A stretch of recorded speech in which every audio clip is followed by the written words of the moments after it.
Almighty God, we give thanks to you, the creator of the universe, and humbly beseech you to direct and prosper the deliberations of the members of this house here assembled for the advancement of your glory and the trust and welfare of the people of Trinidad and Tobago.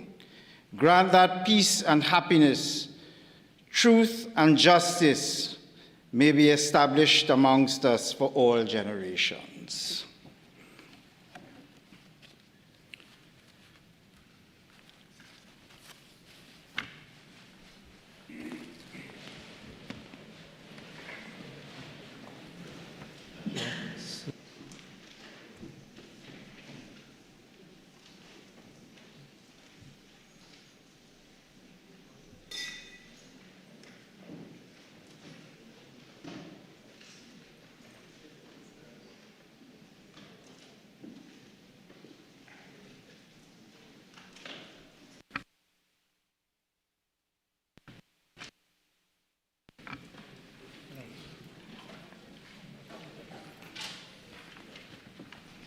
Oath or affirmation, announcements by the Speaker.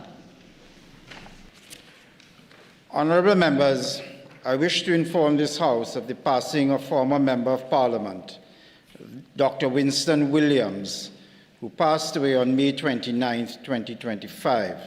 Dr. Williams served as the Member of Parliament for Fyzabad in the first and second Republican Parliaments. I will now invite members to pay their respective tributes to Dr. Williams. I first call on the member for Fyzabad.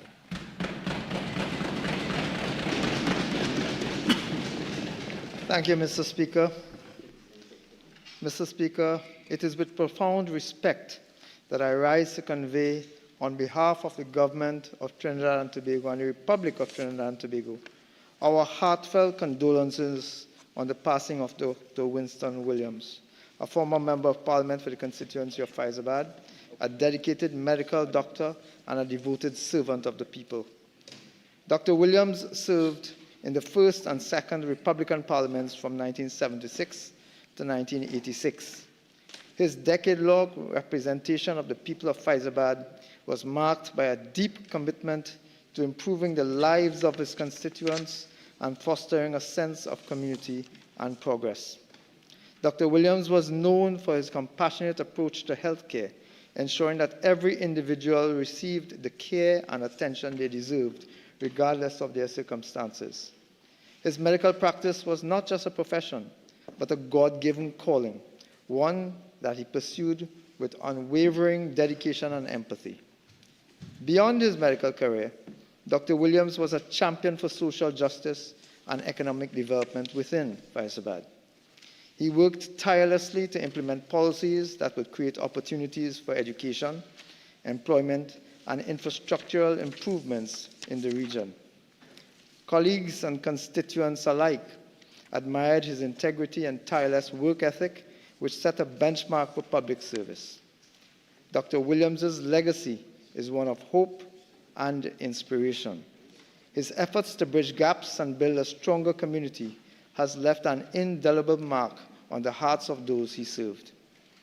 As we remember his contributions, we are reminded of the power of dedicated public service and the impact that one individual can have on the lives of many. Today, we remember not only a former parliamentarian, but also a patriot who devoted his intellectual, medical, and moral gifts to the upliftment of Trinidad and Tobago. As we mourn his passing, we also celebrate a life well lived in service to others and a legacy of honor, integrity, and dedicated service. To his family and loved ones, we, in the government of Trinidad and Tobago, extend our sincerest condolences.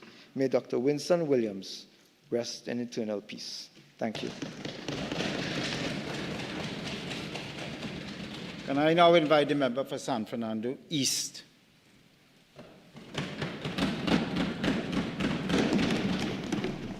Thank you, Mr. Speaker, for the opportunity to express condolences to the family and friends of Dr. Winston Williams. Dr. Winston Williams was a medical doctor and a former member of Parliament in Trinidad and Tobago.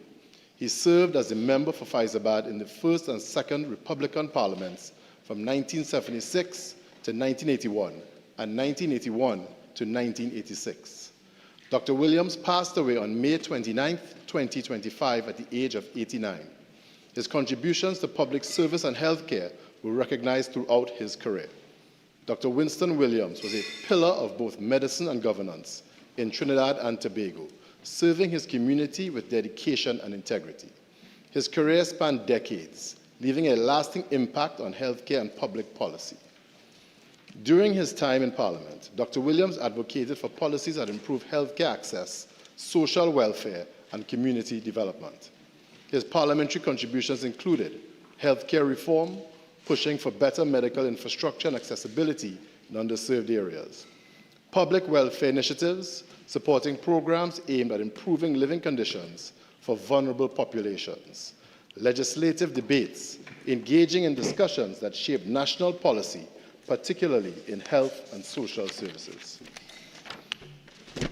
As a medical doctor, Dr. Williams was deeply committed to community health, ensuring that patients receive quality care regardless of their financial status. His work emphasized preventative medicine, advocating for early intervention and health education, patient-centered care, prioritizing accessibility and compassionate treatment, medical ethics and leadership, setting high standards for professionalism in the healthcare sector. Former parliamentary colleagues praised his integrity and leadership, noting his thoughtful approach to legislative debates and his advocacy for improved medical services. Community members reflected on his compassionate nature, recalling his dedication to patient care and his efforts to uplift underserved populations. Dr. Williams' legacy is one of service, compassion, and leadership, leaving a lasting impact on both medicine and governance. His work in Parliament and medical field reflected a deep commitment to public well-being, ensuring that his influence would be felt long after his tenure. Dr. Williams passed away at the age of 89, leaving behind a legacy of service, compassion, and leadership. His contributions to medicine and governance will continue to inspire future generations. His work in Parliament and the medical field reflected a deep commitment to public well-being, ensuring that his impact would be felt long after today. May God bless and strengthen his friends and family, and may Dr. Williams rest in peace.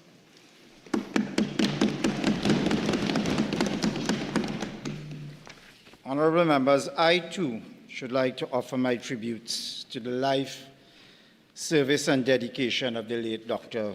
Winston Williams. Dr. Williams, if you will allow me to call him that, entered political life in the 1970s, answering both a humbling but significant call to represent the Fyzabad constituency in southern Trinidad. His decision to serve in this role came as no surprise to the nation and the community, which already knew him as a dedicated pharmacist and later a medical doctor, professions which both embodied the diligence and deep commitment to caring for people across all walks of life.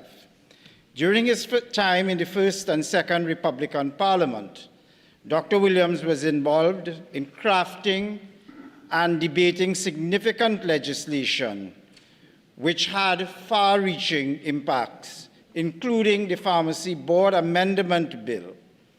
This subject was undoubtedly close to his heart, given his professional background. He also served on committees including the rationalization of the sugar industry. The work of this committee was aimed at the modernization and diversification of the sugar industry. During his contribution at the stage of the adoption of the report, Dr. Williams noted that whilst mechanization meant redundancy and job loss, his primary concern was for the people who were subject to such job loss. As such, he called for and advocated for the absorption of these citizens in other gainful employment streams so as to ensure the lack of hardship and that people continued to maintain meaningful employment. He was a fervent advocate for ensuring a growing population had adequate and accessible health facilities and an adequate number of health professionals to attend to their growing and attendant needs. Undoubtedly, his contribution to the debate on the establishment of the Mount Hope Medical Complex for the training of health professionals was both critical, and he did so in an impassioned manner. His plea for education and skills to enhance these sectors came as no surprise, as Dr. Williams maintained a steadfast commitment to education and community development. He was a member of the Pharmaceutical Society of Trinidad and Tobago and the holder of licentiates of the Royal College of Physicians, Surgeons, and Midwifery. These are medical qualifications awarded by the Royal College of Surgeons in Ireland. And with the founding of the medical school at Mount Hope, he ensured that similar skill sets would be accessible to citizens from every walk of life. Honorable members, to serve in public life is no easy feat, but I am sure you will agree with me when I say this, that this was a citizen who placed service above self. We will be forever grateful for his commitment, dedication, and contributions in this House. Thank you very much.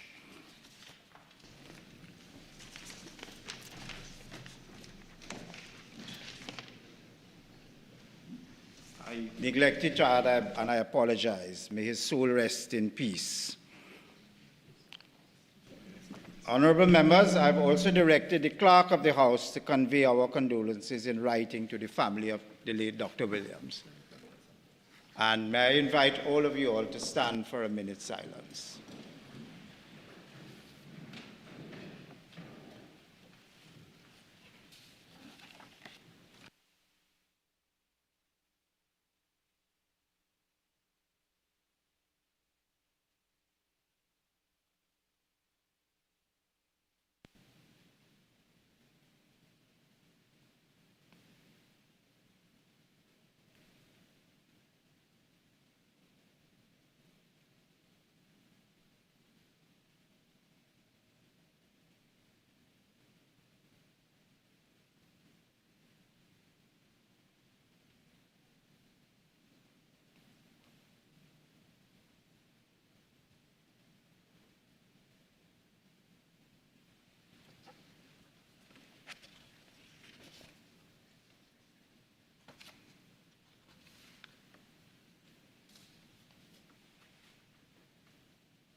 May his soul rest in peace.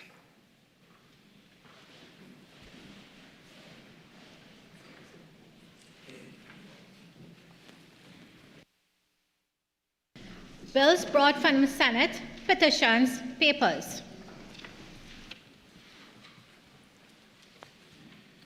May I invite the Deputy Speaker, the member for Princestown. Mr. Speaker, I have the honor to lay the 37th Annual Report of the Integrity Commission of Trinidad and Tobago for the year 2024. I'll call on the Honorable Minister of Finance. Thank you, Mr. Speaker. Mr. Speaker, I have the honor to lay the following papers. Number 2, the annual report of the Office of the Procurement Regulation of Trinidad and Tobago for the fiscal year 2023-2024. The executed sector-wide approach program, SWAP, loan agreement between the Republic of Trinidad and Tobago and the Corporación Andina de Fomento to support resilient road infrastructure in Trinidad and Tobago, dated December 13, 2024. The report of the Auditor General of the Republic of Trinidad and Tobago on the public accounts of the Republic of Trinidad and Tobago for the financial year ended September 30, 2024. 5. The public accounts of the Republic of Trinidad and Tobago for the financial year 2024. 6. The report of the Auditor General of the Republic of Trinidad and Tobago on the financial statements of the Agricultural Development Bank of Trinidad and Tobago for the year ended September 30th, 2020. 7. The report of the Auditor General of the Republic of Trinidad and Tobago on the financial statements of the Children's Life Fund for the year ended September 30th, 2015. 8. The report of the Auditor General for the Republic of Trinidad and Tobago on the financial statements of the Children's Authority of Trinidad and Tobago for the year ended September 30th, 2021. Numbers 9 to 11, the report of the Auditor General of the Republic of Trinidad and Tobago on the financial statements of the Institute of Marine Affairs for the years ended September 30th, 2012 to 2014. 12.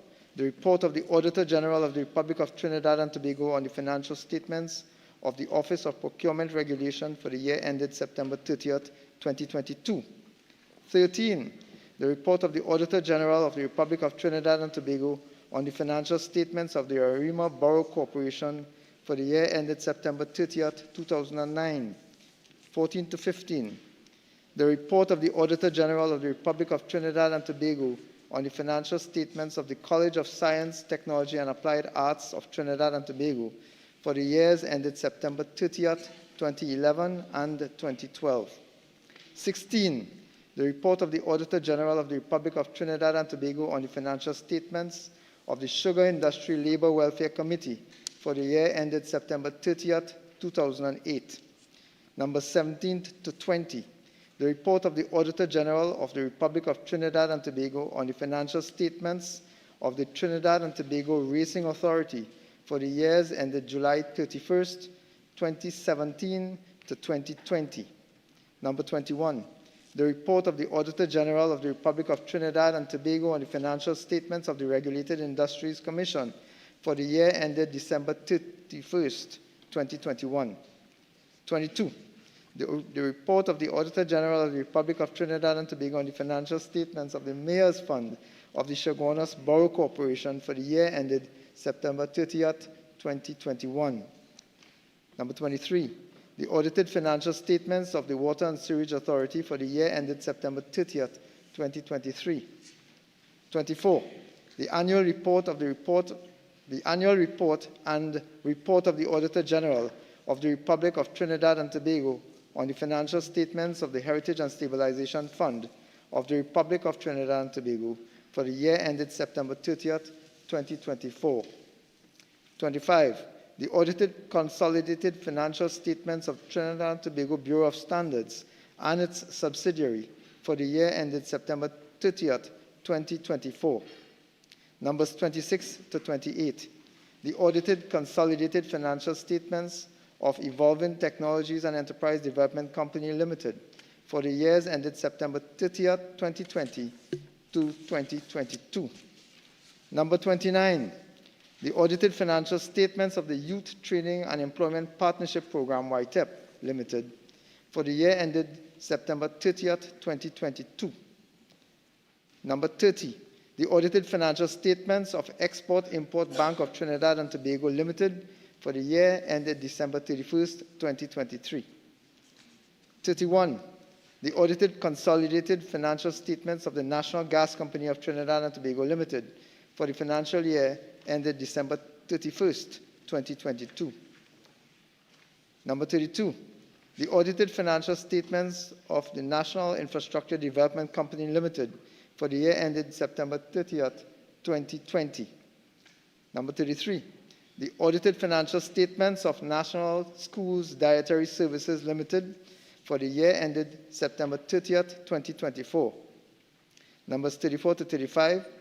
The audited consolidated financial statements of Trinidad and Tobago National Petroleum Marketing Company Limited and its subsidiaries for the years ended March 31st, 2021 and 2022. Numbers 36 to 37. The audited financial statements of the East Port of Spain Development Company Limited for the years ended September 30th, 2020 and 2021. Numbers 38 to 39.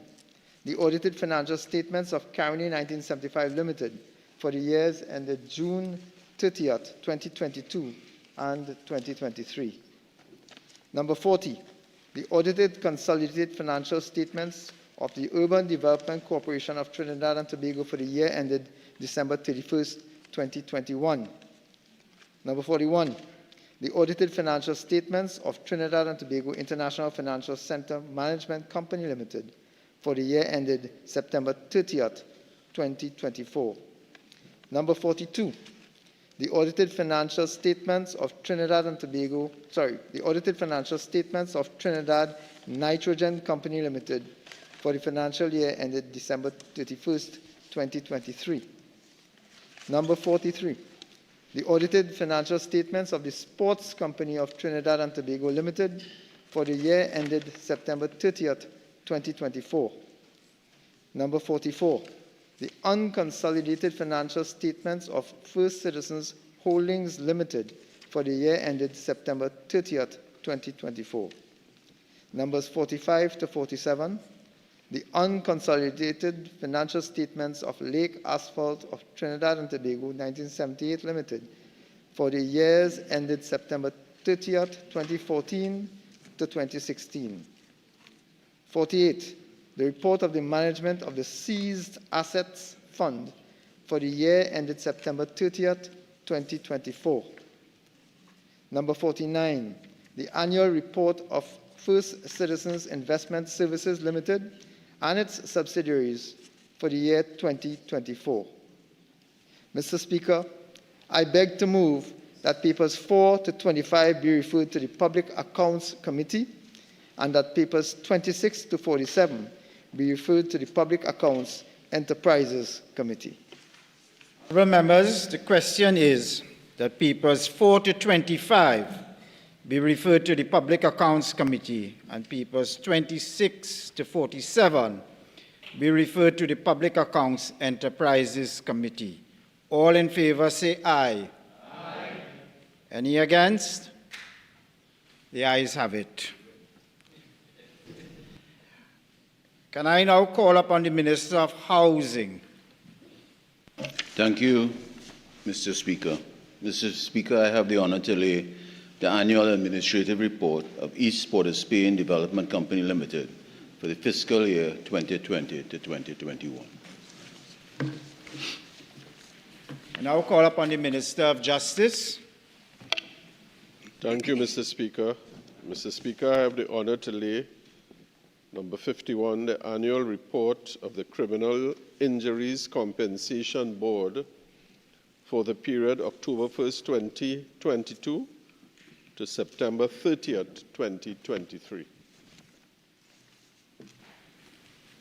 I now call upon the Minister of Homeland Security.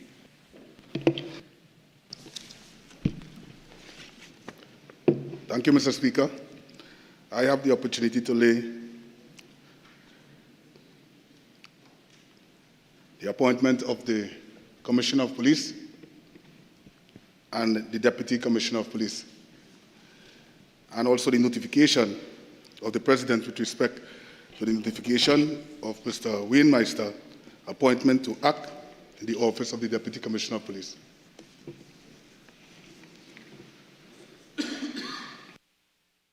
Honourable Minister, can I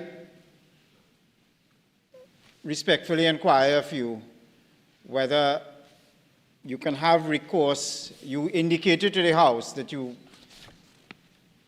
wish to lay the appointment.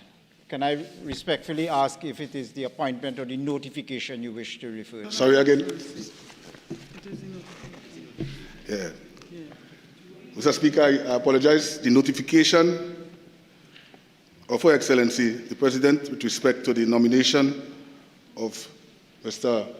Alistair Govero, appointment to the office of Commissioner of Police. Thank you very much. Can I now call upon the Leader of the House? Thank you, Mr. Speaker. Mr. Speaker, I have the honor to lay on the table the following papers as listed on the order paper in the names of the Minister of Tertiary Education and Skills Training, Minister of Public Administration and Artificial Intelligence, Minister of Public Utilities, and Minister of Trade, Investment and Tourism. Mr. Speaker, item 54 to 55, the annual administrative reports of the Trinidad and Tobago Solid Waste Management Company Limited for fiscal years 2018 and 2019. Item 56, the annual report of the Trinidad and Tobago Postal Corporation for the period 2013 to 24. Item 57, the administrative report of the University of Trinidad and Tobago for the fiscal year 2022 and 2023. The annual report of the Ministry of Public Administration and Digital Transformation for the period October 1, 2020 to September 30, 2021. Item 59, the annual administrative report of Export TT Limited for the fiscal year 2017-2018. Thank you kindly, Mr. Speaker. Reports from committees, Prime Minister's questions, urgent questions.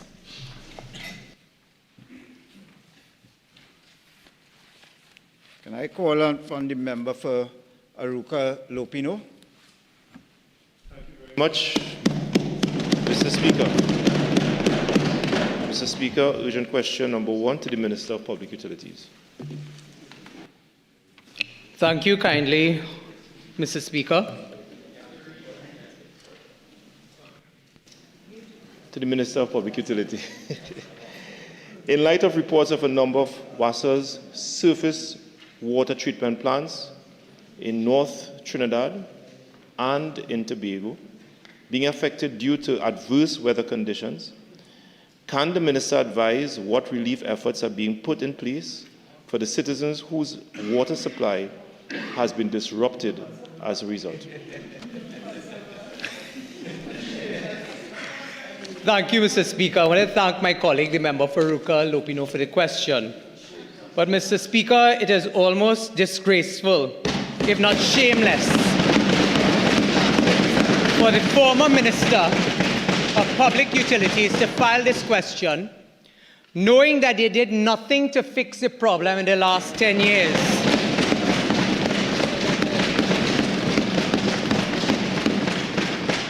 Having said that, Mr. Speaker, I want to tell the honourable member what the member for Siparia under her leadership, because they told us, leave Siparia right here, and we are leaving Siparia right here. I want to tell you under the leadership of the member for Siparia what WASA has been doing to alleviate that challenge. Mr. Speaker, right now, attendants are on standby at each one of the plants. Some of the debris has been removed, and I can indicate to the national population that the following plants were restored over the last 12 hours. That is in Cora, LNN, Akono, La Pastors, and Guanapo. Mr. Deputy Speaker, the WASA Evolution Team plans to install. Mr. Speaker, the WASA Evolution Team plans to install deflector plates and band screens to mitigate the problems and allow the plants to operate under adverse conditions. As I indicated, Mr. Speaker, before, this was not done in the last 10 years, and the reason the people of Trinidad and Tobago suffered in the past 48 hours was because of the inaction for 10 years of our friends opposite.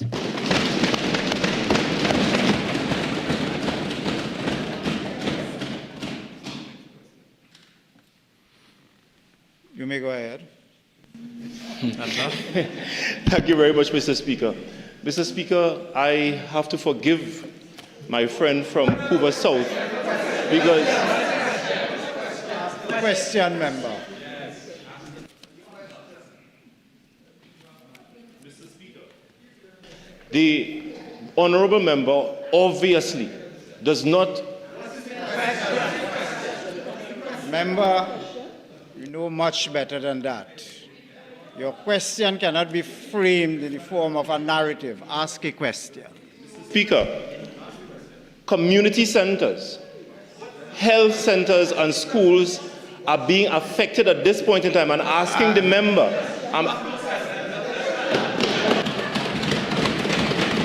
Member, the standing order is clear, explicit, plain and pellucid.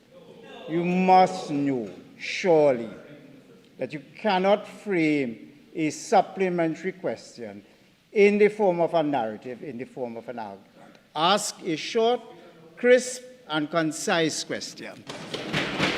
Thank you, Mr. Speaker, for your guidance. Mr. Speaker, I'm asking the member, what is being done at this point in time to ensure that we have continuity in public service institutions like schools and hospitals in these affected communities? He has not indicated and clarified whether or not these institutions are provided with a supply of water.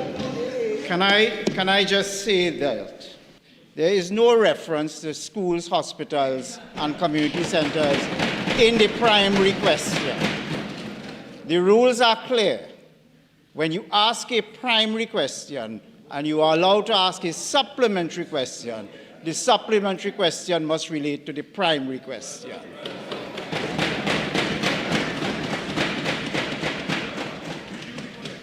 So the question is not allowed, member.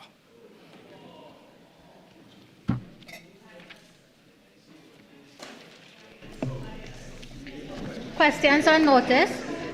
Request for leave to move the adjournment of the House on definite matters of urgent public importance. Statements by ministers. I now call on the Leader of the House. Mr. Speaker, pursuant to Standing Order 126, and with your leave, there has been agreement to allow the Honourable Prime Minister to speak until the conclusion of her statement. Honourable members, I am informed that there has been agreement between the Leader of the House and the Chief Whip to allow the Prime Minister to speak until the conclusion of her statement. Thank you. Madam Prime Minister. Thank you.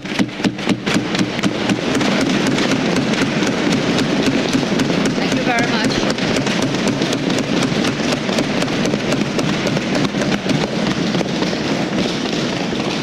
Mr. Speaker, earlier in this sitting, the Honourable Minister of Finance, pursuant to Section 25(3) of the Exchequer and Audit Act, laid the report of the Auditor General on the public accounts of the Republic of Trinidad and Tobago for fiscal 2024. I would like to address some of the issues arising out of this report, Mr. Speaker. Report of the Auditor General, Public Accounts, and Financial Year 2024. Mr. Speaker, I've been authorized by Cabinet to make this statement, and what I'm about to disclose today will trigger perhaps in some minds, some hearts, vexation, some disbelief, some outrage in right-thinking citizens. The member for Diego Martin Northeast's very public disagreement with the Auditor General caused widespread disgust in the national community. And in the midst of the ensuing legal drama involving no less than the Privy Council itself, we saw and we moved to ask, as did the Law Lord in the Privy Council, why it was that the Finance Minister then was not being investigated for his conduct.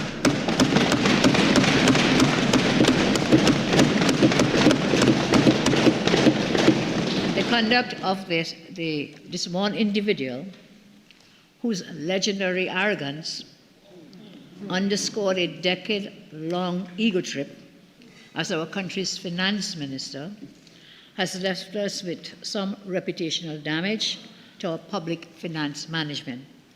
As a result, Mr. Speaker, we have been unable to resolve the national accounts for 2 consecutive years, a very embarrassing state of affairs for any nation which prides itself on transparency, democracy, and the rule of law. But we on this side will fix that. We will fix it. We will fix what the PNM has broken. The situation should never have spiraled this way, and if there was more astute leadership from the finance minister, the issues would have been very expeditiously resolved. On behalf of the citizens, all the citizens of Trinidad, everybody of TNT, We demand a public apology from the former Minister of Finance. It is my hope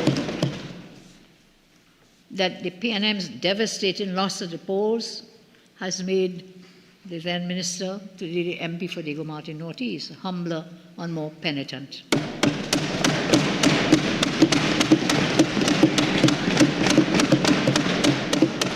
This UNC administration, we hold the independence and functions of the Auditor General in the highest regard, as we do with all independent institutions. And we are absolutely committed to stabilizing and repairing government's working relationship with all independent, constitutionally appointed agencies to foster an environment of transparency, professionalism, and cooperation. I turn now to some of the facts laid out in, as I said, in this report of the Auditor General. The Minister of Finance, by extension the nation, for the second consecutive year, the Auditor General has not expressed an audit opinion on the public accounts of our Republic. As with last year's report, the Auditor General did not express an opinion. Rather, instead, proffered a disclaimer of opinion. And this forms part of the report from which I quote. I do not express an opinion on the public accounts of the Republic of Trinidad and Tobago for financial year ended September 30, 2024. This is identical to what was contained in the report previous to that, the 2023 report. Because of the significance of the matters described in the basis for disclaimer of opinion section of the report, the Auditor General continues, I have not been able to obtain sufficient appropriate audit evidence to provide a basis for an audit opinion on the public accounts of the Republic of Trinidad and Tobago. What a shameful state of affairs. What a shameful state of affairs. Those words are found at page 9 of the report, on which I shared with you the 2024 audit report. What this means then is that the Auditor General could not verify, validate, or approve the accounts of the government for 2 consecutive years. In the basis for disclaimer opinion, the Auditor General gives several very troubling reasons why she was led to put in such a disclaimer. One such example was the Auditor General's inability to examine the electronic check clearance system and Go Anywhere platform managed by the Central Bank of Trinidad and Tobago. I want to quote from page 10 of this report, the Auditor General's report, and I quote, the Permanent Secretary, Ministry of Finance, gave authorization for the examination of the electronic check clearing system and the Go Anywhere platform managed by the Central Bank of Trinidad and Tobago related to government's transactions, and despite that, Auditor General could not be given access to these. Despite the scope of the examination being confined to government-issued checks, the Central Bank further restricted the scope, which frustrated the entire examination process. What did you have to hide? Why did you restrict the Auditor General from doing her job? What was the cover-up? We still don't know where the $2.3 billion from the previous year went. We still don't know. And this is not your money, this was taxpayers' money. People of Trinidad and Tobago. Approval by the Central Bank to conduct the examination was not given, hence the examination was not conducted. The restriction imposed by the Central Bank obstructed the ability to gain assurance on the reliability of data from the electronic check clearance system and the Go Anywhere platform since its implementation. Consequently, the completeness, the reliability, the integrity, the validity and accuracy of the public accounts of the Republic of Trinidad and Tobago could not be ascertained. I say, what a shameless state of affairs. Shameless. Other impediments cited by the Auditor General include prior period errors could not be verified, issues regarding the statement of loans or credits guaranteed by the state, questions related to the statement of public debt, omissions relating to the statement of off-balance sheet financing, inability of staff at the Auditor General's Department to gain the relevant access to the Ministry of Education, and supporting documents were not provided to verify payments. As a result, sample expenditure of $1.5 billion could not be verified. $1.5 billion of taxpayers' money could not be verified. I'm not saying this. This is contained in the report of the Auditor General.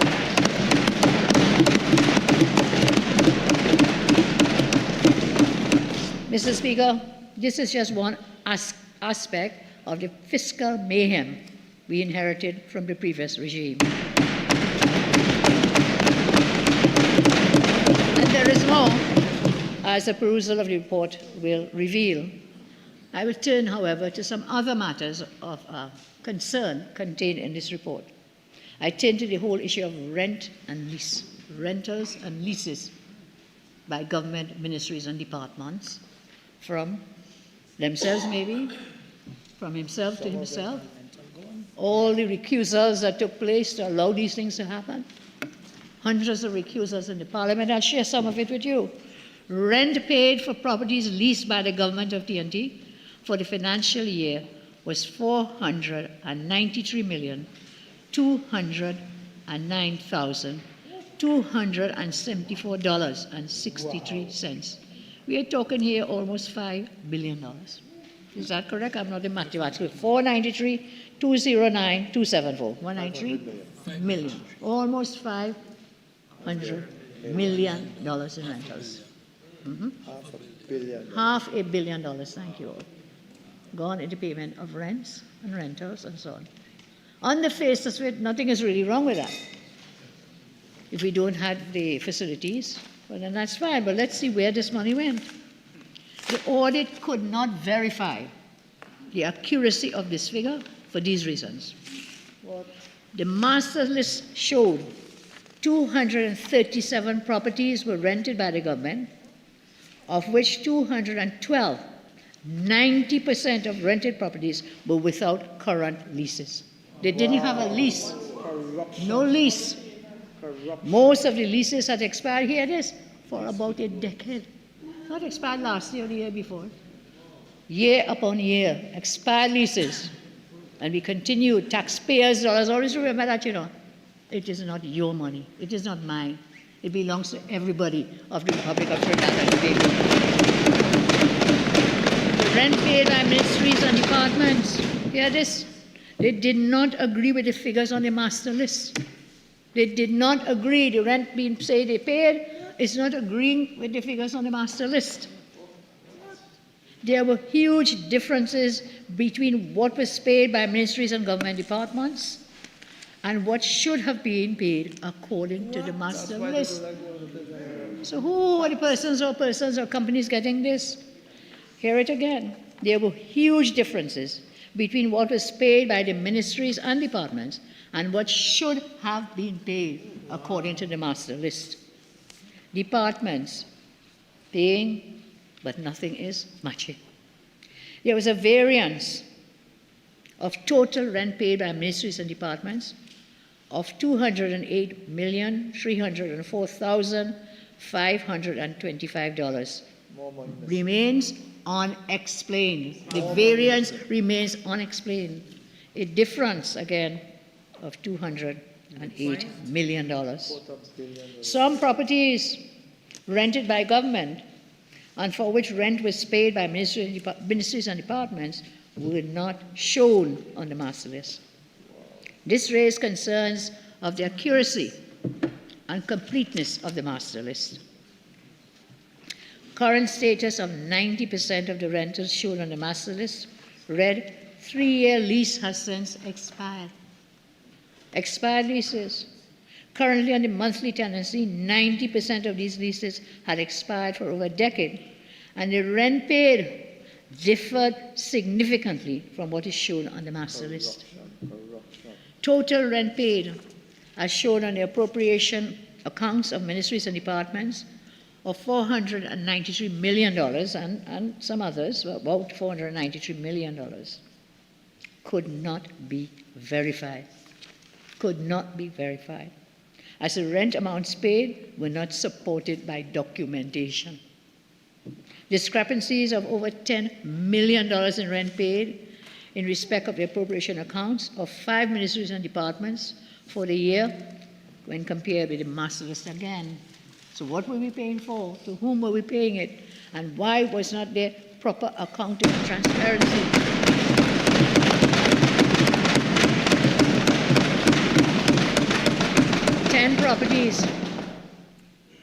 10 properties occupied by governments, departments, ministries without leases were more than $5 million a year in rent paid. A listing of this is shown in Chapter 2, subparagraph 255 in the Auditor General's report. Let's turn to that, please, Mr. Speaker, with your leave. Chapter 2, looking at paragraph 254 and then 255, dealing with rentals and so on of properties. Discrepancies, this is paragraph 2.54, discrepancies of over $10 million in rent paid for the year are shown below. Judiciary, rent paid, appropriation account, $30+ million.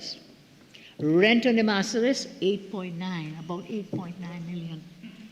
Ministry of Finance, rent paid, appropriation account, $38.6 million. Rent on the master list, $13.7 million. What is ghost rentals? What was happening? So in the appropriation accounts, well, we have ghost accounts. I'm coming to that in a minute. We have appropriation accounts, and then the money is actually paid. They don't match. The discrepancies, the variance there. Ministry of Health, rent paid, appropriation account, $49.3 million.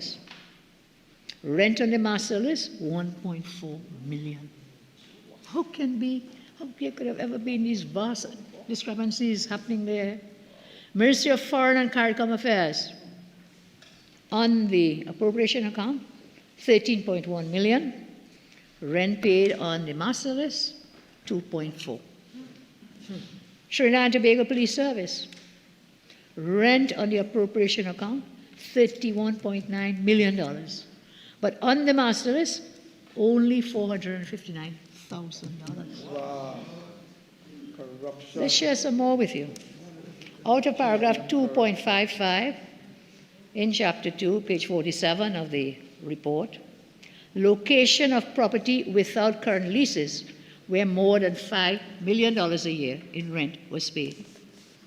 Ministry of Planning and Development, CSO, number 47, Frederick Street, Port of Spain, $13 million, no lease.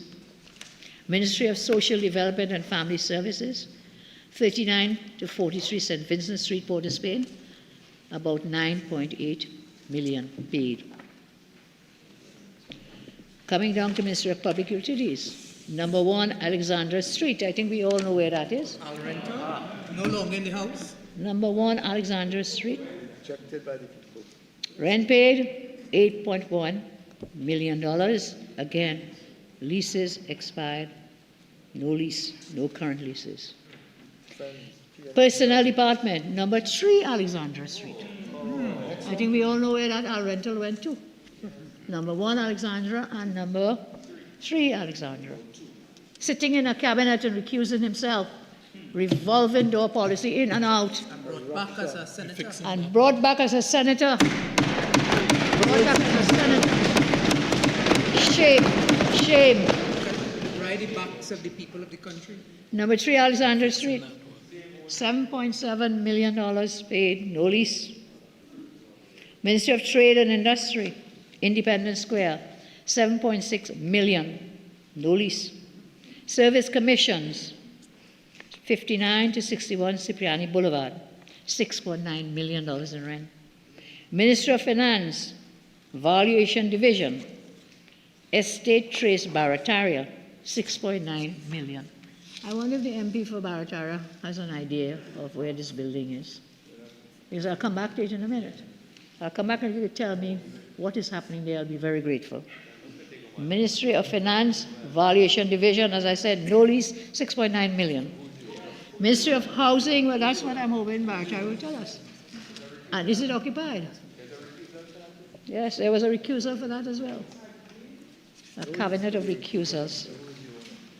Ministry of Trade and Industry, Independence Square, 7.6 million. Service Commissions, 5961 Cipriani Boulevard, $6.9 million. I said the Valuation Division, I am repeating some of these, I'm sorry, but back down to Estate Trace Barataria. Ministry of Housing, 44 to 46 South Key, Port of Spain. I wonder if the former ministers in housing know to whom this belongs. Here we are paying over $6 million, no lease. Office of the Attorney General and Legal Affairs, 134 Henry Street, $5.8 million, no lease. Ministry of Labor, 5254 Duke Street, Port of Spain, $5.1 million. I turn now to page 48, because it continues. Paragraph 2.56. The master list provided by the Ministry of Public Admin showed that two companies were paid over $15 million per year for 3 properties, each rented by government without any current lease. And here what? Without any cabinet approval. No lease and no cabinet approval.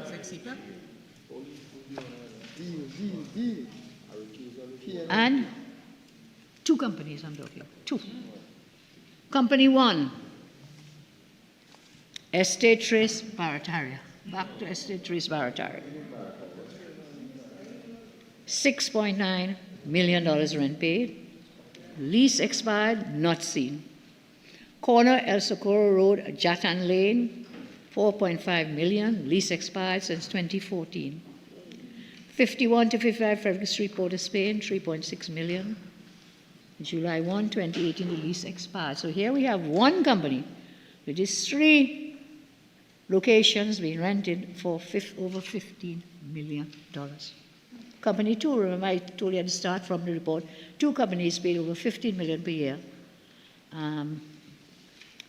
Rented by government, no current lease or cabinet approval. Company 2, number 1, Alexandra Street, Port of Spain. Location, over $8 million. The lease expired since July 2019. Corner Agra and Patna Street, St. James. Rent over $4.8 million. Lease expired and no cabinet approval. April 30, 2017. 45A to C, St. Vincent Street. $2.1 million paid. July 31st, lease expired and no cabinet approval. So we have 2 companies, each getting over $15 million each, making it to about $30 million being paid. Leases expired and no cabinet approval. There were 10 properties occupied where current leases were more than $5 million, and the listing is in, as I said, Chapter 2, paragraphs 254, 255, 256. The master list provided by the Ministry of Public Admin showed that 2 companies were paid over $15 million, and I just listed the properties for you, rented by government, no cabinet approval, and no current leases. It was a free-for-all. It was a feeding frenzy of epic proportions at the expense of taxpayers of our country. Facilitated by whom? The PNM government of Trinidad and Tobago.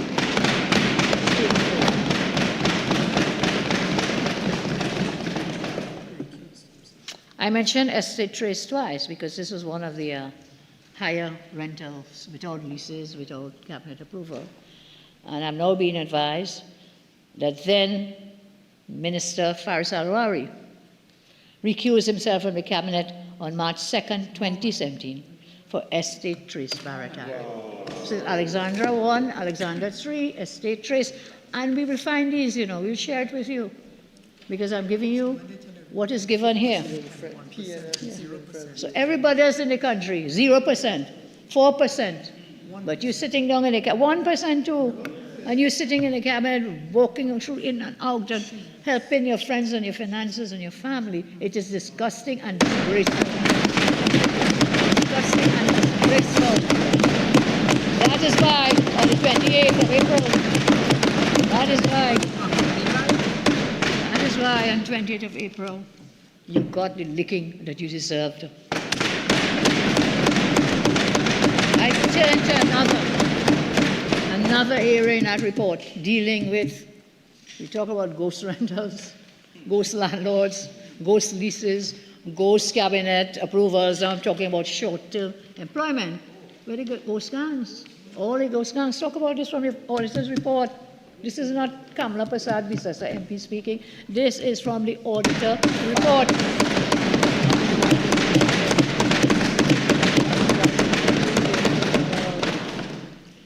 The auditor tells us in her report, short-term employment is defined as, in the estimates of expenditure, as short-term or revolving employment in specific government departments and agencies where each employee's term does not exceed 6 months. That is the definition. Does not exceed what? 6 months. Keep that in your minds, please, as we continue this. For the year 2024, fiscal 24, $350 million, $11,116.54 was spent on what? Short-term employment. That is over $350 million. To whom did these short-term contracts go to? And that is why I must give credit to the PSA. Give credit to the PSA.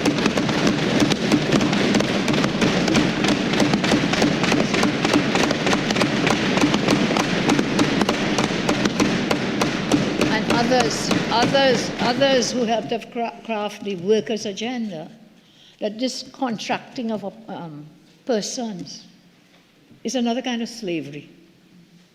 You can't get a mortgage, you can't get a loan to buy a car because you're on short-term contract. Well, it's not even a credit card, I'm being told. So over $350 million on short-term employment. And I say, I give praise to the workers who partnered with us, because they brought the workers' agenda close to our hearts.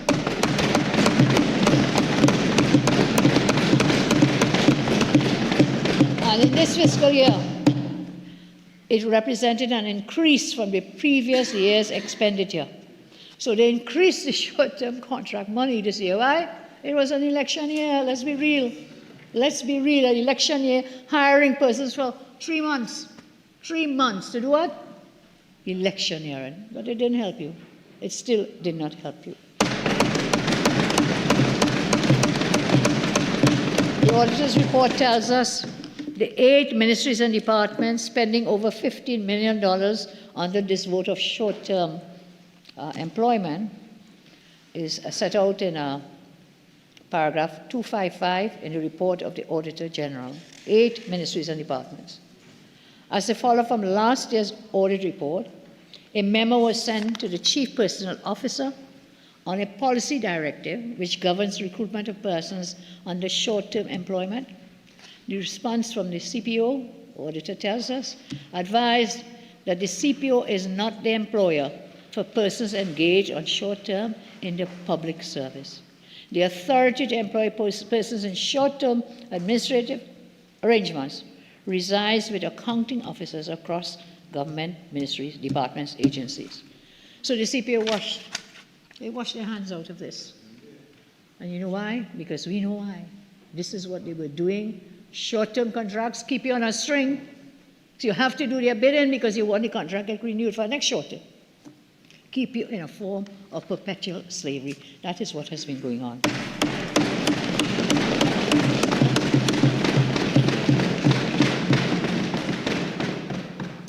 Audit tells us further, whilst audit was unaware of a policy directive which governed recruitment of persons on short-term employment, it was noted that there were many instances of persons being kept on for continuous periods exceeding the 6 months.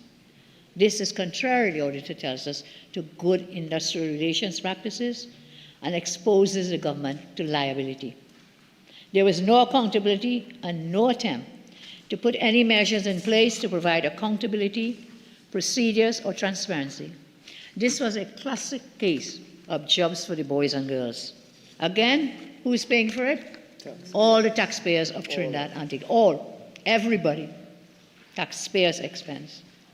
And so no wonder there have been so many allegations about needing a PNM party card to get a job. We saw it on social media. People were being bullied and forced in order to get these little crumbs of short-term contracts. I turn to security services. Again, the cost of security services of ministries and departments for the year total $491 million, over $491 million, according to appropriation accounts. But this figure, $500 million, thank you, Minister. This figure could not be verified since contracts, agreements, so much cannot be verified. What were you all running, a parlor on a corner in a junction somewhere? In a parlor you were running up billions of dollars, man.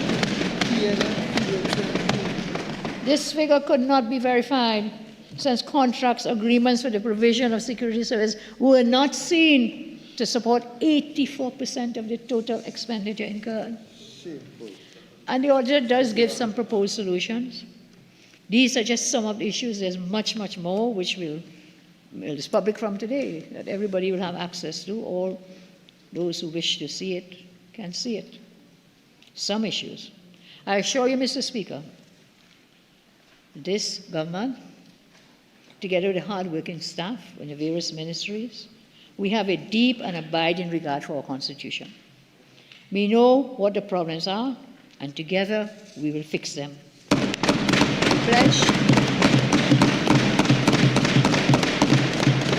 to facilitate the Auditor General's Department in the conduct of their lawful duties with the highest levels of professional courtesy and integrity.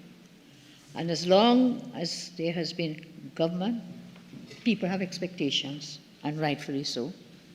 And I want to share something with you. I read in the newspaper where comments are coming that the Auditor General is not the auditor of the central bank accounts. But I'm going to advise you to read the law. And I'm going to instruct the Minister of Finance to use the law so that the Auditor General, who is not able to do the accounts and the auditing for 2024 fiscal, that auditor can do so now because the minister has the power under the law.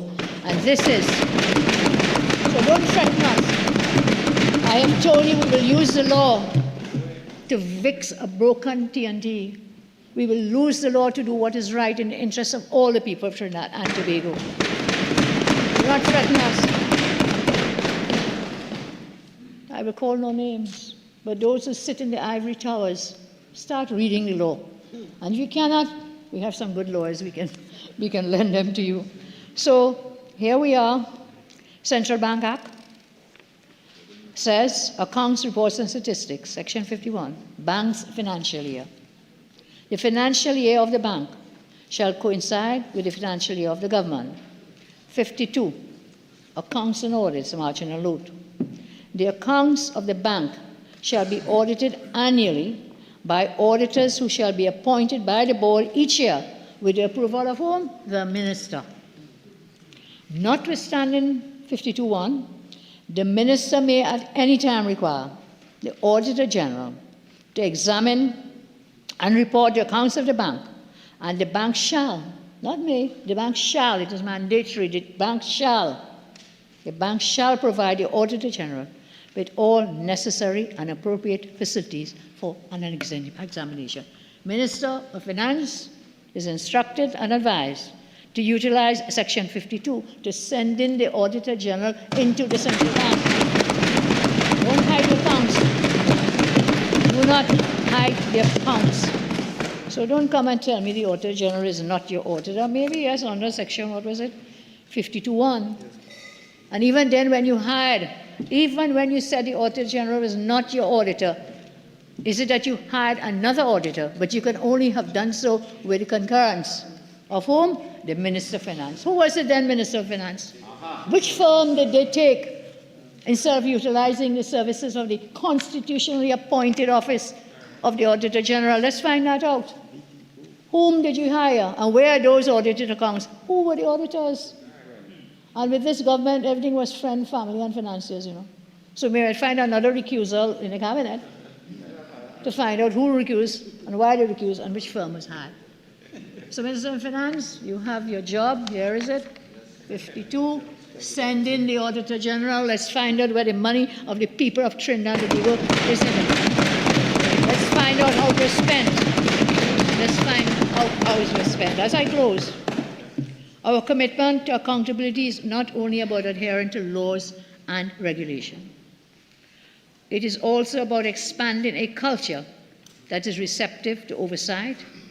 And in this regard, my ministers, myself, members of our government, we are leading from the front. Leading from the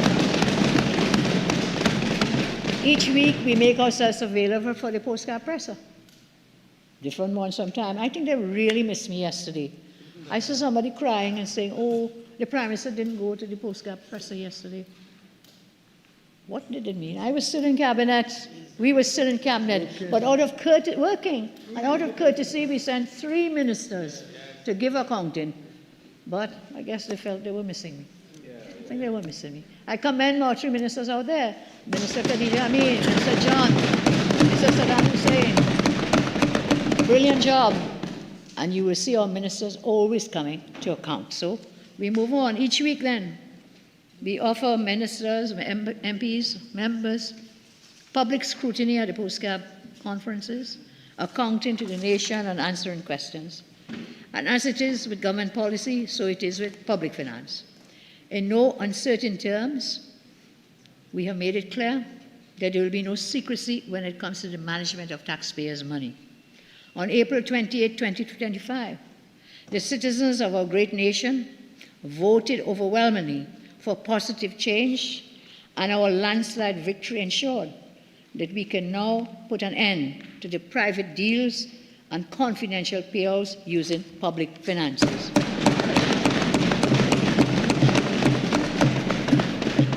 And as I've said before, it is not a defense to plead and cry privacy when taxpayers' money is being spent.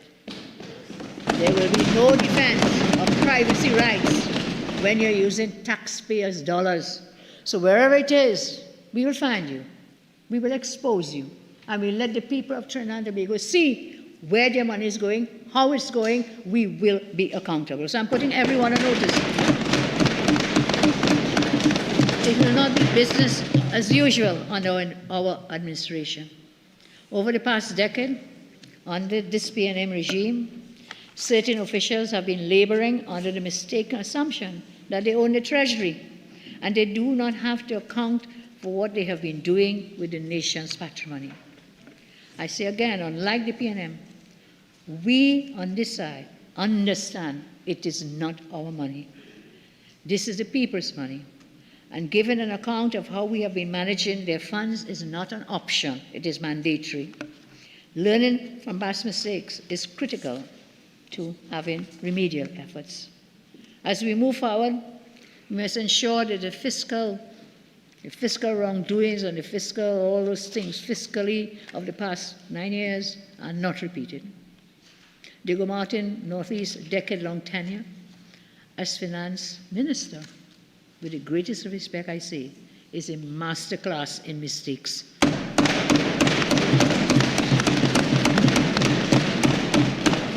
Our plan now is to do better. The UNC was founded on the premise of creating a nation that is not only prosperous, but also just and fair. Therefore, we hold ourselves to the high standards of accountability and transparency to ensure that national resources are used effectively, that the entire nation, from Trinidad to Tobago, from north, south, east, west, and central, prospers. I say again, Mr. Speaker, when the UNC wins, everybody wins.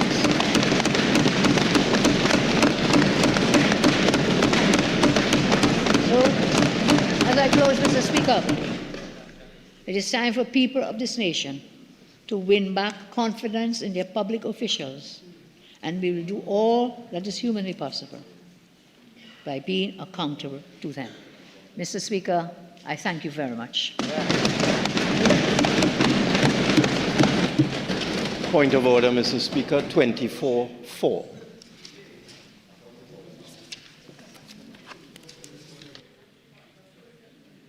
One question will be permitted pursuant to 24-4, and I don't think I need to remind the experienced members of this House the very narrow parameters of a question pursuant to 24-4.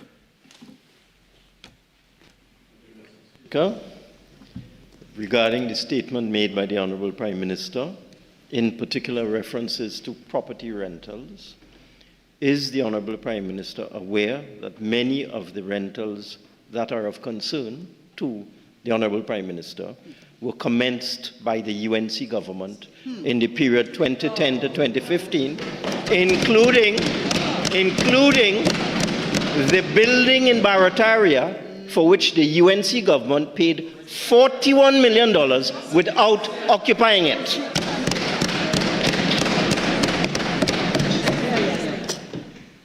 That is why I referred to the very narrow, and for the benefit of members of the public who are looking on, so that this does not appear to be a perfunctory exercise of power. This standing order says that the question shall not exceed 15 seconds, which you've offended, but that is proportionate.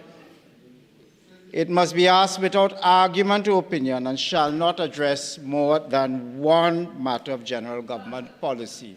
So can I invite you, member, to please ask your question.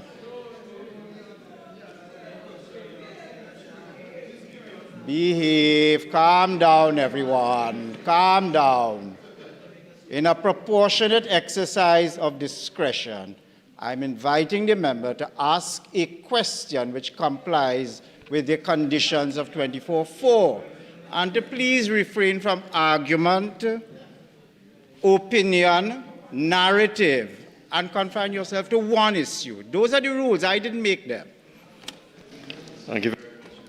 With respect to the rental of properties that the Honourable Prime Minister has complained about, is the Prime Minister aware one of those properties was rented by the UNC for $41 million without occupying it? Honourable Member for Diga Martin North East, I invite you to read the report. I invite you to read the report. I invite you to read the report. I further invite you to seek. I will respond. The answer is no. The answer is no. You've been there for 9 years. Read the report and seek deliverance. Thank you very much. Additional explanations, introduction of bills, the Children Life Fund Amendment Bill 2025 in the name of the Minister of Health.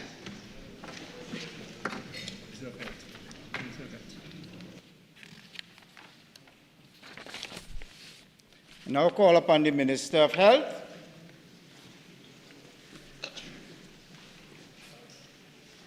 Mr. Speaker, in accordance with Standing Order 64-1B,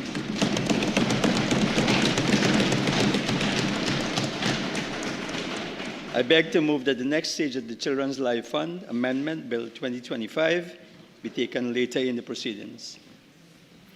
Honourable members, the question is that the next stage of the Children's Life Fund Amendment Bill 2025 be taken later in the proceedings. All in favour say aye. Aye. Any against? The ayes have it. The Trinidad and Tobago Revenue Authority repeal Bill 2025 in the name of the Minister of Finance. I now call upon the Minister of Finance. Thank you, Mr. Speaker. Mr. Speaker, in accordance with Standing Order 64-1B, I beg to move that the next stage of the Trinidad and Tobago Revenue Authority repeal Bill 2025 be taken later in the proceedings. Honorable members, the question is that the next stage of the Trinidad and Tobago Revenue Authority Repeal Bill 2025 be taken later in the proceedings. All in favor say aye. Aye. Any against? The ayes have it. Motions relating to the business or sittings of the House and moved by a minister. Public business, government business, motions. I now call upon the Minister of Homeland Security.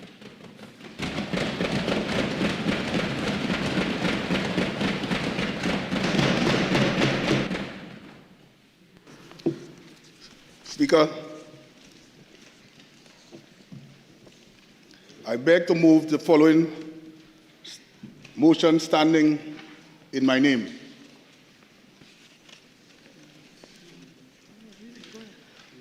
Mr. Speaker, whereas Section 123, Section 1A of the Constitution of the Republic of Trinidad and Tobago, the Constitution provides that the Police Service Commission shall have the power to appoint persons to hold or act in the office of Commissioner or Deputy Commissioner of Police. And whereas Section 123(3) of the Constitution provides that the Police Service Commission shall submit to the President a list of names nominated for the appointment to the office of Commissioner or Deputy Commissioner of Police. And whereas Section 123, subsection 4 of the Constitution provides that the President shall issue a notification in respect of each person nominated under Section 3, subsection 3, and the notification shall be subject to affirmative resolution of the House of Representatives. And whereas the Police Service Commission have submitted to the President the name Mr. Alistair Govero for appointment to the office of Commissioner of Police. And whereas the President has, on the 9th day of May 2025, issued a notification in respect of the nomination. And whereas it is expedient to approve the notification, be it resolved that the notification of the President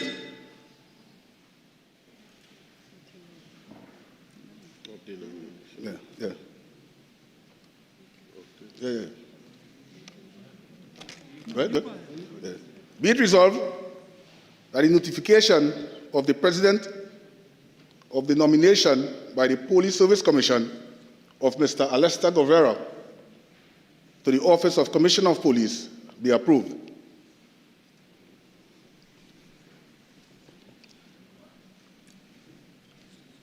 I beg to move. Member, before you beg to move the motion, can I inquire as to whether you have a contribution in the motion? Which Yes, you may sir. proceed to do so now if you do. Yes, sir. Thank you. Yeah. Thank you. Mr. Speaker. Mr. Speaker, Mr. Alistair Govero is a leader in law enforcement and security in Trinidad and Tobago.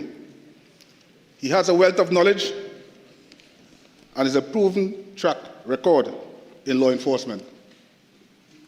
Mr. Govero has a master in business administration, leadership, entrepreneurial skills, and innovation from the Ruskin University. His dissertation was Disruptive Confluence. a critical analysis of structural design in Trinidad and Tobago Police Service. Further, he has training from the University of Cambridge in evidence-based policing. He also had training at Arthur Lockjack Graduate School of Business in environmental criminology and crime analysis, and also from the Cipriani College of Labor, Cooperative Studies in Security Administration and Management. Mr. Guerrero have also participated in specialist training from special organizations, including the Federal Emergency Management Agency, United Nations Counter-Terrorism Center, United Nations Office for Counter-Terrorism, the International Criminal Policing Organization, the Federal Criminal Police Office in Germany, and the United States Department. Mr. Guerrero has 27 years service in the Trinidad and Tobago Police Service. Having joined the TTPS, Trinidad and Tobago Police Service, in 1998 as a police constable in the Special Branch, he moved up the rank to Corporal, Sergeant, Inspector, Assistant Superintendent, and currently Superintendent of Police. Although he spent most of his career in the Special Branch, he has experience in intelligence gathering, analysis, supervision and maintenance of staff, surveillance training of officers in various areas, including intelligence gathering and covert operations, discipline, and the maintenance of resources, including human, vehicles, and specialized equipment. Mr. Guerrero has served on several key national and international law enforcement committees, including Cabinet-appointed expert committee on the national power outage, threat risk assessment in the energy sector. Also on the Ministerial Committee of the Forensic Science Center, International Security and Recruitment Vulnerabilities. Committees of the National Counter-Terrorism Policy. Also, the Trinidad and Tobago Joint Task Force on Counter-Terrorism. Also, the Trinidad and Tobago Joint Task Force on Human Trafficking.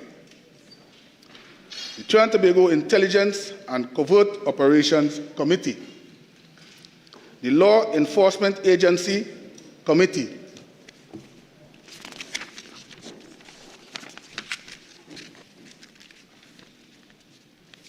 Of the Commonwealth Secretariat Working Group on Returnees. Mr. Guerrero has also authored and co-authored several pivotal policy and investigative documents, such as Threat Risk and Vulnerability Assessment of the National Security Apparatus, April 2024. Cabinet Report on the island-wide power outage on April 2022. Threat analysis of the generation, transmission, and distribution of electricity in Trinidad and Tobago, March 2022. Revise of security processes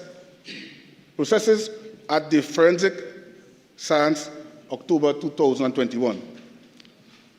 Terrorist Incident Response Procedure 2015, now adopted by the Trinidad and Tobago Police Service. He served His service has earned him multiple awards and commendations, including commendations for dedication and devotion to duty and astute leadership. Commendations and monetary awards for dedication and devotion to duty, painstaking investigations, covert operations which led to the first ever seizure of drugs, dangerous drugs,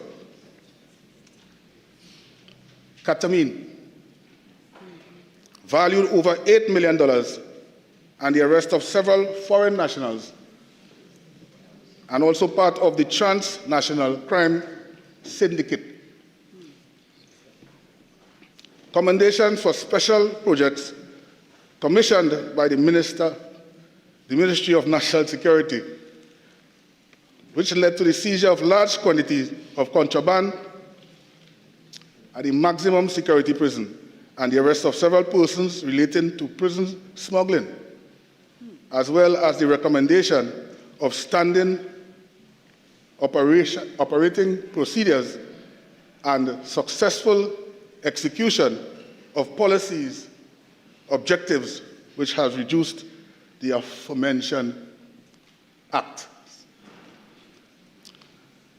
Awards of high commendations for outstanding work in discovering and dismantling contraband smuggling in southwestern peninsula and the southern coastline.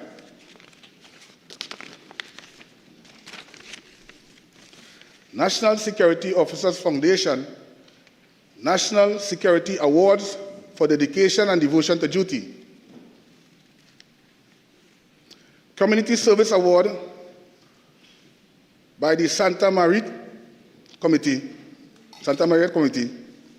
Muruga, for outstanding and significant contribution to the community, selflessness, dedication, and committed to improving the lives of others.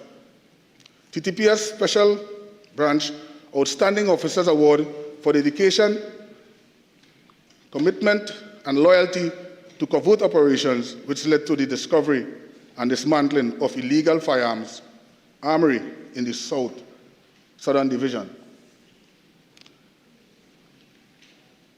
I commend the House to consider and reflect on Her Excellency notification of the Police Service Commission recommendation of Mr.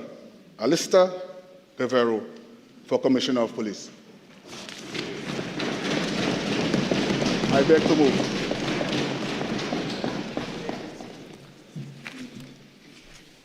Honourable members, I shall now propose the question for debate.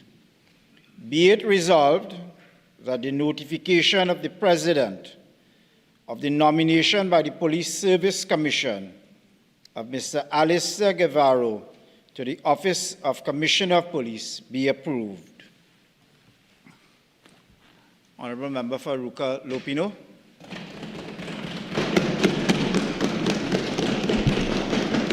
Thank you very much, Mr. Speaker. Mr. Speaker, we have been through these debates on many occasions in the last Parliament, and I'm pretty certain that if we do not make the appropriate amendments to our Constitution, we will be through many of these debates in this Parliament. And I want to start by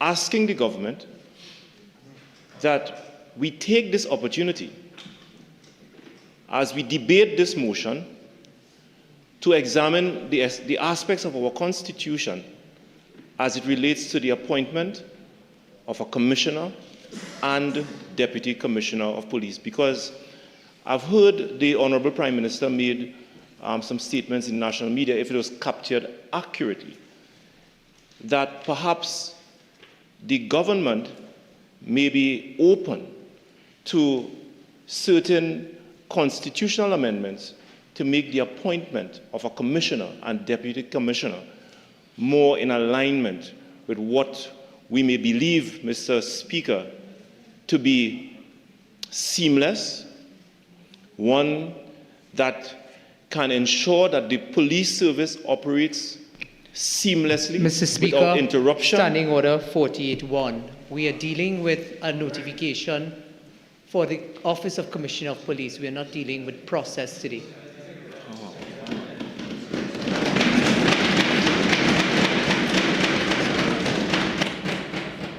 I myself was wondering about the relevance. The motion, if I could read it back, it says, be it resolved that the notification of the President be approved. So I will ask members on both sides, all those willing to contribute and intending to contribute, please confine your observations and your contributions to the question which is before the House. What may or may not the notional underlying notions of resolving the law or amending the law perhaps is for another debate or another forum. As of now, there is one core question before the House, and perhaps we should confine ourselves to the core question which is before the House. Just framing my contribution in this debate on this matter that is before us. Mr. Speaker, Mr. Alistair Govaro, who is a senior superintendent of police in the special branch, is a career police officer as the member for St. Joseph and the Minister of Homeland, Tunapuna, and the Minister of Homeland Security would have indicated. 27 years service in the Trinidad and Tobago Police Service in the special branch.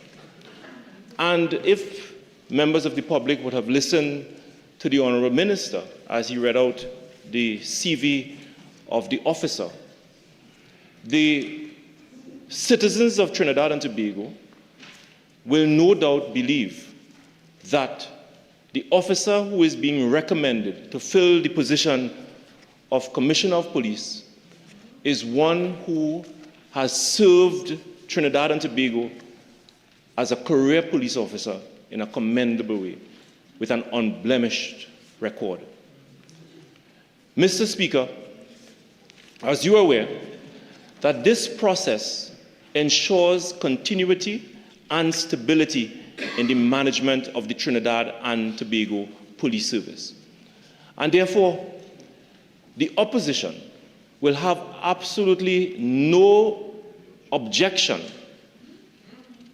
to the recommendation by Her Excellency the President to allow Mr. Govaro to fill the position of Commissioner of Police. I did not get from the member who spoke before me whether it is the intention of the government to approve the notification, but I wish to state at this point in time, Mr. Speaker, that the opposition has absolutely no objection in the recommendation by Her Excellency the President. I do not wish to be repetitious, Mr. Speaker, because the honourable member would have read from the CV of the candidate, and I too was prepared to make reference to some of the great work that the officer would have performed during his service in the Trinidad and Tobago Police Service. I recognized that he has performed most of his duties in this special branch with expert experience in intelligence gathering, one that is absolutely necessary and required, especially given the challenges faced by the Trinidad and Tobago Police Service in the fight against crime. If this notification is approved, Mr. Speaker, it is Mr. Govaro's responsibility as Commissioner of Police to lead his charges in the police service in the fight against crime, to ensure that all citizens feel a sense of safety and comfort in their homes, in their communities. It is his responsibility. And whilst, yes, we as parliamentarians and legislators, have a responsibility to do what we must insofar as it relates to our constitutional mandate. This opposition will recommend the notification and approve the notification of the President with absolutely no hesitation, reminding the officer that if this Parliament approves the notification, we depend on him and we depend on all police officers and those who give up their life on a daily basis in the discharge of their duties in the police service, that we depend on them with the support of their commissioner to ensure that all citizens exist in this country with a sense of safety and peace in their communities. Oftentimes, Mr. Speaker, we get the sense that it is the role of the minister, it is the role of parliamentarians to go out into the streets and to enforce laws. But it is debates and motions like these remind citizens that persons are appointed in constitutional positions who are responsible for discharging their duties to protect the citizens of Trinidad and Tobago. Mr. Guevara, Mr. Speaker, during my career as a parliamentarian, I have had the opportunity to speak to him on 2 or 3 occasions. And I can say, in the discharge of my constitutional duties, yes, in the discharge of, don't disturb me, in the discharge of my constitutional duties. And I must say, Mr. Speaker, that I find him to be very professional in the discharge of his duties. And therefore, yes, very professional. And therefore, I believe that he is a worthy candidate to fill the position of Commissioner of Police in the Trinidad and Tobago Police Service. And I will also take the opportunity to let him know that we expect him to continue to discharge his duties professionally and independently, especially when you have so many people occupying high offices in Trinidad and Tobago who are subject to the law. And therefore, we depend on a duly constituted and appointed Commissioner of Police to go in there, manage the Trinidad and Tobago Police Service in the way that we expect him to guard and protect the Constitution, and to lead law enforcement in such a way that we, the citizens, can feel a sense of safety and comfort. We examine his CV, Mr. Speaker.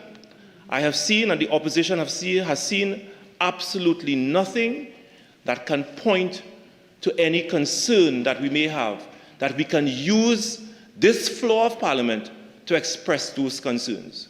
He is a career law enforcement official spending over 27 years, most of those years, in the special branch of the Trinidad and Tobago Police Service. And I expect that with his experience in the special branch, that he will lead the effort for the Trinidad and Tobago Police Service to work with all of its counterparts, agencies in the region and internationally to ensure that we fight crime. Because crime cannot be only fought on local soils, but it can only be done successfully when we coordinate our resources and our intelligence gathering capacity with other law enforcement agencies in the region and internationally.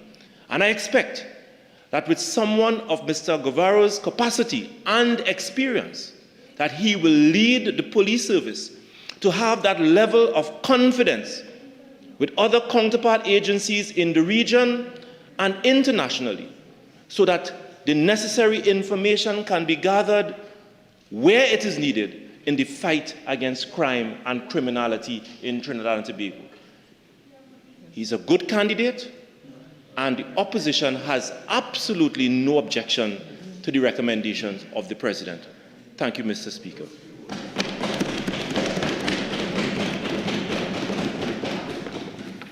Before I call on the Honorable Prime Minister who has caught my eye, it was remiss of me not to acknowledge the member for Tunapuna who would have made his maiden contribution in this House.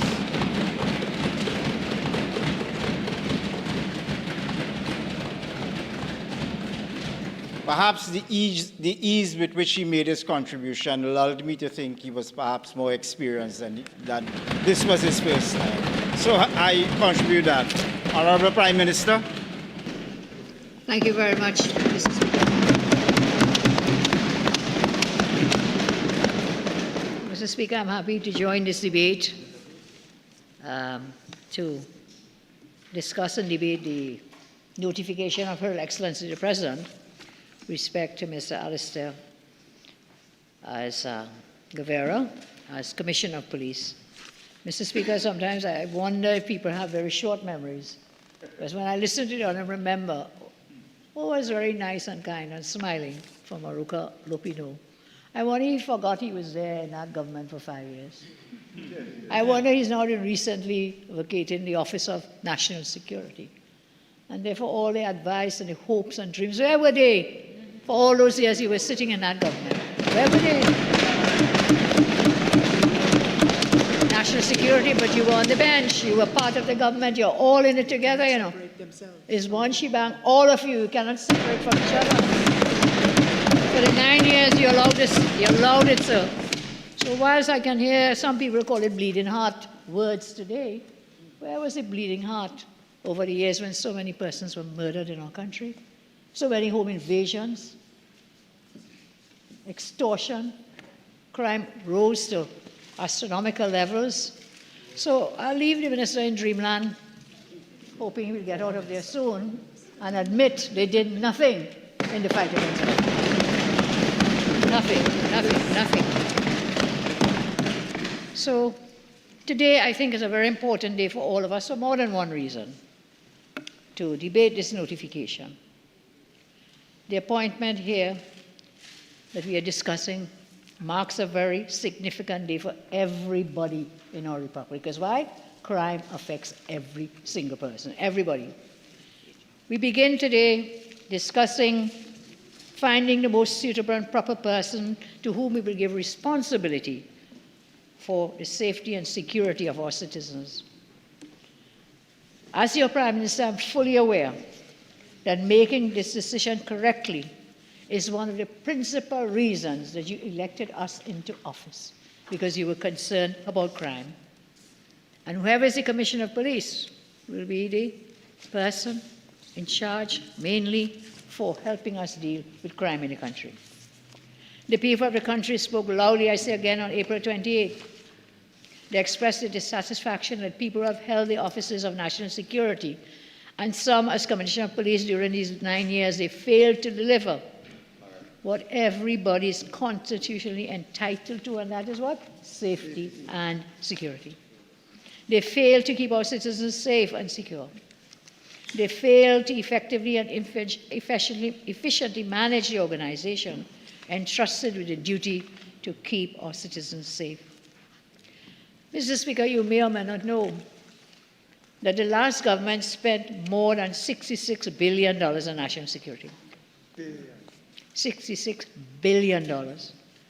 During that time, our country, our citizens, as I say again, everyone was more unsafe than at any other time in our history. Mr. Speaker, 48-1. By the same ruling.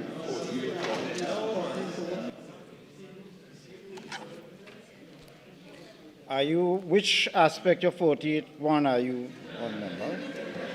Mr. Speaker, the same aspect that you raised with the Chief Whip, relevance. If you look at 48.1, it's a compendious standing order. Identify which part of the standing order it is offending. If you tell me that, then perhaps... Mr. Speaker, the standing order refers to relevance. Exactly. So you're only on the basis of relevance. Mr. Speaker, can I ask my friend from Diego Martin Central whether he's saying the member for Aruca Lopino is irrelevant? Let us calm down, please. Let us move forward with grace, dignity, and calm on both sides. And let us not invoke the standing orders where they don't apply. Relevance is a contextual exercise. We all know that. You are entitled to lay a foundation, or as we say in cricketing terms, some of us may or may not be aware, you are entitled to take a run-up before you deliver your ball. A short one at that. So whatever relevance, if you are bordering on irrelevancy, it may be tolerated for a short while, but only for the purpose of laying the relevant foundation. So please, let us not invoke standing orders where they simply do, the invocation simply doesn't arise. Time, we're wasting time. The baseline premise of all is that parliamentary time is precious. So let's move on, please. Prime Minister, you can move on, but please keep it short.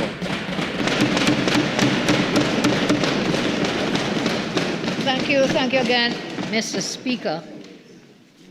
And if you cannot see why this is relevant, that is why you are now sitting on that side and we are on this side. You cannot come and tell me it is irrelevant to talk about how much money was spent. In a context where we are now at an all-time high with crime, in a context where we are now attempting to seek the best person to deal with the crime. So it wasn't just about money. It wasn't just about the $66 billion you spent and failed to address the crime. So I'll take your guidance, Mr. Speaker.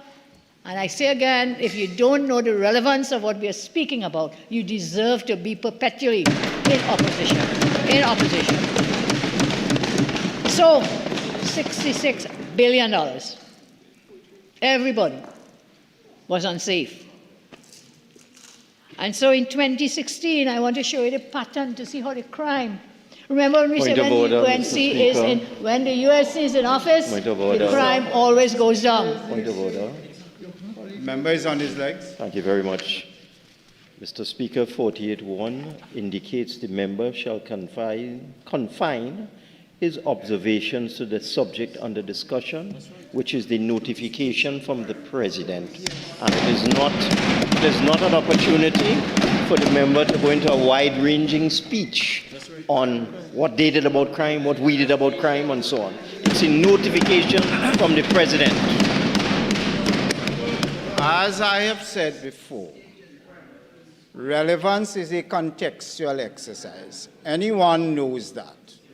I see the member for Port of Spain South smiling gleefully. But relevance is a contextual exercise. You are entitled to set the stage for an argument you may wish to make and set the context in which you are saying it. The member has set out the context as to why the expenditure is relevant. I have ruled that a short run-up is to be given before that ball is delivered. This is not going to be a Michael Holding run-up. You can trust me on that. As graceful as it may sound and look, it is not going to be a Michael Holding run-up. Rather, it's going to be a very short run-up of a spinner's run-up. Okay? So the leeway afforded is a very short leeway. So I'm afraid that the over-reliance on, and perhaps sometimes sterile reliance on relevance may seem to be misplaced and or misguided in this instance. So again, let us continue briefly on that point. Thank you very much, Mr. Speaker. So, we are here to consider Mr. Alistair Guevara, whether we should agree to the notification to appoint him as the Commissioner of Police. But it's very important that we understand that the skills and the techniques that are to be utilized to keep us safe and secure, to keep our citizens safe and secure. It's not just about money, because the last government spent all the money, $66 billion. And you know what happened? I tell you, Mr. Speaker, when the UNC is in government, the crime always goes down.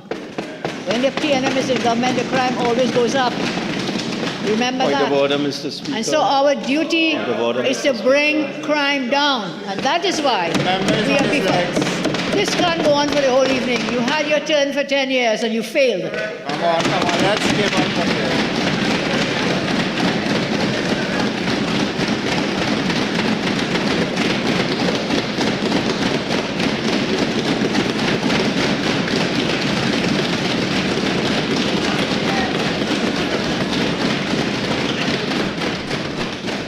I can't speak above the noise, Mr. Speaker. I fully understand. Can you go on now? Yes. I did not use the word relevance in my point of order. I used the precise wording of the standing order, which is... Can we allow the member to speak and make his point, please? Which is 48.1. The member must confine his or her observations to the subject under discussion. The subject under discussion is the notification. I never said relevance. The member is not confining, the Honorable Prime Minister is not confining her statements to the notification. So, lest we create some sort of doubt to the members of the public looking on. This is what the standing order says, and if you all permit me, I can read from it. Subject to these standing orders, debate on any motion, bill, or amendment shall be relevant to such motion, bill, or amendment, and a member shall confine his observations to the subject under discussion. As I have been at pains to point out before, the relevance and/or the subject matter is all contextual. It is all the second part of it. Confine his answers to the subject under discussion. Cannot be divorced from the relevant part of it. You can't take relevance and put it in a glass jar in isolation. It has to be contextual. This is a very simple concept to understand. It must be contextual. So I have ruled 3 times that a short amount of leeway is to be permitted to lay a foundation. The member for Port of Spain South is a legendary cross-examiner. He doesn't rush in and ask a question, but rather he lays a foundation before you get to the final question. So what you do, you lay an appropriate foundation. What I'm allowing, pursuant to the standing order, is a short time to set the contextual foundation. So, move on, please. Thank you very much, sir, Mr. Speaker.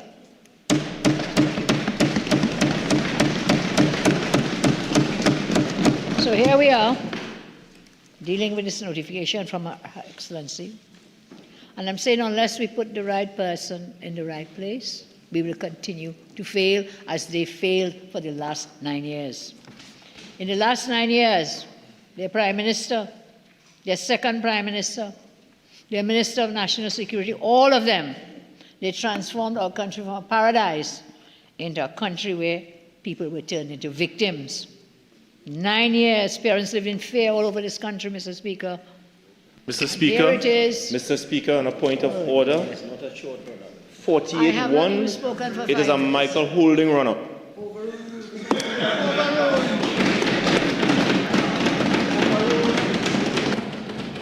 I am going to ask the Honourable Prime Minister to move on quickly to the delivery strike.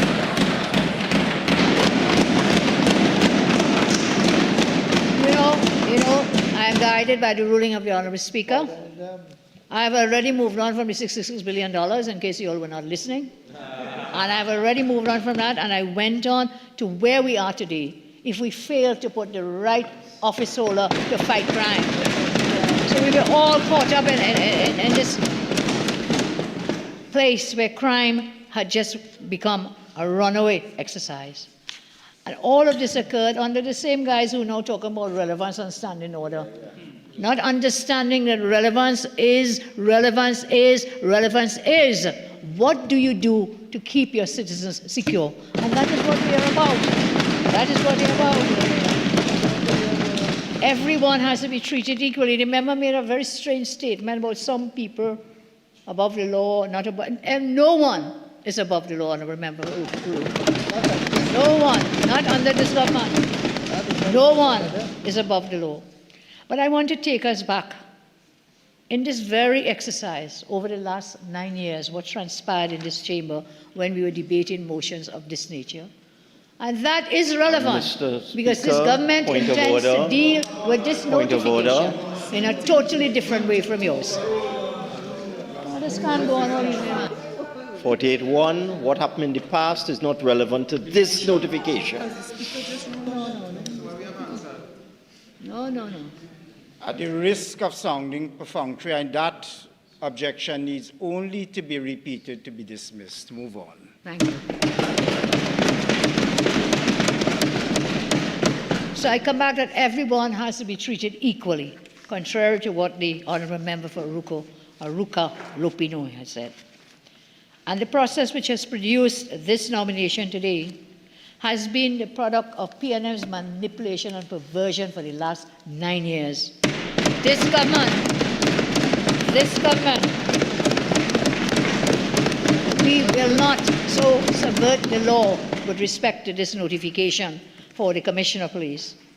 They always ensured, and I will give you the example, is time after time, every time a notification was brought, member is now telling us about, oh, we'll support it, all is well and good, very nice, sweet words.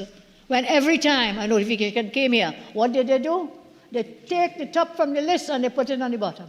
The Prime Minister ran to Presidents, grab the merit list.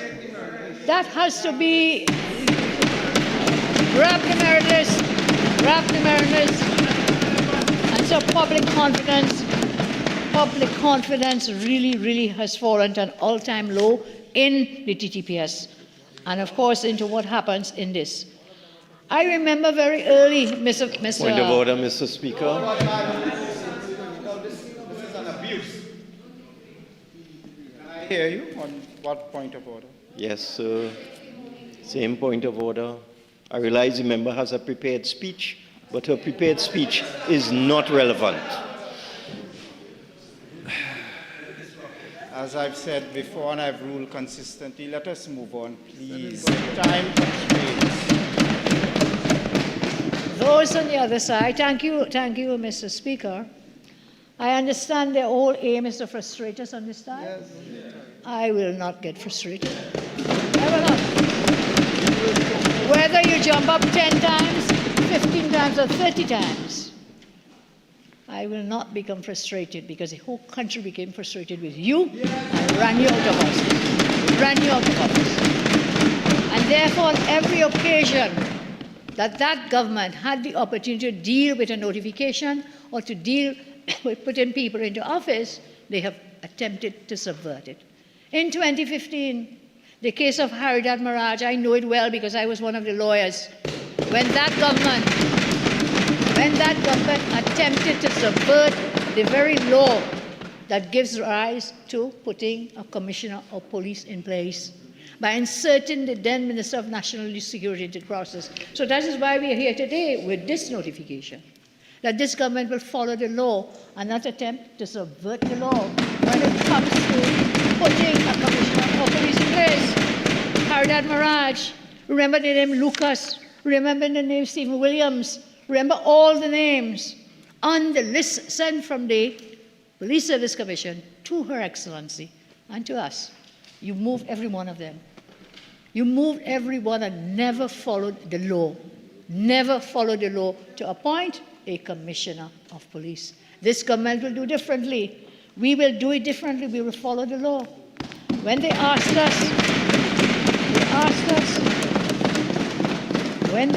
us, in public asked me, what will you do? I said, when we get the notification, what will we do? We will follow the law. And that is what we will do today. So we came back to Stephen Williams in 2008, 2018. They subverted the law. They went down the bottom of the list. Mr. Speaker, 48-1.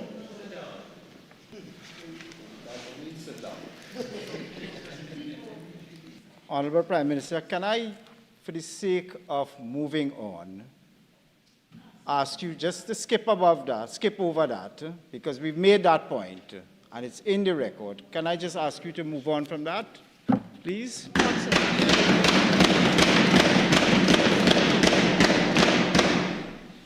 Just to confine to the subversion of the merit list and the consideration of this one. So if we could just skip off about that and move on. Okay, I'm guided again. I'm a very obedient person in this chamber to the rulings of the Speaker, so I'm guided. I'm very much guided.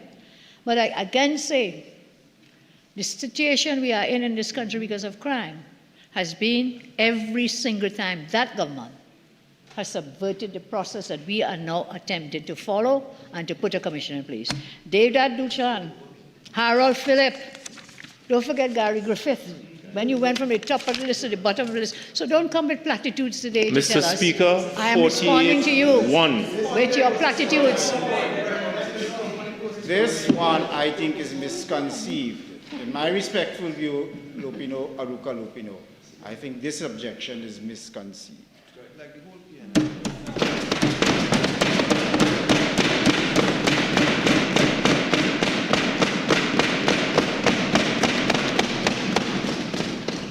I thank you again, sir, Honourable Speaker.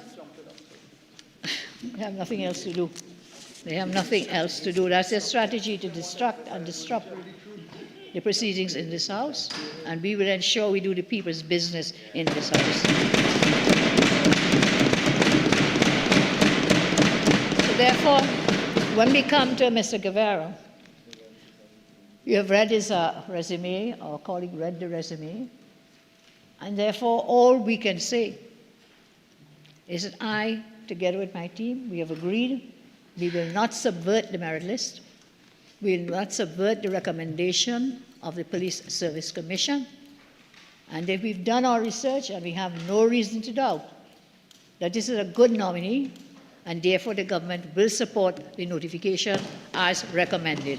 But I say this further, before I close, Mr. Speaker. I want to say the nominations before us. I want us to remember October 16, 2021, when the then government revealed that the chairman, he went to the Honourable then Prime Minister, going to the Police Service Commission, saying they had lost all confidence in the then Commissioner of Police. I want to thank those who have served before, the Commissioners of Police, because there was a process, I say, that was subverted. If they were not able to function, let us trust that, given precedence to the law and the legal process in this business, that Mr. Guevara will conduct himself with all due integrity. We have no reason to doubt that it would be otherwise, and therefore we give full support to Mr. Guevara as the next Commissioner of Police of Trinidad and Tobago. Member for Port of Spain South.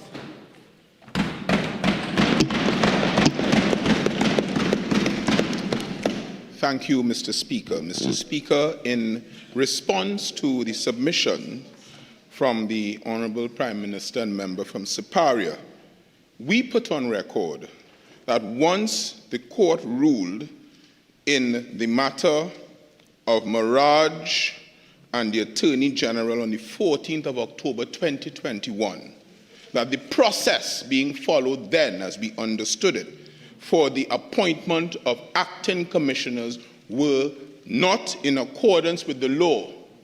The then government, now this opposition, acted in accordance forthwith with the court's pronouncement and thereafter followed that procedure as outlined by the court to the letter.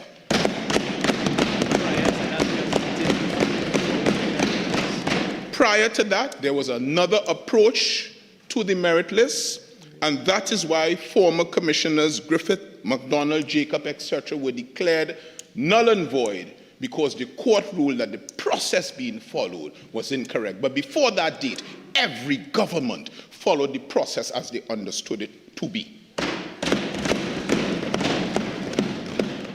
Mr. Speaker, coming to the motion and the notification of the President, I am heartened that you have ruled that it must be viewed in a context, because this appointment must be understood within the framework from which it emerged.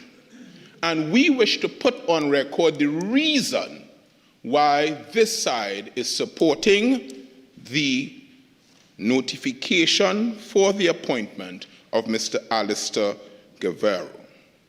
Firstly, Mr. Speaker, this came from a process that emanated from an institution, an independent institution called the Police Service Commission. Mr. Speaker, that body is empowered under Section 122 of the Constitution to appoint commissioners of police, and it is vital in maintaining professionalism and impartiality in the police service. So having come from that process, this notification is a product of that process, and we support it, firstly. Secondly, the checks and balances that were enshrined and that remain enshrined in that process promotes public trust, the rule of law, and in that regard, we support it. But, Mr. Speaker, part of the other reasons why we support this nomination, I noticed that the mover of the motion skimmed through the qualifications, and it did not do justice to the skill and the merit of this nominee. This nominee, apart from the training already mentioned by the mover and honourable member for Tunapuna, had specialist training and provides specialist training now to the job of Commissioner of Police. He was trained in leadership. He was trained in counter-terrorism, cybersecurity and new technologies, advanced law enforcement, credit card fraud, money laundering, national security training, undercover operations, intelligence analysis, something that is very important, Mr. Speaker, and in another place where you were, interview and interrogation of suspects. If that is done improperly, Mr. Speaker, you know that it may lead to the freeing of persons on technical grounds because the police did not follow the proper process. But most importantly, Mr. Speaker, when I perused the curriculum vitae of this candidate, I saw that he received some training in the sphere of information technology and computer training. It means that he has upgraded his skills from when he first entered in 1998 as a constable. What this appointment means, Mr. Speaker, for the person who lives in Silots in Port of Spain South, is if you stand firm with a clean record and you work hard in any sphere of your endeavor, you can reach the highest echelon of your sphere of endeavors. And that is the message I want to put to the members of Port of Spain South who have elected me for another 5 years to be their representative. Every day I thank them, Mr. Speaker. Not a day passes without me saying thanks to them. Not a day passes, even though the member for San Juan Barataria and his interlopers have tried to infiltrate Port of Spain South. It will not happen.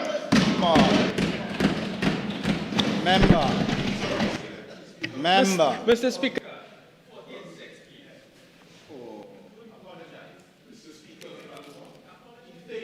Member, you're being called upon to apologize.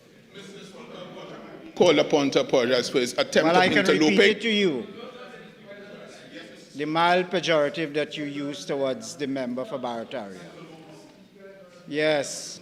Can you please apologize and withdraw that description? Mr. Speaker, I withdraw the description of the honourable member for Barataria Sanwan as an interloper. And I withdraw it. Mr. Speaker, I withdraw it on Mr. Speaker, 48 to add to this debate, so he's engaging in irrelevant.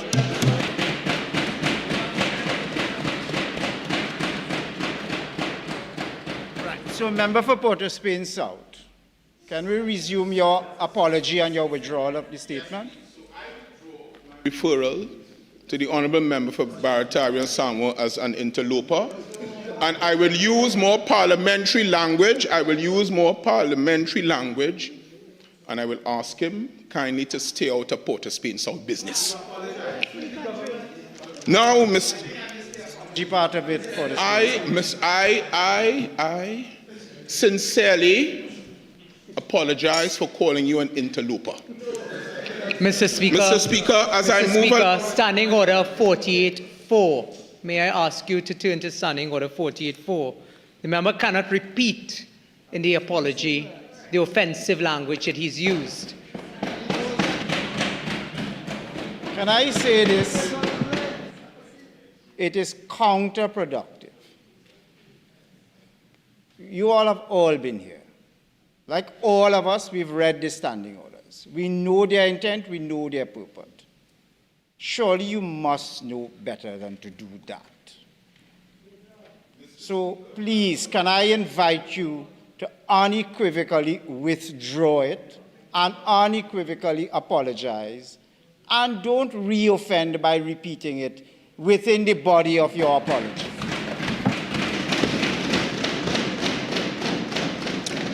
Mr. Speaker, I unequivocally apologize for the reference made to the Honourable Member of Sanwan Barataria by me earlier on. May I move on with my speech, please, Mr. Speaker? Yes. Right. Completely So we can just have it on the record. Yes, please. And shall we move on? Yes, please. Please. So, Mr. Speaker, most importantly, as I was adding, he was trained in information technology and computer training and received intelligence analysis training from the DEA's office. This is very important, Mr. Speaker, because he's having rose from the ranks of constable to senior superintendent. He brings a wealth of knowledge and seems to be well-rounded. But I go back to my main thesis, that his appointment represents the epitome of persons who work hard, work honestly, and I want to commend it to the constituents of Port of Spain South. That being said, Mr. Speaker, I have also understood and I have examined his appointment and how it may very well, how the notification and its effect may very well have a positive effect on the police service. It means that having a substantive commissioner of police, he can now provide leadership and strategic direction to the Trinidad and Tobago Police Service. The appointment of a substantive officer will also instill public trust and confidence in that office. There now being, based on this notification and its acceptance by the House, a substantive officer in the position.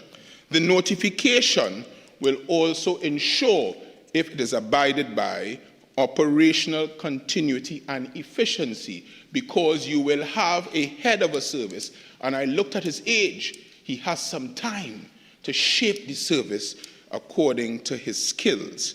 It will also bring, Mr. Speaker, institutional accountability because, as you are well aware, Mr. Speaker, a substantive commissioner of police is fully accountable to oversight bodies such as the Police Service Commission and the Parliament and the public. It may very well engender greater international and national support for the office holder. All these things being considered, Mr. Speaker, and in light of the submissions made by the Honourable Member for Siparia, on this side, we wholeheartedly support the nomination from the recommendation of the Police Service Commission as notified by Her Excellency under her powers, and I respectfully take my seat. Thank you.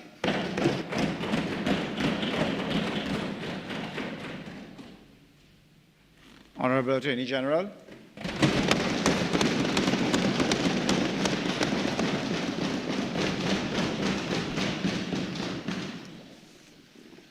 Mr. Speaker, the motion before us this afternoon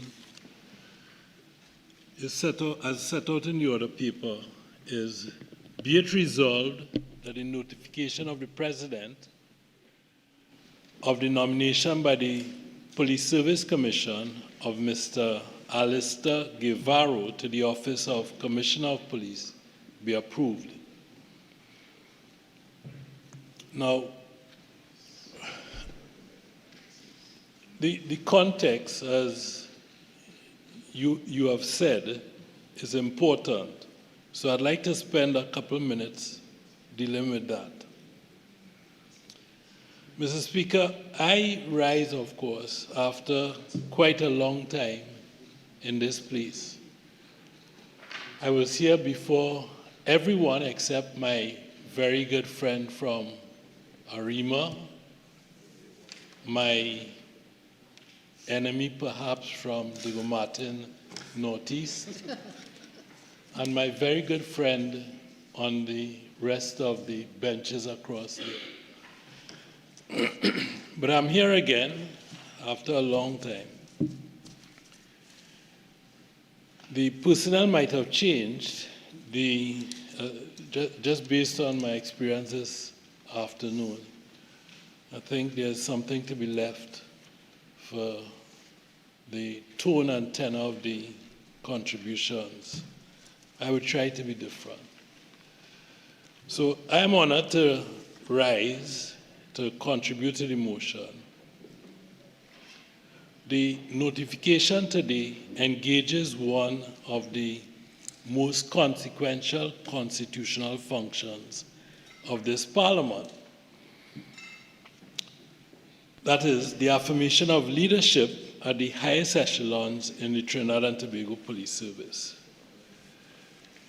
It bears directly upon the efficiency, integrity, and importantly, public confidence in the administration of law enforcement in Trinidad and Tobago. I might add that every citizen in the country will be interested in our deliberations.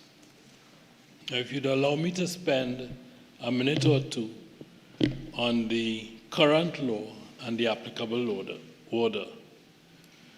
Is that relevant? I don't know. No, I'm asking them.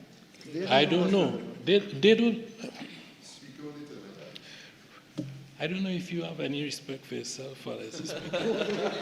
For the benefit of the House, I should like to take this opportunity to briefly state the constitutional and legal principles that govern the appointment of a Commissioner of Police. The notification is submitted in complete obedience to Section 123 of the Constitution, which, when read together with the Commissioner of Police and Deputy Commissioner of the Police Selection Process Number 2, Order of 2021, provides a deliberate, transparent, and constitutionally safeguarded framework for the selection and appointment of individuals to the highest offices within the police service. At the core of the process lies the Commission, a constitutionally established and independent body, vested with the authority to ensure that such appointments are made on the basis of merit, integrity, and institutional suitability. More on that in a while, because my friends opposite seem to get into fits when we point out to them that this process has not been faithfully observed in the past, and not by us. And I say us this afternoon, not by them. So the process is rigorous. It involves advertisement, comprehensive security and professional vetting, the establishment of an order of merit list, familiar to a gentleman who used to be on the other side, who had a propensity to take, steal, borrow, whatever, the list. But seriously, the legal and constitutional validity of the framework was affirmed by the High Court, by Justice Kangaloo, in the matter Balgobin Maraj and the Attorney General of Trinidad and Tobago in 2021. I won't go into that today, but the judgment of Justice Kokaram not only clarified the law, but unequivocally upheld the critical role of the Commission in preserving the independence and impartiality of the appointment process.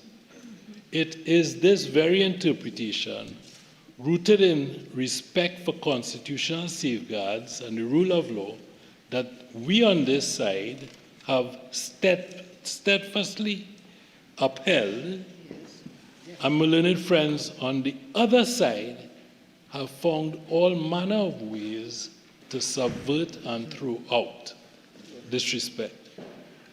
I shall, Mr. Speaker, respectfully say that the point that the government has vigorously defended the position that the Commission's authority is central to safeguarding the integrity and meritocracy of police leadership appointments cannot be seriously questioned.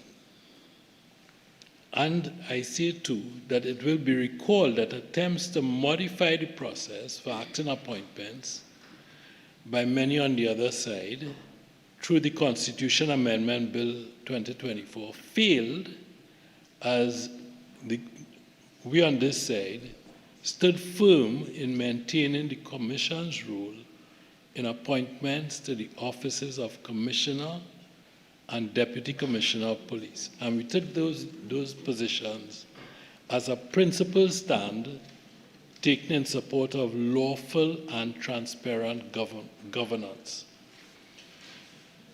Mr. Speaker, so I say that to say this. The notification is therefore far from an administrative formality. It is the culmination of a constitutionally enshrined process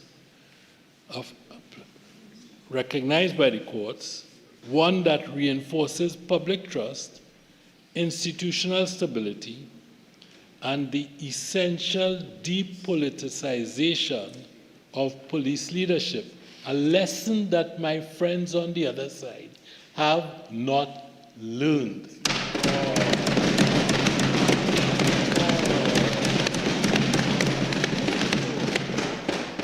They should have learned before, because they were part of the drafting of these arrangements, to keep their grubby hands off the police service.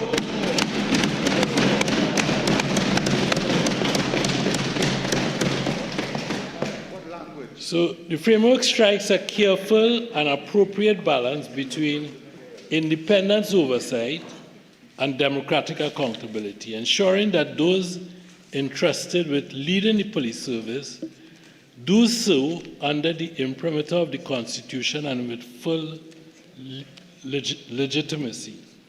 Now I turn now to Mr. Guevara. This government expresses its unequivocal support for the nomination of Mr. Alistair Guevara to the office of Commissioner of Police. Mr. Guevara's distinguished career, spanning more than 2 decades in law enforcement, has been marked by dedication to public service, a consistent record of operational excellence, and commendable leadership in some of the most demanding and complex of circumstances. His nomination not only reflects the high regard in which he is held by the Police Service Commission, but also stands as a resounding endorsement of the integrity, transparency, and meritocratic rigor of the selection process undertaken by the Commission. It affirms that those who ascend to the highest ranks of the police service should do so and should be taken to have done so, not by favor, but by proven merit. They do so by principled conduct and a resolute commitment to the safety and security of all of the people of Trinidad and Tobago. Again, this is a point that my friends on the other side ought by now to have learned. They have not. They hadn't. Mr. Guevara is a seasoned law enforcement professional, bringing to the fore over 20 years of experience in national security. His distinguished service within the special branch has seen him occupy several critical investigative roles, each marked by discretion, diligence, and strategic acumen. He's a graduate of the Police Academy in 1996. He has continually sought to elevate his professional capacity. He has received specialized training at the International Law Enforcement Academy in El Salvador, holds a Master of Bachelor's Administration, and has done other courses, numerous other courses in various parts of the world.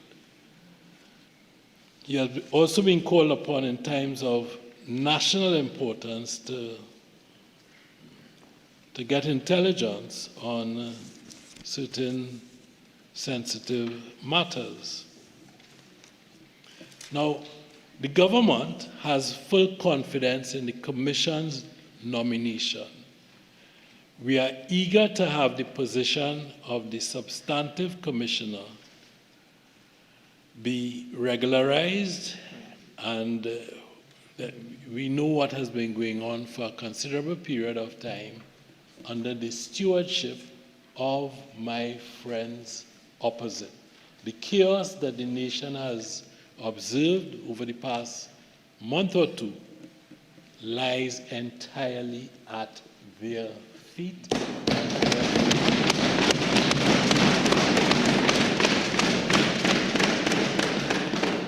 And so too does the anxiety of the citizens.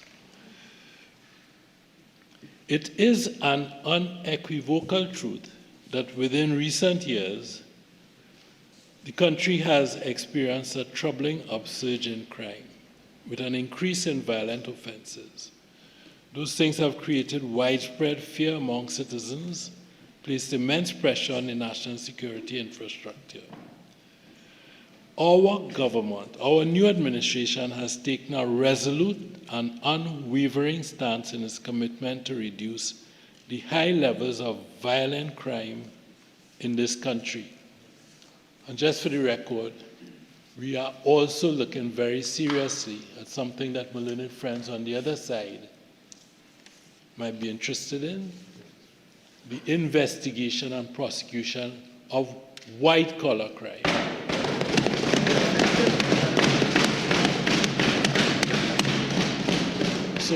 So watch yourself, all of you, and those of you in front of me, watch yourself very carefully. The administration has prioritized national security as a top agenda item, with focused efforts on boosting law enforcement capacity, enhancing intelligence gathering, and restoring public trust in the police service. In this regard, the government recognizes the importance of appointing expert leadership in the position of Commissioner of Police to drive accountability, reform, and efficiency within the service. This renewed focus, we hope, signals the beginning of an improvement in restoring peace, ensuring justice, safeguarding the well-being of every citizen of this country, and returning us to a position where white-collar crime is punished. And I know that my friend from Aruka Lopino, in another incantation, would have spoken to me before he was infected by his other friends, seriously about white-collar crime. The role of Commissioner of Police is central to the architecture of crime fighting in Trinidad and Tobago. As the highest-ranking officer in the Trinidad and Tobago Police Service, the Commissioner is vested with the power to manage the police service, mandated to ensure the effective and efficient use of all available resources.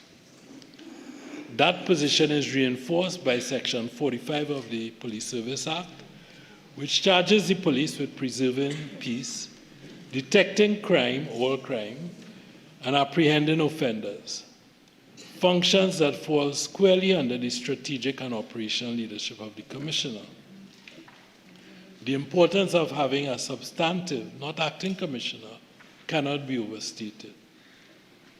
We take this opportunity to place on record our deep appreciation to and thanks for the efforts of Mr. Junior Benjamin, who was left to rescue the service from the debacle that you had taken it to.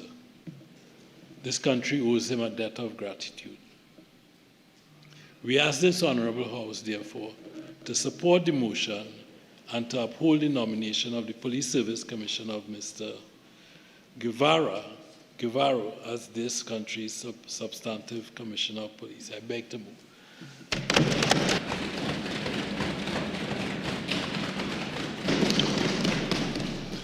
Mr. Speaker, as I conclude my contribution to this most important motion, Don't study them. You go ahead. Don't study them. Don't worry about that. You consider. You go ahead. Come on. Come on.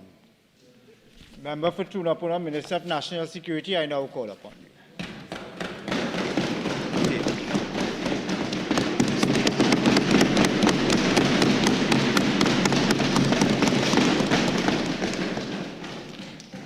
Mr. Speaker, as I conclude my contribution on the most important motion, I wish to express sincere appreciation to the Prime Minister of Trinidad and Tobago.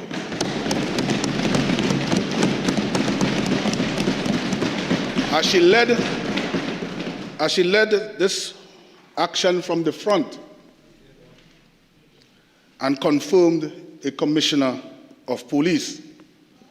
By doing this, we know that it will restore confidence in the process of appointment of a Commissioner of Police.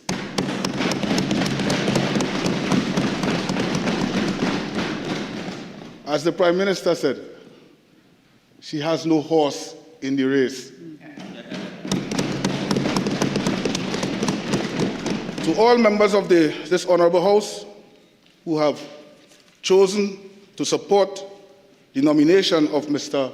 Alistair Govero to the post of Commissioner of Police, this should never be a political exercise, as was done in the past.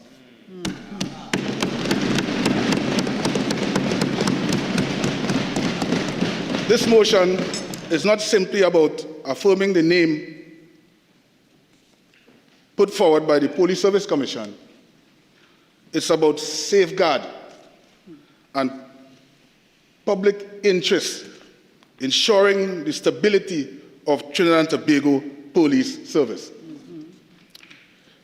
It also strengthens the public confidence in law enforcement and leadership. Mr. Govero is a seasoned, professional, patriotic servant of the Republic, a man whose qualifications and career speaks volumes. His broad experience in intelligence, covert operations, counterterrorism, and interagency collaboration position him uniquely to lead our police service in this challenging period. Mr. Speaker, I especially wish to commend the members of the opposition for their state-like approach in supporting the nomination. You have no choice. You want time to knock the desk? No. All right. There is also, Don't even clap. this is also a first for everything we have just witnessed, the first. It is often said that the national security should not be a political football, and today the Parliament lived up to that ideal. In recent years, we have witnessed the difficulties that can arise when consensus breakdown of matters as critical as the appointment of a commissioner of police. It is therefore not lost on the public nor this government that the decision to support Mr. Guevara represents the maturing of our political culture, a movement where country comes before party. Them don't know about that. You don't study them. Let me say it again. Let me say it again. Let me say it again. A movement where country comes before party. Yes. They don't know about that. And stability triumph over division. This government is committed to restoring faith in our institutions. We have allowed the Independent Police Service Commission to do it without any interference. Am I to say that again? Yes, man. Say it again. Yeah. We have allowed the Independent Police Service Commission to do their work free from interference.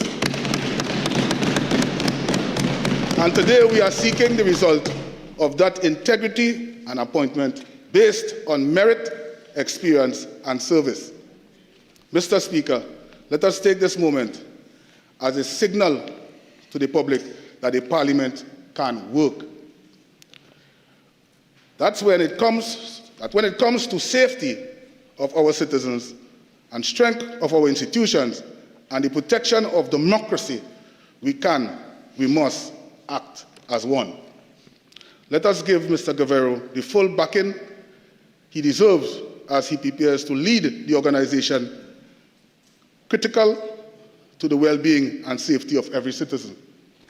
Mr. Speaker, honorable members, as this House, as we continue to prioritize the safety and security of our nation, the government remains steadfast in its efforts in continuing and modernizing, strengthening the infrastructure within the Trinidad and Tobago Police Service.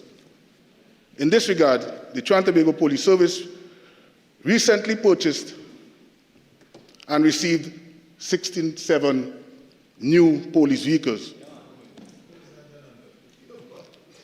These vehicles was added to existing fleet, which we'll be able to utilize throughout the country.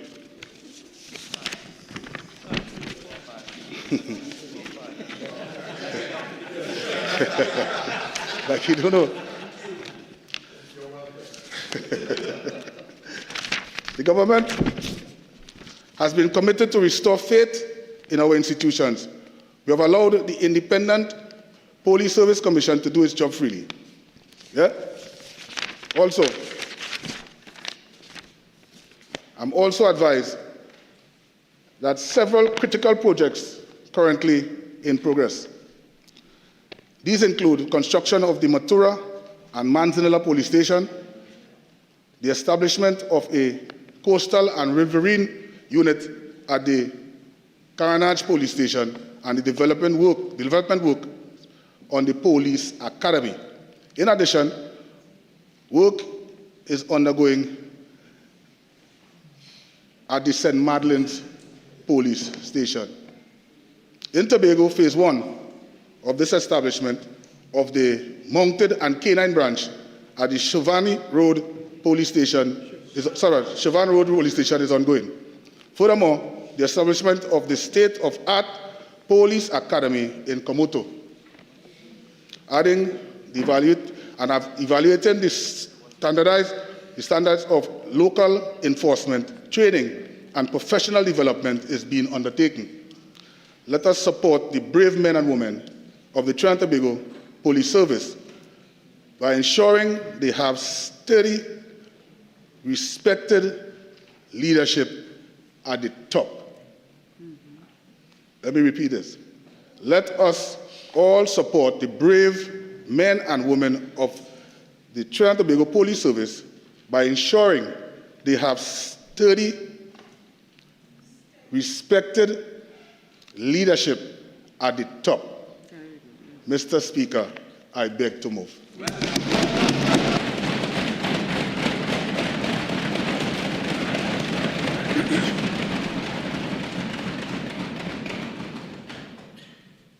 Honourable members, the question is, be it resolved that the notification of the President of the nomination by the Police Service Commission of Mr. Alistair Guevara to the Office of Commissioner of Police be approved. All in favour say aye.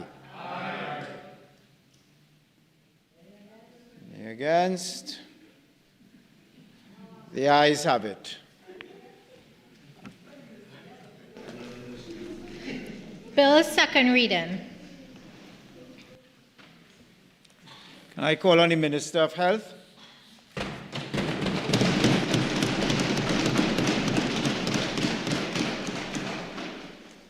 Mr. Speaker, I beg to move that the bill entitled An Act to Amend the Children's Life Fund Act, Chapter 2901, be now read a second time. Mr. Speaker, first of all, allow me the opportunity to congratulate you on your appointment as Speaker of this August House, and I want to wish you all the best going forward as you guide us through the process of conducting the business of the people of Trinidad and Tobago. Mr. Speaker, I also wish to congratulate the member for Siparia for being elected Prime Minister for the second time, and indeed as the only woman in our beloved nation to occupy the office of Prime Minister. Not once, Mr. Speaker, but twice. The member for Siparia remains an outstanding example of resilience, courage, and leadership for women in this country, especially those who are aspiring to high political office. And yes, member for Rima, perhaps one day your turn will come, but I want to say to you that it will be a long time from now because we have a lot to do on this side to fix the problems that you all would have left on that side. I also want to take the opportunity, of course, to thank the good people of Oropuch West for their warm embrace and support for me as their Member of Parliament. And of course, I must congratulate all my colleagues on this side for their magnificent victories in their respective constituencies, especially the new ones who are joining us here today. Mr. Speaker, it is my belief that we will return to government last April 28 because the people were convinced of our capability and capacity to deliver on our manifesto promises. They believed that we were capable of doing the things that would make their lives, and that of their children better. And they believed that we were capable of bringing back visionary leadership and governance to Trinidad and Tobago. And, Mr. Speaker, the people were not wrong in choosing the team on this side. Because, Mr. Speaker, in the 5 short weeks that we have been in government, things have been happening in every ministry. And this is, of course, despite the deep financial hole that Trinidad and Tobago was left in by those on the other side. But we'll speak about that another time, Mr. Speaker. So, Mr. Speaker, today we are here to deliver on the first of several promises made to the population by the Honourable Prime Minister, the member for Siparia, when she asked the people of Trinidad and Tobago for their vote. And that is to amend the Children's Life Fund Act so that more of our children could benefit. It is no secret that fixing healthcare and caring for children has always been foremost in the mind and indeed in the heart of the member for Siparia, the Honourable Prime Minister. Her track record will show that, Mr. Speaker. So just like she did in her first term in 2010, with the passing of the Children's Life Fund Act, as one of her first actions as Prime Minister, we are here today to treat with the nation's children as we lay the very first bill in this first session of the 13th Parliament, having just taken the action to recommend the appointment of a Commissioner of Police, another very important function of this government and this Parliament, Mr. Speaker. So, Mr. Speaker, I want to thank, of course, the Prime Minister for her faith in trusting me with the ministerial responsibility for health, but especially so for the honour and privilege to lay the very first bill in this 13th Parliament. Mr. Speaker, to the Prime Minister and to the people of Trinidad and Tobago, I say to you that I take this responsibility very seriously, and I give you the assurance that I will do my very best. So, Mr. Speaker, why are we coming to amend the Children's Life Fund Act here today? The Children's Life Fund Act 2010 was a historic and innovative legislative measure that gave hundreds of sick children another lease on life by creating a window for them to access highly specialized care from foreign experts at recognized institutions abroad when the required treatment was not available locally. Over the last 15 years, hundreds of lives have been saved. On the other hand, a number of applications were denied, and in many instances, decisions delayed, occasionally resulting in the possibly premature death of some children. Information supplied by the Children's Life Fund Authority show that during the period 2010 to 2025, the 15 years that the Life Fund has been in existence, that there were 472 applications for assistance.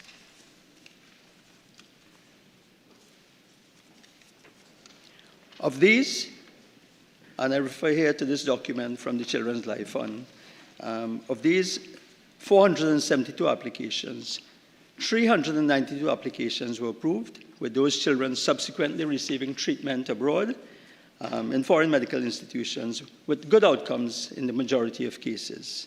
So the Children's Life Fund undoubtedly, Mr. Speaker, remains an important item in the state's arsenal when it comes to providing the best care for our sick children. But, Mr. Speaker, the issue here has been the declined applications. On the other hand, we have had some 80 declined applications during the same period, 2010 to 2025.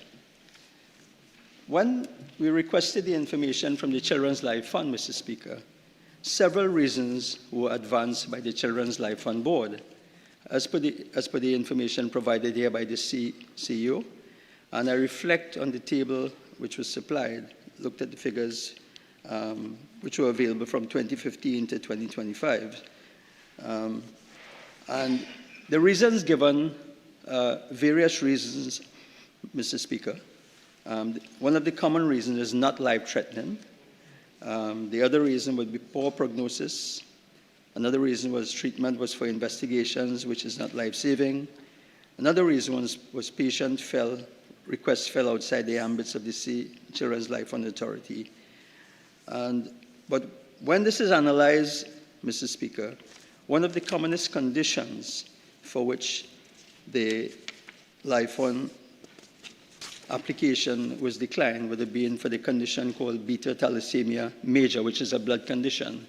And I'm going to speak a little bit about that in a short while, Mr. Speaker.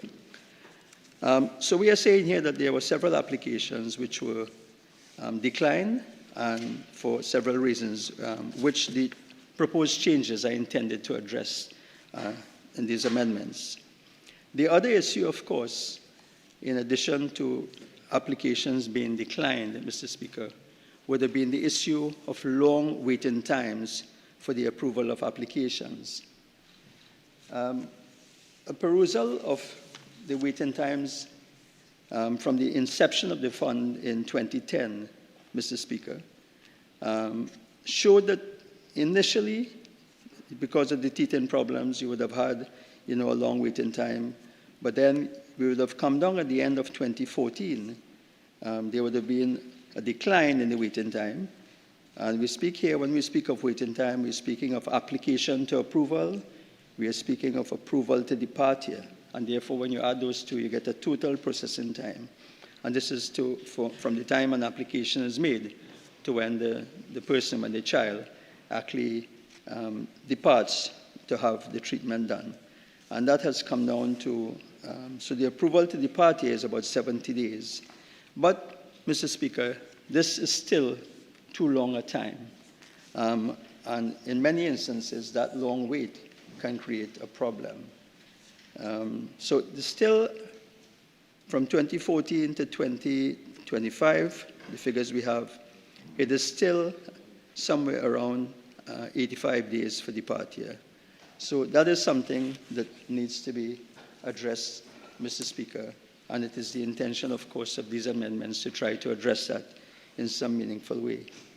But the question here, Mr. Speaker, is what were the consequences of the long waiting times? And all of us here will be familiar with the numerous complaints, the numerous newspaper articles, Mr. Speaker.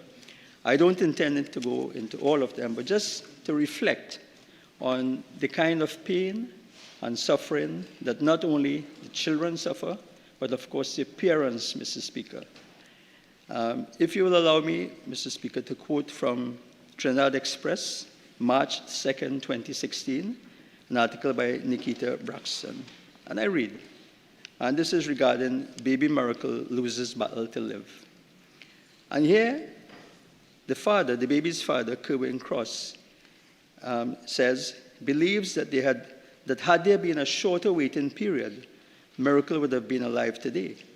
She waited, and this is painful, she waited as long as she could. She would have gotten through if the system was faster and if it was more efficient. She couldn't wait so long. It's so sad. End of quote there, Mr. Speaker. But I just use that, as an example of why this government, would have taken the step to try to improve the efficiency, not only in terms of expanding the conditions available, but of course in trying to make the process faster. Because 6 children at that age, time is of the essence in terms of accessing and providing medical care, Mr. Speaker. And, the article goes on to say that funds, and I quote again, funds for such complicated surgeries are usually approved in a maximum period of 2 weeks. The surgery was so complex, it took too long for the Life Fund to respond. I was angry and hurting. This is Kerwin Cross, Baby Miracle's father, expressing his emotions. And, this is 2016. Again, in 2016, Newsday, Saturday, 18 June 2016, there's a sad case of a 1-year-old child, Naveen Hari Persad, who actually died while the state was seeking legal advice from the Ministry of the Attorney General on the question of the interpretation of the laws of the Children's Life Fund. So again, Mr. Speaker, it is in relation to some of these issues that we are here today to try and address and make the fund, the administration of the fund a bit tighter. I'll just give a few more quotations here. And this is 2017. This is the next year, Mr. Speaker, and this is obviously a pattern happening here. And this is the case, says that Children's Life Fund turns down a 5-year-old child. And this 5-year-old child, it's in the newspaper, I can call the name, 5-year-old Halima Mohammed, who is ailing with beta thalassemia major, a blood disorder, and who had been accepted by a hospital in India to undergo a bone marrow transplant. And a bone marrow transplant is actually the the cure for children with beta thalassemia major, which is a blood disease, was denied funding by the Children's Life Fund. So, Mr. Speaker, it goes on, and it shows, it's a pattern here in terms of the refusal or denial of the Children's Life Fund based on the current legislation and the constraints of the legislation, perhaps. And again, here's another case here of Jovi Mitchell, who is in need of a bone marrow transplant, beta thalassemia major, and his parents, Anita and Andres Mitchell, are farmers, and they were not able to afford the $1 million surgery. So we see, Mr. Speaker, here a pattern of a lot of pain and suffering, where you have parents, of course, who cannot afford these treatments. These treatments are not available locally, and therefore they rely upon the Children's Life Fund to assist them. I go on to 2022, Mr. Speaker, and the headline here in The Guardian of 24th April 2022 is Teens Death Raises Questions About Children's Life Fund. The death of a teenager while he was awaiting treatment abroad has raised questions about the operations of the Children's Life Fund. And this is the case of Tristan Ramlochan, who had a condition called acute lymphoblastic leukemia.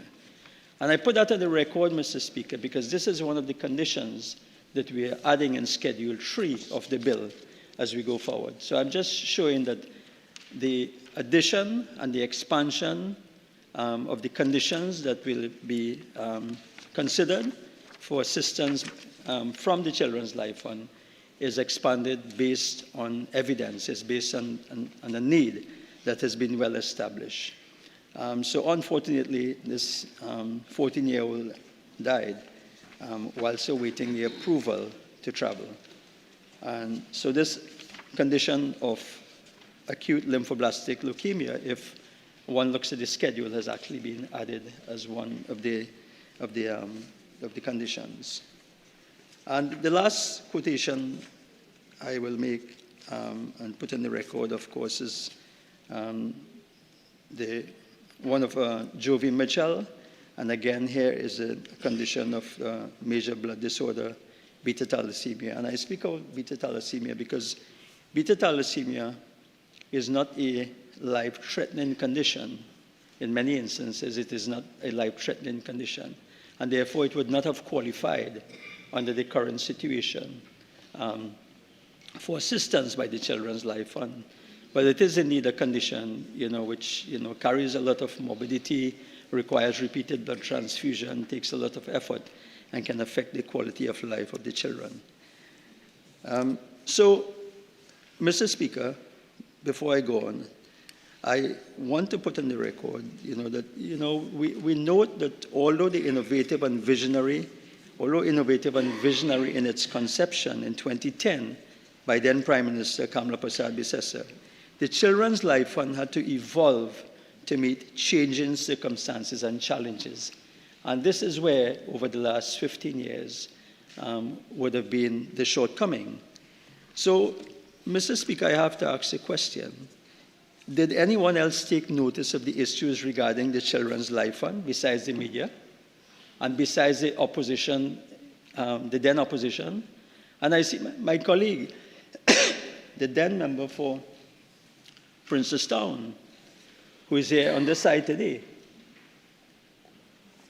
would have on many occasions raised several issues regarding some of these children, regarding the delay in waiting. Remember, he's here with us, he will recall, of course, as early as 2016, 2017, he would have flagged in this very house, together on the advice of the Prime Minister, member for Vancouver South now here. And of course, that was an issue. So we, besides the media, we in the opposition would have raised these issues. But, Mr. Speaker, story goes on. Somebody else had a look at this. Somebody else was worried, Mr. Speaker. And who was worried about this? Mr. Speaker, a joint select committee of this Parliament was worried about this. And the Joint Select Committee of Parliament did an inquiry, and the report I have in my hand here, April 1st, 2022. April 1st, 2022, Mr. Speaker. It's 3 years ago, just over 3 years ago. And this here is a report is a third report of the Joint Select Committee on Local Authorities, Service Commissions, and Statutory Authorities. And the recommendation, and this would have been submitted to the Ministry of Health, Mr. Speaker. Normally, the report of a Joint Select Committee is submitted to the Ministry for the ministerial response. And I have to quote from this, and I quote, "The CLFA, meaning the Children's Life Fund Authority, should develop a draft proposal to amend Act Number 12 of 2010 to accommodate a wider range of children in need of medical treatment."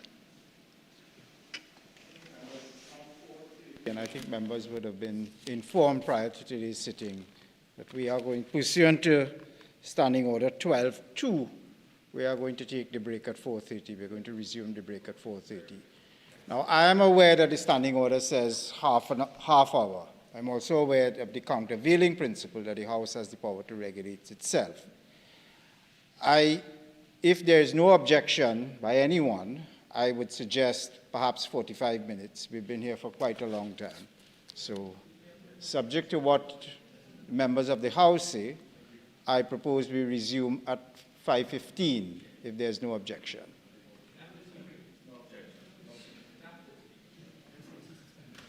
Well, the House until 5:15.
Good afternoon, members. Again, welcome back. Can I ask the Minister of Health to resume? I think when we took the break, you had 26 minutes remaining, Minister.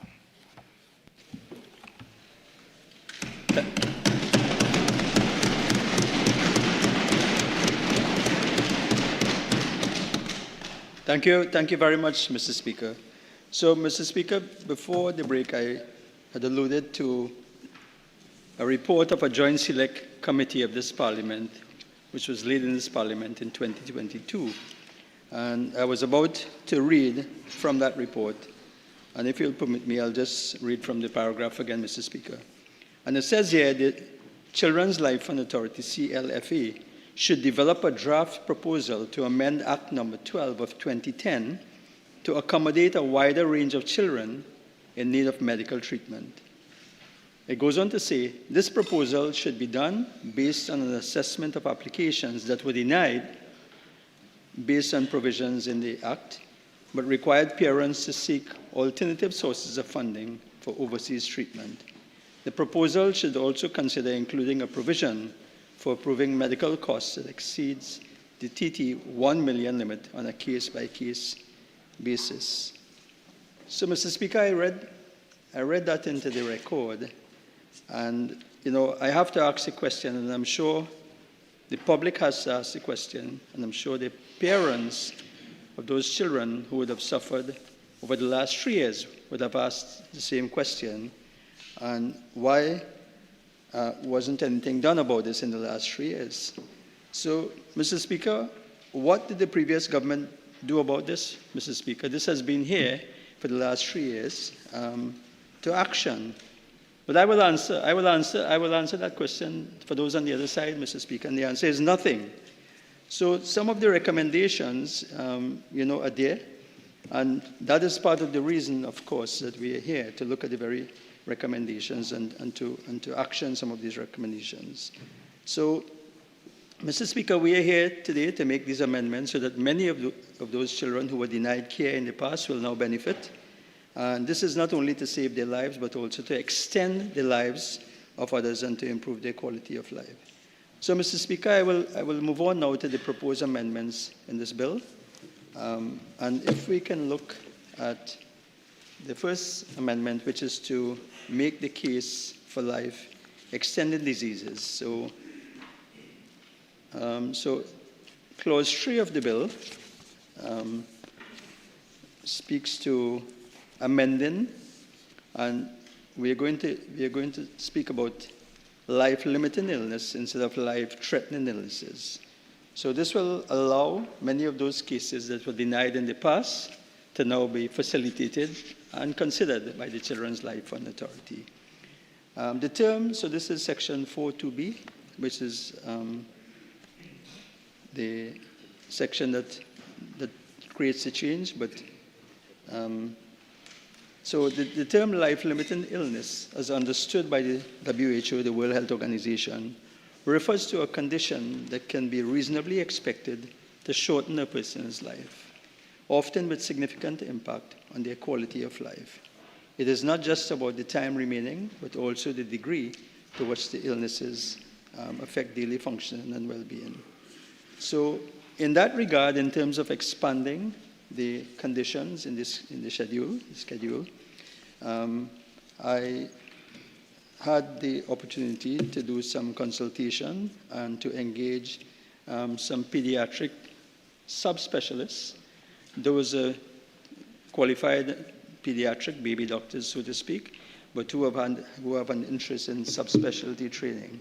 So some of those conditions that you would see in the schedule members would have come from an eminent panel of both local and foreign specialists, Mr. Speaker. And I just want to put on the record, I think it's important to recognize and to commend those who have contributed to this, to these amendments to the new schedule. So I want to put on the record and thank Dr. Kevin Dindial, who is a pediatric hematologist oncologist, Dr. Leonardo Akan, a pediatric endocrinologist, Dr. Barbara Rampersad, a pediatric surgeon, Dr. Ronald Ramrup, a pediatric cardiologist, Dr. Vanita Shukla, a pediatric neurologist, Dr. Nicole Solomon, a pediatric nephrologist.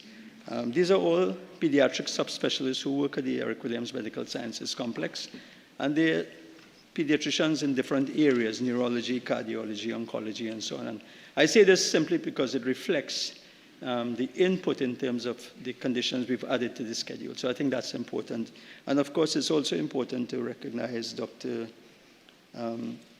Sherman Soman, the pediatric gastroenterologist, and Dr. Melanie Kirby, who is the hematology lead at the Hospital for Sick Children, Sick Kids in Canada, which is a well-known, internationally recognized facility for treating with sick children. So just to give members the assurance that this list, was compiled based on some very expert input. So, Mr. Speaker, this is regarding the change for changing the term from life-threatening to life-limiting illness. Now, Section 21A in the bill If we look at Clause 6, it introduces a new Section 21A, and this gives the minister the power now to review the decision of the board. And so it says here 21A, where the board rejects an application for a grant under this act, the chief executive officer shall within 3 days thereof submit the decision of the board together with its reasons and also supporting documents to the minister for his review. And the minister may, after reviewing the decision of the board, affirm, annul, or vary that decision, and the minister shall notify the board of his decision within 7 days. So why is there a need? Why was it necessary to introduce this new section? So what it does here, it gives the minister the power to review the rejected applications, not necessarily to change the outcome of the decision, Mr. Speaker, but to ensure, that there is some oversight when citizens feel aggrieved. It also allows the minister and the ministry to monitor the decline cases so as to expand the schedule if and when necessary, as more and more diseases become treatable and may be amenable to assistance from the Children's Life Fund. See, Mr. Speaker, what is the current situation when an application is declined? Well, at this time, when an application is rejected, the applicant will go to the media or the minister, who at this time has no power to intervene, and the applicant either ends up going to court. By that time, it's too late, Mr. Speaker. And of course, that can cost money and take time, and it is not in the best interest of the child. So this is why this amendment is very, very important, Mr. Speaker. So if we look at Section 21B, which is Clause 6 again, and this is the second amendment here, 21B, and it says it gives the minister the power to grant approval in exceptional circumstances. Why is this necessary? So there are many cases, and you have to understand the Act as it is currently constituted really limits the board in terms of what they can do and what they can't do. So some of the denials in the past would not necessarily have been the fault of the board. They were constrained.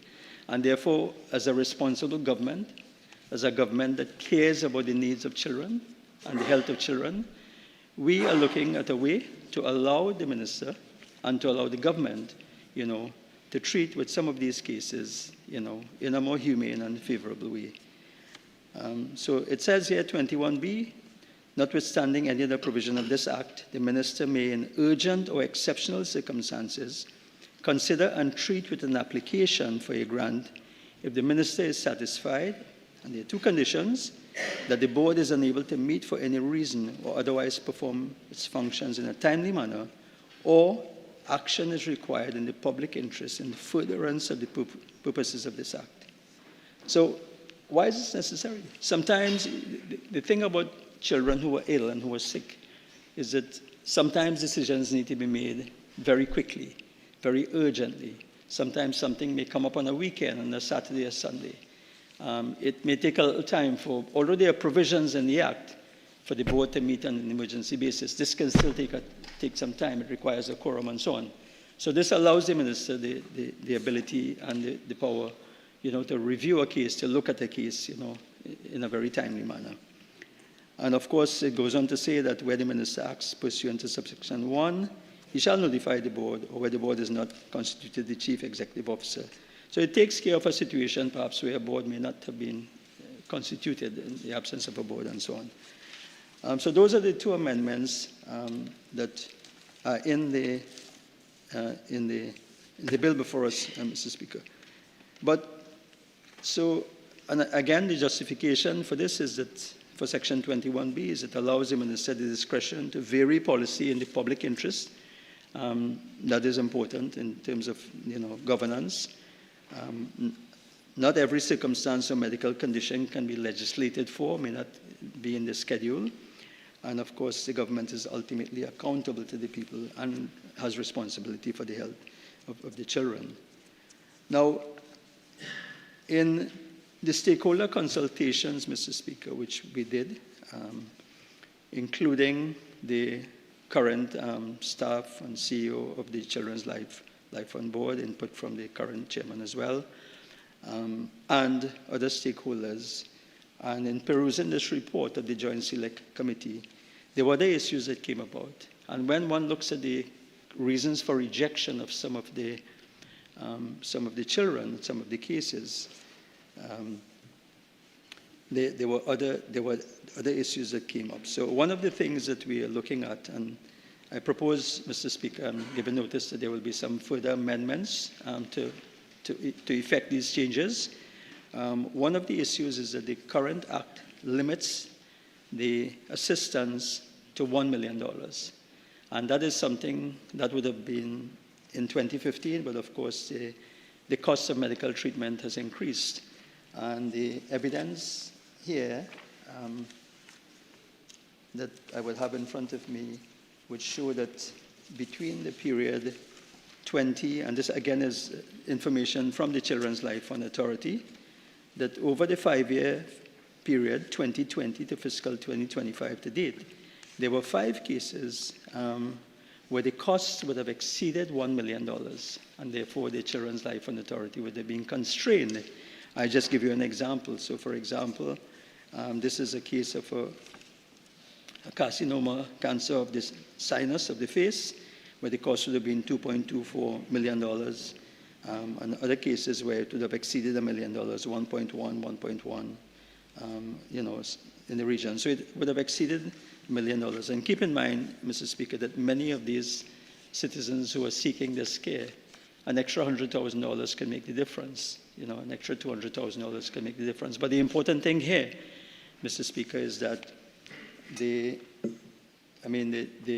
we have constraints financially, of course. But when one looks at the record, there would have only been about 5 or 6 cases during that period. So it is something that perhaps the government will be able to manage. So we're looking at that in terms of increasing the ceiling, and that would be the subject of one of the amendments.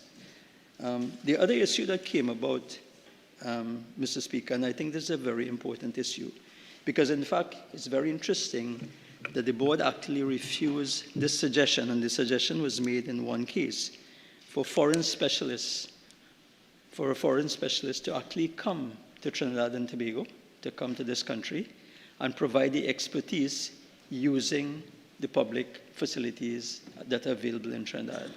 This is something that, an avenue that can be explored. It will be a cost to the Children's Life Fund, but it can be a very economic measure in terms of, allowing the foreign specialists to operate in the local facilities. So this can be more cost effective. And the other benefit of that, Mr. Speaker, would be the fact that you create opportunities for training of local doctors.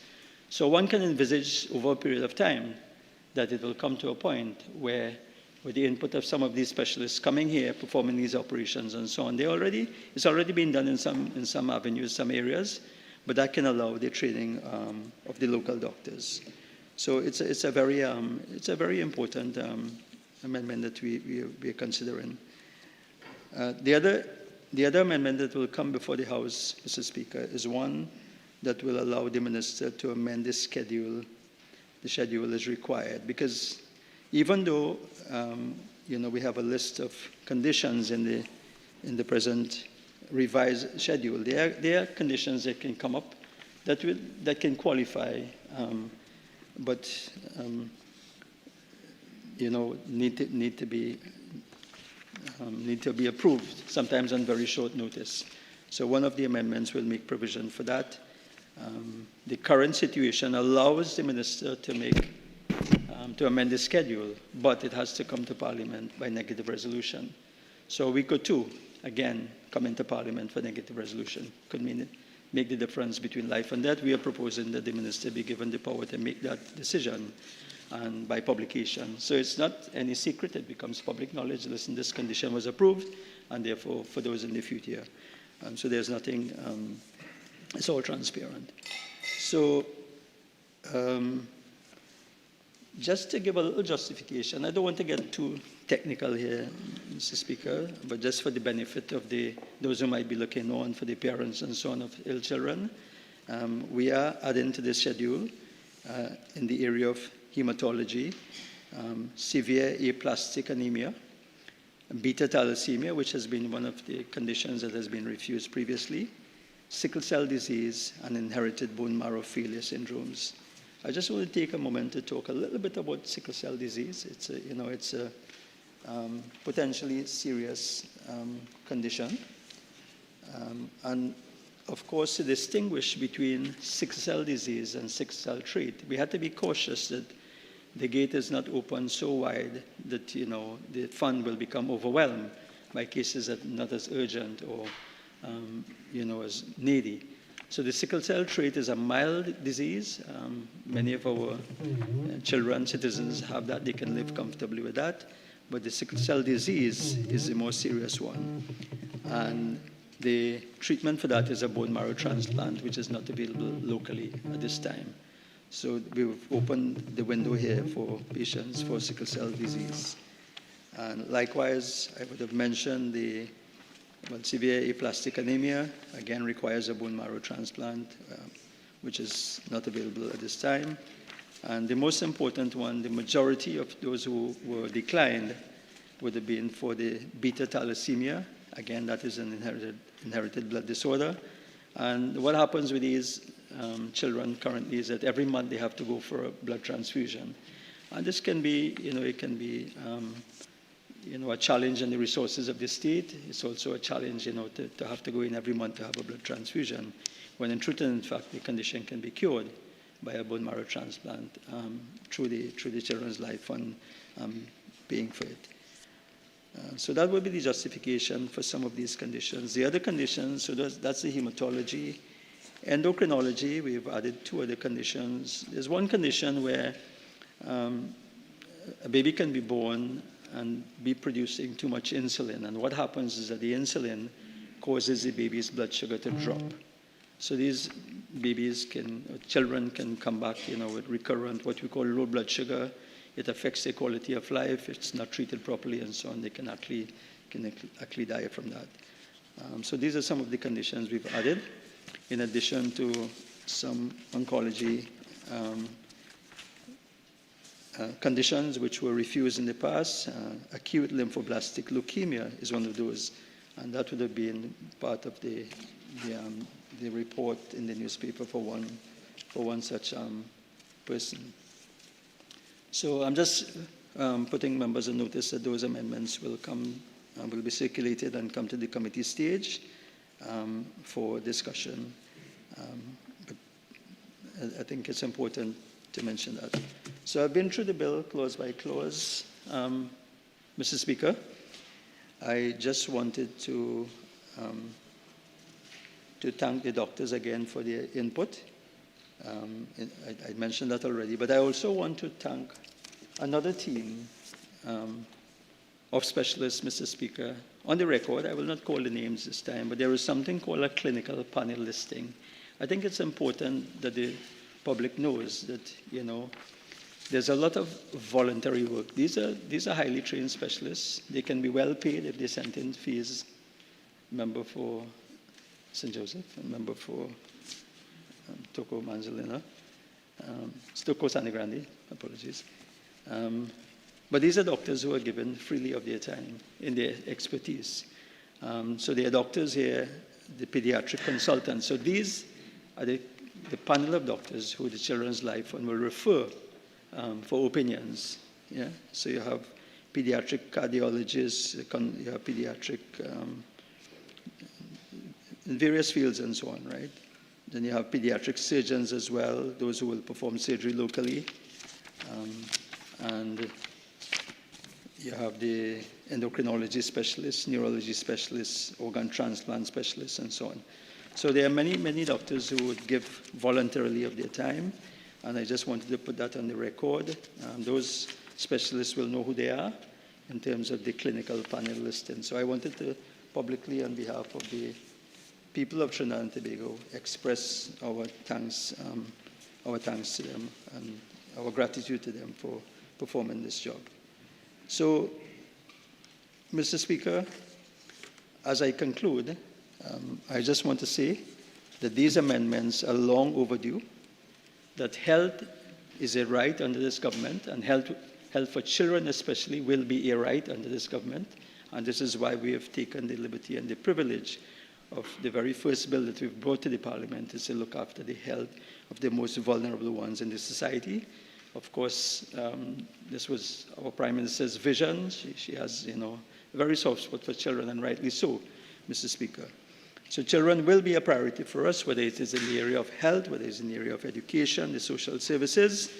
And I want to commend this bill to the House, Mr. Speaker, and I look forward to contributions from colleagues on the other side. And with those few words, Mr. Speaker, I beg to move. Thank you.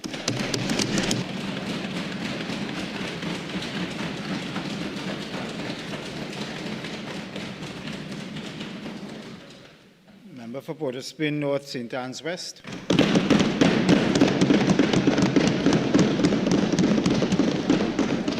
Thank you very much, Mr. Speaker. Mr. Speaker, I start today's presentation by thanking the constituents of Port of Spain North, St. Anne's West for giving me a third term and the privilege of serving them. Because for me, certainly, I see the opportunity to represent constituents and to represent Trinidad and Tobago as a privilege. I move quickly along to say that it is a no-brainer that anything that is being done to provide a level of support and to provide a level of service to the children of Trinidad and Tobago is something that is very commendable. The Children's Life Fund began in 2010. During the course of my presentation, I will refer to some of the difficulties that it has had over the course of time, and in particular, a concern that without proper oversight, how quickly corruption or other issues can creep in. And it is merely a caution, because the Life Fund is now 15 years old. It has gone through many transitions, and we as a country should have a fairly good idea now of what needs to improve, what can improve, what needs to change, and what shouldn't change. I think to give a proper context, it is important that we refer to the Act, because it is important that the population, as well as members of the House, have an understanding of what already exists in law and how the fund, as is set out in law, how this fund is meant to operate. Because it is very easy to fall into a trap that by just looking at the bill that is before us here today, which on the face of it appears to be a simple bill, really a bill that achieves two things in a nutshell. One, as we heard the Minister of Health say, there is an attempt to expand, as he put it, the services that are now covered by the Children's Life Fund, and I'll deal with that. And then really the second amendment is to give the minister really what I call a superpower. Because the minister is now being inserted into this piece of legislation, giving him or her a power that really is not subject to review, save that if you introduce the concept of judicial review. And that can be a good thing, or it can be a bad thing, but it's something we need to be cautious about, and I'll get to that. So when one looks at Act 12 of 2010, which is the parent legislation that we're seeking to amend today, one sees, first of all, it is important to see, well, what was this fund set up for? What is the Children's Life Fund and Authority set up for? And that's found at Section 4 of the Act. And importantly, at Section 4.2, and we're being asked to amend 4.2b with the bill before us, Section 4.2 talks about the functions of the authority. And of course, it's A, to operate and manage, administer the Children's Life Fund, which is what we'll expect. But the first amendment that we're being asked to look at here today is to Section 4.2b, facilitate the provision, as it currently stands, the law is, to facilitate the provision of specialist medical treatment to children suffering from life-threatening illnesses for which the required treatment is unavailable at a local medical institution. And what we're being asked to consider here today and what is being suggested by the government is, as I heard him say, the minister say, to expand from life-threatening illnesses, to delete that, and to replace it with this concept of life-limiting illnesses listed in Schedule 3. And I caution, by listing it in Schedule 3, and I understand what you're trying to do. You're trying to capture, as you told us, after having consulted a number of specialists who give pediatric care to children, you're trying to capture a variety of diseases or conditions. But you're limiting it, is the first submission, and I urge us to be cautious. Because by saying that it is listed in Schedule 3, what you've now done is you've tied the hands of the Children's Life Fund, that any sickness, any illness, any condition that, God forbid, any one of the children in this country has fallen subject to that is not captured in Schedule 3, immediately excludes them from the fund. So we must be cautious about going down that road. I understand what you're trying to achieve, because I assume your policy is by saying or leaving it as life-threatening illnesses. That is subject to interpretation. It's wide, it's broad, but perhaps that is how the legislation is best left. That you're allowing any spectrum of disease that medical experts, because it's really for medical experts to say, it is not for us lay people to say what is or what isn't a life-threatening disease. And that is why the minister has said he has referred to a number of specialist consultants, both locally and abroad, which is the right thing to do. So the first caution is careful that the ill you're trying to fix, you're actually making worse by now specifically limiting yourself to express conditions that are identified, particularly in Schedule 3. I accept that you can amend the schedule by order as you go along, as you said. What's that? Thank you, Minister. Minister, that was considered, and there is an amendment, which I'll have circulated now, that allows that situation not to occur. So it's not limiting the numbers. It gives the Minister the discretion. Thank you very much. So you see, the caution is actually a correct caution, because the bill that we have before us, a bill that we only had sight of a few days ago, a bill that we were called to Parliament here today, as we're meant to do as elected members, to look at. Immediately you can see that the opposition being responsible, through me and my colleagues, we've looked at it and you could smile, but it's the truth. That we came here to say, hey, don't limit the amount of treatment we may be able to give to a child who needs it by expressly limiting yourself to what is in Schedule 3, and I'll wait to see these amendments, which I have not had the benefit or the privilege of having sight of at this time. I've just heard mentioned a short while ago. So that is the first issue. The second, when you go through the Act as it is, and I offer caution on, and that the population should understand how this is meant to apply, is we go immediately to Section 9, what the board of the Children's Life Fund, the functions of the board, what the board does. And you see that the board authorizes payment of medical and related expenses of beneficiaries. What I should point out, just before I move on to that, is as the Act currently is, where we say life-threatening illnesses, that was not defined in the legislation. So maybe when we see the proposed amendment, it may be some sort of broader definition, some sort of scope that really gives the Life Fund the opportunity to provide service. And I also would like to add at this stage what is pointed out as the second part of that 4.2b, which is the treatment must be unavailable at local medical institutions. So I don't want the population to think, because I heard the Minister of Health say, and he referred to a particular instance, for example, a child that needs blood transfusions, I think you said on a monthly basis or weekly basis, is very expensive. But pause, certainly no amendment being made here today captures that, because that treatment is locally available. So to be able to access the Life Fund, there are a number of requirements, and we'll get to the eligibility. But one of them is, and one of the main ones is, why this was created, is that you must not be able to access the medical treatment locally. And that makes the point that I'm about to go on to now. What this amendment is seeking to do here, Mr. Speaker, it is to give the broadest possible powers to a minister in a piece of legislation, certainly that I have ever seen. I use the word superpower, not in a pejorative way, but it is literally that.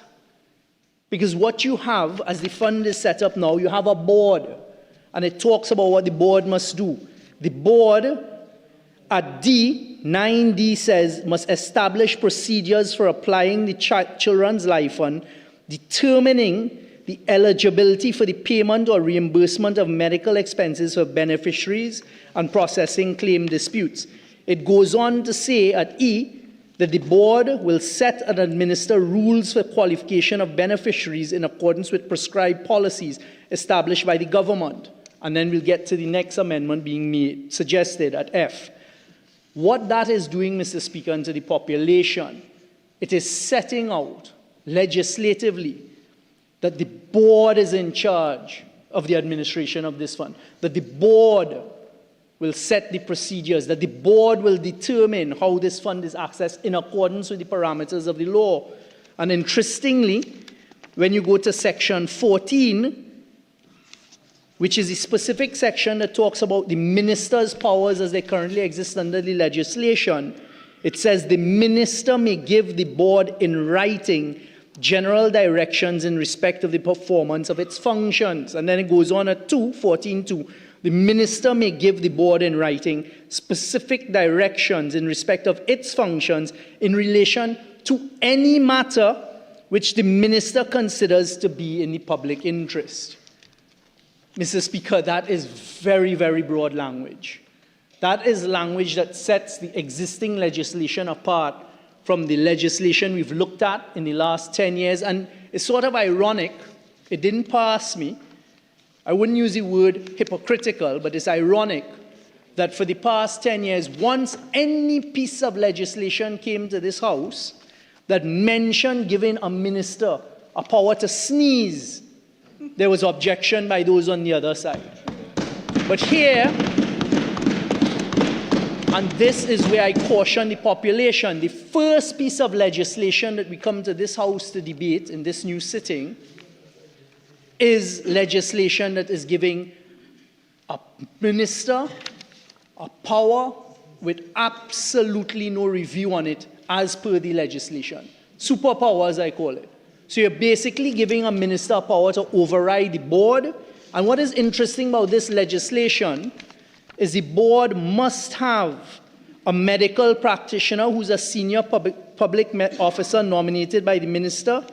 And then it also has other persons who may be doctors, but it goes on. It's not left up to the board to determine these things. The legislation actually sets up a body called the Life Unit. And it is the Life Unit that is charged with the responsibility of considering cases put before it. And that's found at section 17. There is hereby established a Life Unit which shall provide the case management services of the authority in respect of applications for grants for medical treatment under this Act. So that is the expert body, because it says the Life Unit shall comprise of a manager and administrative officer, but medical volunteers. And when you look at the Act, it is the Life Unit that is given the responsibility, the duty, as the legislation says, at sections 18, to undertake clinical and financial assessment of applications. So there's this specialist body set up by the legislation called a Life Unit that must look at the clinical, make a clinical assessment to determine whether they should recommend to the board that a child who meets the eligibility requirements, which are set out at section 19, and one of which, as I said before, requires treatment that's unavailable at a local medical institution, and then there's a financial side, but look at the clinical side. It is a life unit that will determine and undertake the clinical assessment, make the recommendation to a board that is set up under the Act with all of the authority of the Act, and a board that, as the legislation currently stands, a minister can give directions to. And as I read, Section 14B says, not only can the minister give directions, but the minister, in the broadest possible language, on any matter which the minister considers to be in the public interest. So one must immediately question and begin to wonder, why in the first piece of legislation to come before this House, where I accept you want to improve what exists to give access to life-saving treatment for children who need it and they can't get it locally. But why go to this extent to give the most extreme of powers with no oversight in the Act? And that led me to another question. And I'd like the government to consider this. This just talks about the minister. But as we know, as per the Constitution, in this instance, is it a minister acting on his or her own in their sole discretion? It certainly seems so on the face of the Act. Or is it, as we know, the Constitution sets out on occasions, the minister acting under the general authority of the cabinet? So immediately you're faced with this juxtaposition. Is the minister with this superpower here that is unnecessary, I submit, but understanding what you're trying to achieve, because you want the opportunity for a minister who feels, listen, this child needs immediate attention because they can't get it here, they fulfill. But how is the minister determining that if the life fund unit hasn't done so? If the board hasn't looked at it? Because I hear about emergency situations. I heard the minister suggest it may be on a weekend. But we all know that the board could sit at any point in time, and actually the legislation talks about that, as the minister accepted. So one begins to question, why go to this extent with the most extreme powers? And the question I'm asking now, is it a minister acting on his or her sole discretion? Or is it a minister who, by the definition, is understood to be acting on the powers of cabinet? Is it then, in that instance, because it's then you're saying is not an individual determining, is it that you're going to tie cabinet up with these decisions? Can cabinet make these types of decisions? And the next point, Mr. Speaker, as we all know, never make legislation on the basis of the individual who may hold the office at the time. So right now we have a minister of health who's a doctor. I don't think he specializes in pediatrics. I could be wrong, but he is a medically qualified doctor. What if that changes tomorrow? What if that changes and the member for Barataria-Sawa finds himself there? And he is now found in a position with an emergency situation. Is he to ignore the advice of this body set up by the legislation for obvious good reasons? This body that is set up called the Life Unit with the experts, and is a person who has no medical training, no medical experience, no expertise at all with the dilemma, the disease, or whatever it is that they're being faced with at the time, the child. That minister, in his sole discretion now, is being given this superpower that they can override anything and they can just say, yes, go ahead, go off and get access to the fund. And these are some of the cautions that I am concerned about, and I'm sure the population will be concerned about. Because you see, in trying to better things and in trying to give access, which is an admirable policy, we must be very, very careful that you're not making it worse than it is. So you have, as it is currently put before us, and maybe they will scramble now to add some more amendments that they say will come to us in committee stage that we haven't seen, but now you have a minister being given, is suggested to this population through the House that this minister be given an overriding power over the expertise of Life Unit and over the expertise of a board.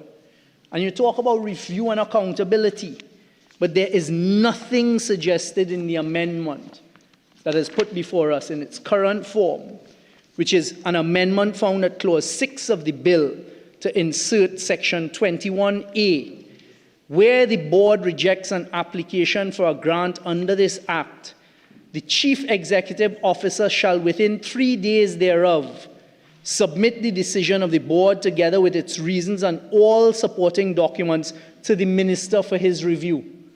So you now have the Member of Parliament for Labre, Comrade Elder, the Member for Labre, being in his new position of Minister of Health, having been put before him now a refusal that has gone through the Life Unit, that has gone through the board with medical expertise. And the minister, who is the Minister of Health, the Member of Parliament for Labre, is now in a position where, in his sole discretion, he must review that board, that affirmation. That is going to open up now challenges for judicial review, because you can't limit judicial review. So what is the reasonableness? Why are you putting one individual in that position where you've had experts look at it? How are you not protecting the minister by giving him or her this new superpower? And worse yet, if it is, because it's undefined. It's undefined. Is it now going to be a minister who is acting with under the general authority of the cabinet? Law must never be made, Mr. Speaker, on the basis of an existing individual.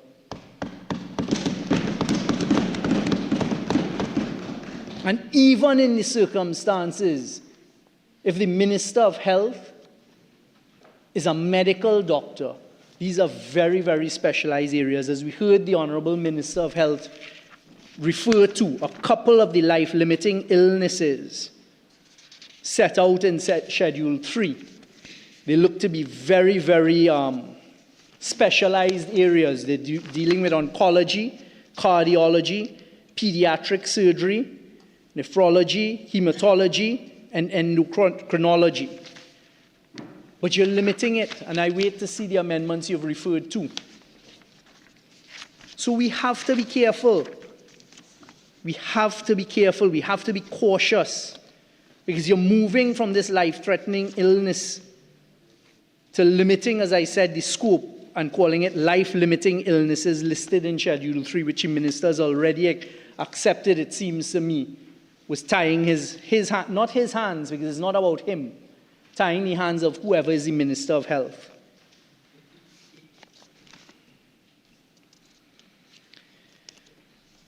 So these two, what appear to be simple suggested amendments to two areas, we immediately see are fraught with potential pitfalls. But egregious here is that you, in your first piece of legislation, decide to introduce this concept of an unreviewable minister with absolute discretion, absolute power to override experts and to take decisions. Because now when you look at 21B, as is suggested, the new clause 21B, notwithstanding any other provision of this Act, the minister may, in urgent or exceptional circumstances, consider and treat with an application for a grant if the minister is satisfied that A, the board is unable to meet for any reason or otherwise perform its functions in a timely manner. Pause. What could that possibly be? What situation could it possibly be that a responsible board, this is what they now send? But I can't read that when I'm on my legs. I have a little more courtesy to us next time. 21B, notwithstanding any other provision of this Act, Notwithstanding any other provision of this Act, Mr. Speaker, the Minister may, in urgent or exceptional circumstances, consider and treat with an application for a grant if the Minister is satisfied that the Board is unable to meet for any reason or otherwise perform its functions. So the Board that was selected, because I presume the government intends to select boards based on merit, boards based on expertise. I mean, it's a wide presumption, but I presume that is what would happen, especially with the Children's Life Fund. Is it that a minister... Okay. Can we allow the member to finish his contribution? He just has 5 minutes again.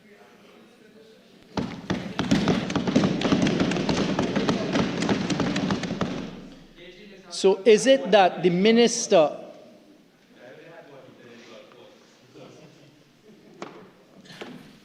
continue? Can I, member, can I not enter in the debate, of course, but can I just ask you to read the provision in its entirety? You seem to be leaving out the last part of the sentence. Leaving out any, thank you, Mr. Speaker, but I was going through it I see. word by word, and I hadn't reached the last sentence as yet. B comes after A, which is what I'll get to now. So the minister is satisfied that B... To interrupt you, I'll give you back the time, but I meant the entire sentence of A, just so that we correct the public record. Yes. So the entire clause. So 21B, I've gone through 21B1A. So the first provision is the minister must be satisfied that the board is unable to meet for any reason or otherwise perform its functions in a timely manner. So immediately we see the potential of a minister now having to go to court to defend that in its particularity. Because the minister now will be required to give evidence in court, be subject to cross-examination to prove that he or she knew that the board was unable to meet. Then the action is required in the public interest in furtherance of the purpose of this act, trying to tie it back. Then we go to 21B2, where the minister acts pursuant to subsection 1, he shall notify the board. But what's the use of notifying the board? You've just said the board can't meet, the board and function is exceptional circumstances, the board gone, according to the member for Persad-Bissessar, to the golf course, or gone for a swim somewhere. So the minister now has to make a decision. After the minister makes that decision, without any protection of expert advice, expertise around him or her, which could be set out in the Act to protect the minister, he or she must now notify the board, or where the board is not constituted, the chief executive officer, of the decision taken and the reasons for doing so within 7 days of the decision. So again, you're putting the minister in a very, very difficult, unenviable position. Putting the minister in a position, hey, you have the power, the sole discretion, make a decision now, because we can't find the board, we can't find the experts, and then telling him or her, and just tell them within 7 days. What's the purpose? What is the board going to do in 7 days? Overturn the decision you've already taken? It's nonsensical. It is an attempt to try and introduce accountability or transparency, but the horse is bolted because you've taken the decision, Minister. Protect yourself. So here you have, Mr. Speaker, in normal speaking time. So here you have, so I'll take the extra time, Mr. Speaker. I wouldn't use the whole time, but I'll take it. I rather suspect you will ask for the extra time. Ask for the extra time, or the use of the extra time. So, Mr. Speaker, we've already seen that there are a number of difficulties and a number of dangers that we caution the government about.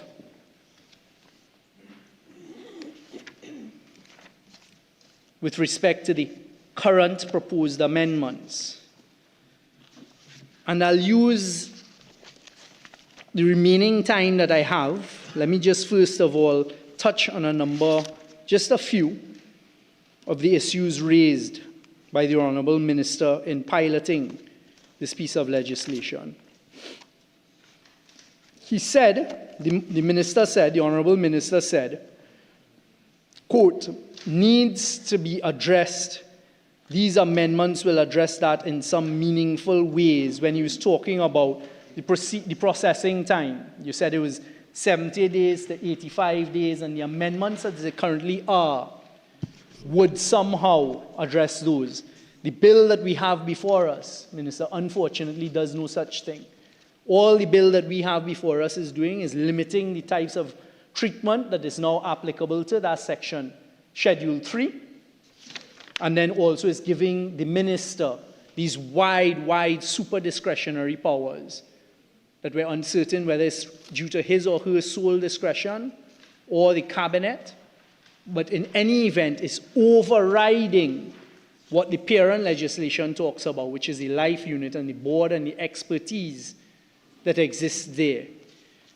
So certainly it may be in what has just been passed up, further amendments that are being proposed now, but it certainly is not captured in what is currently before us and what was provided to us 2 days ago. Then the minister went on to say, Mr. Speaker, the government is trying to improve efficiency by making the process faster, because that's a bit of the same point I was just making, that nothing in the current amendments in the bill before us actually does that. There's nothing to do in there that is improving efficiency.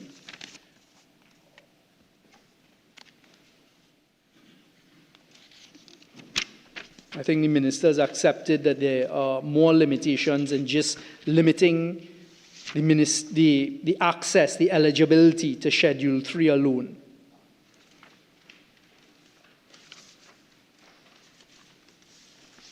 And I was just drawing as well attention to the eligibility clause, in particular when you spoke about blood transfusions and these types of things, to remind that as it currently is, one of the main eligibility conditions is that it must be treatment that you cannot get locally. And let's get on now to some of the caution I'd like to put. Because you see, this fund has run into serious difficulties before. And in fact, difficulties that led to criminal investigation and criminal charges. So when you look at the Newsday of the 12th of November 2015, you see a story by Miranda LaRose. The Newsday of 12th of November 2015, the Life Fund file for the DPP. And that story talks about investigations into an alleged fraud at the Life Fund in which thousands of US dollars were literally embezzled. So one questions, do you do anything here that is going to affect the oversight of the Life Unit and the financial assessments that it does, as well as the board, and put the minister in a position where maybe some public servant, as happened in this instance, is pushing pieces of paper in front of minister saying, hey, we can't get in touch with the board, we can't find them, but this is an emergency situation, and you need to make a decision now, that when you unravel it, becomes an issue of fraud. And we would see with that particular instance, the Prime Minister, and this is now in 2015, a Guardian report by Radhika Sukraj, Prime Minister Kamla Persad-Bissessar, has admitted that she and Health Minister Dr. Fuad Khan were notified by letter that thousands of US dollars had allegedly been embezzled out of the Children's Life Fund last year. Prime Minister was actually written to by the then CEO of the Children's Life Fund Authority, Genevieve Mahadeo, on the 7th of May 2014. That went on, just to close it off, to not only be a charge after police investigation, but the person who had embezzled the thousands of US dollars using the Children's Life Fund was actually convicted. So one of the other cautions, and especially in looking at this emergency provision that you're putting on the minister, the superpower, takes us now to an article written by Mark Bassant on the 7th of July 2015 in the Daily Express under the heading, Deaths Under Query. And this one needs to be of particular caution, because what you had is you had public servants identifying a particular hospital, in this instance in Colombia, and literally convincing parents no longer to use treatment that the child in question had been getting in the United States, and literally forcing the process to this hospital in Colombia with a number of children. One questions the reason why that particular hospital, but in this instance, unfortunately, it led to tragedy and death of the children because they did not get the type of treatment in Colombia. Again, it is relevant in this context because you're putting all of this onto a minister, whereas you have legislation, the parent legislation, that sets out expertise with a life unit and the board. So we need to be cautious here. Don't put a minister in that type of position. Trying to make haste to do something which you think is good, but it turns out not only to be bad for the taxpayer, but in this instance, because as the legislation talks, it's life or death for a child. That's what you're talking about. And the legislation here is talking about those instances. Concerns were raised by local doctors about one of the Colombian medical institutions sanctioned by the Children's Life Fund Authority, where sick children would be sent for urgent medical treatment. The concerns surfaced this year following the deaths of at least 2 local children at the Colombian facility. And that is what happened in that instance. Unfortunately, all of these instances took period at a particular period of time. So I'm cautioning, in your haste to grant superpower, in your haste to open up in a much wider way, and I heard the minister say, because the legislation as it currently is also caps medical treatment at $1 million. I think I heard the minister say in his contribution, and again it may be in the papers that were just passed to us, a further amendment, but I heard the minister say that they would be looking at expanding it to allow treatment beyond $1 million. There must be justification for that type of instance and why you're going down that road, if in fact you are.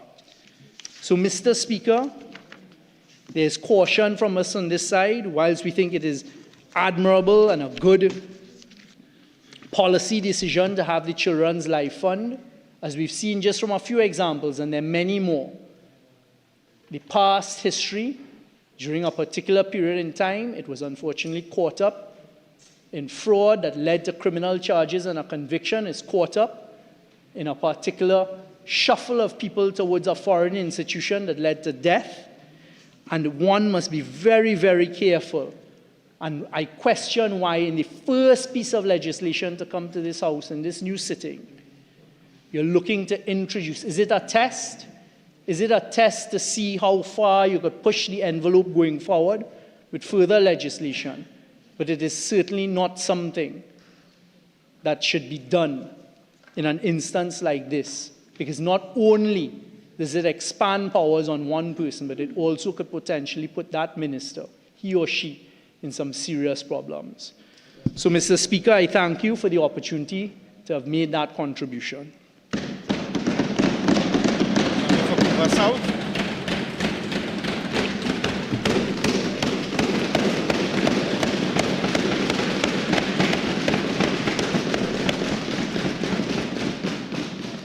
Thank you, Mr. Speaker.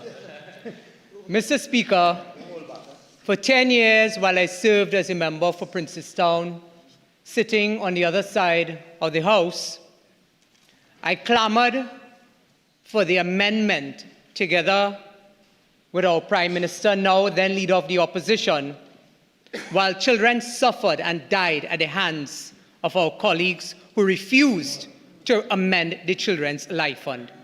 Today is a historic day, Mr. Speaker. It is a historic day because the Children's Life Fund, the vision for creating the Children's Life Fund came from the member for Siparia. And it was the member for Siparia whose brainchild it was to create this fund to ensure that the pain and the suffering of not only the children who were afflicted with life-threatening conditions, but the families and the loved ones who endured months, weeks, days, years of pain and suffering because they were unable to meet financially the constraints that they experienced as it related to saving or attempting to save the life of their child.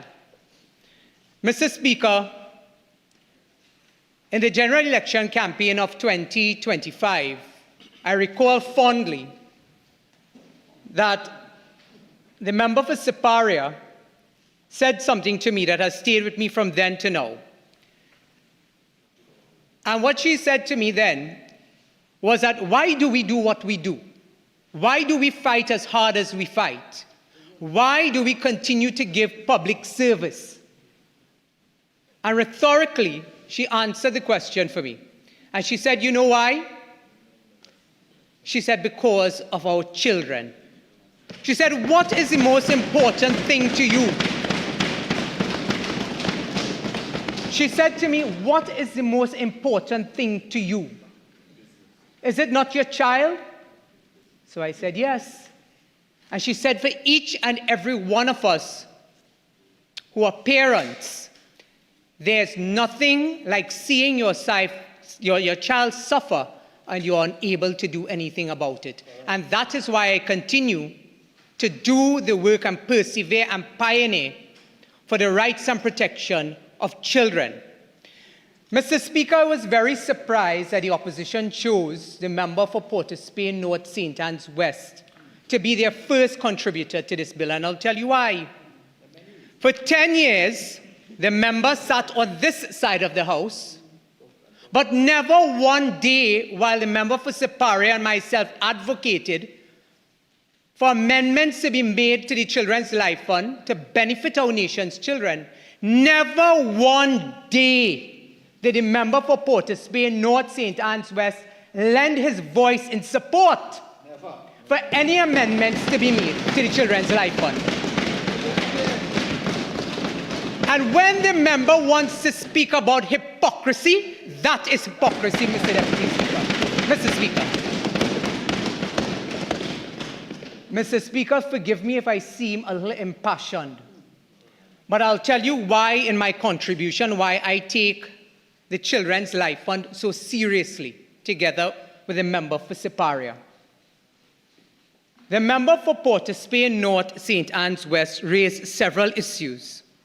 And while the member for the past 10 years could not find his voice because he suffered from PIP during that period, on the issue of the Children's Life Fund, there were other members who sat alongside the member for Port of Spain North St. Anne's West on this bench who are no longer here.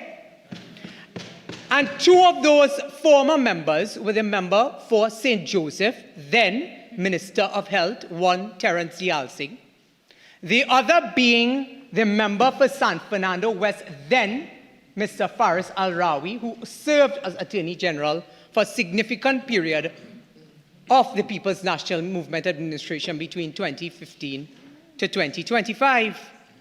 But you see, Mr. Speaker, the then member for St. Joseph, who served as the Minister of Health during that period, I recall the day we were leaving for the last sitting in the House of Representatives prior to the last general election.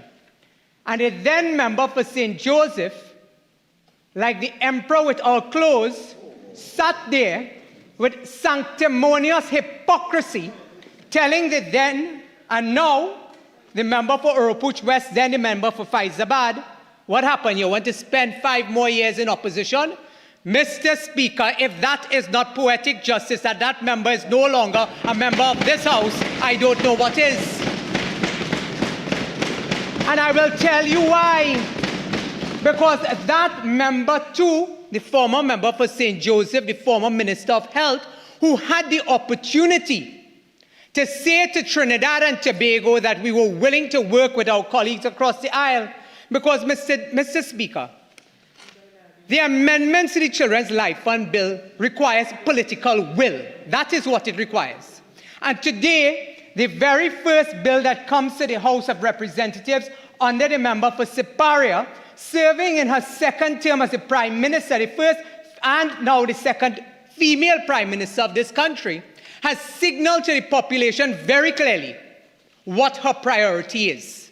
And her priority has always been, from the time that she served as Attorney General in 1995 to Minister of Education in 98-99, then going into opposition, back as Prime Minister in 2010-2015, now once more in the seat of Prime Minister, has said to her government that the children of Trinidad and Tobago are our top priority.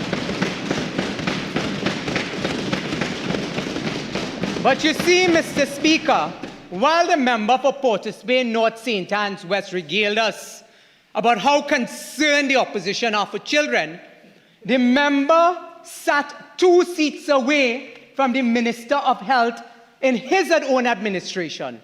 And instead of adding his voice in support on several occasions when we raised that the Children's Life Fund needed specific review, support for additional amendments, not one word coming from the member from Port of Spain, North St. Anne's West, not one word. And the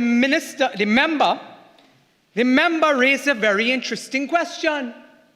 The member said, why are we giving the minister this superpower as he described it? I want to remind the member for Port of Spain, North St. Anne's West, how we arrived at that situation and at that point. Because you see, Mr. Speaker, our colleagues, our friends opposite, they seem to suffer from selective hearing. And today they have been very selective, hoping that the population will forgive them in quick order. The population will not forget the millions and billions of dollars as identified today by the Prime Minister through the Auditor General's report, spent on frivolity, spent on white elephants, spent on the interests of friends, financiers, and family of the People's National Movement. And no colleague opposite can separate themselves from what occurred between 2015 to 2025. The member for Aruka Lopino cannot separate himself. The member for Arima certainly cannot separate herself. Because I want to remind Trinidad and Tobago that the member for Arima was part of that administration. And while she may be new, the honorable member that is, to the position of leader of the opposition, I too cannot recall one instance that when the member sat on this side of the House, that the member said, but this is for children, this is for our nation's children. Instead, the member for Arima, now the leader of the opposition, chose to toe the line of the member for Diego Martin West because it was politically expedient for the member to do so. And therefore, when colleagues stand on that side of the House to lecture us on moral and spiritual and ethical values, if you cannot have compassion for children, then God help us. God help us if they ever return to government. They have demonstrated, not by their word, they have demonstrated by their deed. 2015 to 2025, not one amendment to the Children's Life Fund in the span of almost 10 years. The member for Aruka Lopino, the member for Arima, the member for Diego Martin Northeast, the member for St. Anne's East who once wanted to school me about how to raise my own child. Today, for 10 years, she had nothing to say, the honorable member that is, about the welfare of the children of Trinidad and Tobago who suffered under their hands, many of which passed away not being able to receive the life-saving surgeries. The member for Port of Spain, North St. Anne's West, was in the Attorney General's office for a significant period of time. The member for Port of Spain South, they often leaned on advice in the area of law. The member for Trin City Maloney was once in this position as leader of government business, not once advancing a piece of legislation. But, Mr. Speaker, the member for Separia today made sure that the very first act that she was committed to was bringing amendments to save our nation's children. Mr. Speaker, the Children Life Fund Amendment Bill 2025 has nothing to do with any personal interest on anyone on this side of the House. But in other incarnations, when our colleagues, our friends were here on this side of the House, there were things that you would hear very often, one of which was NCB Global Finance. You heard about that institution. You heard about the recusals from former members of the government, some serving in the highest positions. However, Mr. Speaker, because we are talking about expenditure for the Children's Life Fund. Okay. Thank you, BG. Is your objection on the ground of relevance? Yes. Okay. The way I see it is this. I think you need to lend context to what the member is saying. So I will allow him a very brief respite from it, but in the context of expenditure and expenditure alone. Thank you, Mr. Speaker. Mr. Speaker, we are speaking about the Children Life Fund Amendment Bill. There's the operational side. Our members will speak, and I will speak about the clauses in this bill. But there must be the context, as you have described, in terms of what is the priority of the state in terms of bringing this bill today, and the context in which we find ourselves with respect to the specific amendment. And that is why I can tell you that the commitment demonstrated by this government for our nation's children is very different from our colleagues opposite. Because while we are not advancing our own self-interest, I cannot say that colleagues on the other side did not do that when they were in our opposition. You know, Mr. Speaker, the member for Port of Spain, North St. Anne's West, got very jumpy where we spoke and made reference to NCB Global Finance.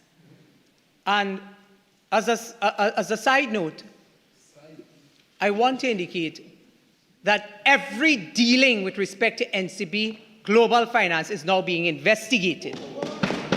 It is now being investigated, and the Honorable Attorney General will speak more to that, about persons who are more interested in filling the pockets of their friends, financiers, family, instead of looking after the interests of the most vulnerable in our nation's society.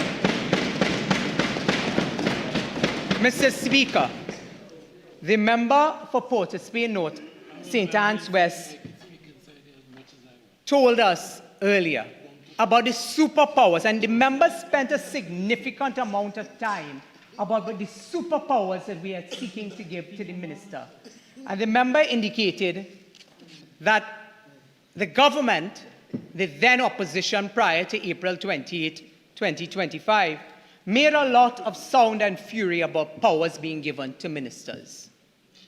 But the member stopped short of putting that point into context. Because when it came to giving ministers of government superpowers to look into citizens' taxes through the BIR is when we had a problem by giving ministers superpowers. And I recall it was the member for Diego Martin Northeast who sought to give himself that superpower of being able to go to the BIR to get certain pieces of information. And that is what the then opposition, now government, rejected. We rejected that, Mr. Speaker, because again, it could not be that one was serving their own interests, whether it is political or otherwise. We had a problem with giving superpowers to ministers from the last administration as it relates to customs and excise. Again, who was the minister that brought bills to this House seeking to give the Minister of Finance, who was a line minister, the power to do certain things in customs and excise that was really outside the remit of saving lives compared to what we are trying to do with my colleague from Urupuch West and other colleagues from time to time who will find themselves as the Minister of Health. I want to remind the population, through you, Mr. Speaker, that it was not this government, the then opposition, who made a song and dance trying to give ministers of national security powers unto themselves that they would be able to receive sensitive information from the state apparatus as it relates to national security agencies under their purview. It was not this government. But you see my colleagues opposite bend their heads in shame, and they have a right to bend their heads in shame. They have a right to bend their heads in shame. Because when the then opposition, now government, raised the issue of giving ministers that superpower, it was in the interest of, one, the separation of powers in the Republic of Trinidad and Tobago. Two, it had to do with ensuring that the political arm was not interfering in areas that they should not be interfering in. And thirdly, Mr. Speaker, the member for Port of Spain, North St. Anne's West said, well, you don't legislate for today. You legislate for tomorrow and the day thereafter, because anyone can be sitting in the position of minister. And therefore, you would want to ensure that person is insulated from any perceived bias or interference. Mr. Speaker, we saw for 10 years the members opposite were callous, bold-faced, brass-faced, and unashamedly sought to bring power onto themselves through legislation in this parliament that did not look after the interests of the well-being of the citizens, particularly children, as we are doing today with respect to the Children's Life Fund Amendment Bill. The member opposite used the words that we should be careful and that we should be cautious. We should be careful and we should be cautious going forward, giving ministers these sort of powers. Mr. Speaker, when you look at the bill, and you look at the amendments that are being proposed, you spent a lot of time, and I'm very grateful, Mr. Speaker, I'm not seeking to bring you into the debate, but for a long time in this House, there was an absence, and I will make no apologies for saying that, there was an absence of contextualizing a lot of what was being said, whether it was right or wrong. But today, sensibility has returned to the House of Representatives. And when the member opposite spoke about we must be careful and we must be cautious with the powers that we are giving a minister, you look at the bill, you look at the amendments in context, one dancing with the other. Mr. Speaker, it has to be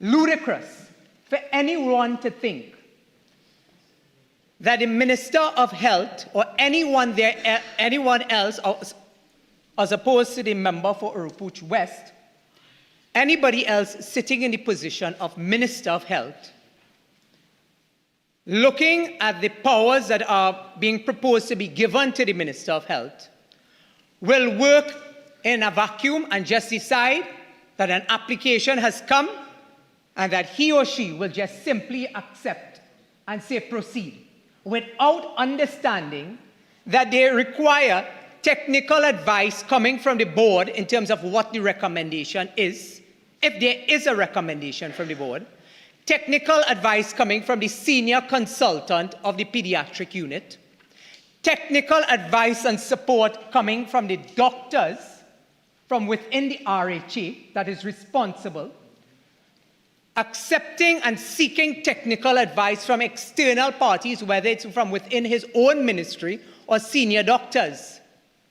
one has to be ludicrous to think anybody who's sitting in the position of Minister of Health will just vaps. That probably occurred under the pharmacist that they had as Minister of Health. That will not occur under Minister of Health, member for Urupuch West. You know, Mr. Speaker, I recalled earlier that we were told when we sat on that side of the House to leave Separia right there. We have brought Separia to this side of the House. Rather, Separia has brought us to this side of the House. But the Honorable Prime Minister has been very careful in the selection of the persons that she entrusts with the welfare and the health, particularly of our nation's children. Mr. Speaker, you know, it's probably fortuitous that the member for Separia is making her way, she left for a few minutes, is now making her way back into the chamber. But again, it was because of the vision of the member for Separia. That is why we are here today, and we are happy to have her right here, and she's not going anywhere. She's not going anywhere.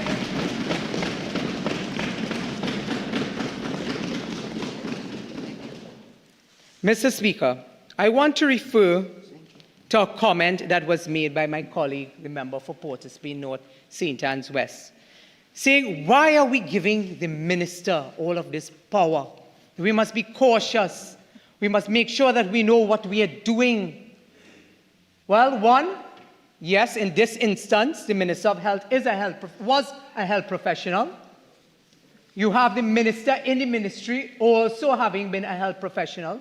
You have several members on this side of the House, well-acclaimed senior doctors having served in our public health system.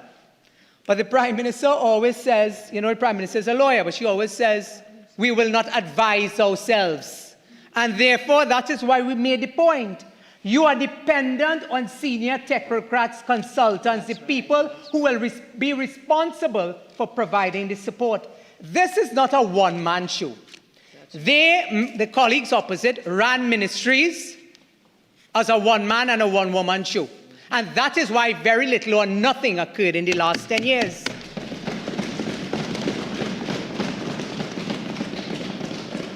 You know, Mr. Speaker, the member for Port of Spain North St. Anne's West spent a lot of time quoting from newspaper articles. And I started off by saying we must remind ourselves, how did we arrive at the position that we are in today, 10 years later?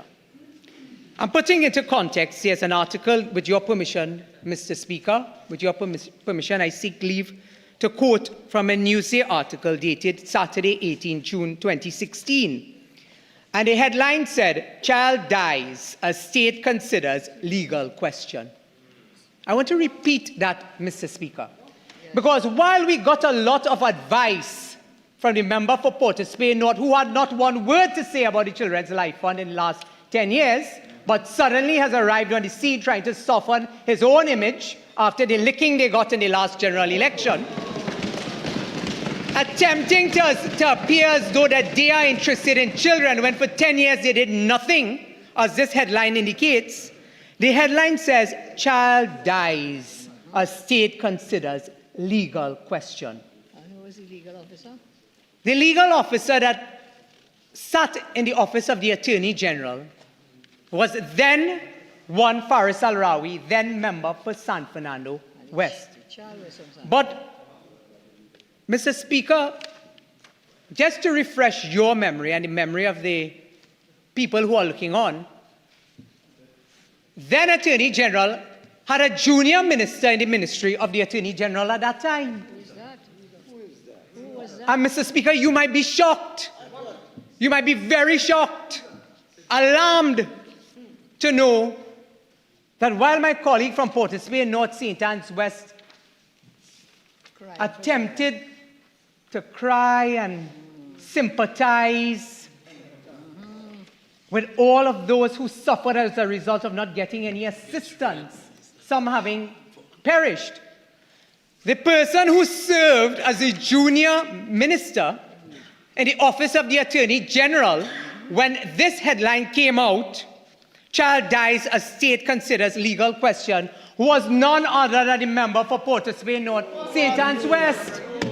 So when the member wants to talk about hypocrisy, when the member wants to tell this side about hypocrisy, respectfully through you, Mr. Speaker, the honourable member for Port of Spain North, St. Anne's West, might want to take a look in the mirror. Might want to take a look in the mirror. Mr. Speaker, the article says, Parliament yesterday heard that a 1-year-old child, Naveen Hariprasad, and member for Urupooch West, through you, Mr. Speaker. This may almost be a bit of poetic justice. You can never find anything good coming out from a child or anyone that perishes. But today, serving as a member for Urupooch West, I retell this story knowing that the child that I referred to was from the constituency of Urupooch West. Mr. Speaker, it said Parliament yesterday heard that a 1-year-old child, Naveen Hariprasad, died while the state was seeking legal advice from the Ministry of the Attorney General on the question of the interpretation of laws governing the Children's Life Fund. It is understood the legal issue involved 2 words. Mr. Speaker, the article says that the issue involved was about 2 words. 2 words in the law which were key to determining whether the child would qualify for a second surgical procedure needed after an initial procedure was funded by the state. The issue was whether Naveen's case would qualify as an exception to a ban on a second set of funding within the space of 2 years. The article dated June 16th, Newsday went on to say, during question time, Princess Tong MP Barry Padarath asked Attorney General Faris Al-Rawi if a legal issue had been resolved in relation to the fund. Al-Rawi said yes. Padarath asked what mechanisms have been put in place by your office to ensure that a reoccurrence similar to this does not occur again. The Attorney General said there is no need for mechanisms. This is what they said in 2016 when the child died. They failed to give a legal opinion on 2 words. Al-Rawi said there is no need for mechanisms because the phenomena is one in which was unique to this particular situation. May I take my extended? You shall. Thank you, Mr. Speaker. He said between 2010 to 2016, several persons had applied. It also went on to say that the member for Siparia interjected, lending her support on this issue. Mr. Speaker, the records will show very clearly that we have never deviated from our original position, which was really meant to help particularly those, but not limited to, those who were constrained because of financial constraints to seek medical advice, particularly for children, on issues that locally there was no treatment available for. Mr. Speaker, I want to give you an instance about the level of commitment, and that is why today there are a few amendments to the Children's Life Fund Amendment Bill. There are 2 that we have brought initially, and there are a few that we will put on the floor of the Parliament as we continue. One, yes, does seek to give the context to the involvement of the minister. It also seeks to give beta thalassemia and several other conditions consideration for access to the Children's Life Fund. Mr. Speaker, I can remember it like yesterday, the very first instance that came to the Children's Life Fund. Sitting at her desk at 10 p.m. one night at the Prime Minister's office, Prime Minister Kamla Persad-Bissessar, member for Siparia, in 2010, received a letter on her desk from a parent who was asking for the exact same thing of what we are doing today, to expedite the case of her child because they thought it was just taking a little too long. We had just been in government for about 2 to 3 months at that time. Prime Minister Kamla Persad-Bissessar, member for Siparia, took up the letter And the child was from the constituency of St. Anne's East. It wasn't a child from Siparia or a child from Couva South. It was a child from an opposition constituency. Very first child in the Children's Life Fund. St. Anne's East. Prime Minister gave me the letter at 10 o'clock in the night. 5 minutes later, she looks up and she says, "What are you still doing here?" I said, "Prime Minister, it's 10 o'clock. She said, "What does that have to do with anything?" I said, "Well, I'll seek to sort it out in the morning." Prime Minister then looked at me and she said, "Are you a parent?" At that time, I was not. She said, "Let me tell you something. Call them now. Because if I know what the heart of any parent is like, they will not be asleep. They will be anxiously waiting for a phone call at any time."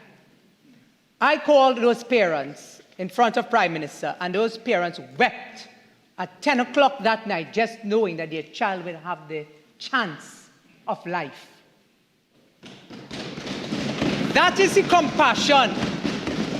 That is what drives the member for Siparia to continue doing what she does. And that is why, when we were told to keep Siparia right there, Siparia has brought us right here, and she will remain right here.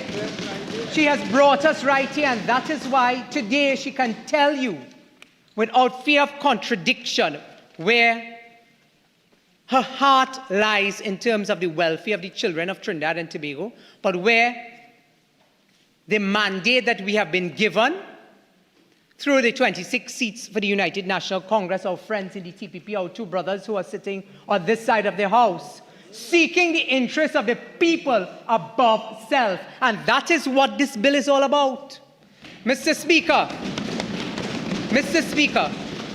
months later, I received a postcard from the parents of that child who was the first recipient of the Children's Life Fund. It was a Christmas time, and the postcard simply read, "Unfortunately, my daughter died, having received the surgery in Argentina.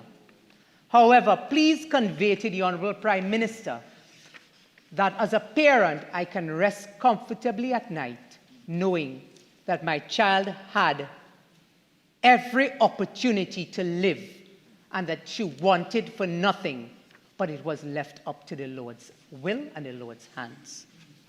Mr. Speaker, we often say in Trinidad and Tobago in local parlance, God helps those who help themselves.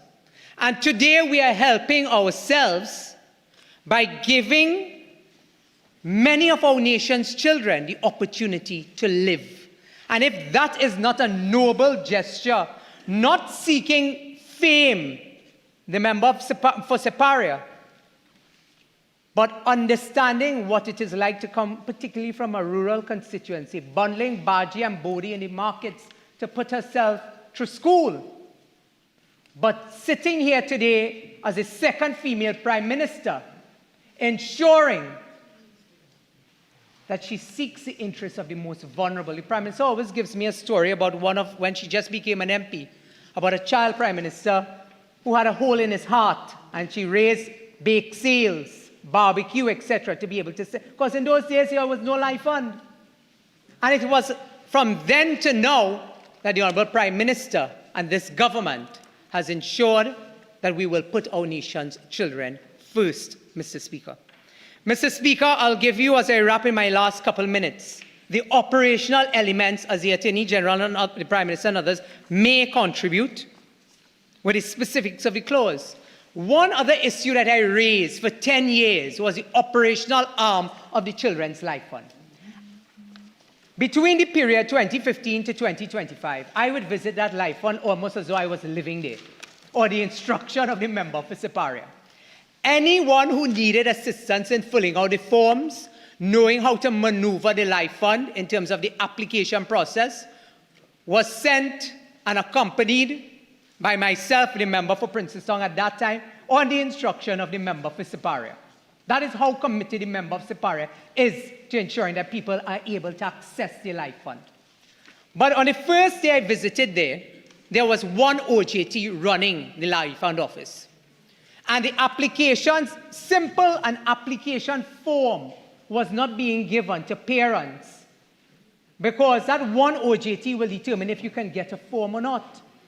I came back and I raised that as an urgent question in this House. The then member for St. Joseph, Minister of Health, then as he was, for 10 years sat on his hands and did nothing, and my colleagues opposite remained quiet for 10 years when I raised the issue of the lack of staffing and under-resourcing of the Children's Life Fund. Year after year after year, my colleague from Shogunas East and myself would come to this House and speak time to time about the under-resourcing and the understaffing of the Children's Life Fund. And Mr. Speaker, I'm almost certain that the Honourable Prime Minister, she has already told us that we have to ensure that legislation is just half of it. The other half, she wants us to ensure that this is operationalized in the shortest period of time. And she has given her commitment on behalf of the government to support the Children's Life Fund. Again, not just in word, but in deed. And that is commendable. That is commendable, especially when the Honourable Prime Minister has told us today what the Auditor General report contains. So while they found the resources for rentals that nobody occupied, and we will speak more about that in the media review, while they found the resources to ensure that friends, family, and financiers were enriched, they found no resources for the Children's Life Fund. I recall, I think it was last year, $5 million coming down to the end. Scrambling, the member for Port of Spain, North St. Anne's West today said that the government was scrambling. We are very prepared because we know what we have to do and we have the political will to do it. If anybody was scrambling, it was my friends opposite, because they were advancing self-interest, family interest, financier interest, as opposed to the interest of who? The most vulnerable, the children who fell under the Children's Life Fund. And Mr. Speaker, today I am very happy. I'm overjoyed.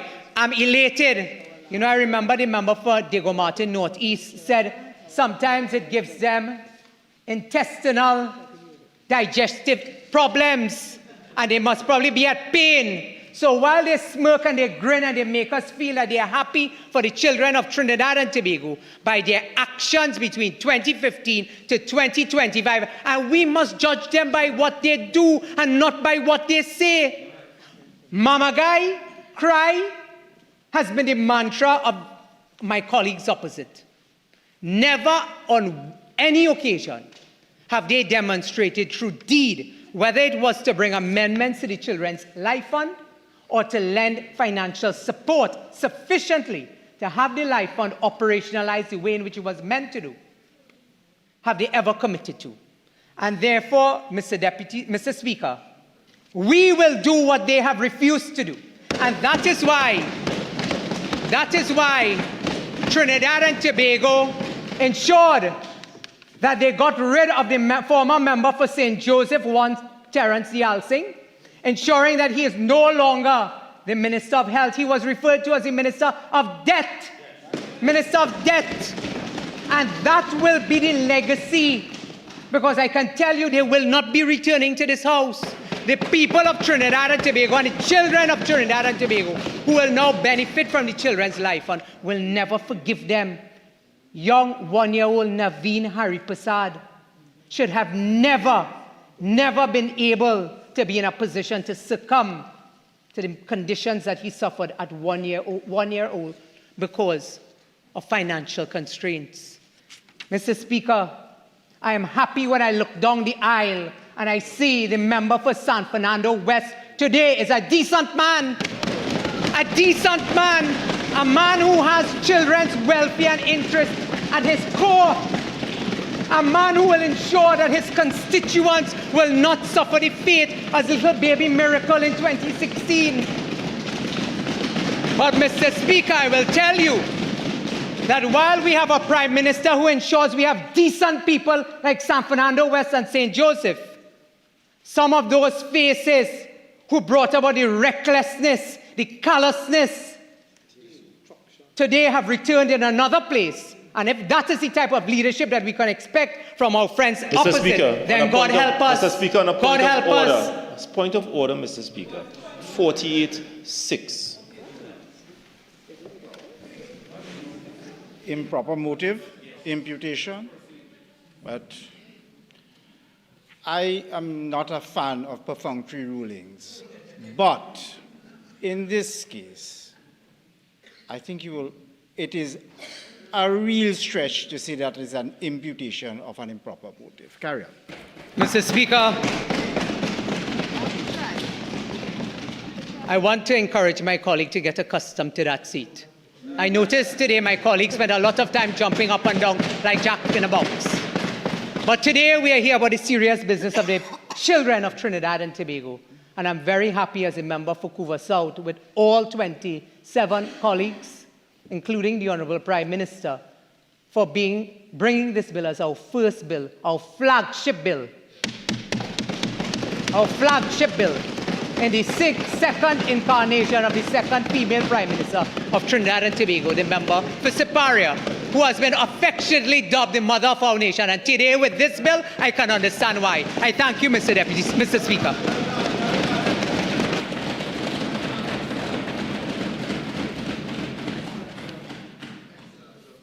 Member for St. Anne's East.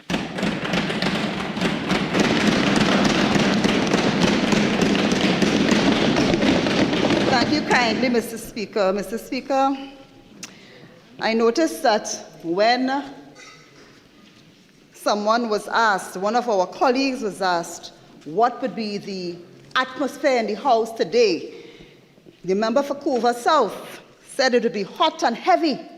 And I wondered, what is so hot and heavy about a parliamentary sitting where we gather to discuss the business of this country? But clearly, the member came prepared to bring hot and heavy into the parliament debate today.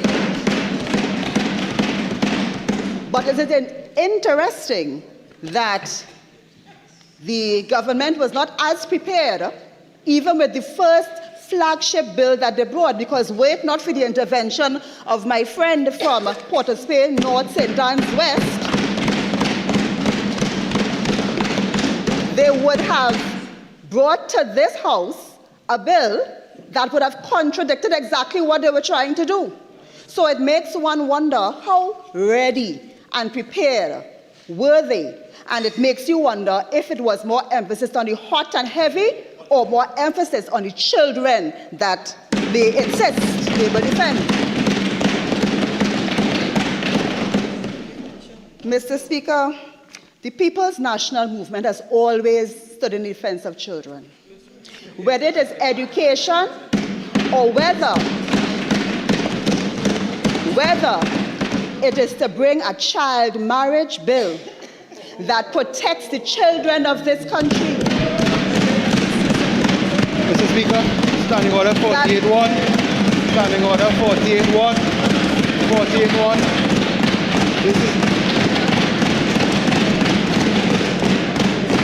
Mr. Speaker, this bill is about the children's life fund, not child marriage. Relevance 48-1, Mr. Speaker, 48-1. All right.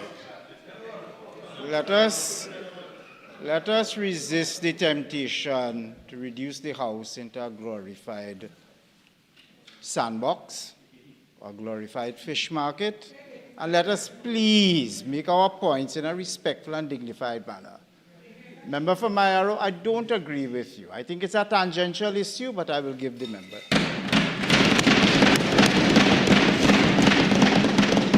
Thank you, Mr. Speaker. Mr. Speaker, the People's National Movement has always stood in defense of children, whether it is education policy, whether it is the child marriage bill, and I wonder why my colleagues are so jumpy.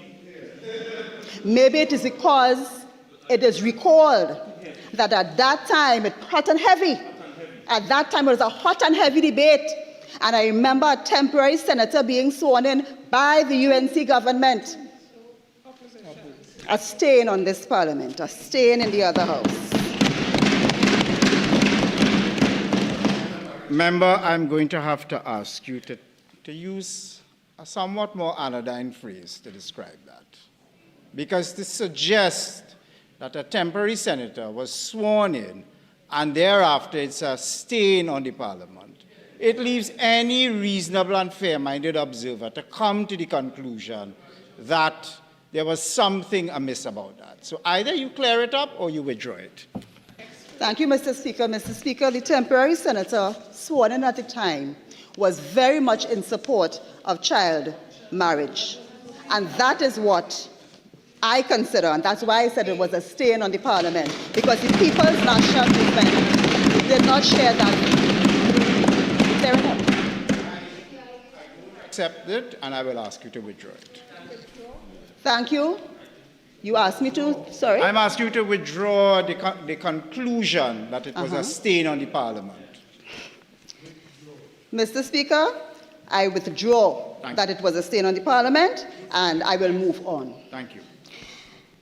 Mr. Speaker, if one listens to the contribution of the member of Couva South, you would believe that the Children's Life Fund was closed down, shut down, and not available for the children of this country. We on this side, the People's National Movement, we have always said we would support good legislation. And the Children's Life Fund is a good thing. And therefore, we supported it, and we continue to support it even in the last 10 years, to fund it and to ensure that children receive the benefits of the Children's Life Fund. So we reject totally this notion that there was no support for the Children's Life Fund by the People's National Movement. In fact, as said before, if it weren't for the intervention of the member for Port of Spain, North St. Anne's West, then we will be spinning top in mud in this Parliament even today. So that alone says that the People's National Movement has the children of this country at heart, as we always have. But I noticed that in the last contribution, it was a lot of bluster, very, very loud, almost a sandbox, Mr. Speaker.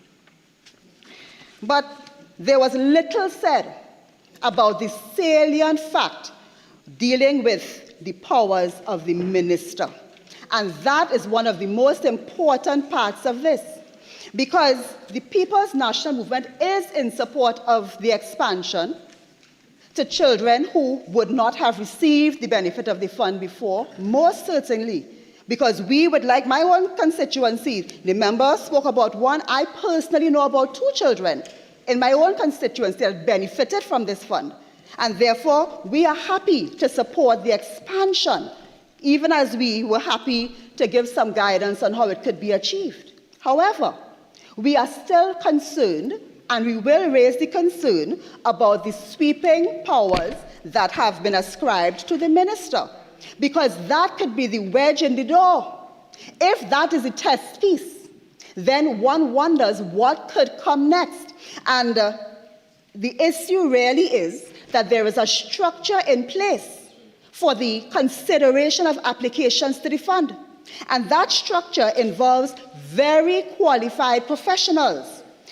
The chairman is a lecturer in emergency medicine, specialist training, special certification in advanced pediatric emergency. The CEO, all of these people sit on the board. They have been in practice for over 20 years in general pediatrics. Another member of the board, and this is all public knowledge, these are the qualifications of the people that sit on the board, a specialist in vector control, 20 plus years in private and public sector. Another member holds a master's in health, a pediatric medicine specialist.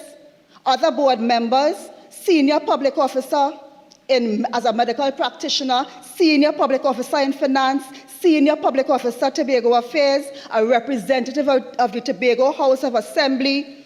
So the board comprises very strong medical and clinical experience and expertise, along with administrative and financial expertise. This is the board to whom applications go, and then there's an administrative structure to consider these applications. And the fact that a board made up of this type of clinical, administrative, financial strength could be bypassed, and that can be put into legislation. That is something that is worrying. And why? Because we have other public institutions that give grants, that approve processes that are valued much less than these.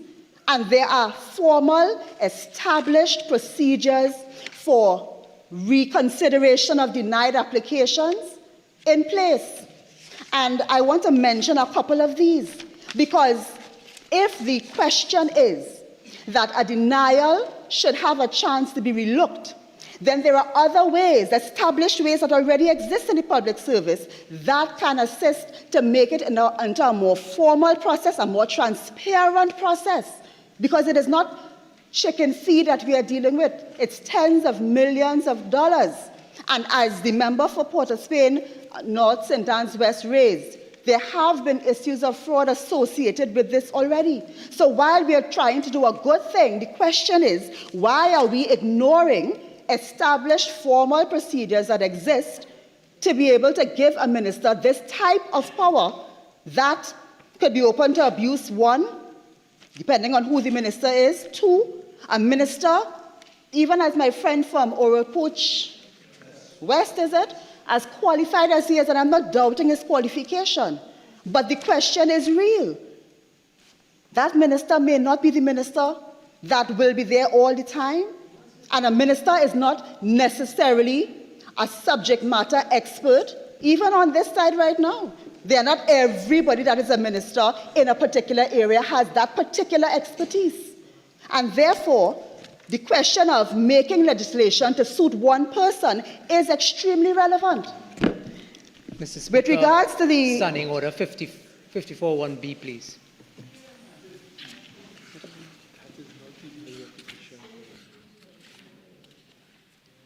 Sorry, 55.1b. The former speaker on the opposition side has repeatedly dealt with this issue.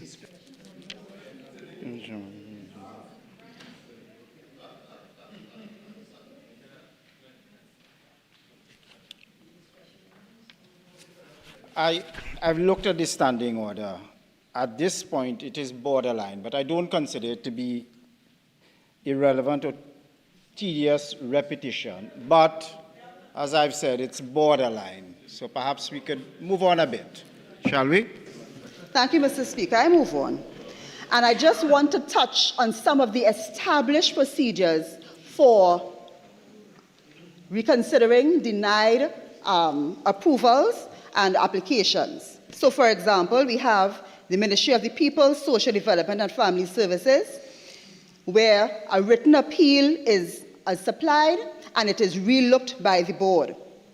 They may have a hearing, they may introduce more information in the hearing. If we look at what happens at the Accreditation Council, there is an independent committee that reviews the denial and therefore is able to come to some level of consideration. If you look at what happens at Town and Country Planning, there is an advisory town planning panel, again, a body that deals with denied applications and can reconsider it with the appropriate qualifications.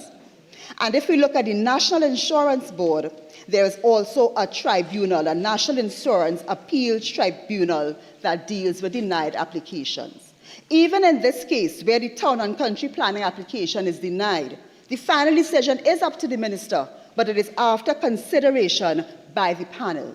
So the point is that there are other ways existing in the public service right now to deal with matters of denied application. And what is being introduced in this legislation is a departure from those types of proceedings where you have qualified personnel relooking a particular situation.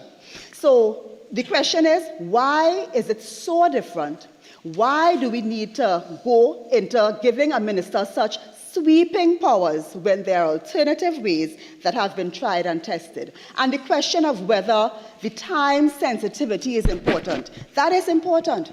And that can certainly be built in, as it is in some of these that are open for examination, when time limits are put in to ensure that matters do not drag on. Because it is about life, it is about children, and it is about saving lives. So that's a consideration, and it can be introduced into the legislation. So, Mr. Speaker, the question really is whether it is necessary for the minister to have that type of power, even as we, the PNM, support the expansion of the services offered into the life, not just life-threatening, but life-altering or life-limiting conditions. We support that. However, we are concerned about the powers of the minister, and we are concerned because there are other established mechanisms that can be used.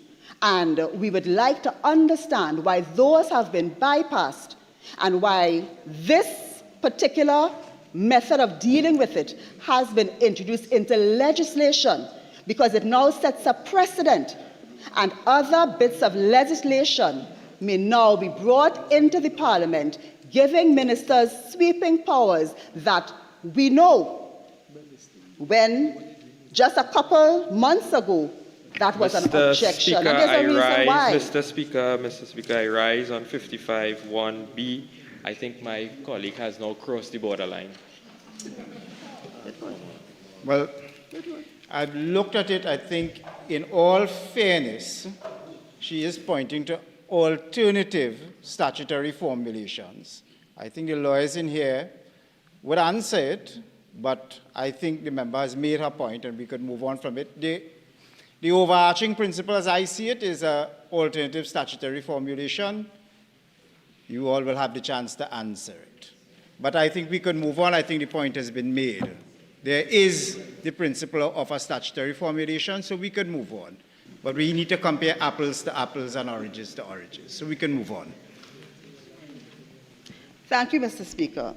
Certainly, I don't want to delay this House any further, and I have made the point and exactly what the contribution is supposed to make, that we don't want, in trying to do a good thing, to introduce something that may cause us difficulty in latter times. We don't make law for one person, we make law for the running of our country. And so I want to reiterate that the question of the sweeping powers of the minister, those concerns can be handled using established procedures, and that would be in much better form in terms of legislation for Trinidad and Tobago. Thank you, Mr. Speaker, for the opportunity. I call on the Honourable Prime Minister. Thank you very much, Mr. Speaker.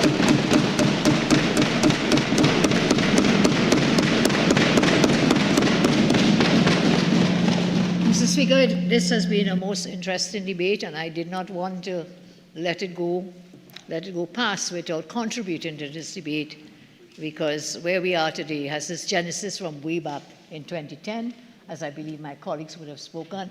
I congratulate my colleagues who have spoken on this side. I thank them for their contributions, the Minister of Health and the member for Hoover North. So, the Honourable Member for, she left?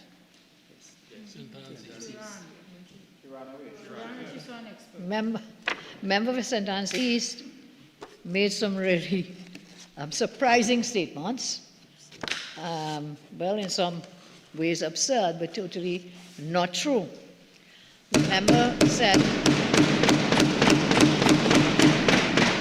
member for St. Anne's East, the PNM always protects children. The PNM always protects children. I said, really? Really? And then uses a senator appointed when a bill was being debated, the child marriage bill. That senator gave views that were their views. But at the end of the day, let us record it here as it was recorded before. The UNC totally supported that bill, which had to do with avoiding and making sure that you did not have child marriages. We supported the bill.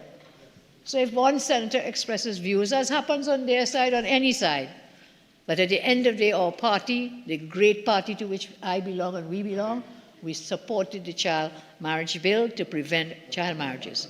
But then what about the Justice Barnes report? What about the Justice Jones reports? All these had to do with children. What did they do when they were there? So the member of St. Anne's East, I can't say is lying, not parliamentary, but is not speaking the truth. When mentions that they took care of children, they always protect the children. They have not done that, and I'll show you why. We are in Parliament today, and just by chance, I said to God, Lord doesn't sleep, you know. Lord only wears pajamas.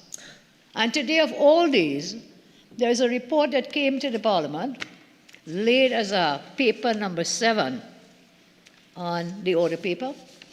The report of the Auditor General of the Republic of Trinidad and Tobago on the financial statements of the Children's Life Fund for the year ended September 30, 2015. Laid on this order paper today by the Honourable Minister of Finance. The report of the Auditor General on our financial statements of the Children's Life Fund for the year ended September 30, 2015. Before I take some extracts out of that report, let me first make note of, this is a report for the year ended when? September 2015. 2015. That was the last year that we on this side were in government. 10 years later, not a single report has been filed.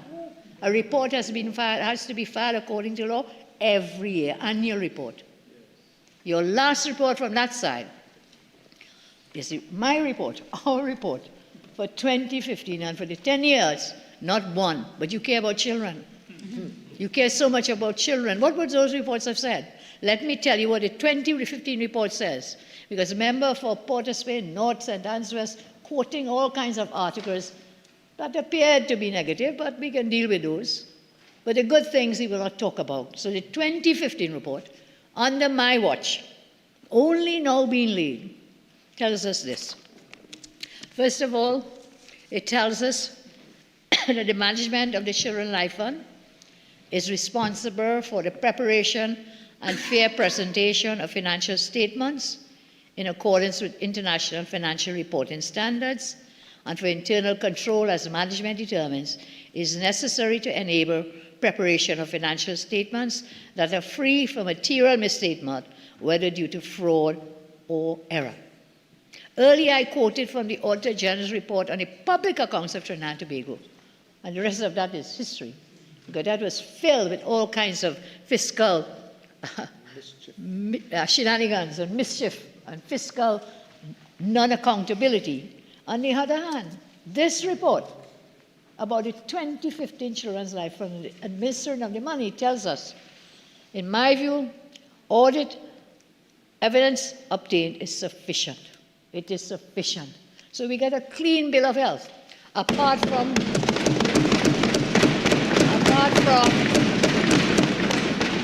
a grant payable balance of $483,709.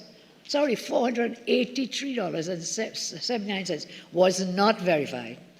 This amount was subsequently written off in the 2018 financial statement. So for this one, 2015, here we are, clean bill of health for the Children's Life Fund. So I move along. For 10 years, you couldn't file one report about the Children's Life Fund, but that's not bad enough. In your time, during your time, there was a Joint Select Committee of the Parliament. About what? Children's Life Fund. Children's Life Fund. An inquiry into the administration of the Children's Life Fund Authority. And this is what came out of that, recommendations. Talking about amendments today to the 2010 Act. This is what, when you were in government, who were the members? I'll tell you who they were of that Joint Select Committee. Our side and your side. They were Dr. Varma Diyal Singh, independent. Mr. Esmond Ford, MP. Lisa Morris Julian, MP. Ayana Webster Roy, MP. Nigel De Freitas, MP. Renuka Sagram Singh Suklal. Not one of whom is either in this house or in the other house today.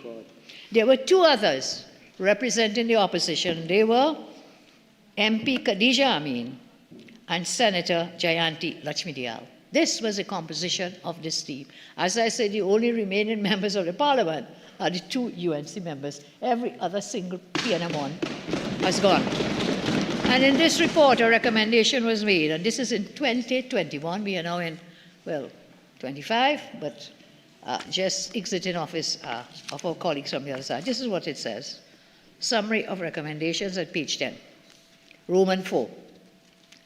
the Children's Life Fund should develop a draft proposal to amend Act Number 12 of 2010 to accommodate a wider range of treatment, children in need of medical treatment. Care about children. 2021 did nothing. It took us today in this amendment bill to increase, to widen the net of children who will now qualify for help under the Children's Life Fund.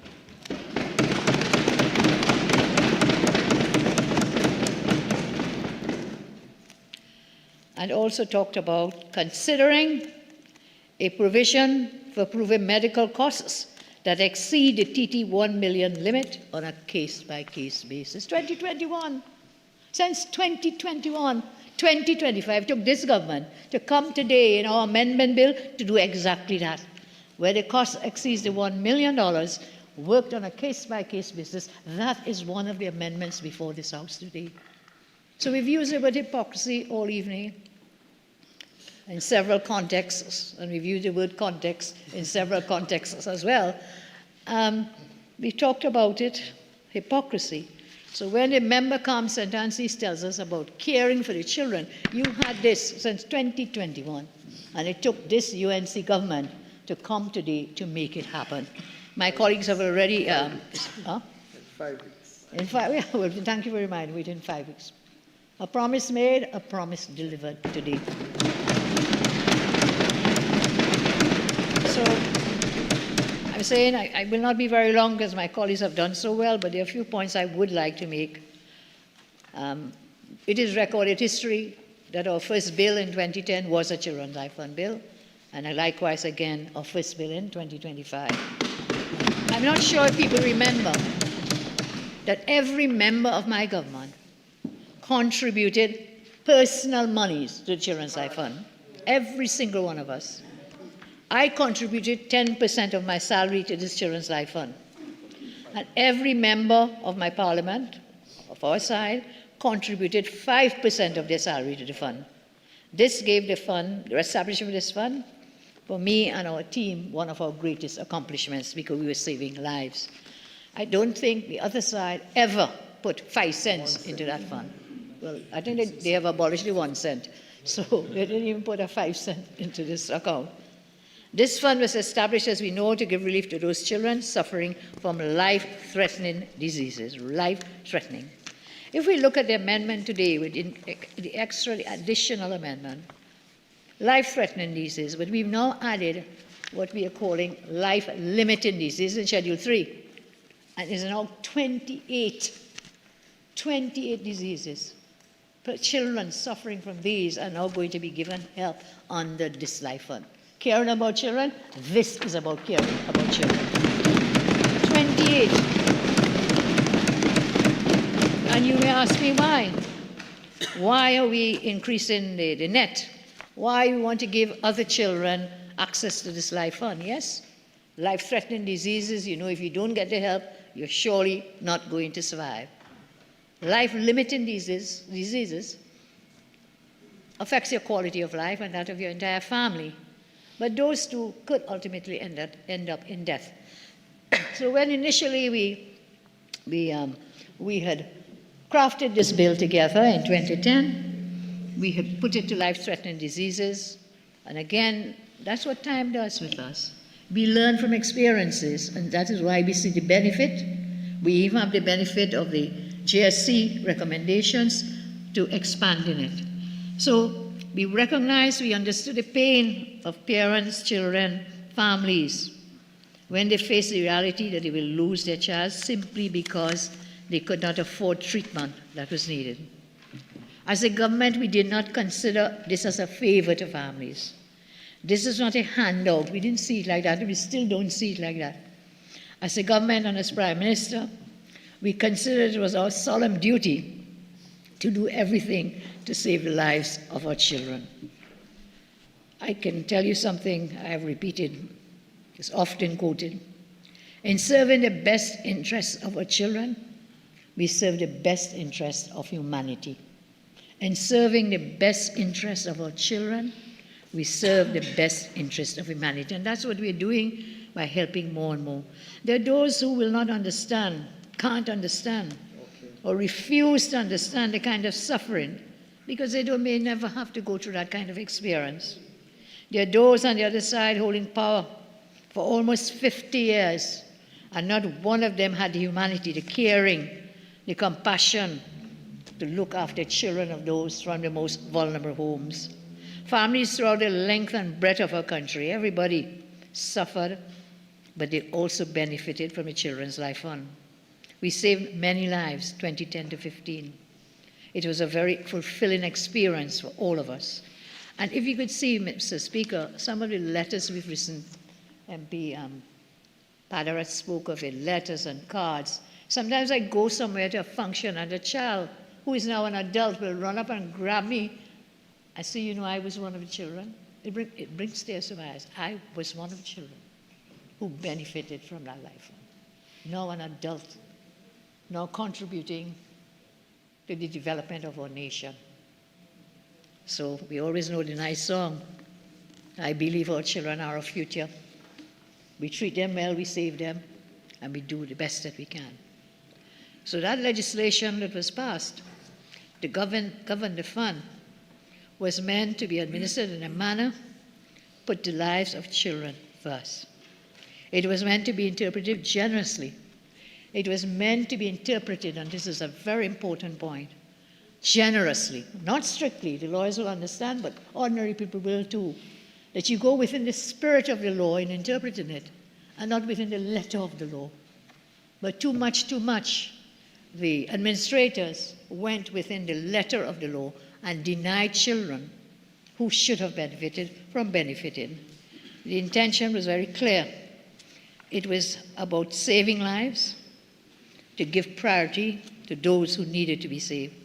While there was any doubt in the administration of the fund, best interest of the child ought to have been guided by the exercises and discretion of the decisions taken, not, as I say, within the letter of the law, but with a generous, purposive intention, my AG would tell me, but within the spirit of the law. The fund was meant to save lives. As Prime Minister, I say without apology that persons that suffered the most for the last 9 years under government, they were all children of our country. That is why they were removed from government, the other side, and that gives us a leeway now to help so many others. I want to share with you the pain and suffering. I think we need to hear it from the persons who are affected, which will help explain why we are doing what we are doing today, why we are going further, why we are widening the catchment, the net of those who will benefit. I want to share this, Honourable Speaker, the pain and suffering that's inflicted. The member for Bodoe North quoted some article, but he didn't quote an article from the Express dated March 2nd, 2016. Baby Miracle's 6-week fight for life ended at 3:13 a.m. yesterday. I'm quoting here with your leave, sir. 5 hours later, the Children's Life Fund told her parents that funding for their daughter's surgery had been approved. 5 hours after the child had already died. Again, in that same Express, March 2nd, 2016, the baby's father, Kerwin Cross, believes that had there been a shorter waiting period, Miracle would have been alive today.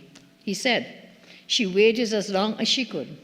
She would have gotten through if the system was faster and if it was more efficient. She couldn't wait so long. It is so sad. Cross told the Express he plans to be a voice for parents facing similar situations. That is why in this bill, this amending bill, we have put some of those provisions to avoid that kind of tragedy from recurring for any family. Cross went on to say, I want to help others. This is the worst thing I ever felt. I will try my best to have a voice for other people. No parent should have to wait patiently for something so critical.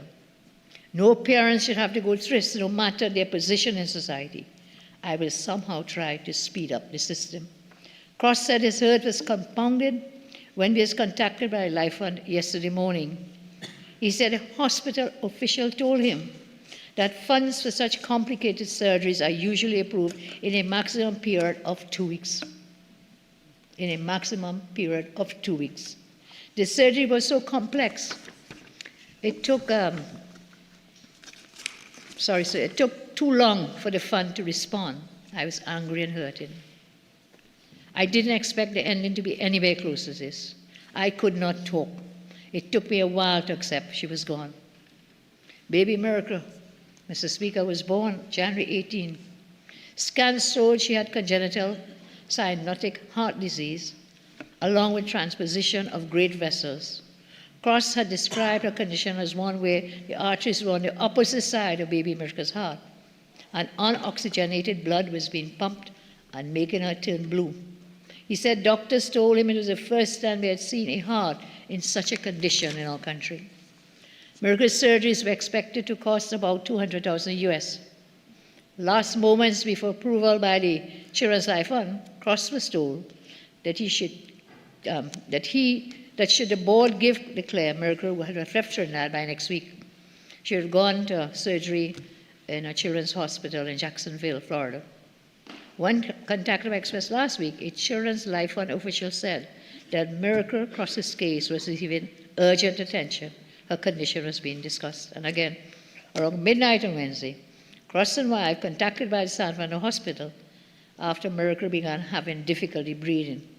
He said they were told not to be alarmed, that her vital signs had worsened, but don't be alarmed.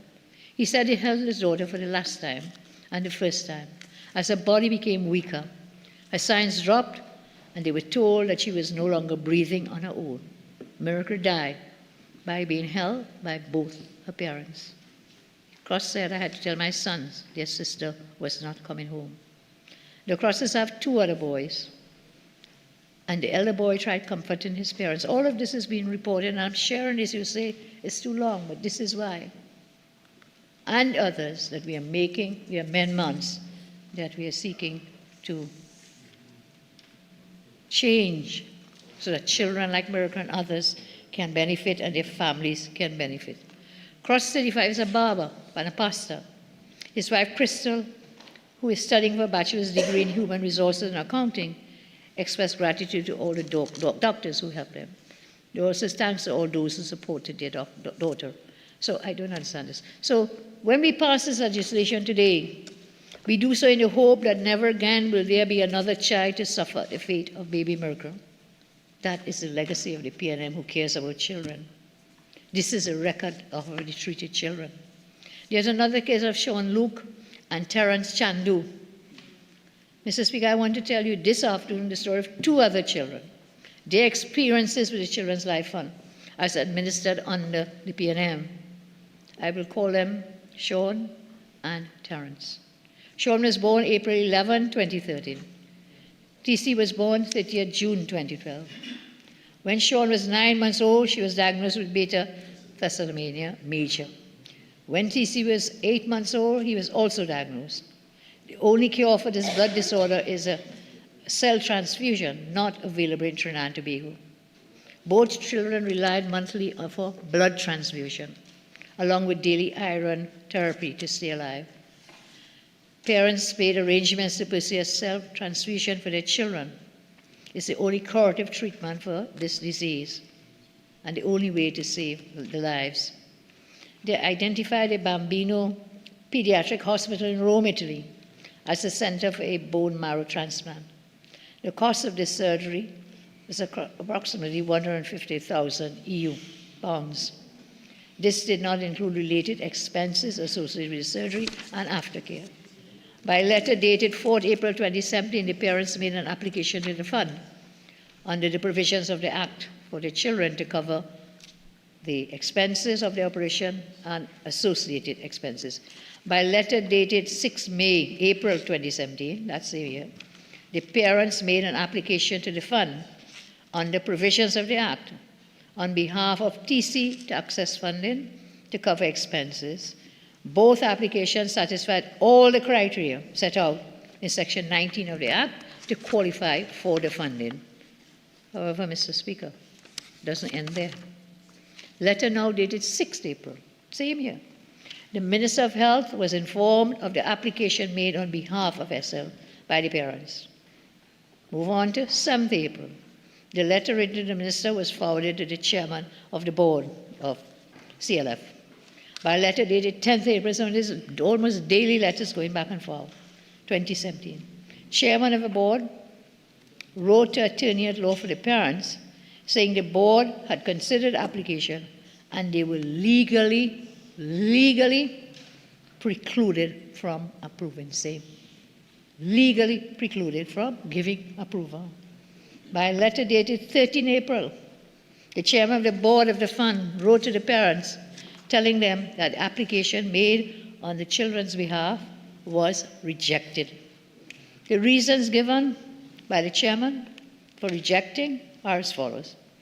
The assessment by the life unit of the authority advised the medical condition was not life-threatening as required by Section 19E of the Act. The documents submitted by parents from the pediatric hospital in Italy indicated that the children will be admitted in a hospital May 2nd, 2017. Total cost will be EU 158,000. The family has already paid this amount in full, and your letter also confirms this information. However, the Act does not allow for reimbursement, but rather it provides a detailed upfront application assessment and approval process at Sections 1821 because of the legal criteria. The clinical assessment of the life unit of the authority has advised the medical condition of a child is not life-threatening. Not life-threatening. Documents submitted by the parents indicate that the medical bill for the patient has been paid in full. Board does not approve reimbursements, I say again, but you have to pay upfront.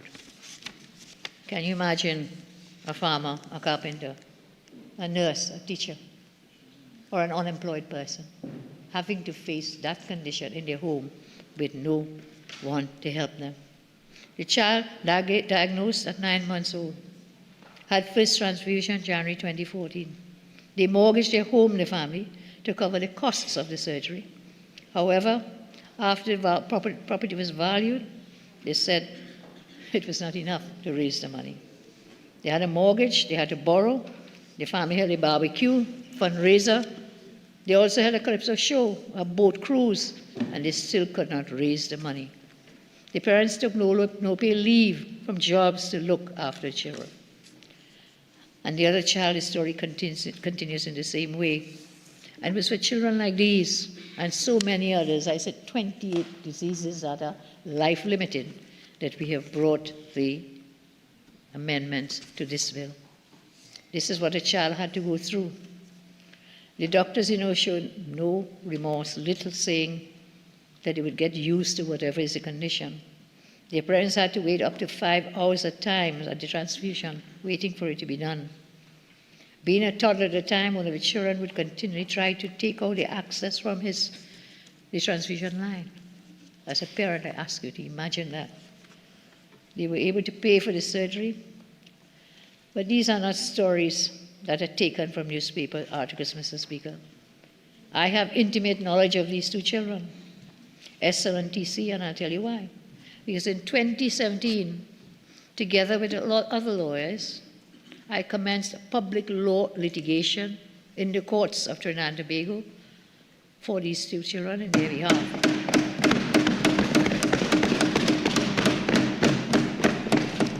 Attorney at law Ramdeen was one of those lawyers in my team.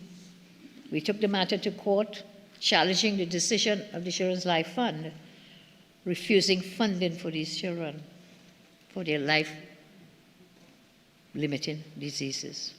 Minister Sturge, who sits with us today, Minister Sturge, yes. Can we give him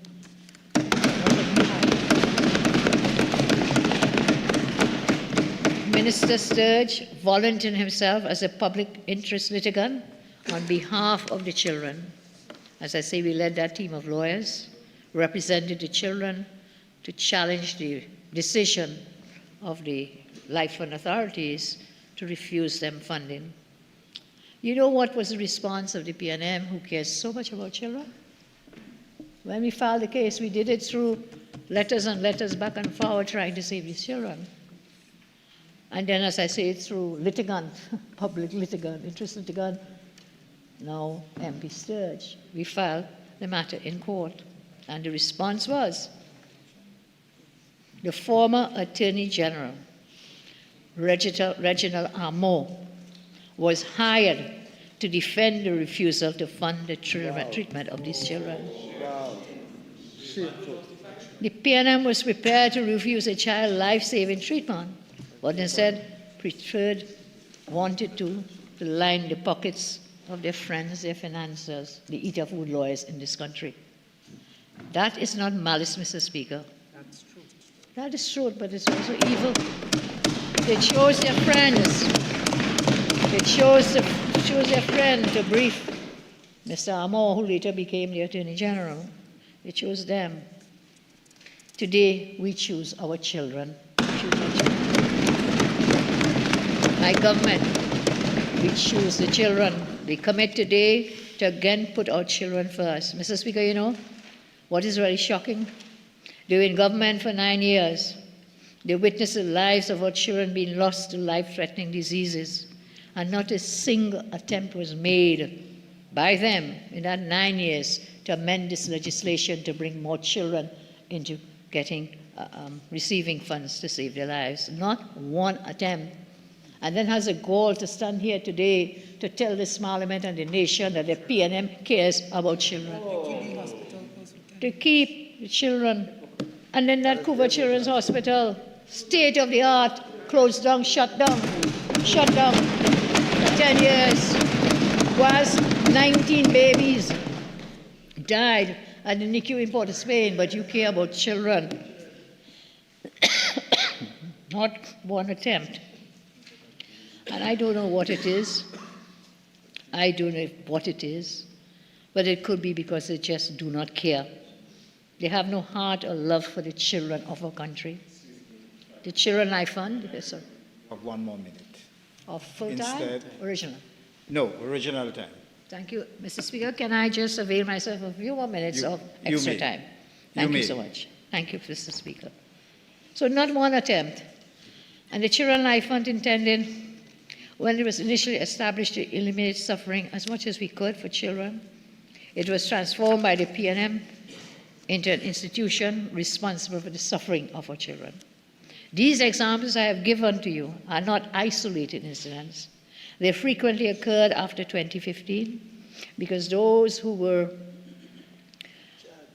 given the opportunity, charged with administering the fund, they simply did not care. Today we cannot bring back those children who died. We can't bring them back. They may be in a better place with the good Lord. We can't bring them back, but you know what we can do? We can promise to do all we can to never allow another child to suffer the loss of their life, wanting life-saving medical treatment. Today, I want to dedicate these amendments to all the children, all those parents who unfortunately lost their lives waiting on the Children's Fund. And we must make a promise today to do all that we can, that never again must we allow this to happen. Mr. Speaker, I thank you for your time.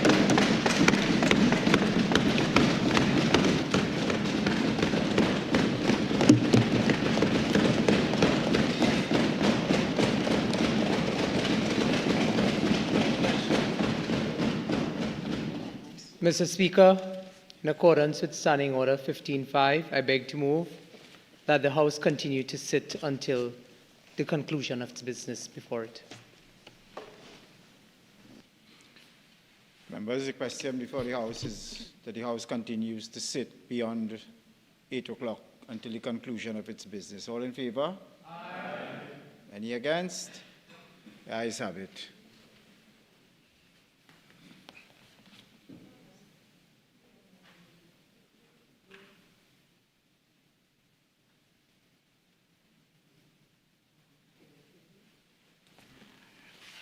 Member for Caroni East.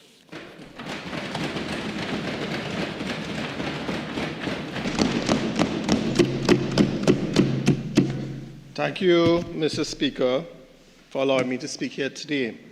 And to start, I'd like to congratulate you on your appointment as Speaker of the House.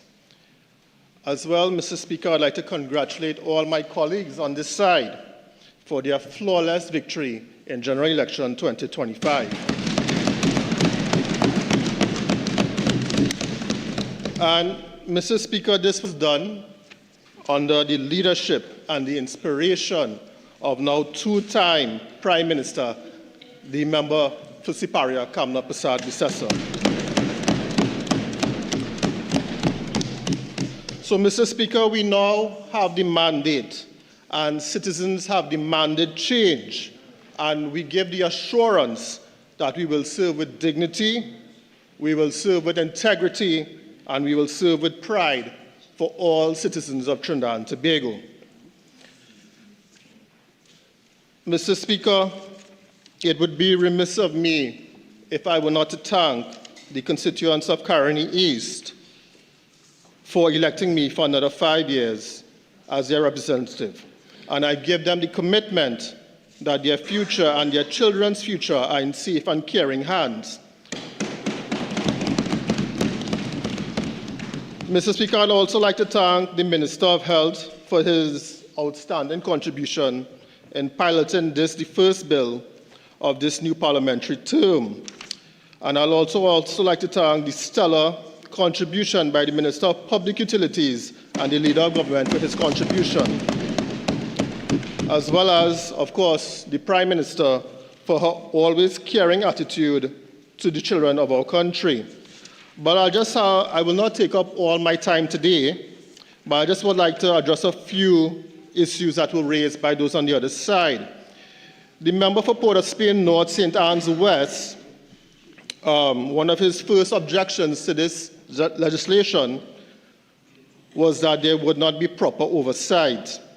And today, Mr. Speaker, we saw the Minister of Finance having to file on the floor of this House the annual statement of 2025. So I'd like to ask the member for Port of Spain North, where are the annual returns for 2016 to today?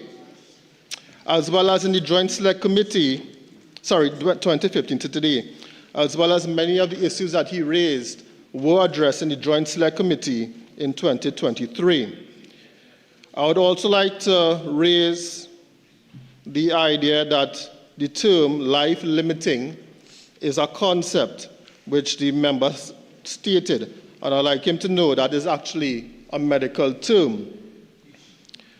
The member also went on to say that we are conferring a superpower upon the Minister of Health.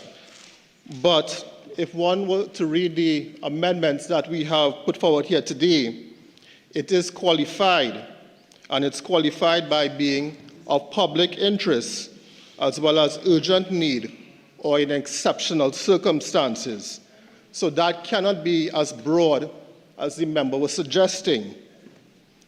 And as well as, obviously, the minister will avail himself or herself to technical advice.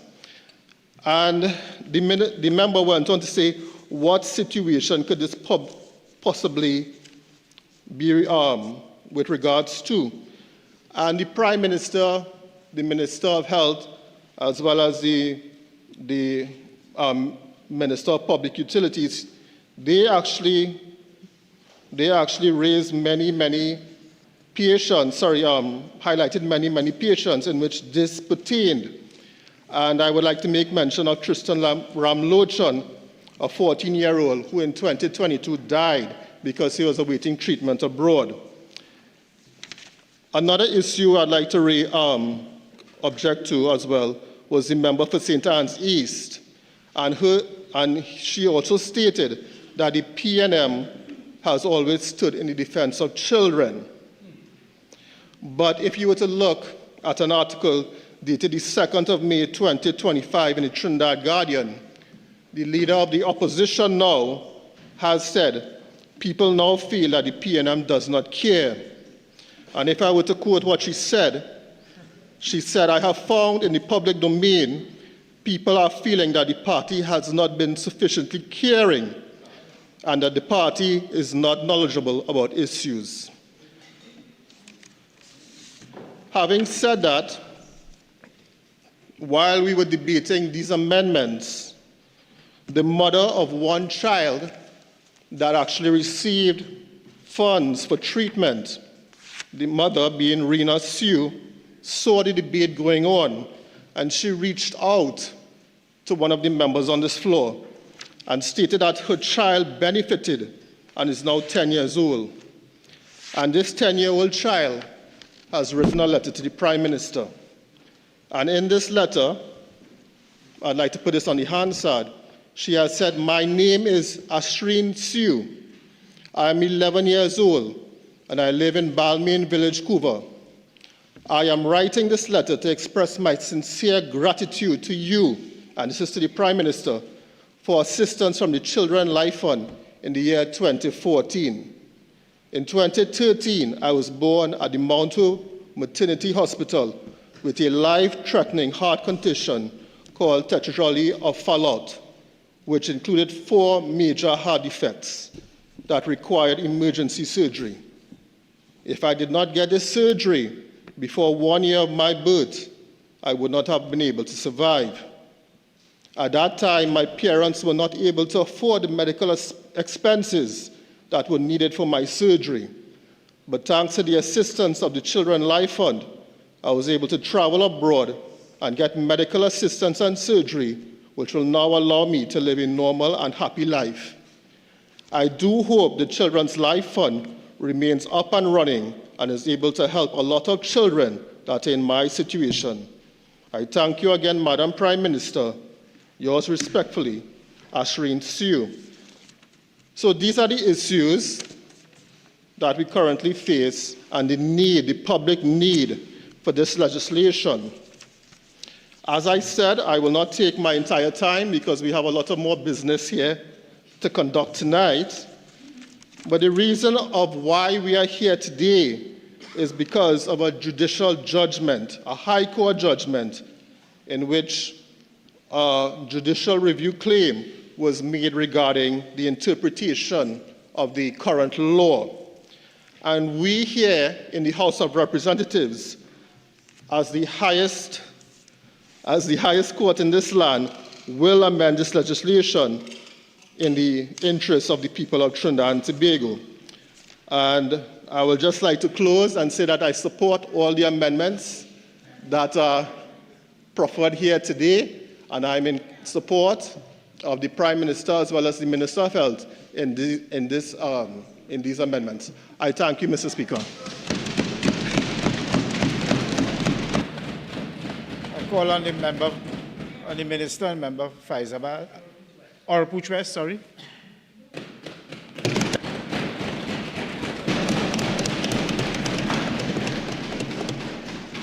Thank you very much, Mr. Speaker. Mr. Speaker, there remains very little to be said after the Prime Minister has spoken. I want to thank my colleagues, member for Couva South and the member for Caroni East for their contributions. And just to address briefly, I'm happy that the speakers on the other side are in full support of the bill. The member for St. Anne's East indicated that we were forced to bring amendments that the member for Port of Spain North, St. Anne's West, forced us to bring amendments. This is certainly not true. We came to this House well prepared with those amendments, Mr. Speaker. I understand what it is to be in opposition. You have to say something, member, but I mean, that's okay. So, and I just wanted to clarify the point made by the member for St. Anne's East that there are alternative options to look at denied applications. And just to say that in this case, time is of the essence, as I'm sure you understand, member. And of course, children will die because of bureaucracy, literally. So I'll leave that to rest. The member for Port of Spain North, St. Anne's West seemed to be concerned, as did the member for St. Anne's East, about the powers being allocated to the minister. I think my colleague from Couva South addressed that adequately and appropriately. And just to say that, there is also the presumption in law that public functionaries will exercise their powers reasonably. And certainly I want to give the assurance to this House, to the members on the other side, and to the public that I do not intend to advise myself at all. And of course, there is technical advice when I'm called upon, or when the minister is called upon to make decisions. I think that goes without saying. I think that point was made before. There was the issue of fraud. Just to state that that matter is still before the High Court. No one has been convicted, so it's an ongoing matter. But just to clarify that since that time, cash is no longer handled at the authority. All transactions are facilitated by our bankers. There is tighter financial control. All payments are made directly to hospitals and the relevant service providers. And letters for authorization for payment requires 2 approved signatories. And the authority also has a financial investment manager. So I think that should put to rest the concern that there might be fraud. With regards to the allegation that hospitals may be chosen arbitrarily, that is certainly not the case. I am informed that there is a hospital approval policy that is used to approve the hospitals utilized by this Children's Life Fund Authority. It outlines all the criteria that must be met and steps to be undertaken. The authority also has a clinical subcommittee of the Board of Management that reviews all modalities. So in terms of that, I think there is no need for the public to be worried about that. In fact, one of the hospitals mentioned here, through all the hospitals that I use, is the Wolfson Children's Hospital, which I've had the opportunity to visit myself sometime. And that's a state-of-the-art institution I can share with this House in Jacksonville, especially for treating very high-risk cases and so on. And I believe that that is all that I have to answer here, Mr. Speaker.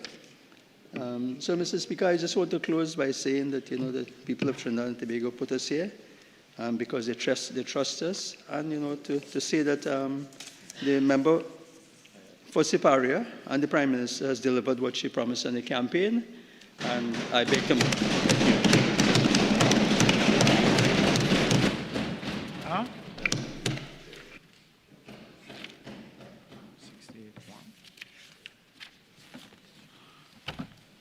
Mr. might I ask, crave your indulgence to determine whether you intend to exercise your right under Standing Order 68-1? Yes. Thank you. I'm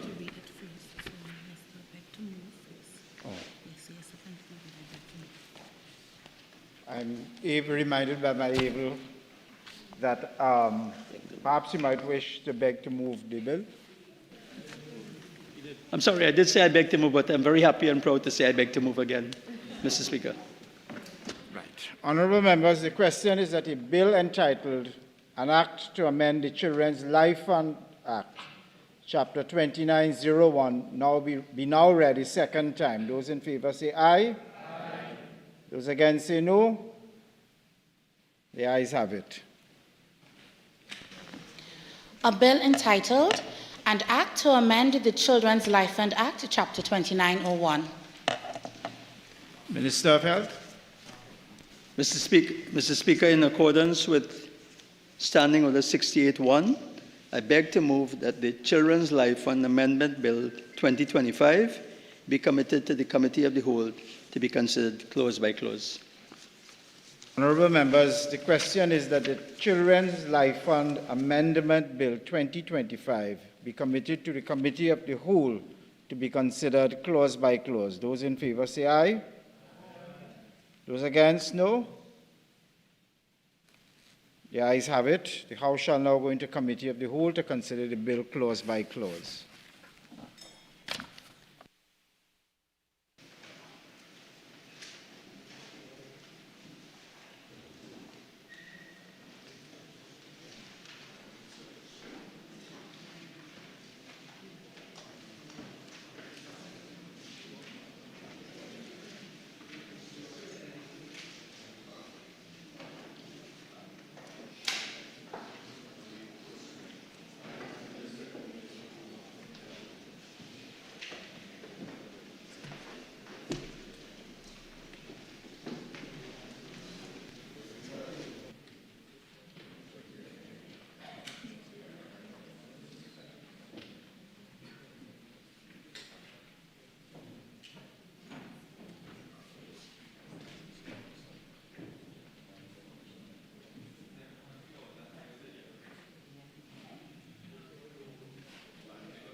Clauses 1 and 2. The question is that clauses 1 and 2 stand part of the bill.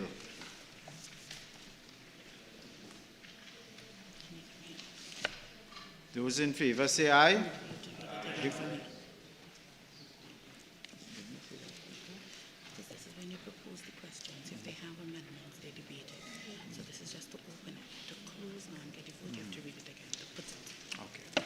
I'm advised that I must reread. The question is that clauses 1 and 2 now stand part of the bill. Those in favor say aye. Aye. Those against say no. I think the ayes have it. Clauses 1 and 2 now stands part of the bill. Clause 3.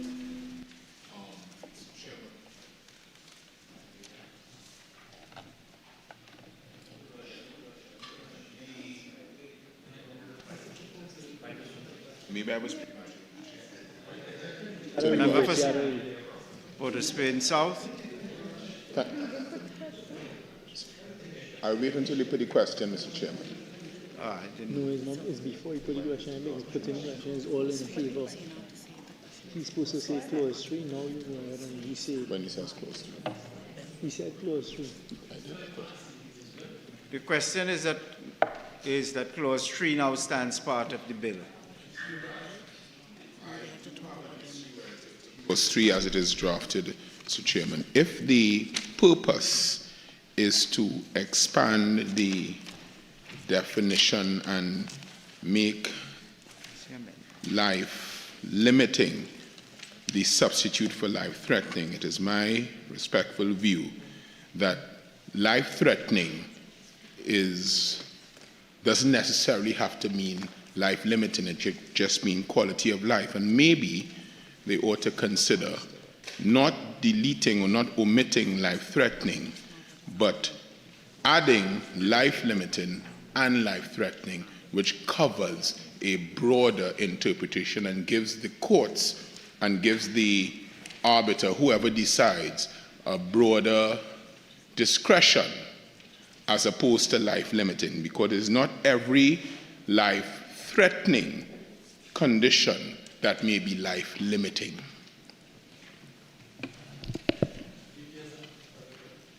That's the next clause. Down.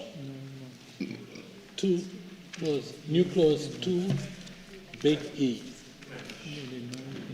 They are now looking, and my understanding is they are looking to replace life threatening with life limiting. So you're taking out life threatening completely. So my suggestion is that not every life-threatening illness relates to death. And if the purpose of the bill, as I understand the recital at the start of the bill, is to expand the categories, then maybe he ought to consider life-threatening and life-limiting, and not limited to life-limiting.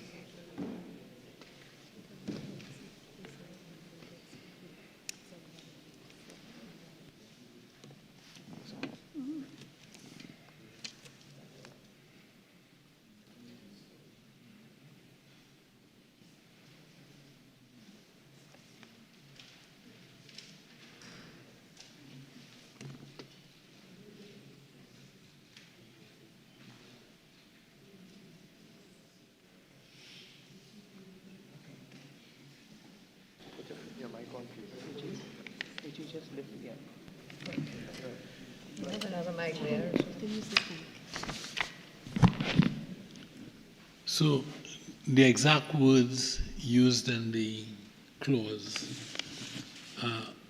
require that you read life limiting by reference to the illnesses listed in Schedule 3.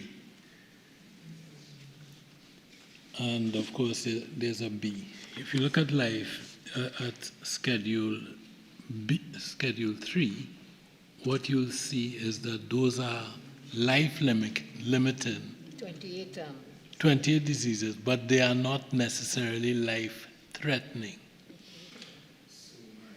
Point is because if you look at clause 5, just going down, they're deleting, there's no longer any Schedule 3 from the original bill. You have completely eliminated and deleted Schedule 3 in clause 3 of the bill.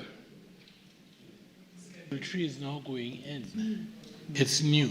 Not in the amendment. Not in the amendment that I received, Honorable Attorney General. The amendment as clause 4 as that I received says clause. No, it's clause 3. Clause 3, yeah. It's in section. So this is a new schedule.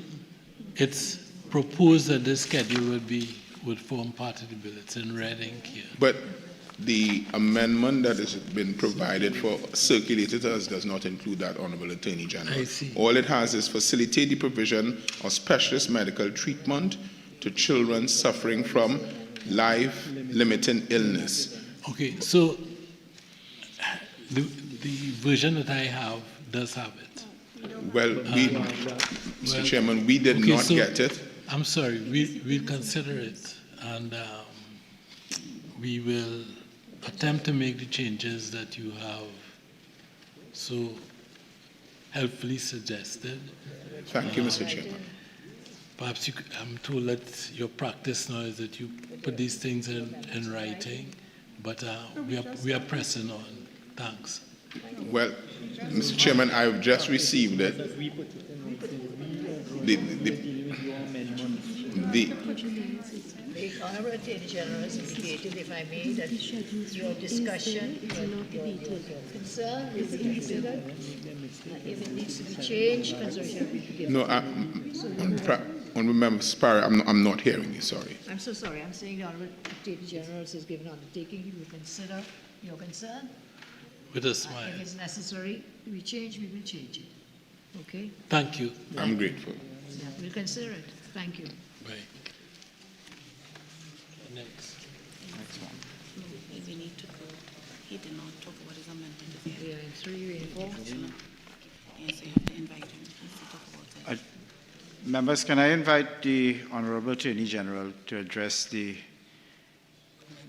amendments proposed to clause 3 that were distributed today, and then perhaps we could go on to other. So it might, I suspect, that discussion might clarify what you were advocating for, Member for Port of Spain South.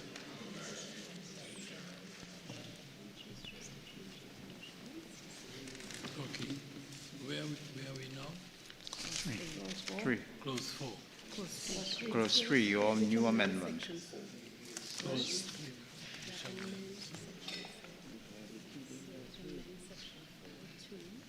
Okay, so can I just read it out?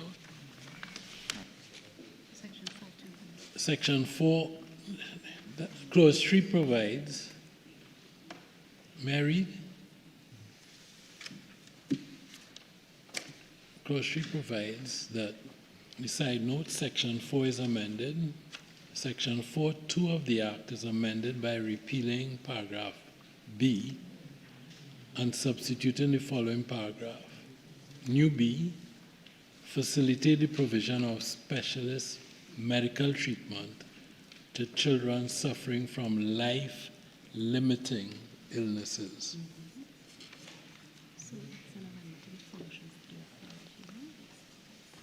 In the original Act, it comes under functions of the authority. It amends B, the first 4 lines and 1 word of B. It strikes and replaces those with facilitate the provision of specialist medical treatment to children suffering from life-limiting illnesses. So that's the policy of the Act, to extend coverage. You need not show life-threatening.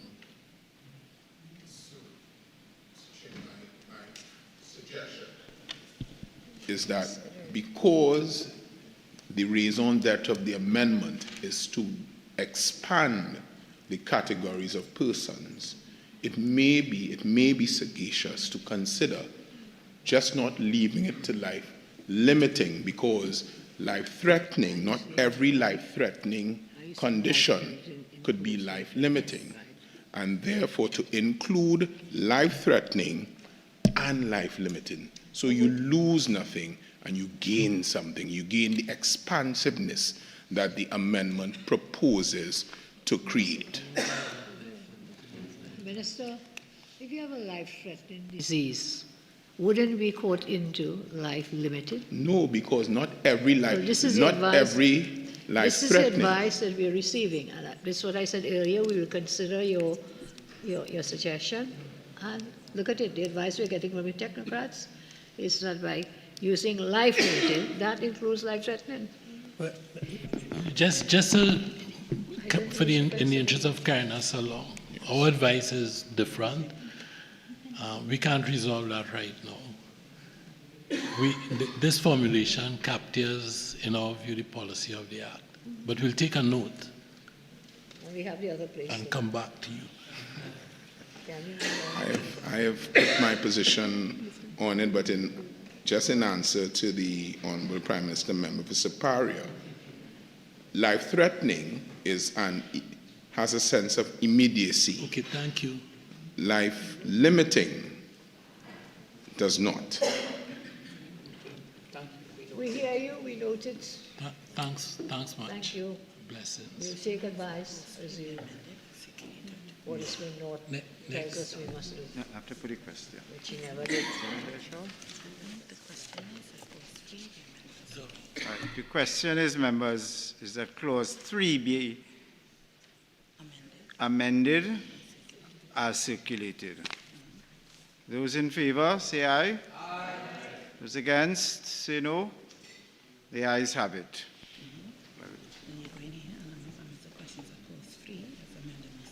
Honourable members, the question is that clause 3, as amended, now stand part of the bill.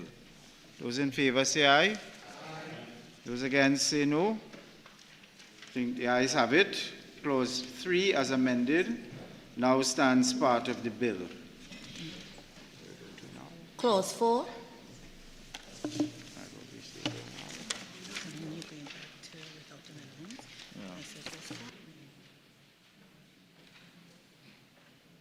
The question is that clause 4 now stands part of the bill. The question is that clause 4 now stands part of the bill. Those in favor say aye. Aye. Those against say no. I think the ayes have it. Clause 5. The question is that clause 5 now stand part of the bill. AG.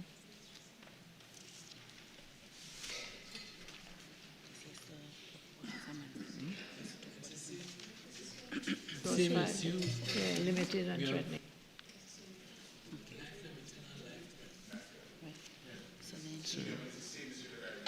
Clause 3. Right. It's the same answer. Ours is the same answer. Well, Mr. Chairman, on that point, because there's a new clause, may I just say, because I've done in this brief time that I had on clause 3, and before you go to this clause, there is a marked distinction between life-threatening and life-limiting. My research tells me that life-limiting conditions like cystic fibrosis and forms of muscular dystrophy, our lung disease, that is life-limiting. Life-threatening is like severe sepsis, heart attacks, traumatic injury. So there is a distinction.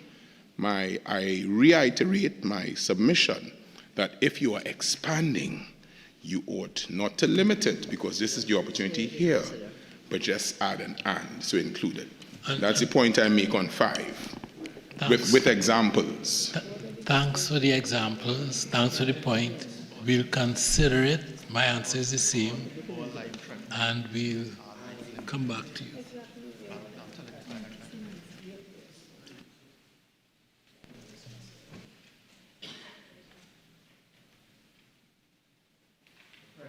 Clause 5 be amended as circulated. Those in favor say aye. Aye. Those against say no. The ayes have it. Honourable members, the question is that Clause 5, as amended, now stands part of the bill. Those in favour say aye. Aye. Those against say no. The ayes have it. Clause 5, as amended, now stands part of the bill. Clauses 6 and 7.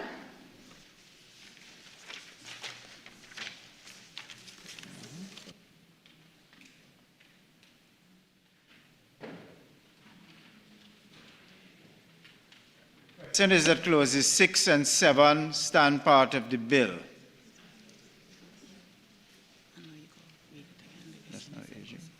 The question is that clauses 6 and 7 now stand part of the bill. Those in favour say aye. Aye. Those against say no. The ayes have it. Clauses 6 and 7 now stand part of the bill.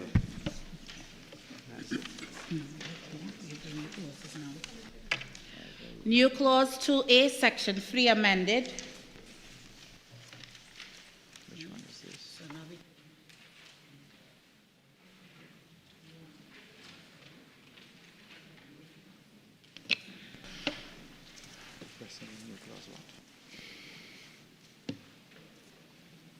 Question is that new clause 2A be read a second time. Those in favour say aye.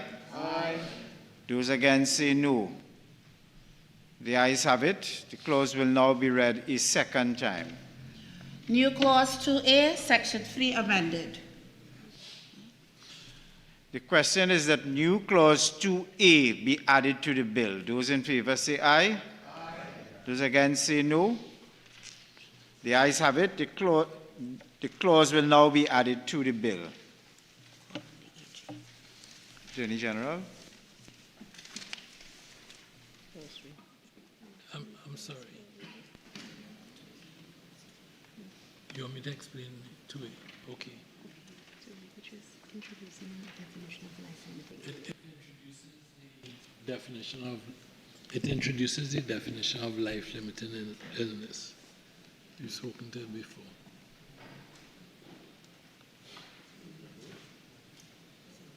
So life-limiting illnesses. Schedule 3. Now means two things. Those listed in Schedule 3, and the required treatment is not available locally. So it's two criteria. Yeah, two criteria for life-limiting illnesses.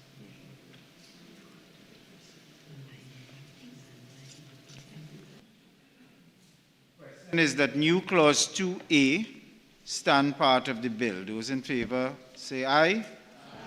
Those against say no. The ayes have it. New clause 2A now stands part of the bill. New Clause 4A, Section 18 amended. Which one is that?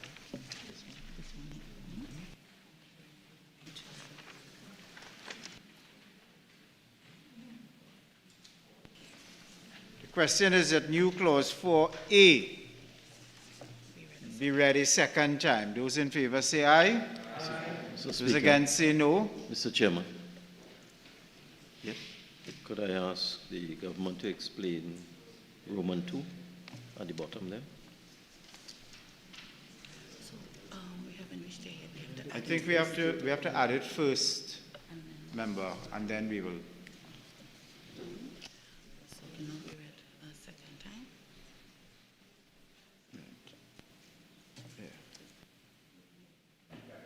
Clause will now be read a second time. New Clause 4A, Section 18 amended. The question is that new clause 4A be added to the bill. Those in favour say aye. Aye. Those against say no. The ayes have it. The clause will now be added to the bill.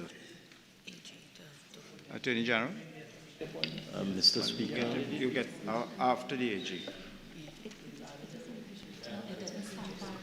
It doesn't stand part yet. I'm not hearing you. Procedurally, it appears that you are adding the clause without us having an opportunity to discuss the merits of the clause. Well, we need to discuss the merits first and then add it. And I would like to discuss the merits of the clause, please. Sure. I'm prepared to discuss the merits. Well, I would hope so. Whenever. So the last part, that is C Roman 2, could you please explain what the effect of that is? What's the plan? You bring in foreigners here to deal with these children? Is that the plan?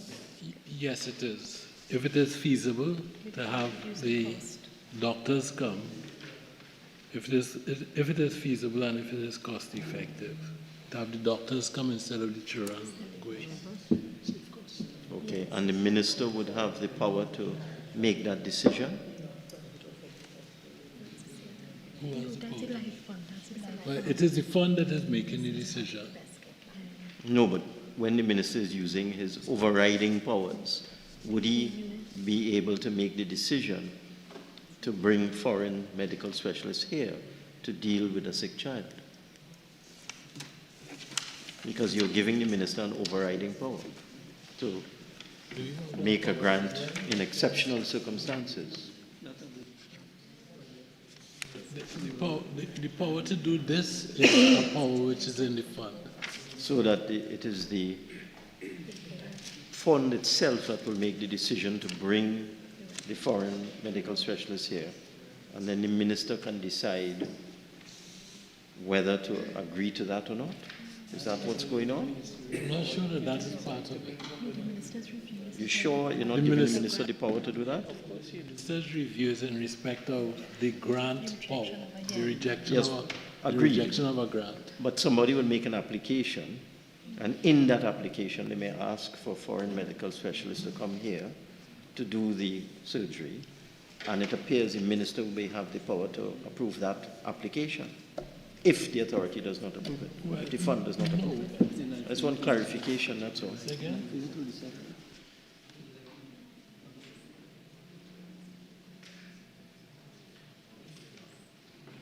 He says he would not have that power under this act. The life unit of the fund is the one who is the only one that is going to be able to make the power to bring doctors in. Okay, I mean, if that's what you see. All right. The question is that the new clause 4A stand part of the bill. Those in favor say aye. Aye. Those against say no. The ayes have it. New clause 4A now stands part of the bill. New clause 5A, section 21 amended.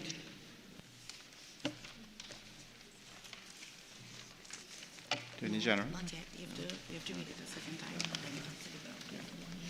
Question is that new clause 5A be read a second time. Those in favor say aye. Aye. Those against say no. Mr. Speaker, again, I would like to discuss the merits of this proposed amendment. The time for that will come up shortly. No problem. Just after the Attorney General take it in explains his front. policy decision behind it. So it was already read a second time, but I didn't read it yet. New clause 5A, section 21 amended. Right, now you go to... The question is that new clause 5A, section 21 amended be added to the bill. Those in favor say aye. Those against say no.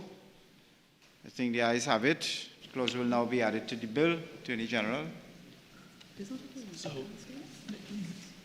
in the law it says now, 4 says that a grant shall not exceed $1 million. The amendment carries that up to 1.5. So the minister has that power, has the power and the recommendation of the board to make that increase in exceptional circumstances. I'm glad for that clarification, but it's the last part of the proposed amendment. The member for Siparia, every single time I brought legislation to this House, complained about negative resolution. This is no negative resolution, and it is amending the quantum, and there's absolutely no limit on the amendment the minister could make. May I ask, in these circumstances, that the government would consider the minister making a report to the Parliament on a quarterly basis or something like that? So, Minister, where you gave yourself these unbridled powers for negative resolution, they were for things that did not concern helping children. These exceptional circumstances, and given the time constraints, I think this Mr. power should Speaker, be I given did not hear a themselves. word the member for Siparia said because the members drowned her out. So perhaps I was also not able to make myself clear. We are talking here about funding, and you are allowing the minister to increase the grant ad infinitum. Could be $10 million, could be $20 million, and it will be just by negative resolution. And since the member for Siparia objected to this type of legislation every single time, I'm wondering if the government would wish to consider the minister simply reporting to the parliament on these grants. For a child. Because there was also in the members' contribution earlier today, the point made that the Children's Life Fund had not reported for 10 years. And they did not have... That is under your watch. You did not report for 10 years. That may be so, but what's good for the goose is good for the gander.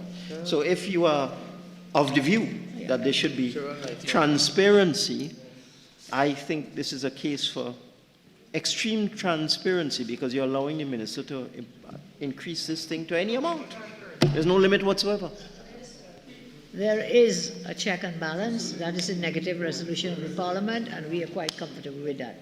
So you're happy with that? We A take minister your could approve a discussions. grant of $20 million. We are going with negative resolution of parliament, which is a check and balance on the unbridled. So it was under our time. It was always so under our time. Next clause. I see you. The question is that new clause 5A stand part of the bill. Those in favor say aye. Aye. Those against say no. No. The ayes have it. New clause 5A now stands part of the bill. New clause 6A, section 32, repealed and substituted. The question is that new clause 6A be read a second time. Those in favor say aye. Those against say no. The ayes have it. The clause will now be read a second time. New clause 6A, section 32, repealed and substituted.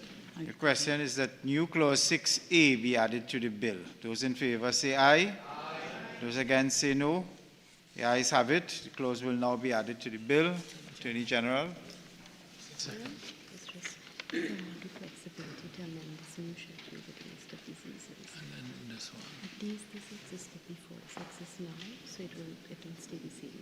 Okay, 1 so and 2, 32.1 existed before, I am told. amend the schedules. About to amend the schedules by negative resolution. So 32 sub 2 is new. We're changing, just making 1 and 2 separate, and the new schedule 3 will just be by name. It allows the minister by notification to amend Schedule 3. 1 is subject to negative resolution. 1 and 2. Sorry, 1 and 2. Subsection 1.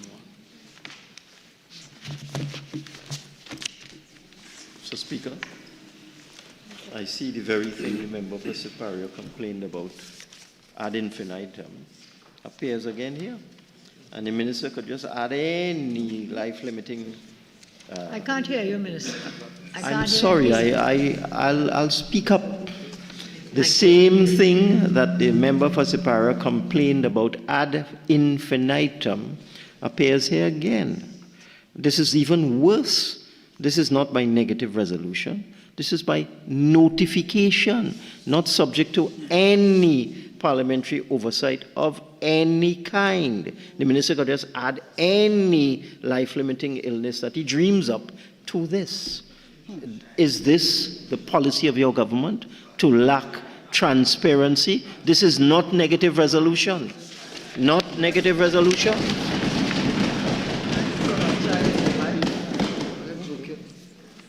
And I see discussion here.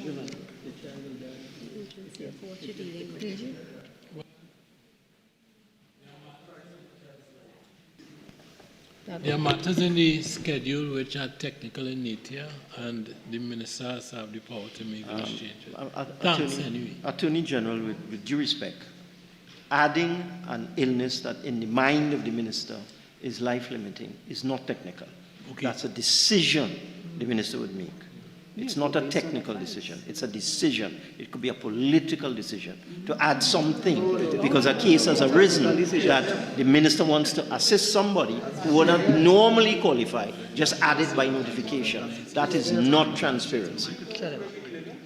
Okay. Go ahead. Thanks for that, Minister. I wasn't aware that your expertise, vast as it is, extended to medicine. I know it does law, construction. Well, I was a Minister of Health, you forgot. Thank you. Without being a doctor, it's a habit that you guys have. The point is that we really feel that we've come to an end here, and it's okay. Do what you want. No problem.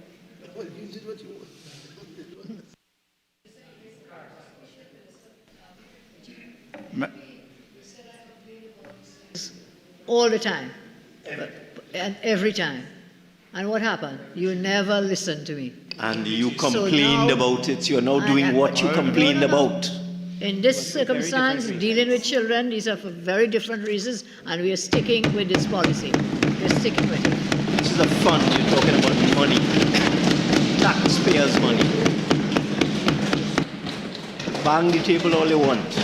Facts don't go away. Okay. Members, I think the Minister of Health and the Minister in the Ministry of Health, either jointly or severally, would like to make an intervention. Thank you, Chairman. Just to allay the fears of the Minister and perhaps to clarify for the member for the Gomartin North East, this provision, if it has to go to negative resolution, in keeping with the other powers of the Minister, it allows an urgent situation to be assessed. But it comes by way of notification, so it means that there is still some element of transparency involved. So, I'm talking about parliamentary oversight. Where is the parliamentary oversight? There is none. It's just as I publish it somewhere and that's it. That's the end of it. Debate on it. There's no opportunity to negative it. Yeah, it doesn't even have to be published. That's true.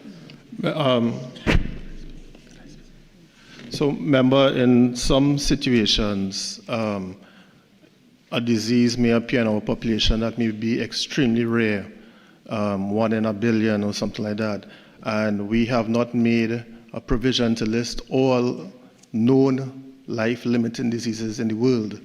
And should that condition appear, and it's a very urgent case with public interest, it gives the minister the power to add that life-limiting condition and to move with urgency in that situation. Thank you very much for that explanation, Mr. Speaker. May I just respond to that? The time it would take to prepare an order for negative resolution and publish it in the Gazette is exactly the same time it would take to prepare a notification. There's no time difference. So why isn't this by negative resolution? So at least the public can see, the Parliament can see.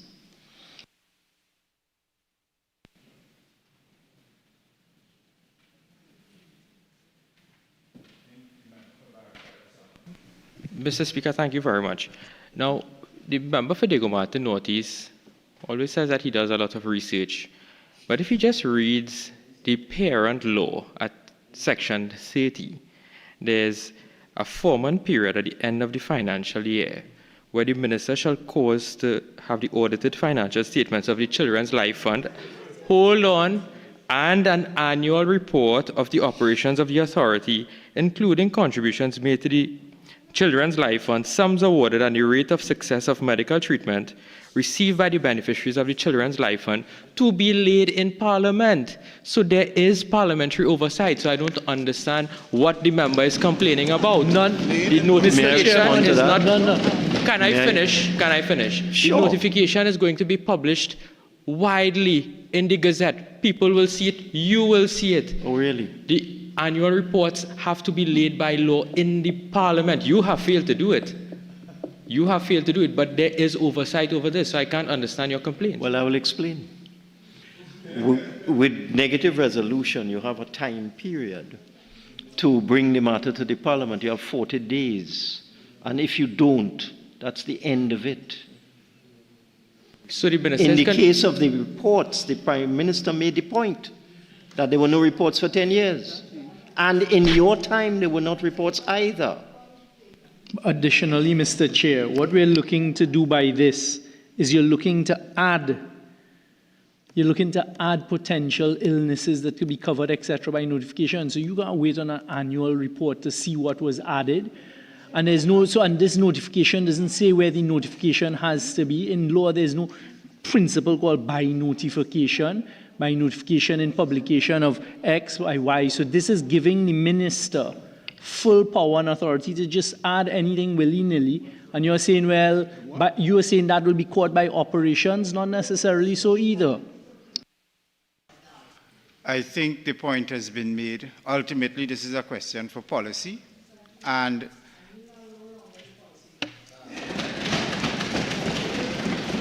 so if we could move to the question. The question is that new clause 6A, as amended, stand part of the bill. No, just new clause 6A stand part of the bill. It was Yeah. amended. Stand part of the bill, sorry, no amendment. The question is that new clause 6A stand part of the bill. Those in favor say aye. Aye. Those against say no. No. The ayes have it. The clause now stands part of the bill. Honourable members, the question is that the bill as amended be now reported to the House. Those in favor say aye. Aye. Those against say no. The ayes have it. The bill as amended will now be reported to the House, to the Senate. To the House.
Mr. Speaker, I wish to report that the Children's Life Fund Amendment Bill 2025 was considered in the Committee of the Whole and approved with amendments. I now beg to move that the House agree with the committee's report. Honourable members, the question is that this House agree with the committee's report on the Children's Life Fund Amendment Bill as amended. Those in favour say aye. Aye. Those against say no. The ayes have it.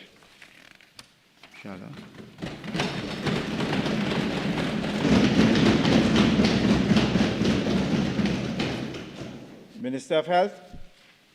Mr. Speaker, I beg to move that a bill entitled An Act to Amend the Children's Life Fund Act, Chapter 2901, be now read a third time and passed. Honourable members, the question is that the bill entitled An Act to Amend the Children's Life Fund Act, Chapter 2901, as amended, be now read a third time and passed. Those in favour say aye. Aye. Those against say no.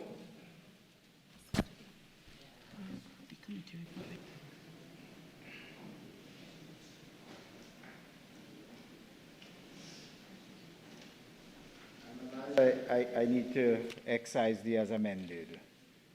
Honourable members, the question is that a bill entitled An Act to Amend the Children's Life Fund Act, Chapter 2901, be now read a third time and passed. Those in favour say aye. Aye. Those against say no. The ayes have it.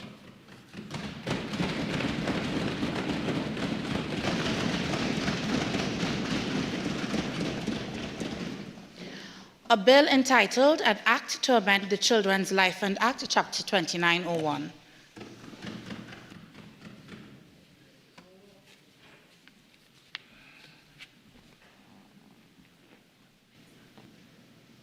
I'll call on the Minister of Finance.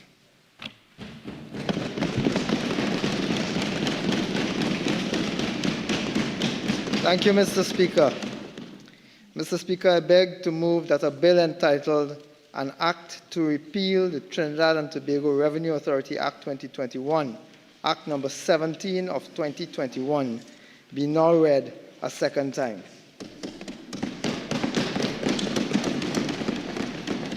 Mr. Speaker, it is with sincere gratitude to Almighty God, the Honorable Prime Minister, and the people of Fyzabad that I come before this Honorable House today for the first time as Minister of Finance to pilot this significant bill. And it is with immense pride that as the Member of Parliament for Fyzabad on the eve of Labour Day, that I stand here as a representative of the UNC government, led by the distinguished member for Siparia, to bury the reviled Revenue Authority.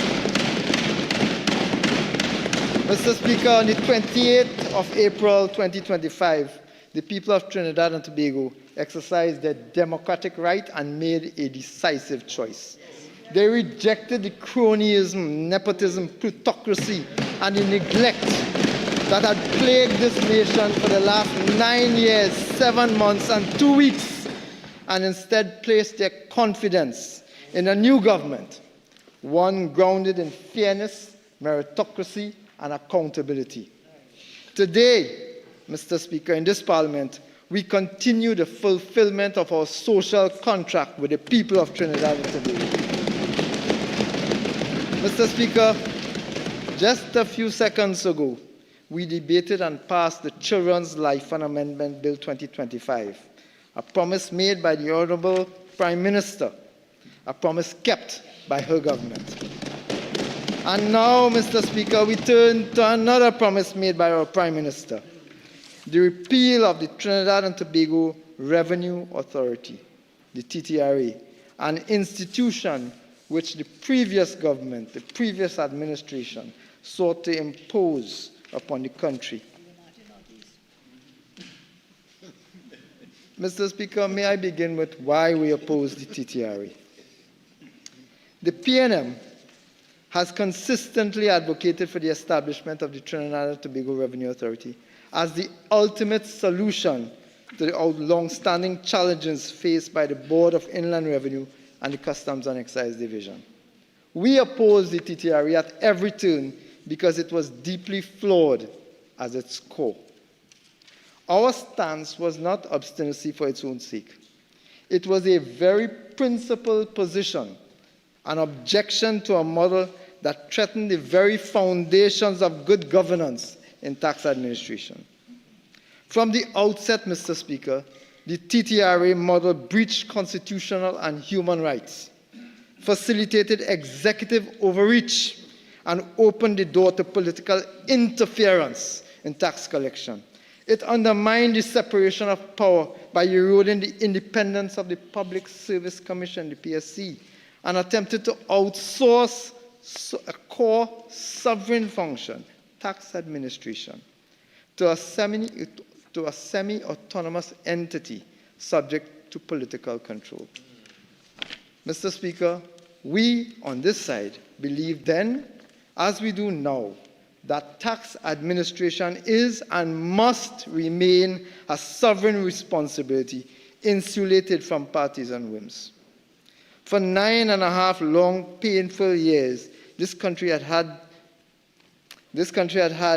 to endure the oppressive, bad-mind, evil, heartless, unpatriotic, anti-democratic, anti-people policies of the PNM, proudly promoted by every single one of them on the other side. Mr. Speaker, I stand here today as a proud Trinbagonian, proud that I am part of a government that in just 3 clauses will reject the 9 years of PNM hate, malice, and bad mind. Our country must never forget the glee on the member of Diego Martin Northeast, his face, when he raised taxes on the backs of our citizens over and over and over. Every action taken by that member was personal. Every action, from his attack against the former governor of the central bank to his more recent attack against the Auditor General of this country. But it was more than that, Mr. Speaker. In their desperate grab for power, they were willing to undermine the institutions established by our constitutional architects of our great nation to protect our democracy, our patrimony, our freedom. And the saddest part about all of this, Mr. Speaker, is that the member for Diego Martin Northeast has not yet been held to account. He has lost case after case, costing this country millions and millions and millions of dollars, and never had to pay a cent from his pocket. He has never felt the pain that he has imposed upon the country, upon poor citizens of this country who had to pay for his misdeeds, Mr. Speaker. And while all of that is despicable in its sense, the worst example of this disregard for the population, for our sacred institutions, was this attack on the Board of Inland Revenue, this attack on the BIR. They broke up and undermined the BIR just like Petroshin, just so that they could claim that it was dysfunctional and shut it down. Mr. Speaker, the Board of Inland Revenue is of utmost importance to the functioning of our nation's tax system, and as such, public confidence in that system must never be compromised by ministerial interference or sabotage, or the result, Mr. Speaker, would be a loss on public confidence in the establishment and the operations of the BIR.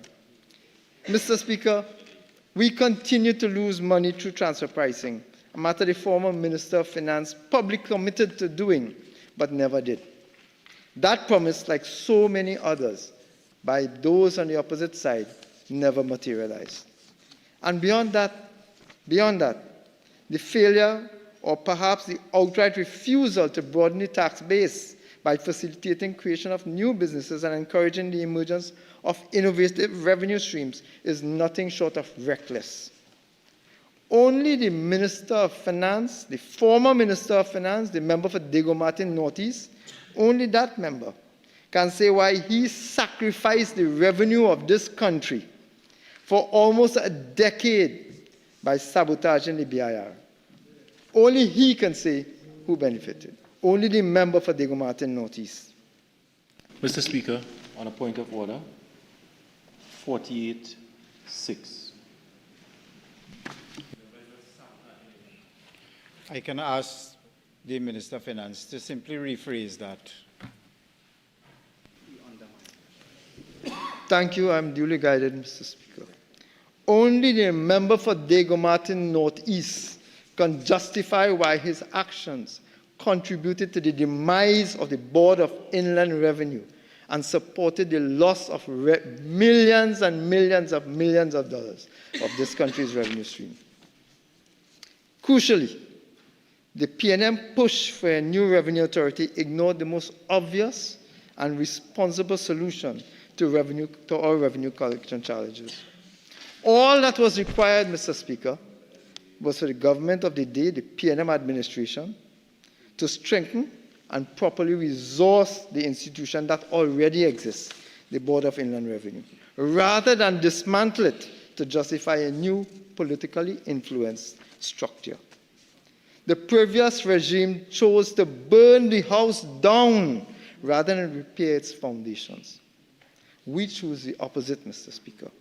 We choose to rebuild and reinforce the existing framework of the BIR on principles of transparency, professionalism, and service to the public. But it's not that, Mr. Speaker, it's not that the government of the day, the PNM administration at the time, didn't know what to do.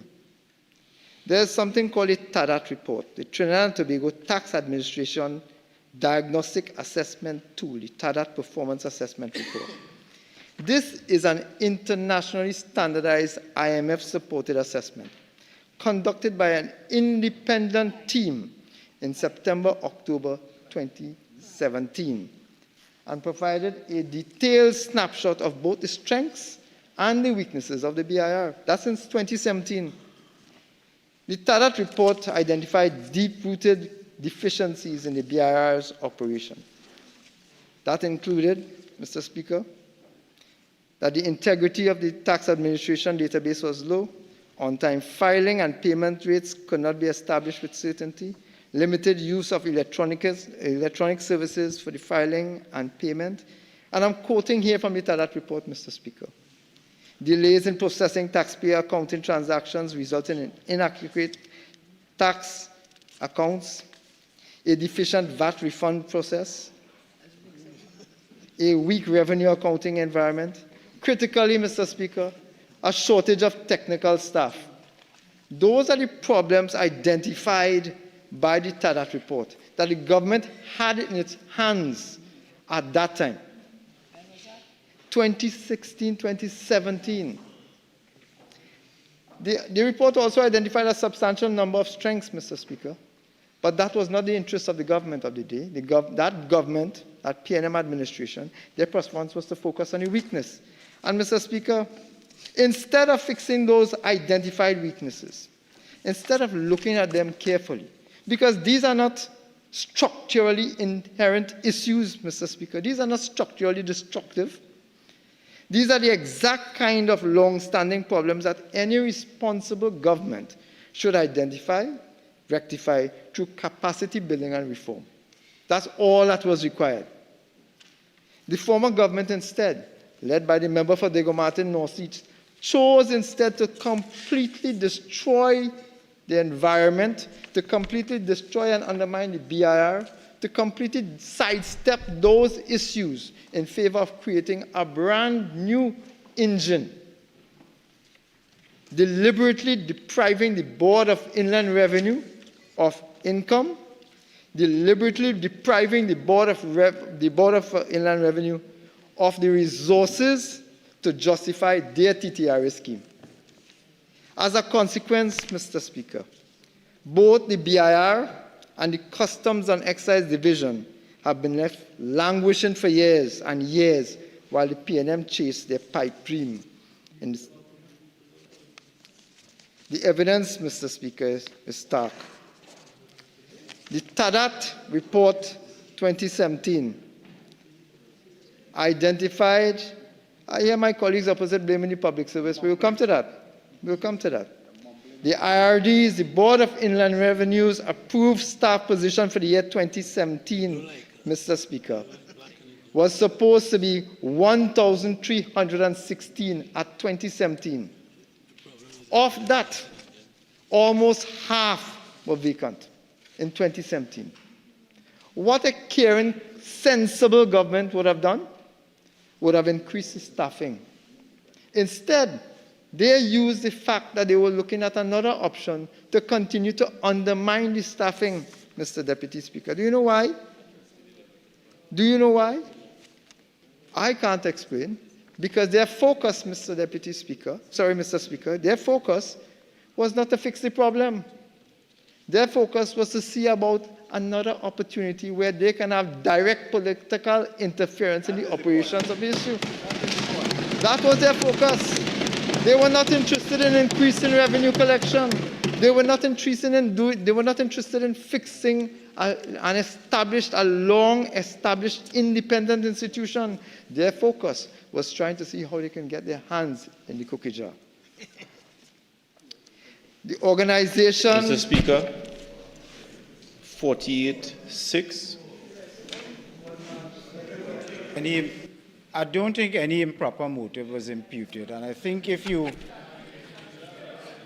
Perhaps it's a loose comparison which the member was making. I'll put it as high as that. But, again, it is contextual. One would recall the judgment of the Judicial Committee of the Privy Council. Hang on a second, I'm explaining. When the Judicial Committee gave their judgment, one of the matters that was of grave concern, which they did not have to express an opinion on, was whether or not the proposed entity was susceptible to any sort of influence. So I rather suspect that the unfortunate reference to cookie jar would really have meant that, and I would ask the member to clarify that. But it's not really imputing any improper motive on anyone, quite frankly. Thank you, Mr. Speaker. Mr. Speaker, it seems that the truth offends. It seems that the truth offends. So let me clarify it for the member opposite, although I'm sure that he is very well aware of what I was saying. Their focus was not on fixing the problem. Their focus was on creating a space where there can be live political interference in the operations of the institution.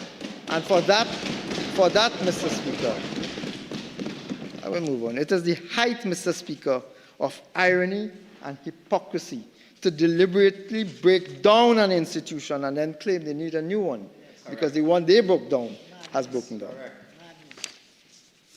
Mr. Speaker, the former administration tried to sell the TTRA as a panacea for revenue collection, insisting that a semi-autonomous revenue authority could magically boost tax yield. The facts are, Mr. Speaker, that is completely untrue. There's sufficient evidence, there's sufficient World Bank reports, etc., Mr. Speaker.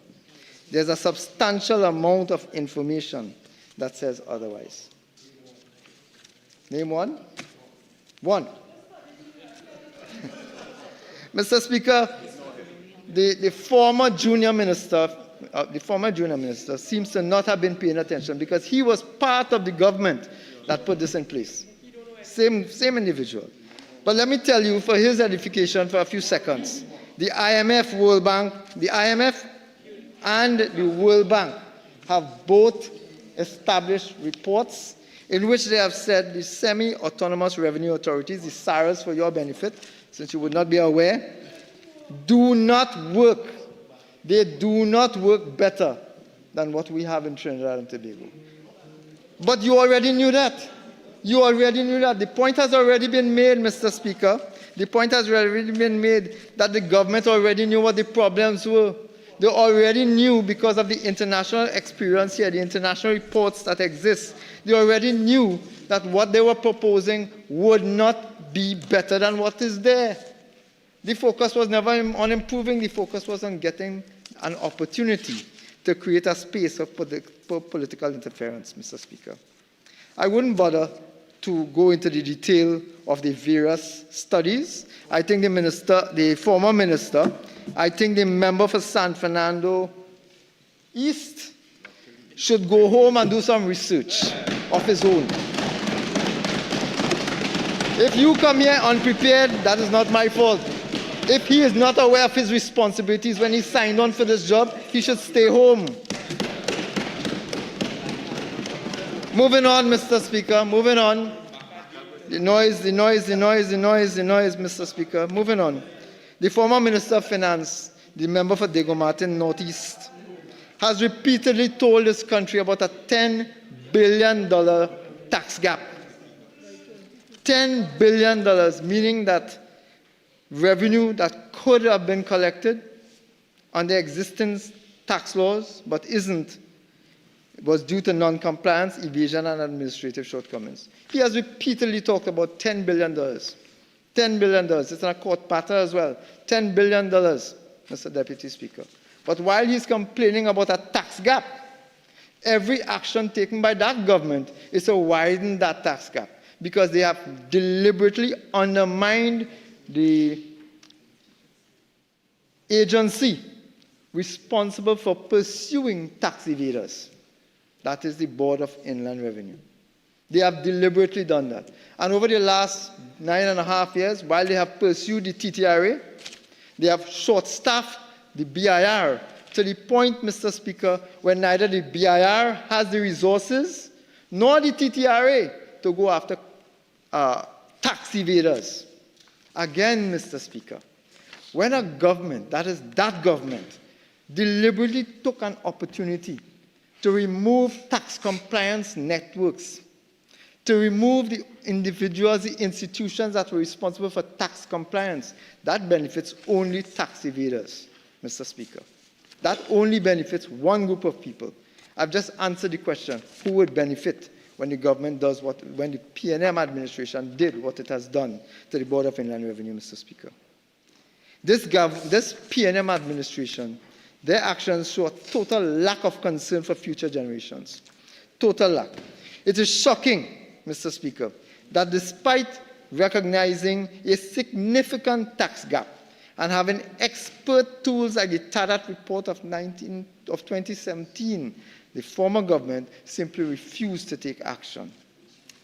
Mr. Speaker, I have a long, how long is this? A substantial number of pages of issues about what was wrong with the TTRA. But this has already been ventilated in the public domain, Mr. Speaker. This has already been ventilated in the public domain. So I want to treat with a couple of the other issues that may emerge. Mr. Speaker, even today, the Board of Inland Revenue is reeling, even today, from the actions taken over the last 9.5 years by that government. Even today. Mr. Speaker, you have to ask yourself, who wanted it? Because on two occasions, when the Minister of Finance then, when the PNM administration brought the TTRA to the public refused it.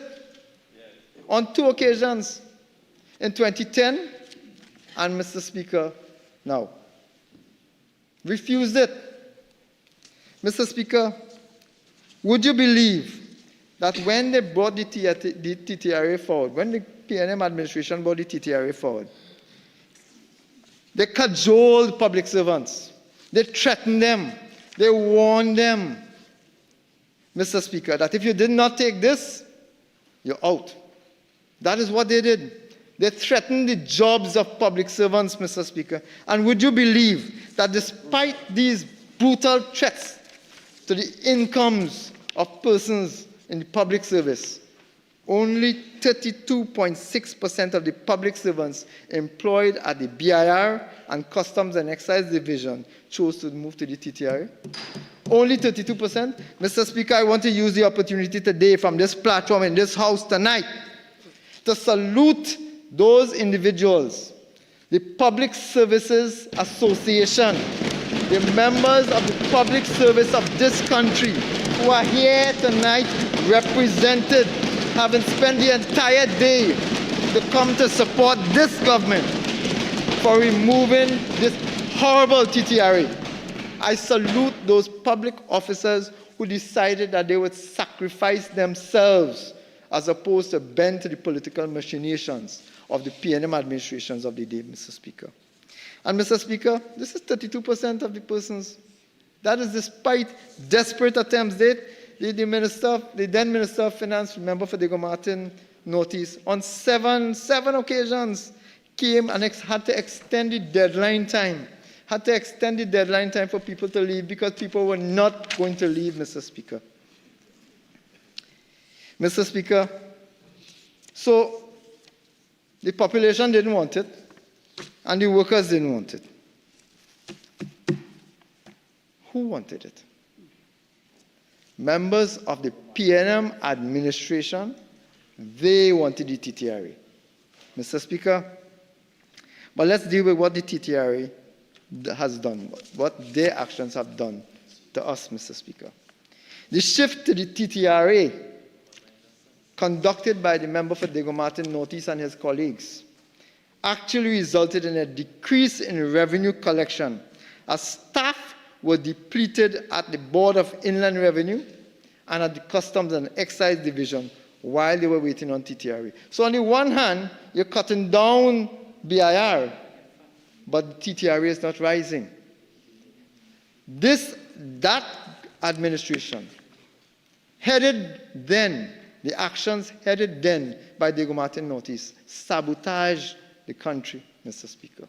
Correct. Billions of dollars that potentially could have been in the trough. Billions of dollars that could have been in the coffers. Billions of dollars that could have been used to spend to the benefit of Trinidad and Tobago were lost. Some people, Mr. Speaker, living large. Some people hiding in their homes, counting the money that they did not have to pay in taxes because they were able to get away scot-free because of the actions of this heartless PNM administration, because of the actions piloted and pivoted by the member for Diego Martin Northeast. But time longer than twine, Mr. Speaker. Time longer than twine. Jail coming for some people. Jail coming for some people, Mr. Speaker. Because this government, unlike that government, is not going to facilitate tax evasion. Mr. Speaker, the attempted transition to the TTRA under the PNM left great uncertainty concerning the future of contract staff, generally at both the Customs and Excise and the BIR, and particularly in the crucial area of information technology. While the rest of the world is moving forward with information technology, Mr. Speaker, their actions sabotage the improvement, the enhancement of the performance of the BIR because the technology that exists there has been sabotaged. Contract officers, Mr. Speaker, face non-renewal of fixed-term contracts, resulting in month-to-month arrangements due to the upcoming TTRA implementation. So where somebody was supposed to get a 5 months, a 6 months, a 1 year, a 2 year, a 3 year contract, Mr. Speaker, because they were holding on to TTRA, just like with Dragon Gas, because they were holding on to the pipe dream, they sabotaged the operations of what they had in their hands, Mr. Speaker. Public servants became demoralized. They were being brutally beaten down. They were being disenfranchised by the Member of Parliament for Diego Martin Northeast. And he must never be forgiven for that, Mr. Speaker. He must always be held to account, Mr. Speaker. Some personnel left their jobs for security reasons. Some people left their job because they had to find some other form that was much more stable and much more stable income to feed their families. That is what happened when you did what they did, Mr. Speaker, which is undermine the integrity of the Board of Inland Revenue.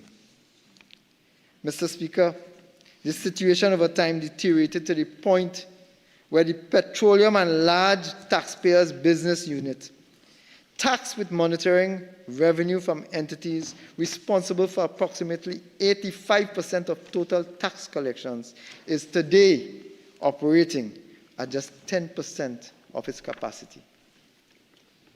85% of the revenues collected by tax, we now have 10% of the population. They're not collecting even close to what they should have, because this PNM administration, sitting on the opposite side, undermined the BIR. So, Mr. Speaker, we are losing money hand over fist. The country is losing money hand over fist, and it irritates me, Mr. Speaker, because as Minister of Finance, I am seeing what they have done with the economy. I have seen how they have crashed the economy. And I'm also seeing on the opposite side where there was revenue to be collected.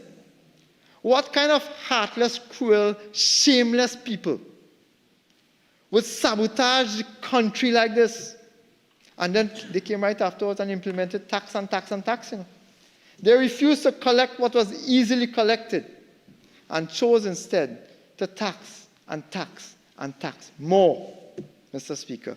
I repeat, only the member for Diego Martin Northeast can tell this country who benefited from that largesse that they facilitated. So, Mr. Speaker, whether it is by design or sheer incompetence, the PNM's efforts to establish the TTRA suffocated both the BIR and the Customs and Excise Division by depleting the human resource of these two institutions. Ironically, Mr. Speaker, despite the critical staff shortage, this very same member for Diego Martin Northeast in 2020 boasted and celebrated the BIR that he was sabotaging. That is the member for Diego Martin Northeast. Boasted that the BIR had done so well. They had collected $2.3 billion in tax, more than 5 times the original estimate that they were supposed to collect. He was celebrating the BIR then, although he was sabotaging them. There's something nefarious and evil about that kind of action. While you're patting people on their back. Mr. Speaker, Standing Order 48-6, please. Yes. Member, can you rephrase that, please? Thank you very much for your guidance. There's something extremely disturbing, psychotically disturbing. There's something very, very wrong, morally, spiritually, and every other way, where a man, a gentleman, an individual could be hugging you up and telling you you're doing very, very well while stabbing you in your back. Something is desperately wrong with that. I am sure you agree. I don't know, ma'am, if you're accustomed with that kind of conduct, but it is unacceptable. It is unacceptable. It is unacceptable. Let's refrain from the unnecessary crosstalk. It's 9:13 in the night. Let's refrain from the unnecessary crosstalk. Yeah, those are experts, Mr. Speaker. Those are experts at stabbing in the back. Those are experts at manipulation. Those are experts in all sorts of things. Mr. Speaker, the PNM's establishment, the amount of money they spent to establish the TTMA is also noteworthy. Nearly $12.8 million was spent from financial year 2016 to financial year 2025. Yet, to date, TTRA had no results to show. None. 2016 to 2025, they spent $12.8 million with nothing to show for it. No funds were allocated in 2016 and 17. The numbers are there, Mr. Speaker. But do you know, upon taking office, what we discovered? What this UNC administration discovered? We discovered that for the inactive TTRA, with just 34 employees, they were spending almost $1 million a month. $1 million, Mr. Speaker, for 34 employees. And this is after, from 2016, they have been pursuing TTRA from 2016. And after 2016, how much years is that? That's 9 years. 9 years, 7 months. They have been pursuing TTRA. Now we get to the point where they spend millions of dollars with nothing to show for it. I understand that there are still more bills, Mr. Speaker. There are still more bills. There's a $3.6 million bill still to be paid for services rendered to those on the opposite side. That still is outstanding for the TTRA. So we would have been paying upwards of $16 million with nothing to show for it. Taxpayers have been brutally taken advantage of. On the one hand, they're paying those persons on that side, on the other hand, they're taken away from the BIR, Mr. Speaker. Mr. Speaker, we could do better than that. Anybody could do better than that. And we must do better than that, Mr. Speaker. The millions of dollars spent on establishing the TTRA should have been spent on the existing human resources and infrastructure. The millions spent on establishing the TTRA should have been spent on improving and increasing the resources, the human resource and the infrastructure at the BIR. Had that been done, Mr. Speaker, we would have been in a much better condition today financially. Had that been done. Mr. Speaker, alternatively, had that been done, we would have been generating that $10 billion tax gap that the member likes to speak about. We would have been treating with that. Our revenue streams would have increased by the billions. Our revenue streams would have increased by the billions. Instead, Mr. Speaker, we have lost $10 billion on average per year. Mr. Speaker, the money that they spent, so that is if they had fixed the TTRA, the BIR, if they had fixed the BIR, we would have generated money. But the money that they actually spent, that should have been spent for national benefit. The country could have benefited from more scanners for the Customs and Excise Division to aid in the interception of illicit goods and the war against crime. That's what we should have spent that money on. They didn't. The country could have benefited from software upgrades to the Asecuda and the Gentax systems to make both customs and tax processes more efficient and secure. That is what they should have done. The country would have benefited from the hiring of more staff both at the Board of Inland Revenue and the Customs and Excise Division to ensure proper service to the country. That is what that government should have done.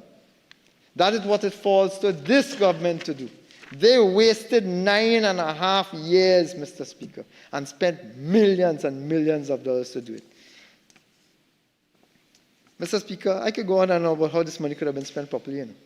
On and on. Opportunity cost, wasted opportunity. However, the greatest atrocity we must recognize is that whether there was a TTRA or not, the basic tenets of the Board of Inland Revenue and Customs and Excise, those basic assets, those basic institutions required immediate attention, but were instead left for 9.5 years to languish, despite the fact that scanners, Gentax, and Asicuda were intended to be fully utilized by the TTRA. So on the one hand, they're talking about they wanted IT, but the source of the IT was the BIR. On the one hand, they said they needed the employment, they needed tax experts, tax persons with experience and expertise in tax collection. And on the other hand, they were suffering them and throwing them away. Again, the gentlemen and gentlewomen of the Public Services Association, kudos to them. They remain, those who remain accessible, Mr. Speaker, will show where this country could have gone and should have gone had it not been for those on the opposite side. Mr. Speaker, the PNM in office prioritized recruiting an executive team for the TTRA at the expense of $1 million per month instead of making small, meaningful investments in the areas that really mattered. They sacrificed the revenue of this country, Mr. Speaker. And I really hope that at some point in time they could tell the country, maybe in his presentation, one of those on the opposite side could explain why. Because, Mr. Speaker, it's predictable. They're coming with another Padarath report. The one that they refuse to follow, that they burn down, that they're allowed to burn down, they're coming to a new Padarath report to say, well, this is what the Padarath report says. The first Padarath report that was done, that pointed out the assessments and the faults and the flaws, Mr. Speaker, that never spoke about a TTRA. That report never mentioned a TTRA. That report told you, these are the flaws, fix them. They refused to. Mr. Speaker, I have already established what the government has done, that former government, which is why they're on that side. Having already established why the country has again rejected them, Mr. Speaker, let me just spend 2 minutes on the bill. This bill. Hold on. Calm yourself. The bill, Mr. Speaker, I have spent the last few minutes justifying. You see, Mr. Speaker, unfortunately, those on the other side, their ears, I don't know, they say in Trinidad, stick breaking their ears. So they only hear what they want to hear. They chose to ignore the facts that I was pointing out, their flaws. They chose to deny that those flaws exist. They chose to ignore the fact that they cost this country over $10 billion per year. They chose to ignore the fact that they suffered public servants, that they threatened public servants. That's what you choose to ignore. But this government on this side, don't speak to me, ma'am. Mind your business. Pay attention. Listen, you might learn something, Mr. Speaker. Mr.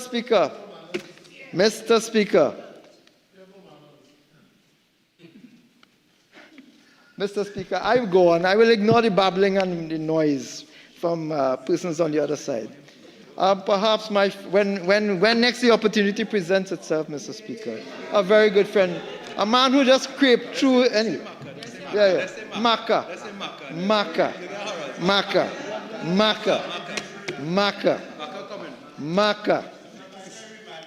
3 minutes more. Thank you, Mr. Speaker. That's 3 minutes. Mr. Speaker? 3 minutes more. Full time? Full time. Full time. Thank you. Mr. Speaker, there are 3 clauses of this bill. There are 3 clauses in this bill. And these 3 clauses, Mr. Speaker, are enough to get rid of 9.5 years of mischief here. The clauses are very simple, Mr. Speaker. The clauses are very simple. Very, very simple. So I will treat with only one of the 3 clauses. I know the members may be upset on the other side as to why I'm not treating with clause 1, but if they pay attention, they will know what clause 1 is. If they pay attention, they will know clause 2 is 2. And if they're not sure, there are explanatory notes that will explain to them, Mr. Speaker. But there's a clause Clause 2, that is the proclamation clause. Proclamation clause is important to understand why it is there, Mr. Speaker. You see, Mr. Speaker, the TTRA is in the process of being wound up. The TTRA is in the process of being wound up, and there's still a lot of things that have to be done, a lot of misuse that has to be saved, a lot of matters, including private citizens, private information that TTRA still holds, and that needs to be securely passed back on to where it belongs, which is the Board of Inland Revenue, Mr. Speaker. Mr. Speaker, the Trinidad and Tobago's public finances have reached a decisive crossroads. As a responsible government, we affirm that the era of living off easy energy windfalls is over. Mr. Speaker, the path forward is clear. This government, Mr. Speaker, has taken a clear decision to properly equip and resource the Board of Inland Revenue to do the job it was essentially set up to do many, many decades ago, and a job that it has proven that it has been able to do. In closing, Mr. Speaker, I ask my colleagues on the other side to repent for the decade of hell they have put this country through by supporting the repeal of the TTRA. Do the right thing for once. I challenge them, do the right thing for once. And to unite behind the effort to strengthen and reform the Board of Inland Revenue, Mr. Speaker. Our nation's development depends on our ability to collect the revenues that our laws rightly demand. We owe it to the citizens of this country to ensure that our tax administration is fair, efficient, and above reproach. The days of negligence and politically driven experiments are over. I recommend this repeal bill to the House, and I urge all members to join us in acting in the best interest of our citizens and our Republic's financial health. Together, Mr. Speaker, I believe that we could build a tax system that earns the trust of the people of Trinidad and Tobago. I thank you, Mr. Speaker.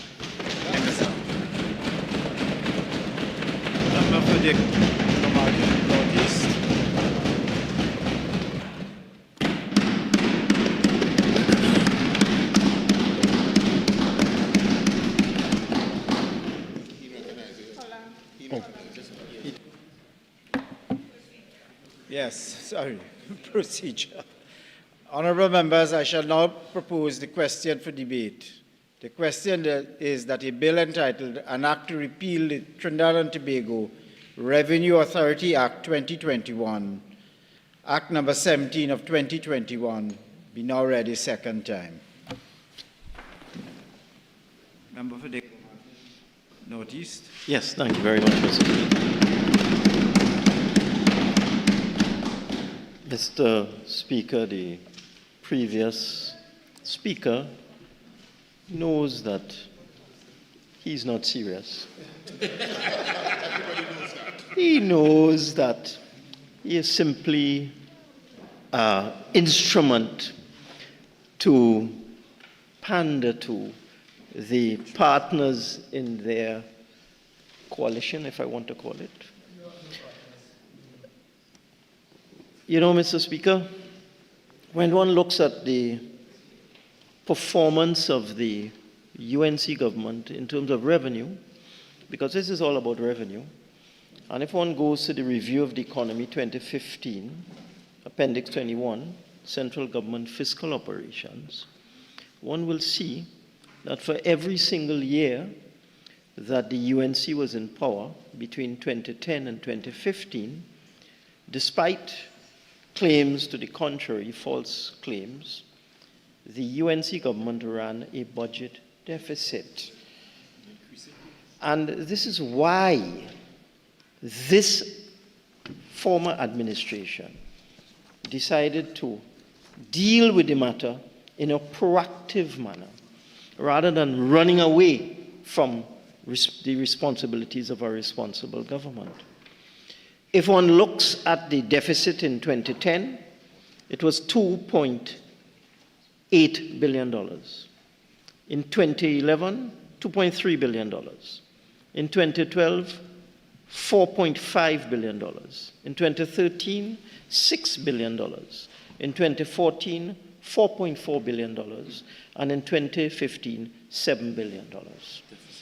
Those are all budget deficits, because during that period, what the UNC did, and this is why we are in the situation we are in now as a country, what the UNC did is that it grew expenditure, public expenditure, from 46 billion in 2010 to 62 billion in 2015. But the revenue did not keep up with the expenditure. So you had a situation where in 2010, total revenue was 44 billion, total expenditure 46.7 billion. But in 2015, total revenue was 54 and total expenditure 62. I am certain, with what I am seeing from this administration, that this pattern will repeat itself over the next 5 years, and probably much worse, because they don't have a clue. They have no understanding. And as far back as 2013, the IMF, and of course the statement made by the Honorable Minister was nonsense, that the IMF does not recommend a revenue authority. Utter nonsense. That's why the Honorable Minister could not produce a single precedent to prove that untruth. But it doesn't exist. But in 2013 March, the IMF did a Trinidad and Tobago country report. This is when the UNC was in government, entitled Enhancing Revenue and Non-Energy Growth, an Agenda for Comprehensive Tax Reform. And the previous administration received that in 2013. And this, I am just going to deal with one aspect of it. I quote, "The efficiency and administration of the value-added tax system is being strongly compromised. In 2012, 64% of all sales were either zero-rated or exempt. 50% of imports was not subject to VAT, of which 73% were zero-rated. Numerous tax preferences of the former administration have largely deteriorated the VAT tax base and seriously undermined VAT revenue productivity. There are also open avenues for tax evasion and leakage, reflected in the VAT-C efficiency ratio.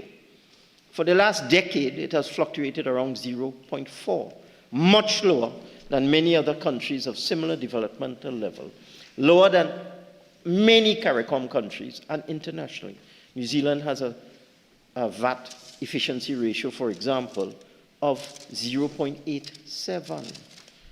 So it was no secret to the former administration that there were serious problems with tax collection, serious inefficiency in the Inland Revenue Division, serious inefficiency in the Customs Division, but they failed to deal with it because all they were interested in is spending money. That's all they were interested in doing. They weren't interested in doing any work. And that is why in the minister's contribution, he has not come up with anything of any substance.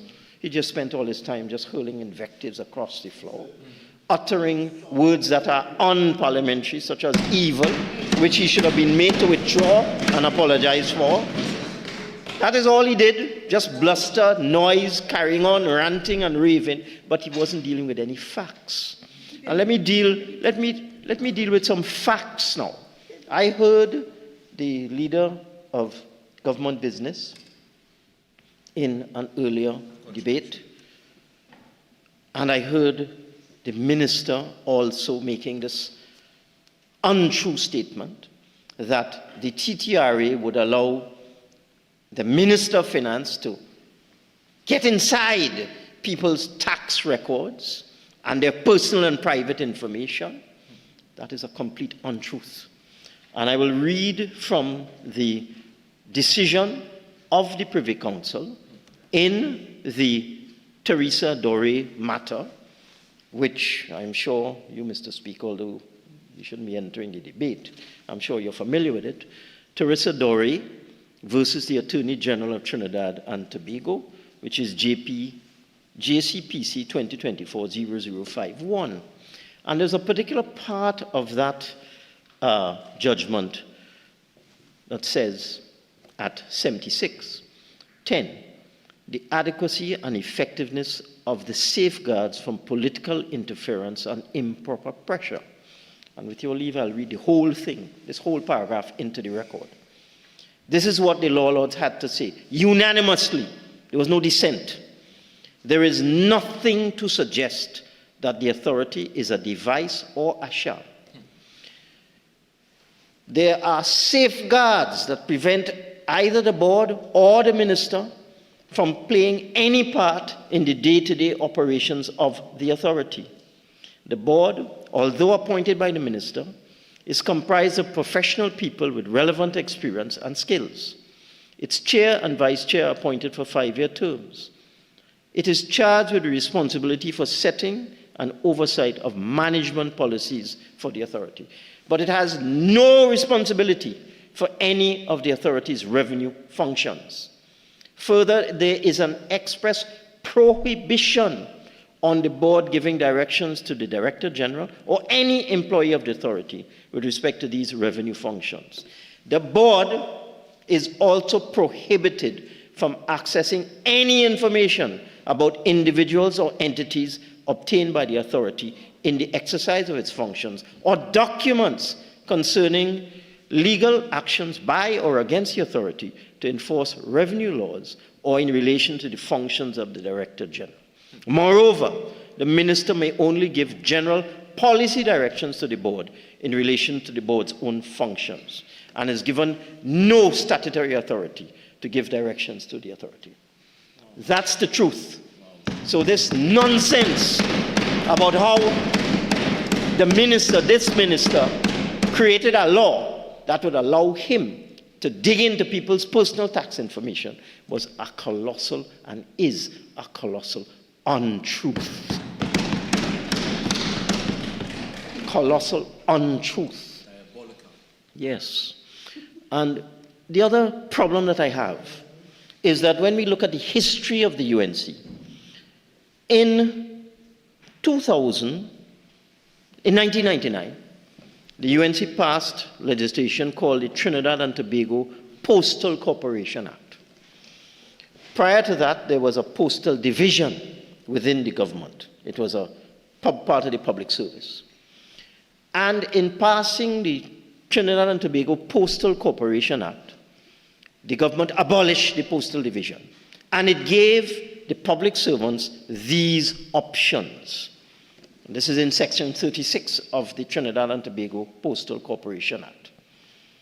This act applies to an officer who on the date of assent of this act holds a permanent appointment to and has served at least 2 continuous years in a public office specified in the 3rd schedule.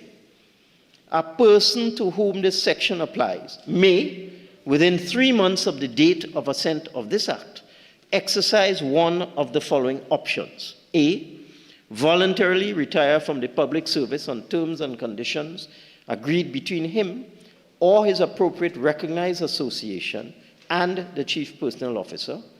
B, transfer to Trinidad and Tobago Post, this is the new authority, with the approval of the Public Service Commission on terms and conditions no less favorable than those enjoyed by him in the public service. And C, remain in the public service provided that an office commensurate with the office held by him in the public service prior to the date of assent of this act is available. That's a 1999 act brought to this parliament by the UNC, passed by the UNC, and defended in court by the UNC. And that particular section I just read resulted in a famous decision called the Martha Perch decision, where the Privy Council upheld the right of a government, in this case it was the UNC government, to abolish a public service division, create a statutory authority, and give public servants these 3 options. But that was not the end of it. The UNC wasn't finished there. In the year 2000, they passed an act called the Civil Aviation Authority Act. And let me go now to section 26 of the Civil Aviation Authority Act. A person who on commencement of this section is a public officer appointed to an office listed in the third schedule, either by permanent or temporary appointment, in which he has served for at least 2 continuous years, shall within 3 months of the date of commencement of this section exercise one of the following options. A, to voluntarily retire from the public service on terms and conditions as agreed between him and his appropriate recognized association and the chief personnel officer. B, to transfer to the authority with the approval of the Public Service Commission on terms and conditions no less favorable than those enjoyed by him in the public service. Or C, remain in the public service. So the UNC passed the Trinidad and Tobago Postal Corporation Act. The UNC passed the Civil Aviation Authority Act. The UNC abolished the Postal Services Division. The UNC abolished the Civil Aviation Division and created these 2 statutory authorities. And those public servants who did not exercise this option, they abolished the positions. Trinidad and Tobago Revenue Authority Act has these identical provisions in it. Same clauses, exactly the same clauses. Same thing. Same thing.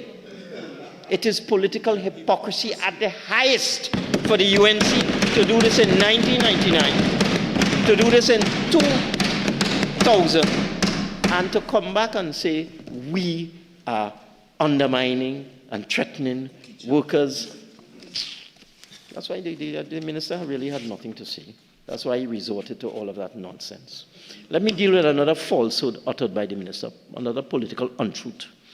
The minister alleged, and I heard the Prime Minister say that, and I want to send a warning to the Prime Minister. Stop listening to the Minister of Finance. He's going to lead you astray. I heard the Prime Minister say this, the Honorable Prime Minister.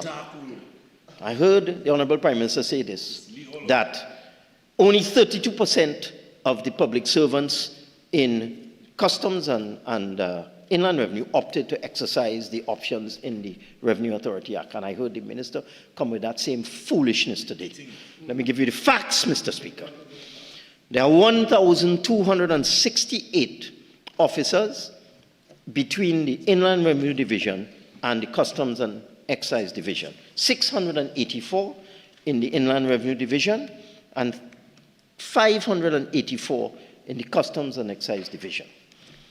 Of those, as of January 2025, when faced with the options I just read out, that we copied almost exactly from the UNC model of 1999 and the UNC model of 2000, as approved by the Privy Council as being perfectly reasonable in a society that has respect for the rights and freedoms of citizens, Section 13 of the Constitution, 40 of the 1,268 opted to take voluntary retirement. 443 opted to transfer to the authority proper.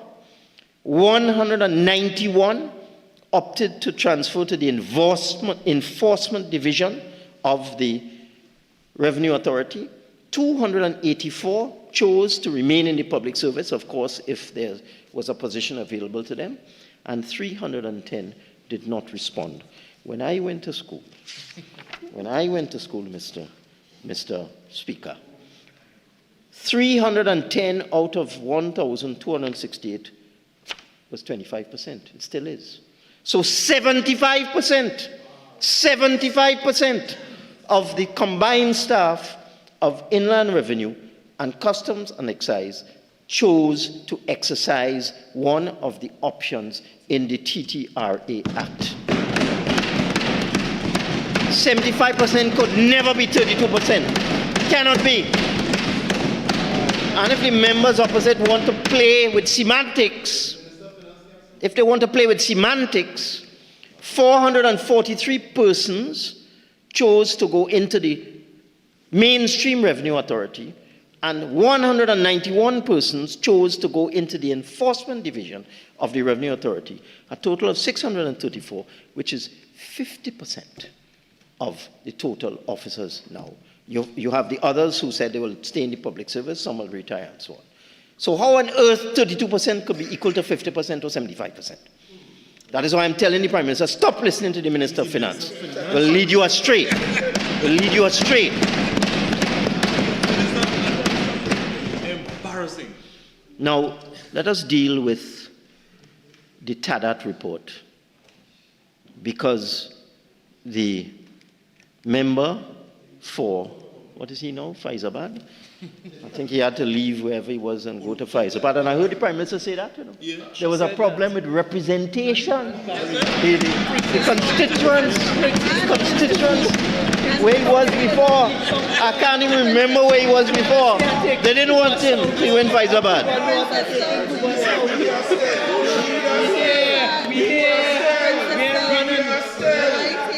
Members.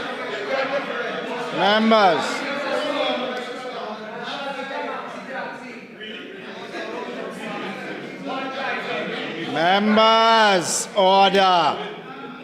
Please. Let's just get on with it, shall we?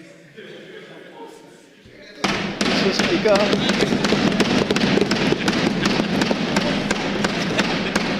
Mr. Speaker, I came here to work. I didn't come to play. I didn't come to just throw words, meaningless words, and spew venom and scream at members opposite. Let me deal now with, let me give some more facts. More facts. The 2017 Padarath performance assessment, following the 2013, let me repeat, there was a 2013, Mr. Speaker, I'm being disturbed by members of both sides. Well, I don't think you're calling on me to make a ruling. Perhaps you're calling on yourself to exercise a bit of moral suasion to your right. It's left and right, Mr. Speaker. Both sides. So, remember the UNC had got a report from the IMF since 2013, which exposed the weaknesses in terms of tax evasion and leakage. Let's go to the 2017 Padarath performance assessment, which is just 18 months actually after we came in. And what do we see with the Inland Revenue Division that, according to the Honourable Minister, you could fix it with the wave of your magic wand. Just to whoosh, and all of a sudden, the Public Service Commission, an independent institution, all of a sudden, the Public Service Commission that could not fill the vacancies in the Customs and Inland Revenue Division while the UNC was in power, both from 95 to 2001 and from 2010 to 2015, the Public Service Commission couldn't fill the vacancies. But all of a sudden, with a new minister, he will wave his magic wand, and all of a sudden, the Public Service Commission will just fill all the vacancies one time. One time. You're living in La La Land. But let me go now to what Padarath had to say. And this is the tax, it's a performance assessment. First indicator, accurate and reliable taxpayer information. The accuracy and reliability of the taxpayer registration database is low due to unsystematic application of registration, update, and maintenance procedures. Score D. There are 4 levels, A, B, C, D. D, of course, is the worst. So they got a D for that. Knowledge of the potential taxpayer base. Actions and initiatives to identify and recruit unregistered taxpayers are limited and irregular. They get a C for that. That's the 3rd worst. The identification, assessment, ranking, and quantification of compliance risks. The Inland Revenue Division. This is after they were in government for 5 years and they did so much and they were able to fill every position magically. The Inland Revenue Division does not use intelligence gathering and research initiatives to build knowledge on compliance levels. They get a C. Next indicator, mitigation of risks through a compliance improvement plan. Inland Revenue does not have a comprehensive compliance improvement plan. They get a D for that, lowest score. Monitoring and evaluation of compliance risk mitigation. No formal mechanism is in place to monitor and evaluate compliance risk mitigation activities. They get a D for that. Next one, identification, assessment, and mitigation of institutional risks. What do I have to say about that? No formal mechanism is in place to monitor and evaluate compliance risks. D. The process of identification, assessment, and mitigation of institutional risks is still being developed. D. Lowest score. Scope, currency, and accessibility of information. A wide range of information on their obligations is available to taxpayers at no cost, but it is not always current. There is no information on taxpayer entitlements. D. Lowest score. Scope of initiatives to reduce taxpayer compliance costs. There are no specific simplified record-keeping and reporting arrangements for small taxpayers. No pre-filled tax declarations are available. Score D. Obtaining taxpayer feedback. Taxpayer feedback on products and services is obtained on an ad hoc basis. Score C. On-time filing rate. Overall, the data provided to rate this indicator are inconsistent and unreliable. D. Use of electronic filing. Returns are predominantly filed manually. D. Use of electronic payment methods. Payment of core taxes are made predominantly in cash and checks. C. Timeliness of payments. Almost all VAT payments are reported to be made on time. However, this relatively strong performance may not be a true reflection of the obtaining reality owing to unreliable data on payments due, and this is also supported by an unreliable taxpayer registration database, and we all know about VAT. You go in a shop, they say you want a bill. If you say no, that is it. It's not reported anywhere. D. Stock and flow of tax arrears. Although the level of tax arrears appears to be high, the assessment team has determined that the data is unreliable. D. Scope of verification actions taken to detect and deter inaccurate reporting. D. Extent of proactive initiatives to encourage accurate reporting. There is no system of public and private binding rulings. D. Monitoring the extent of inaccurate reporting.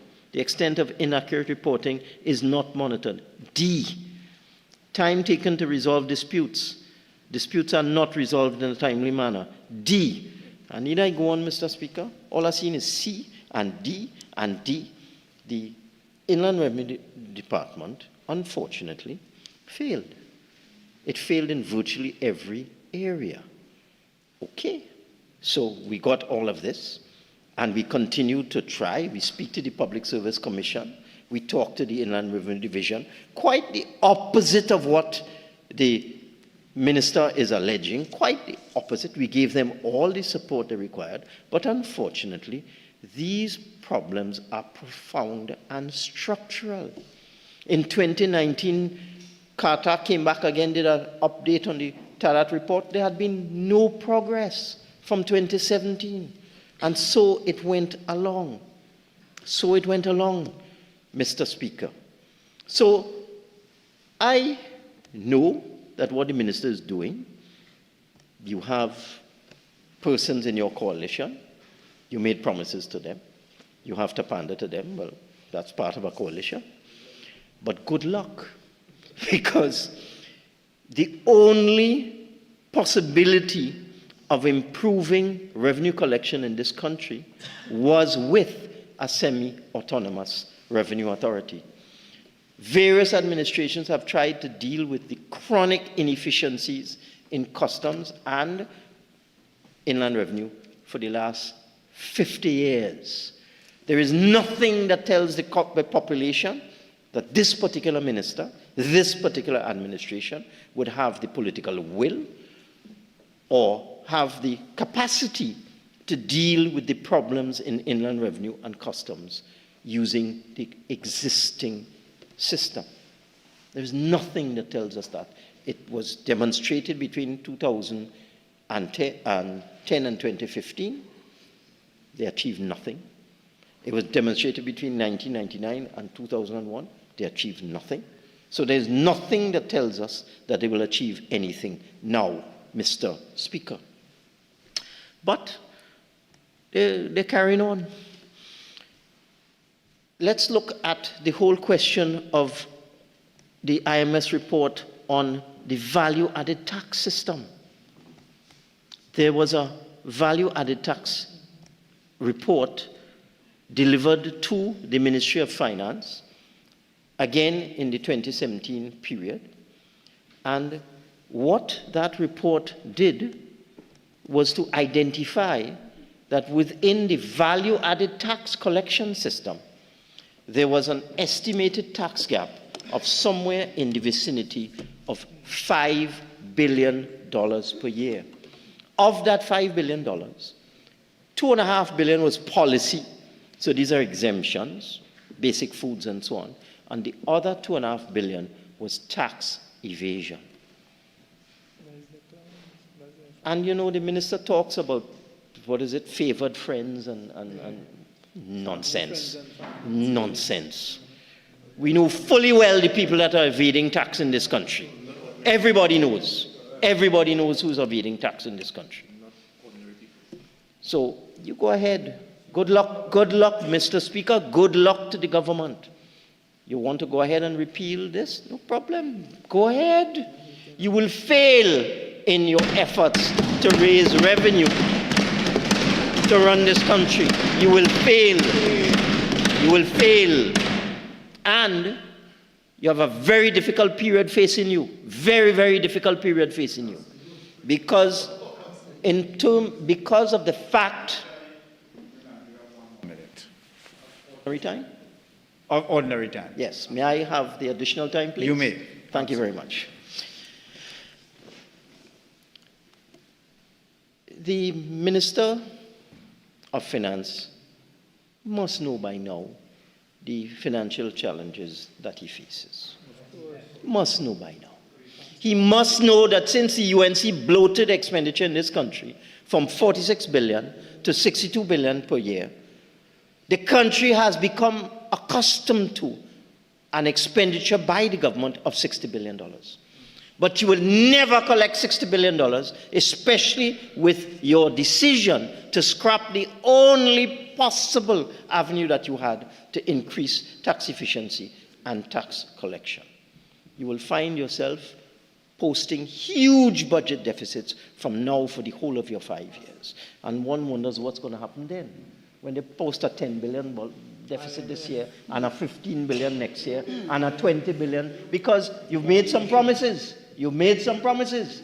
And if one adds up what the promises are, when one adds up what the promises are, you're talking 10, 15, 20 billion dollars additional expenditure. So you want to spend $70 billion a year and collect $50 billion and run a $20 billion deficit. You go ahead.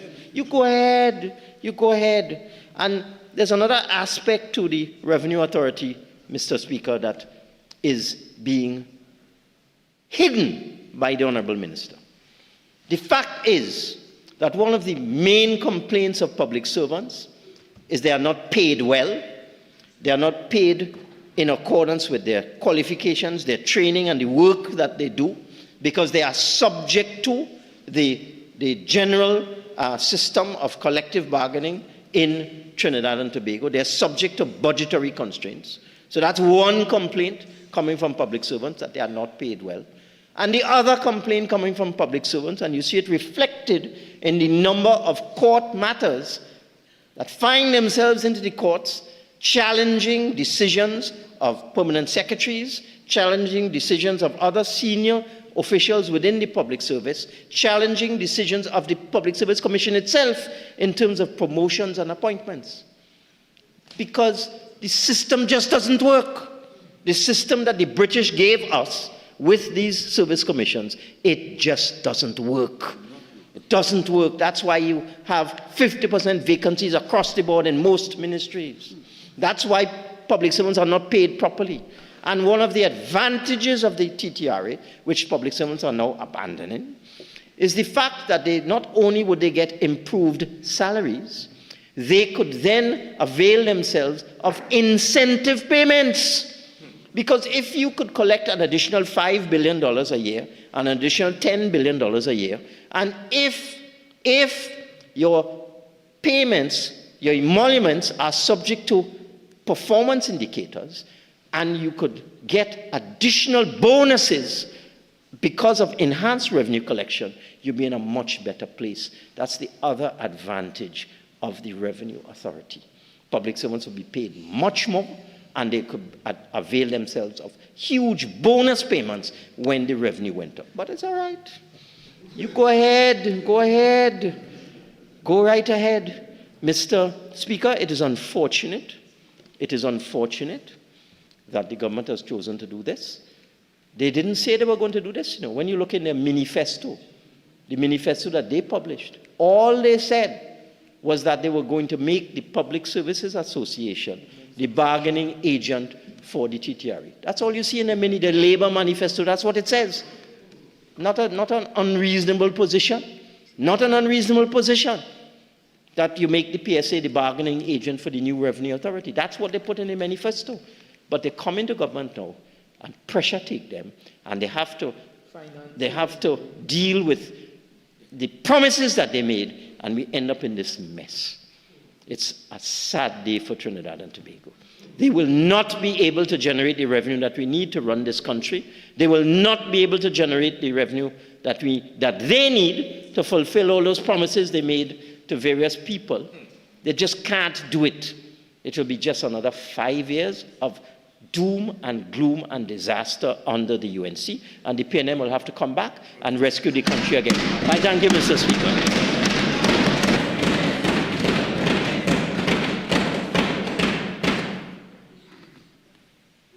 Honourable Member for Labre.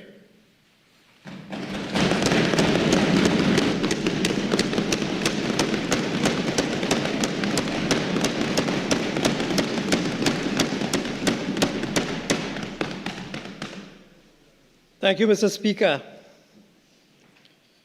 Mr. Speaker, before I begin my contribution to this substantive bill here tonight, and I know the night is still young, allow me to congratulate you, Mr. Speaker, on your appointment as Speaker of this House, and to extend those congratulations to Member for Princestown on being the Deputy Speaker as well.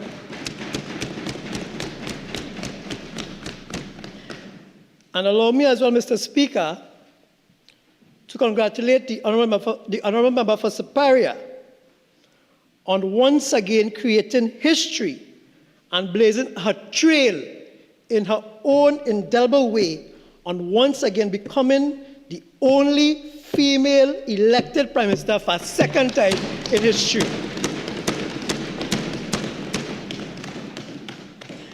And of course, Mr. Speaker, allow me to say thank you to the people of Trinidad and Tobago for rejecting what we just heard and for overwhelmingly supporting this government and bringing us into power. It will indeed be remiss of me if I do not say a special and a heartfelt thank you to the people of Labre and Point Fortin for ensuring that for the first time in a long time, they actually have representation in Labre and in Point Fortin. Mr. Speaker, I believe that by the time I take my seat, I would have already contributed more than the former member of Labre did in the last 5 years. Yes.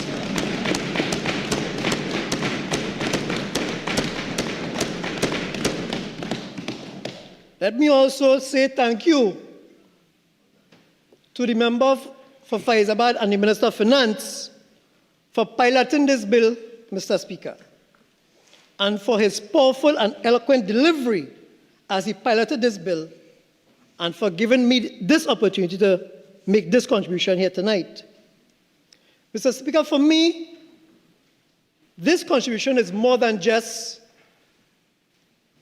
an opportunity to lend my voice to a debate. You see, Mr. Speaker, for me it goes deeper than that. It is no secret that I was once a trade union leader of a great union in this country. And as a leader of that great union, I would have joined my comrades of the Public Service Association in rejecting and protesting against this TTRA Act.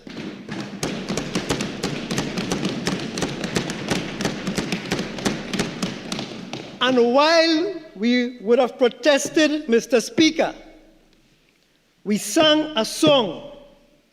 And that song was when those who labor hold the reins of power. I would like to be in that number. And Mr. Speaker, today I am in that number.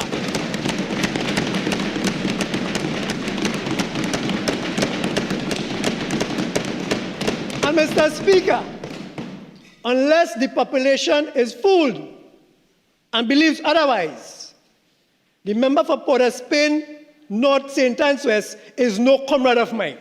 Mm-hmm. He called me comrade earlier on. Earlier on he called me comrade. But you see, Mr. Speaker, a comrade does not do what they did to the labor movement for the last 10 years. That can never be a comrade, Mr. Speaker. So he's no comrade of mine. And certainly, Mr. Speaker, some may even say that what would have transpired with the labor movement, and especially with me, that my entry into the politics and into this house is poetic justice. Yes, ma'am. Yeah.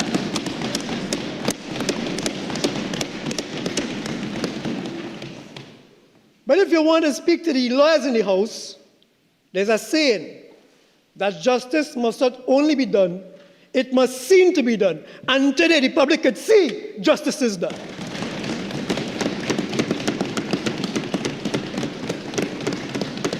Mr. Speaker, lending my voice here tonight to this debate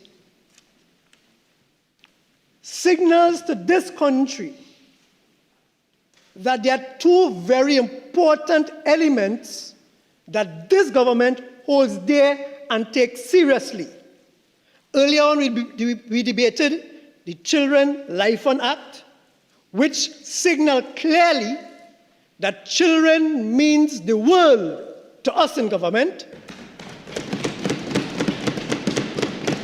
And now we are debating the repeal of the Trinbago Revenue Authority Act, which signals clearly that this government cares about labor more than any other government in this country.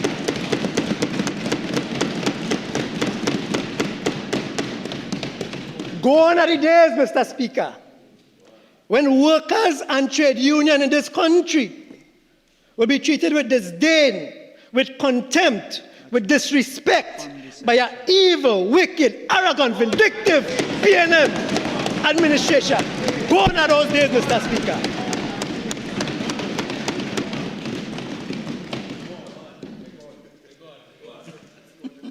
Mr. Speaker, I want to commend my comrades from the PSA who have stuck it out and is still here with us in the public gallery.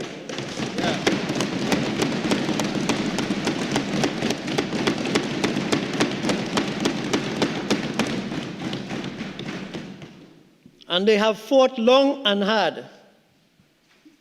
And again, in the labor movement, we sing, help will come when help is needed. Comrades, help is here.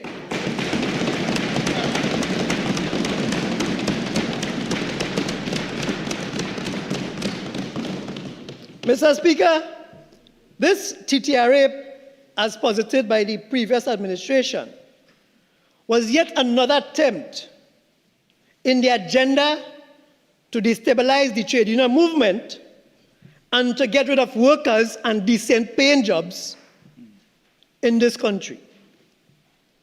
It was a way of attacking the PSA and to undermine the right to free and fair collective bargaining of workers employed at the BIR and at Customs and Excise. Yes, sir. Once you remove workers, Mr. Speaker, from a position of collective bargaining, and you transfer them to contracted positions with no security of tenure, then in effect what you'll be doing, Mr. Speaker, was moving workers from collective bargaining to collective begging. Yes. Yeah.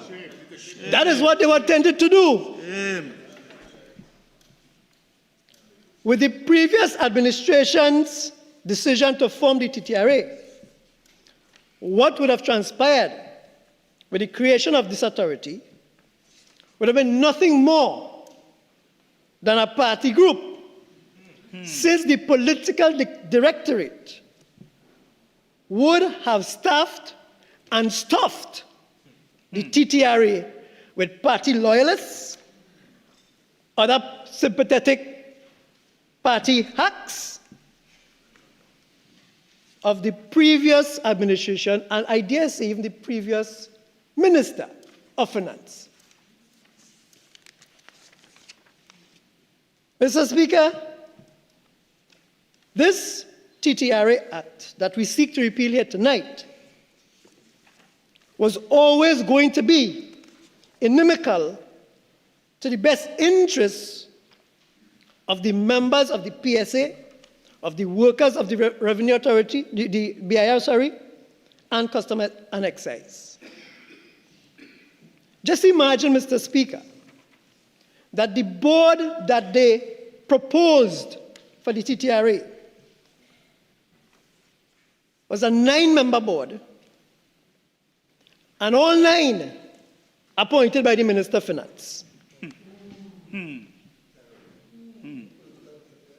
And that Minister of Finance will stipulate the terms and conditions of the appointment. And since the Minister of Finance will be appointing the board, it is possible and or likely that the appointment of board members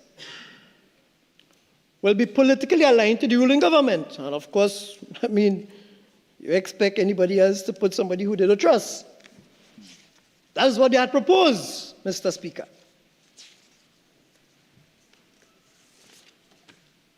But thank God for April 28th that we have seen the light and we have gotten relief from that.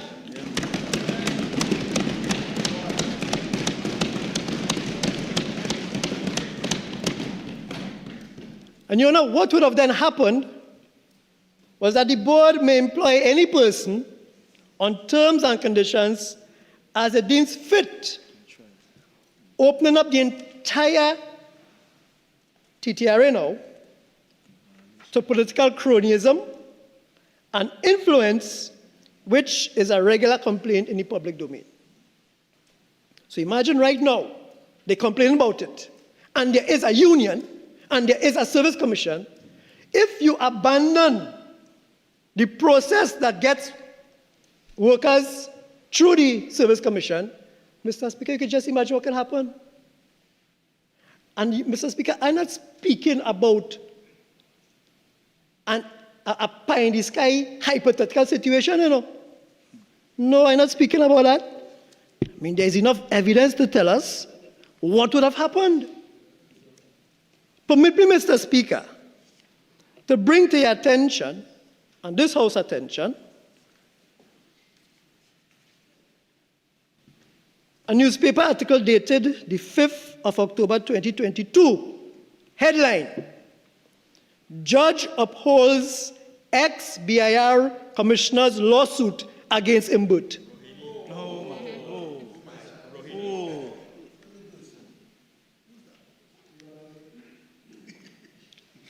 The article goes on to state, Mr. Speaker,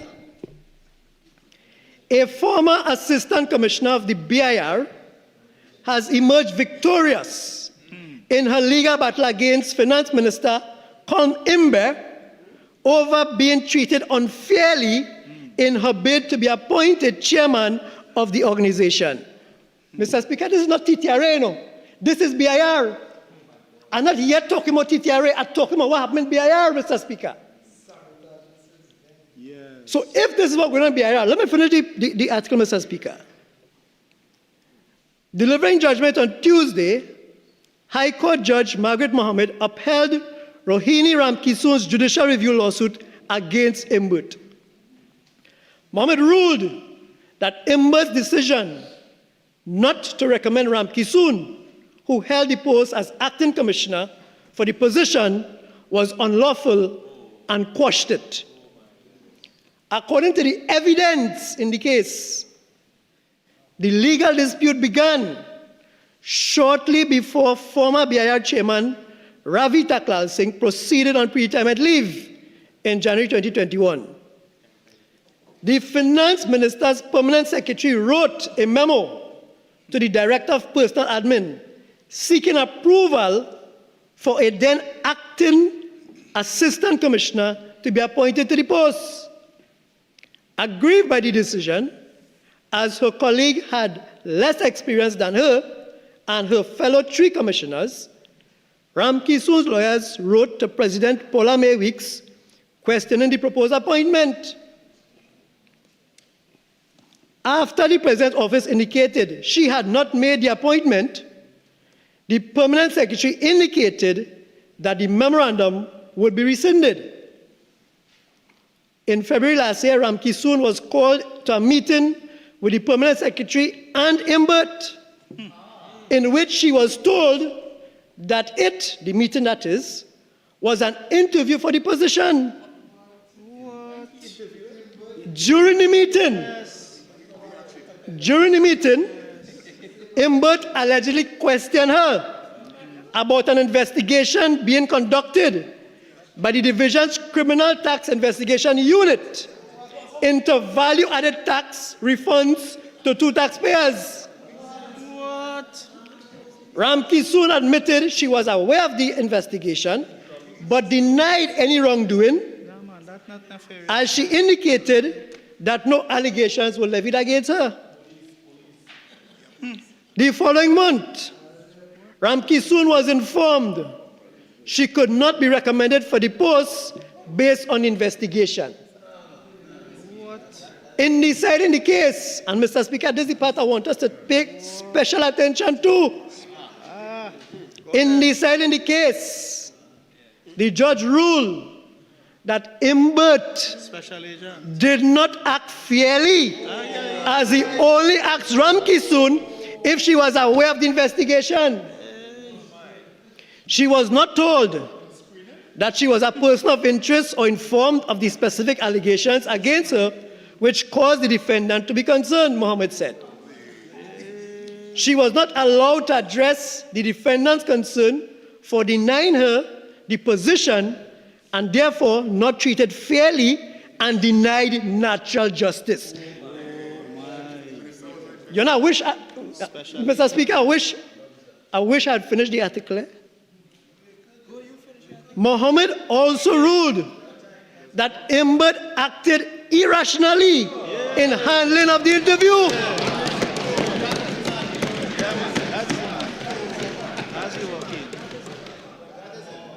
In my opinion, there was no evidence that the defendant considered that the persons who were involved in the approval of the payment of the tax refunds were persons other than the claimant, and that the CTIU was still conducting inquiries where it did not name the claimant as a person of interest, she said.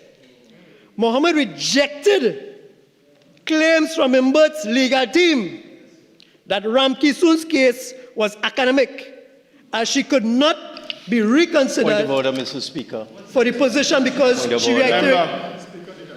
Standing Order 49. The member obviously does not know is new.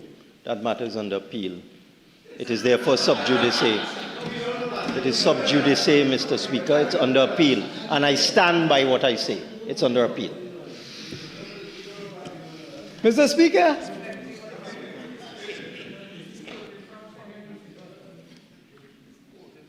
The sub judice rule has always, throughout this swath of law on sub judice, it is not a hard and fast rule. Even these standing orders recognize that.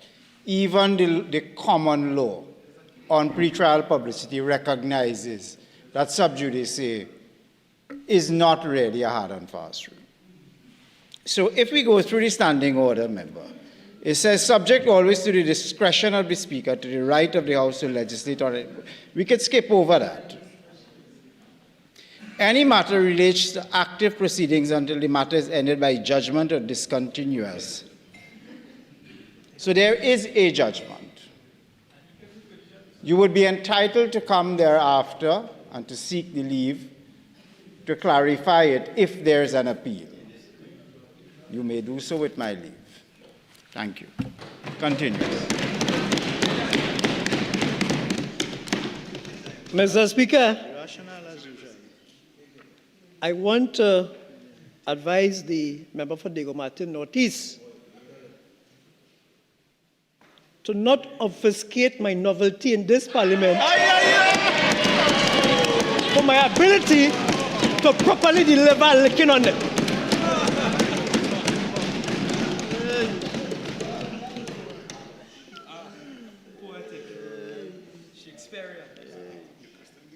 This is a trade unionist. Mr. Speaker, I will err on the side of caution.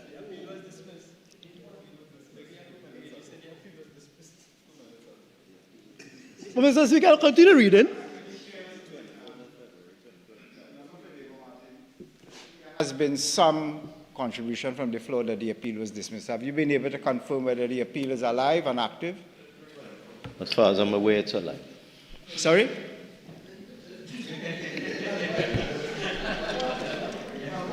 Mr. Speaker, is it the appeal the Ministry of Finance and Roni Ramkissoon? Right, it was dismissed on the 24th of February 2025. Yes.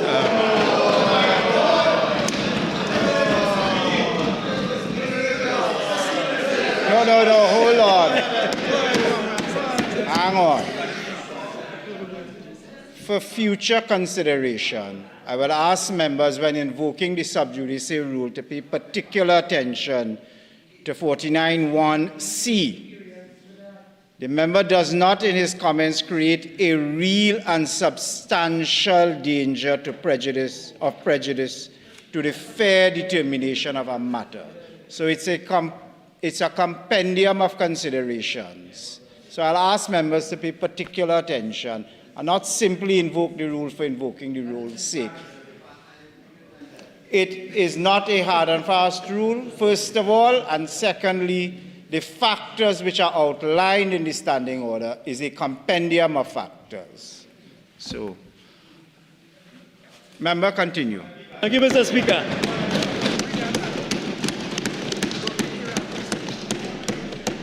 Mr. Speaker, in as much as I was in full flight and shut down, could I just request that I get back my injury time, please?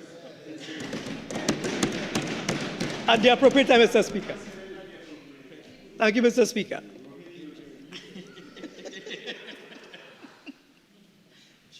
I was at the paragraph that said, Mr. Speaker, in my opinion, there was no evidence that the defendant considered that the persons who were involved in the approval of the payment of tax refunds were persons other than the claimant, and that the CTIU was still conducting inquiries where it did not name the claimant as a person of interest, she said. Mohammed rejected claims from Imbert's legal team that Ramkissoon's case was academic, as she could not be reconsidered for the position because she retired with the case still ongoing. Saying the ministry used the wrong appointment procedure initially, the judge suggested that the judgment would assist Imbert when he has to make similar appointment recommendations in the future and will serve as a deterrent to avoid another misstep.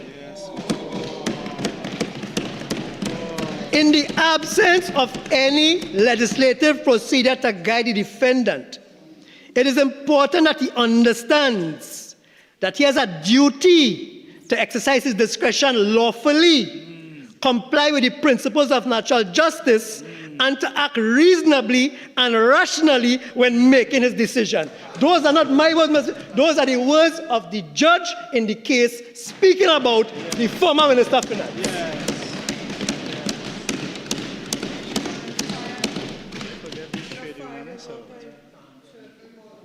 Mr. Speaker, so when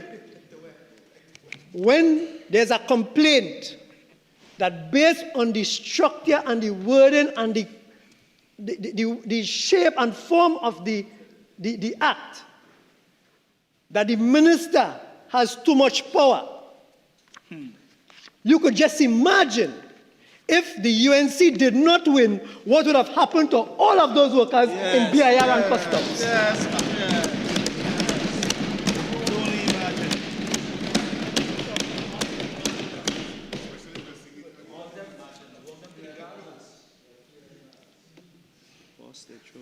Mr. Speaker,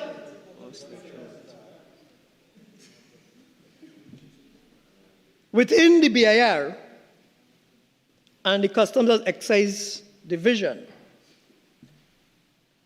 there are certain specified jobs that does not exist anywhere else in the public service. So for the other side to say that they had options to stay, to move, to go somewhere else, really and truly, Mr. Speaker, they really had no options, you know. It's take it or leave it or do or die, you know. Disingenuous. They are very limited or few equivalent jobs in the wider public service for particular categories. I can name a few, Mr. Speaker. Revenue plan officers, revenue training officers, revenue officers, valuation and rating officers, tax officers, and I could go on.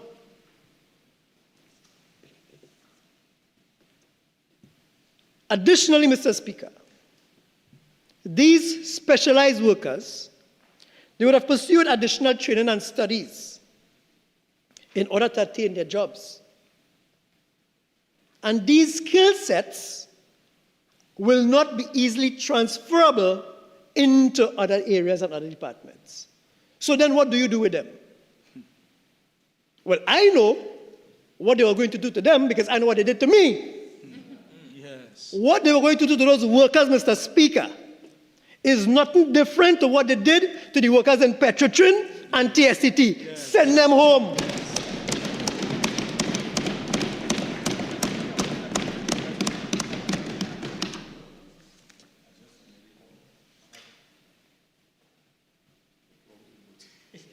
Mr. Speaker, when they move workers from a permanent job to a contract job, what that does to the worker is that that worker is unable to access loans, whether it's loans to buy a house or to buy a car. They're unable to live comfortably from month to month because they're wondering, after the end of this contract, what's going to happen to me? Will it be renewed? Will I be sent home as they did with others? And therefore, because workers have no security of tenure, it is difficult for any worker on contract to have a decent standard of living. But maybe that was the plan. I hope not.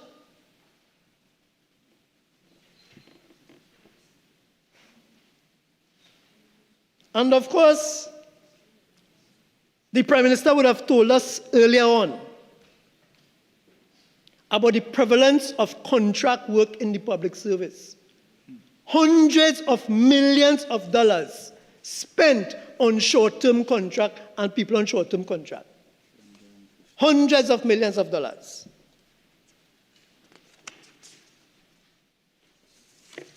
And I want to address something Diego Martin Ortiz, member for Diego Martin Ortiz, said in his contribution.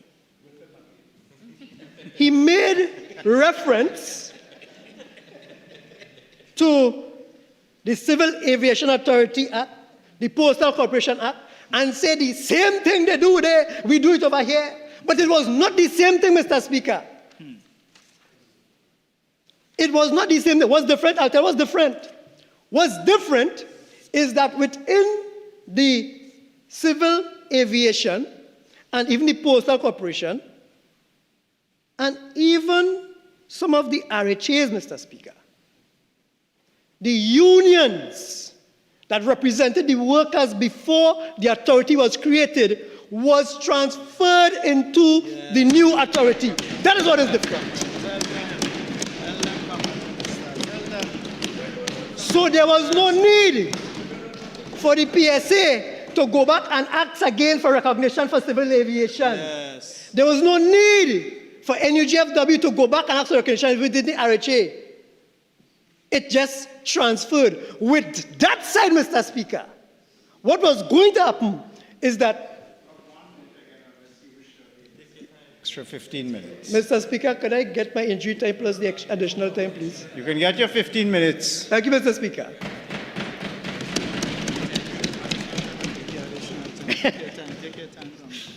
Yes.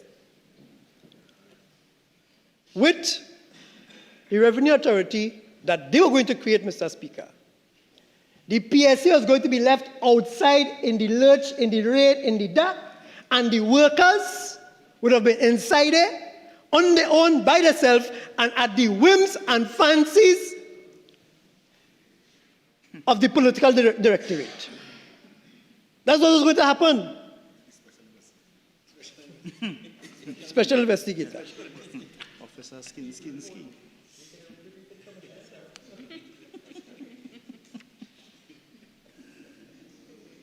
And, of course, the member for the Gomartin Northeast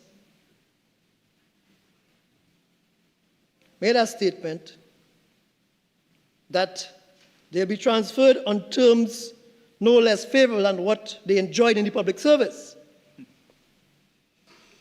But, Mr. Speaker, that cannot be upheld, since the officer, upon transferring to the TTRA, will no longer be beneficiary of a collective bargaining agency and will no longer be afforded the protection of a union. So it can't be the same terms and conditions. Because what happened with the revenue, with the Civil Aviation Authority and with the Postal Corporation Act was that the union came across and terms and conditions continued.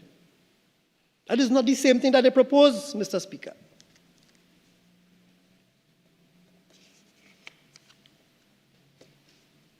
Mr. Speaker,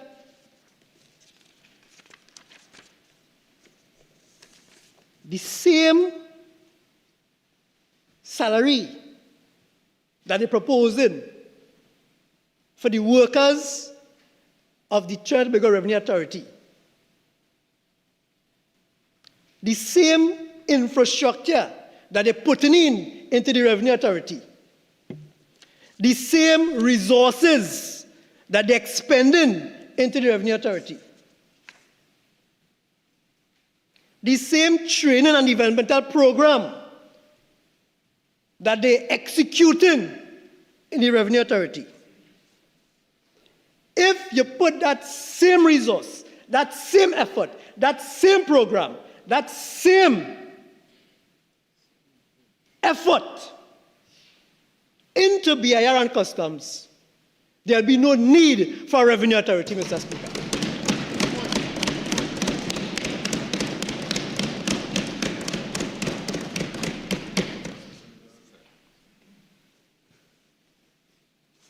Mr. Speaker,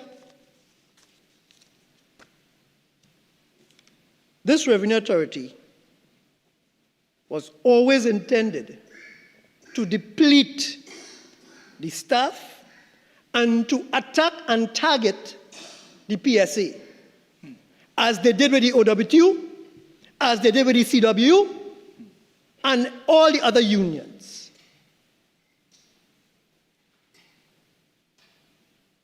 They were going to attack workers, send workers home again. 500 went home in TSTT. I passed in the first 500. Our next 450 went home in 20, well, that happened in 2018.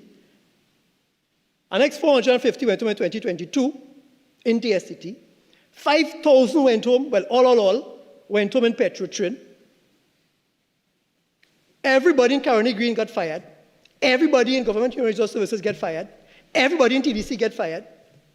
Revenue Authority would have been no different, Mr. Speaker.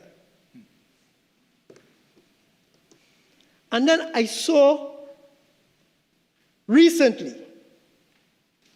on social media a hotline created by that side to call and report political victimization if you lose the job. Mr. Speaker, how much more hypocritical can a party get when they do that?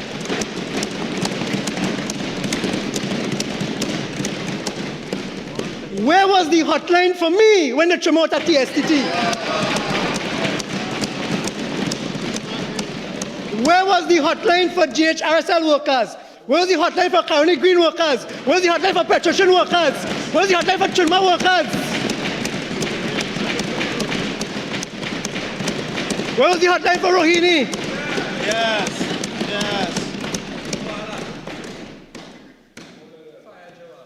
And they have the gall, Mr. Speaker. They have the gall to post it as if they care. But they only care because you see, Mr. Speaker, when I was small, if it's one thing to get me in shape, it's a good looking, They only care because they get a good looking, Mr. Speaker. That's the only reason why they care. They did not care before. They were arrogant, dismissive, contemptuous, vindictive, hateful, spiteful against us. And that has not changed. Mr. Speaker, I hold no brief for the former member for Diego Martin West. None. But all of a sudden, it seems as if it's only him alone was culpable and all of them hands clean. No. But you see, Mr. Speaker, with the TTRA and with every firing of every worker in this country, every one of them on that side is culpable for what happened to us. Every one, not one shall escape unscathed.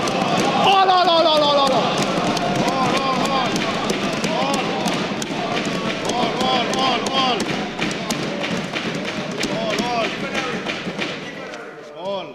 Mr. Speaker, I heard a statement made earlier on by Padarath North St. Anne's West.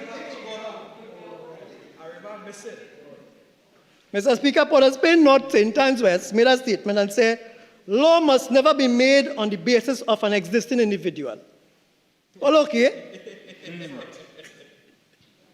But workers must never be sent home or fired on the basis of an existing individual.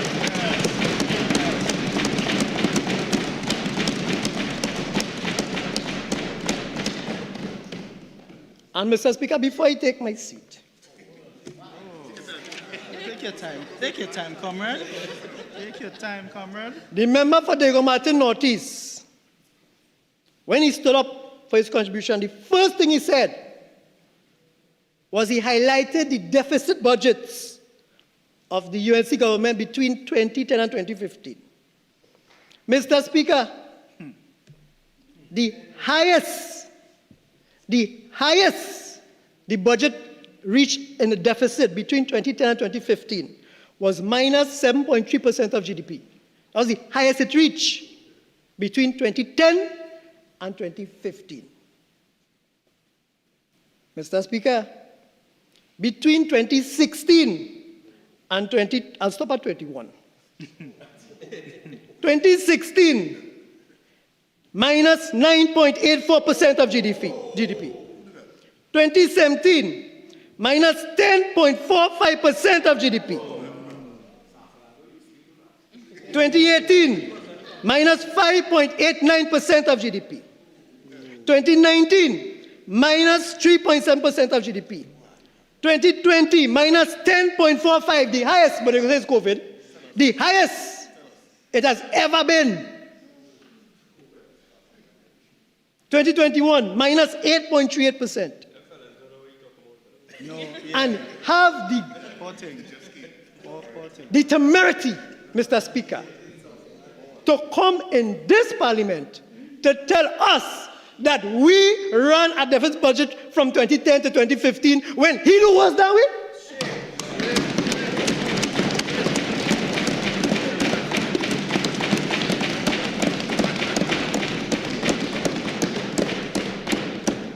And Mr. Speaker, to send home and drive home the contempt that they still have for workers. They still have it. Let me tell you what I say so, Mr. Speaker. Member for the Gomatin Northeast said, well, you want to close it down? You want to repeal it? Go ahead. Go ahead. Yes. Go ahead. Where will I get any money from? Yes. But you see, you make promises. You make promises. Yes. Those are his words, Mr. Speaker. Yes. Mr. Speaker, in response to him, St. Anne's East, Port of Spain North, St. Anne's West, pointed to the gallery and say, look them sit down there, look them sit down there. Yes. As if the people who sitting in the public gallery do not have any family, any life, and they do not matter.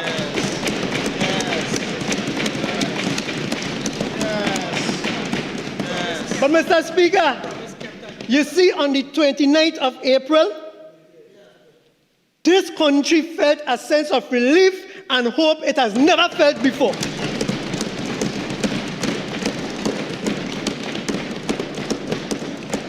And even though, Mr. Speaker, we have been left with an empty treasury, even though we have been left with a country that has run away on crime, even though we have been left with a country that needs fixing badly, Mr. Speaker, tonight we give you the assurance that we will fix it and it will be better.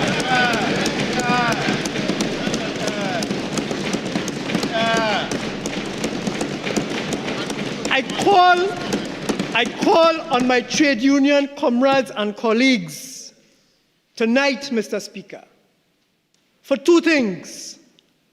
One, to just exercise a little more patience with us because we know come. And two, to work together with this government to increase the productivity and the livelihood of the people of this country.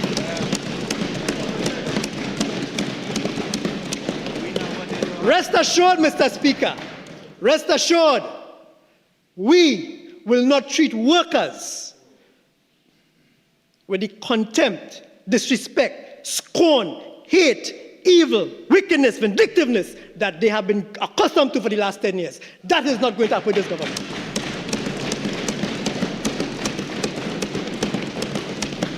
And Mr. Speaker, tonight, I am more than honored. I am more than privileged. I am emotionally moved to be part of this debate to repeal this Trinidad and Tobago Revenue Authority Act 2021. Thank you, Mr. Speaker.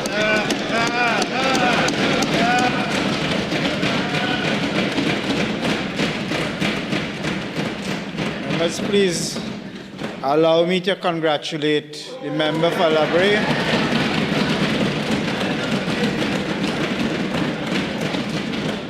In a maiden contribution which can best be described as spirited, lively, and perhaps even colorful. But nevertheless, congratulations.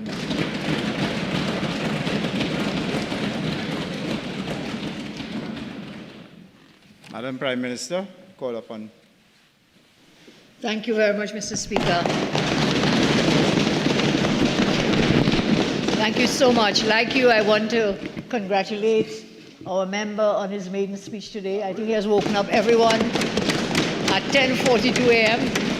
I will add to your description, it was very passionate contribution,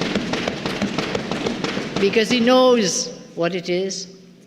He understands fully the people on the ground, and he understands, therefore, the people who really matter, which is all of the people of Trinidad and Tobago. So thank you so much. Thank you. Today, I joined the debate, and I will not delay us much longer because our Minister of Finance also gave a very factual and spirited contribution. Let us congratulate him. And I will tell the member for Diego Martin Northeast, who has implored me not to listen to the Honourable Minister of Finance on this side. And I will give him the assurance I will listen to our Minister of Finance, but I will not listen to you. I will not listen to you because you will not listen to you because you are the one. As you admitted tonight, we are in difficult times, and it was you as Minister of Finance for almost the past 9 years. Just somebody came at the end and kick him out. Knock you off. I was going to say kick, but maybe it might not be the right word, Honourable Speaker. We were just pushed out at the end there, but you were there all these years, looking after the financing of our country. And I joined with my colleague who just spoke. He talked about revenue and expenditure, when some of the worst levels of deficit that you were talking about was experienced under your good self, Diego Martin Northeast. Again, my colleague from La Brea, the honourable member, he said to people, well, let's have some patience because we now come.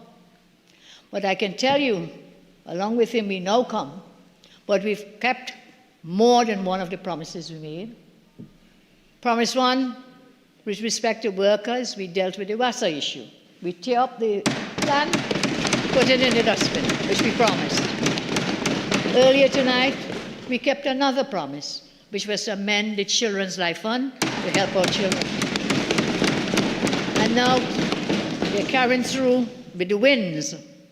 We are carrying through with the promises to make sure that everybody wins now that we're debating to scrap, to repeal the TTRA. And Honourable Member for Diego Martin Northeast, yes, my answer is yes, we will repeal it. We will do that tonight. We will repeal the TTRA. I heard you speaking. You come with the same failed examples, the same issues that you used for the past 10 years, I will tell you, and more, about this TTR. It's the same thing, trying to convince persons this is a good thing for Trinidad and Tobago.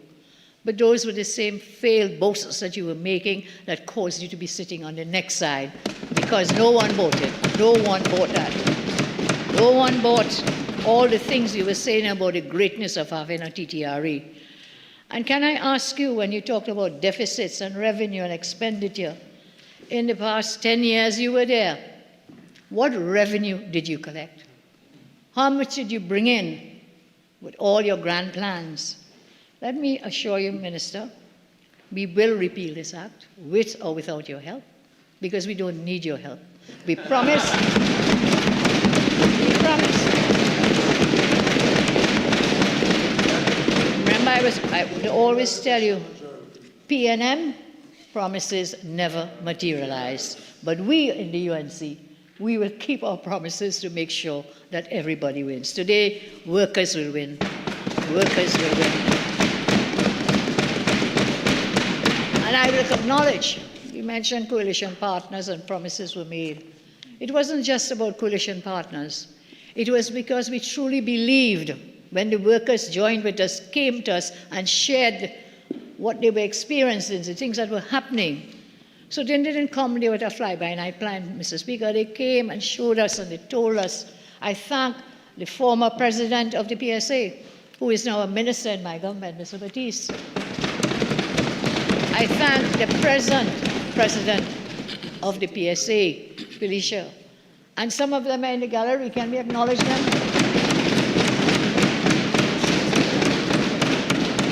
And you know, they've been here since 1:30. 1:30, it is now 10:47. They are people who could stand their ground. They stood their ground. They stood their ground. Because the minister tried in every way to lick them down. But they are today tall and standing taller. Because we share with them their joys, their dreams, and their hopes for the future of Trinidad and Tobago, for the future of the workers. And you know that PNM government, this CTRA is what Act 17 of 2021. But they have been trying to put this in place since 2010. Do you all remember that? Since 2010, we are now in 2025, but since 2010 to 21, they were trying to force this TTRA into the faces of people in Trinidad and Tobago. So they came in 2010, that's before we went into government. They came with Bill number 8 of 2010, the TTRA Bill 2010. They introduced it on January 29th, 2010, which was before we went into government. And then what happened? It lapsed. Because there was so much pushback against it, they let it lapse. They came back again in 2018. Bill number 11 of 2018. Introduced May 25, 2018. What happened? Bill withdrawn. They withdrew it because, again, the pushback was so great. But they never gave up. You talk about resilience, but it is resilience that the minister used to use all the time. This member, then minister, Diego Martin Ortiz. Foolishness. Remember, that's one of his favorite words. They continued with this foolishness, coming back, as I say, 10, 18. They didn't give up. They came back again, Bill number 11 of 2019. They introduced it on the 26th of November 2019. What happened? They let it lapse. Bills don't just lapse, you know. It's the government in charge allows the bill to lapse. Why? Because, again, foolishness. Nobody was buying into it, and the pushback was very great. Fast forward to Bill number 9 of 2021, which is the one that was introduced on 10 September 2021, and it was partially proclaimed. So all the noise and all the crying and all the boasting, partially proclaimed. 2021 bill, partially proclaimed. And today, it falls upon us to totally get rid of this and to repeal it.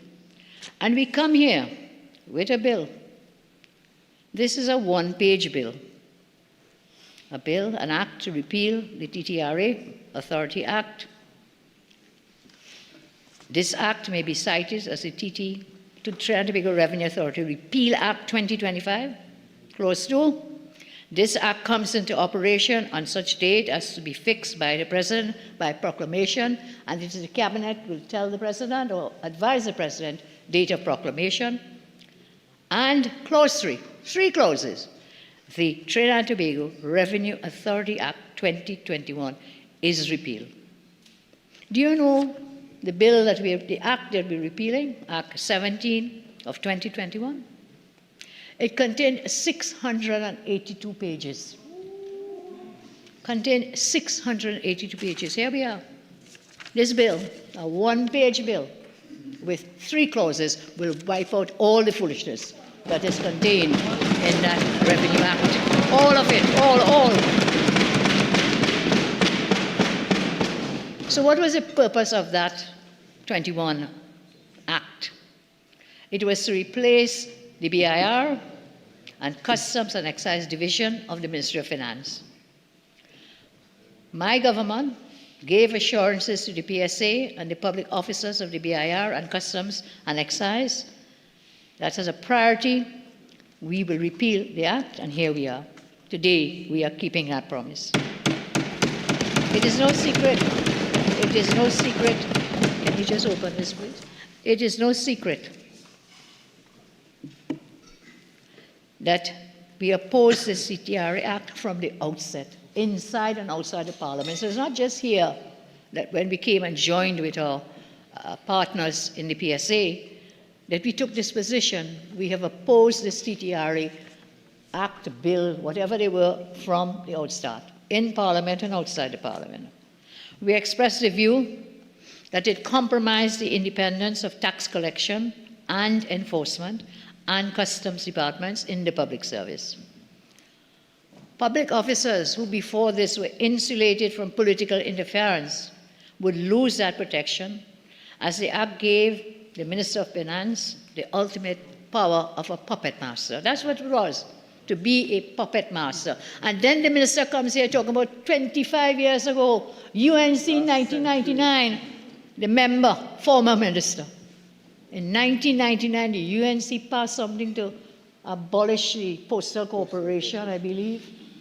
And then in 2000, to abolish the Civil Aviation, I was just saying, the Civil Aviation Authority, and all that was fine, and all that was great and good. You know why? Because it was a UNC government that passed those that allowed people to accept them, and they went through. Because we ensured when we did it, we didn't just give, took it to court and won. We took it to court and won. And you should be the last person to talk about courthouse. You should be the last person to be talking about courthouses. Do you know, the last time the minister went to court with the Auditor General's shenanigans, I am reading in the midterm review that will come up on Monday with the SFC and then the debate, that $2 million has to be found to pay the Auditor General to reimburse her for the legal fees that she had to expend to take up the fight in the courthouse against the minister. $2 million. But in that, we don't know how much you paid your Eat a Food lawyers. We don't know yet, but we will find out. And we will expose it. In a matter that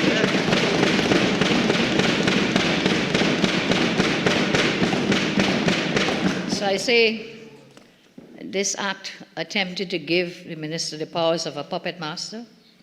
All the strings would be tied to his fingers so that he could have manipulated and weaponized tax collection and enforcement and customs laws to the detriment of innocent public. It would have made it easy to target political opponents. Made it easy. If you don't know how, sir, you really don't even belong in this house. You don't belong. If you don't know why you're sitting there, it was because of this, to weaponize the laws. Easy to target opponents. Easy to target trade unions. Easy to target media houses. Easy to target dissident voices of those who were brave enough to stand up to this government. And again, I compliment the workers of this country who took that brave, courageous step. The PNM manufactured a crisis by starving the BIR and customs of resources so that they could then point a finger at them and say they are not working to clear track for Guti to run. PNM Guti to run. That's what it was. They starved them of the resources. And the MP comes back here today to tell us BIR wasn't working. Nothing was happening. They were failing. They couldn't appoint people to the positions. Right now, the BIR is understaffed and under resources. We will fix it. But the minister was there. As a minister, the member was there in the 9 years and did not fix it. Did not fix it. Come in here now, 9 years later with the same cries and complaints. So these departments were understaffed, under resources. And instead of supporting them so that they could function, the previous administration, what they did was to create a new structure that they could politically control that would be outside the jurisdiction of the Public Service Commission. I heard in the earlier debate, members on the other side talking about appointment of the Commissioner of Police. And the Police Service Commission is such a great organization, and the independence, and they're supporting it because the Police Service Commission came and put a name forward and doing their constitutional duty and how great it was, When with this, you were attempting to remove the Police Service Commission from dealing workers in the PSA. The Constitution of our country provides and requires that the functions of government be entrusted to public officers who will enjoy the protections of Chapter 9 of the Constitution. That is to say, powers of appointment, powers of removal, and the exercise of disciplinary control over the officers, those are vested in the hands of the Police Service Commission.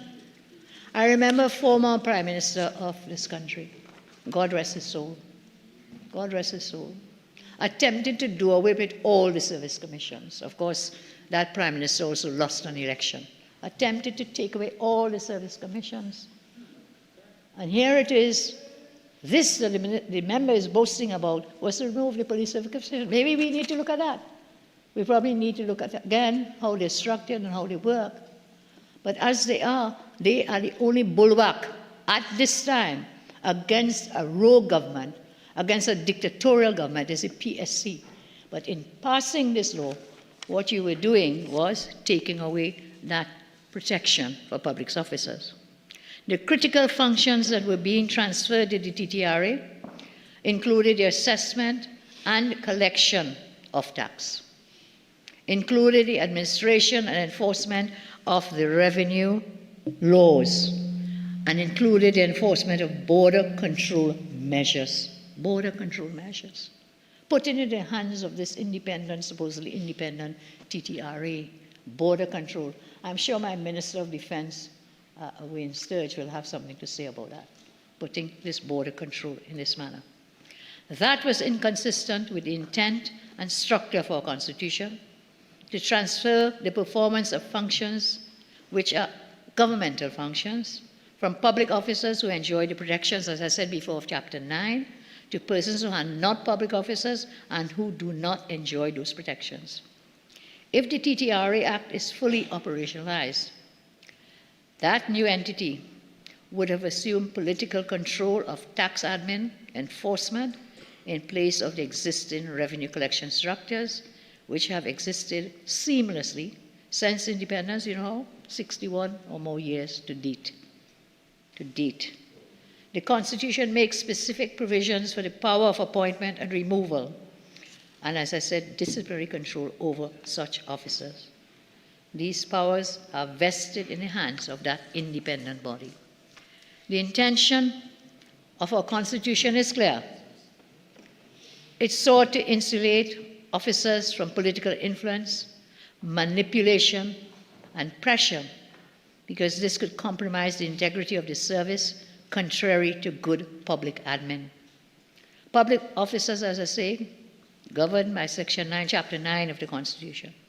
Section 121 of the Constitution establishes the PSC, a body whose members are appointed in accordance with other provisions of the Constitution, and members of the Public Service Commission, in common with members of other commissions, hold office in accordance, again, with section of the Constitution 126.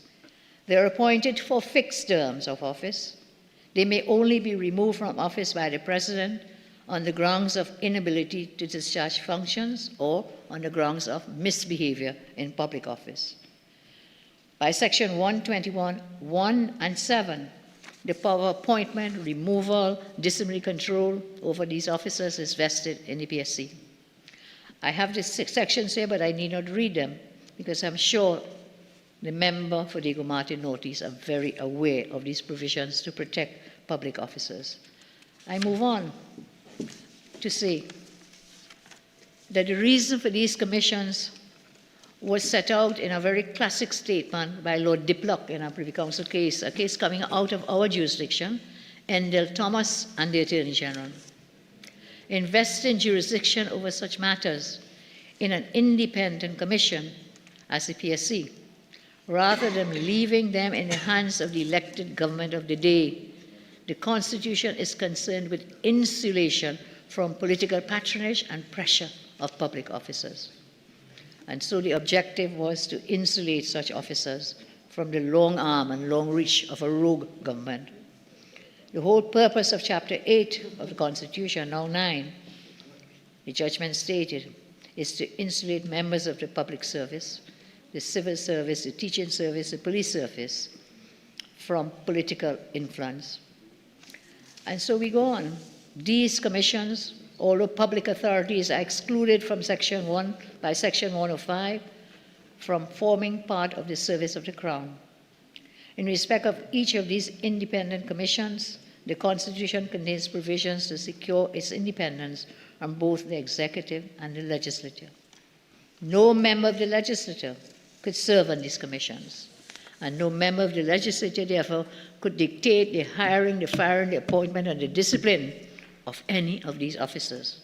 But the TTRA Act attempted to place indirectly in the hands of a member of the legislature, which is to say, the Minister of Finance, to carry out these functions indirectly. The functions of the TTRA included assessment and collection of tax and duty, admin and enforcement of law, the control of the borders of TT, the implementation of government policies. These are critical functions that should remain with the central government. The concept of tax admin and enforcement is critical to any government. They are given coercive powers that are analogous to police officers to perform enforcement aspects. There are certain types of matters that are far too important for the state to have control of them. And again, these include, as I say, taxation, customs, immigration, national security, foreign policy. The assessment and collection of taxes is essential for any government. Without taxes, a government will collapse tomorrow morning. You will not be able to function. The forefathers of our independence and our Constitution had the wisdom, as I say, to insulate these core functions. The TTRA was well on the way to becoming a PNM party group. Yes. A party group of the PNM. Yes. The Act facilitated a high level of political influence. It might as well have been called, as I say with due respect, the Imbert Act, because of the unprecedented amount of power that it gave to then Minister Imbert. Members of the board were to be appointed by the minister and may be removed by the minister. That level of control is just out of this world, because if you have the power to appoint and you have the power to disappoint, to remove people, then what will they do? They will do your bidding. You will be the puppet master calling, playing the tune. You will be the one getting them to sing to your tune. The members of the board, as I say, appointed by a minister, may be disappointed, removed by him. The Director General and Deputy Director the Deputy Directors are appointed by the minister, again, may be removed by him, and therefore are impliedly subject to disciplinary control by him. The DDGE and certain officers of the Enforcement Division, again, are appointed and removed by and subject to disciplinary control of the Public Service Commission. So that's the only one out of all the officers that remain under the Police Service Commission. All other employees of that authority were to be appointed and removed by and subject to the control of the board. But again, it's a board appointed by the minister. This is in contrast to the position of bodies which presently carry out the functions of the authority. The Comptroller of Customs and Excise, the Commissioners of the BIR, and the Officers of Customs and Excise and Inland Revenue Division are expressly acknowledged by statute to be public officers for the purposes of our Constitution. The potential for misuse and abuse of power stared us in the face. Political opponents, journalists, independent and dissident voices could be easily targeted. It must be kept in mind that prior to a matter arriving on the doorstep of the Enforcement Division, there is a wide range of powers that are given to officers of the BIR and the CD to conduct audits, take other steps to ensure compliance with the law. The powers were intrusive, wide, and varied. The UNC had a philosophical and ideological difference with the PNM on this issue. We believe tax collection and enforcement must remain beyond the reach of political influence and interference. It is for this, today, we fulfill our promise to the people by bringing a bill to repeal that act.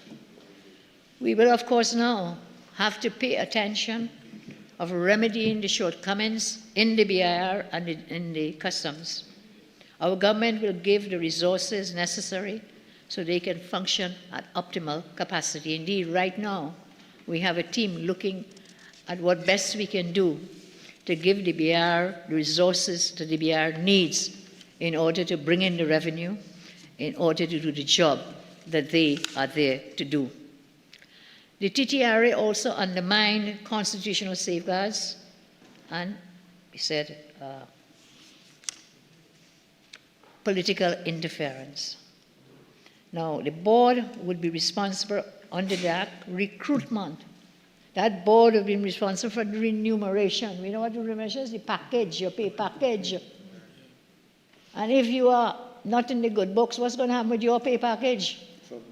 That is why you have an independent, or supposedly independent most times, Police Service Commission. Public Service Commission, thank you, MP. So that board, recruitment, remuneration, promotion, training and development, performance assessment, conditions of work, discipline, termination of employment, superannuation benefits, all of this in a board appointed by a member of the legislature, a politician, the Minister of Finance. This left the door open for potential favoritism, for political patronage, whereas the BIR and CED are staffed by public officers, insulated from the political directorate by virtue of the Constitution. This is why the PNM government was insistent from since 2010 on implementing the TTRA provisions. Almost two decades, pushing for this TTRA. It was never about improved revenue collection, but it was about control and influence over critical statutory functions of the government. Each time, and I told you the times dating back to 2010, each time the TTRA bill was brought to the Parliament before, it could not gather the special majority support required, and the bills collapsed. Let me remind you that when they brought it initially, in the earlier stages, earlier incarnations, there was a special majority requirement placed in it. They could not get it, and we say, thank God for an opposition who stood against them. And then in 2021, the then Attorney General, Mr. Faris Alwari, laid the bill again in the form that has now become Act 17 of 2021. And the bill was passed in the Senate on the 17th September 21, then in the House on 17 December 2021 with a simple majority. The then PNM government twisted the bill to circumvent the need for the special majority, which the then UNC opposition objected and protested against it in and outside of the Parliament. And this is the former Attorney General, Faris Alwari, did with so many pieces of legislation, when could not get the special majority in the Parliament, really, as I said, yes, Surat. There were two of them, Surat and another one. There are two judgments that we always use. I'm sorry, sir? Is that so fast? Oh my God. I will please take the 15 minutes. Thank you, sir. So they circumvented the special majority provisions and passed with a simple majority. And then to circumvent the necessity for a special majority, the Act sought to create a division within the TTRA called the Enforcement Division. The Deputy Director General Enforcement was intended to be a public officer, and head of enforcement to be staffed with public officers charged with enforcement, powers of interdiction, charges, and seizures. Reporting line of the Deputy Director General. Enforcement therefore involved reporting to a political appointee, again, the Director General. Public officers in the Enforcement Division would also be subject to these instructions and open to political influence over their powers to search, powers to interdict persons, and persons to seize. and to seize cargo. The public officers in the Enforcement Division then, when they created it, would have been doing these other actions. I want to say that in a democratic country, such powers should never be placed in the hands of a politician. Should never be placed in the hands of a politician who may be easily swayed by party financiers and individuals with vested interests to ensure, for example, that certain cargo, containers, cargoes coming in, they go unchecked, unsearched, because again, the influence of the directorate is there. So despite protestations, the act was partially proclaimed on 15 March 22, and then fully proclaimed 14 April 23. The PSA took legal action through their lawyers, led by Mr. Anand Ramlogan, Senior Counsel, challenging the constitutionality of the Revenue Authority. The legal contention was doggedly pursued by the PSA all the way to the Privy Council. All the way to the Privy Council. The Privy Council raised red flags over enforcement powers in the Revenue Authority. The Privy Council eventually ruled that provisions of that TTRA Act were constitutional. So even though they did not rule the Act was unconstitutional, and that this semi-autonomous authority can be used to collect revenue, at several paragraphs of the judgment, the Privy Council noted the potential of political influence, since no clear line was drawn between functions of the Enforcement Division and other revenue functions of the PNM, of the TTRA. The Privy Council noted that if Parliament intended to ensure that the Enforcement Division should be insulated from political influence and interference, that was not clear from the terms of the Act. So they did not rule out the entire statute, but said it was not clear from the terms. At paragraph 34 in the judgment, I quote, "The intent is that the Enforcement Division remains under the control and direction of the Public Service Commission, thus preserving security of tenure and other protections afforded by Chapter 9 of the Constitution." Paragraph 35, the appellant contends with some justification that this intent has not been fully or successfully achieved. She relies, for example, on the fact that the Act gives the DDGE the responsibility for daily management and direction of enforcement of customs laws, excise, and other revenue laws, while Section 14(1)B gives the Director General responsibility for daily management, direction, and functions of the authority. It reserves civil enforcement to the DDG and does not reserve enforcement functions only to that particular officer. The appellant points to Section 40 of the Act, which purports to confirm this intended division of responsibilities, but appears to allocate responsibilities for enforcement and civil proceedings to the Director General. Why I'm quoting all of this, sir? Because this is what the PSA in their matter in the Privy Council, this is what they achieved. This was part of their success, that nothing was really right with the state of this piece of law. The judgment was also critical of the allocation of powers between divisions of the TTRA because of the clear risk of non-public officers using coercive powers of enforcement. Political appointees, we say again, could be used to target and hunt down people they didn't like. This is evident from paragraph 36 of the judgment. We made it very clear that there could be, on the face of it, no substantive meaning to the circumstances in which the powers, authorities, and privileges conferred by, need a check time, please, time check, please. Oh. Okay, thank you. Customs laws and so on. The Privy Council found that, again, Mr. Imbert himself agreed with the criticism of the law, and in particular with the confusing definition of enforcement. The judgment specifically highlighted the then minister's concession.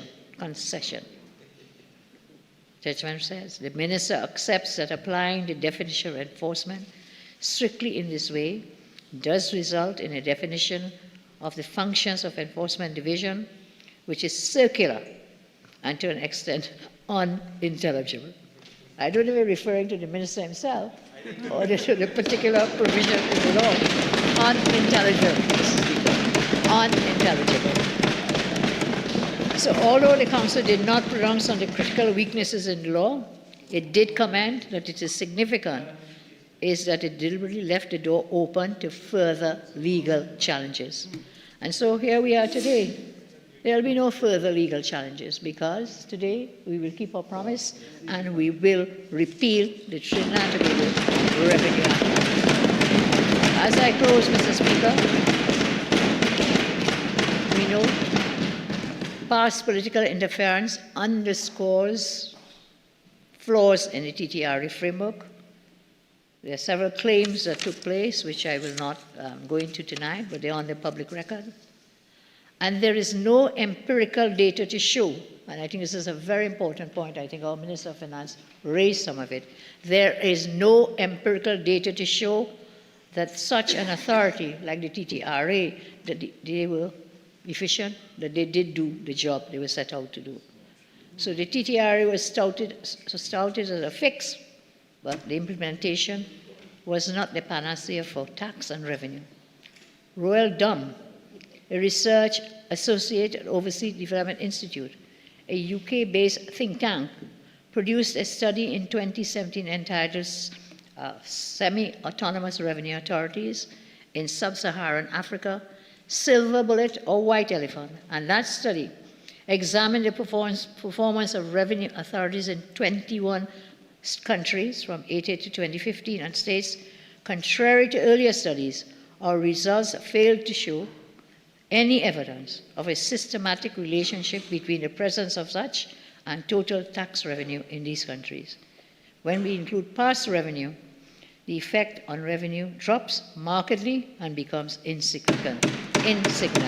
So the research shows us, contrary to the minister's protestations, that the TTRA would not have been a quick fix to bring in more revenue. As I said, we will beef up the resources for the BIR and the Customs and Excise. With these words, Mr. Speaker, I now have a clock in front of me. It's so nice that I can check every time. I can see every time I'm speaking that I may have a few minutes left. I just want to pay again tribute to the PSA and the other workers who supported this move. And I'm very happy that the workers on the ground did not want this act. Our mandate at the polls, in keeping with the sentiment of workers, in alignment with our workers' agenda, in fulfillment of our commitment to the PSA to resist the proliferation of contract jobs, we are very, very happy to bring this bill to this House today, which we will pass tonight. I thank you very much, sir.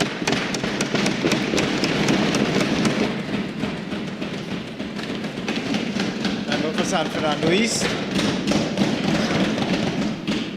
Thank you, Mr. Speaker. Mr. Speaker, let me begin by saying thank you to the people, the good people of San Fernando East, for returning me as their representative in this venerable chamber. It is my duty and firm responsibility, and one that I do not take lightly, to represent and to protect the people of that great constituency. And that is something I will do with every fiber of my being. This evening, Mr. Speaker, we have heard from the Prime Minister, the Minister of Finance, also the member from Labrie, about the TTRA. But now we are going to hear the truth, because that's not what we've been getting all evening from those on the other side. The TTRA is a simple institution. In fact, it is best practice around the world for tax revenue enhancement. We have TTRAs across the planet. We even have TTRAs right here within the Caribbean region, Mr. Speaker. There's a revenue authority in Guyana, a revenue authority in Barbados, a revenue authority in Jamaica. Why? Because they wanted to improve on the existing system. Did the PNM undermine revenue collection in Guyana or Barbados or in Jamaica? Not so. So when persons come here today to say that the TTRA was there because of the system that was being undermined by the PNM, that is a bold-faced untruth by those on the other side, Mr. Speaker. And they know it. They know it. What they won't tell you, and what should scare everyone in this country, is that this government has access to two sources of revenue. Just two. One is royalties from the oil and gas sector, and the second one is taxation. Just 2. But during the campaign trail, they made all of these ridiculous promises to the people of this country, and not one time have they said, where will your revenues come from to keep those promises? So they keep going around and around in circles. We heard a whole lot of bluster, a whole lot of noise and faint fury from the Minister of Finance, but it's all in an attempt to distract from the reality of the economic situation that we are in. The member from Labrie spoke about deficit budgets, about deficit budget 2016, 2017. Let me give the member an economic lesson. We have been running deficit budgets in this country since the financial crisis of 2008. Since 2009, almost every year, there has been a deficit budget in this country. In 2014, with the advent of shale oil drilling, there was a huge collapse in oil and gas revenues in this country, Mr. Speaker.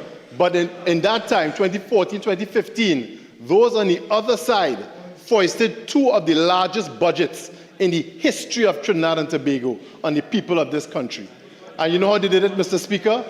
By burying the future generations of this country up to their eyeballs in debt. That is what they did. We have been digging ourselves out from that debt that they accumulated from that time ever since. And then also 2020, we got hit with the COVID crisis. But let me tell you something about the TTRA and the truth of the matter. We heard the Minister of Finance said it was unconstitutional. The member for Labrie said it was a PNM party group. Let me tell you what the Privy Council has said. And the Prime Minister gave us piecemeal information from the Privy Council judgment. Let me give you the whole truth. This is from the Privy Council, Mr. Speaker. The TTRA was designed with safeguards to protect the rights of public servants, Mr. Speaker. The Privy Council, in its ruling, in Privy Council Appeal number 0051 of 2024, just last year, Teresa Dore versus the Attorney General and the TTRA affirmed the constitutionality of the TTRA, acknowledging that the enforcement provisions did not grant the Finance Minister or the TTRA board undue power over public officers. That is what the Privy Council has said. Not the PNM, not me, not the former Minister of Finance. It was the Privy Council, Mr. Speaker. And we know how those on the other side love to run to the courts for everything. That's what the Privy Council said to them and to the people of this country.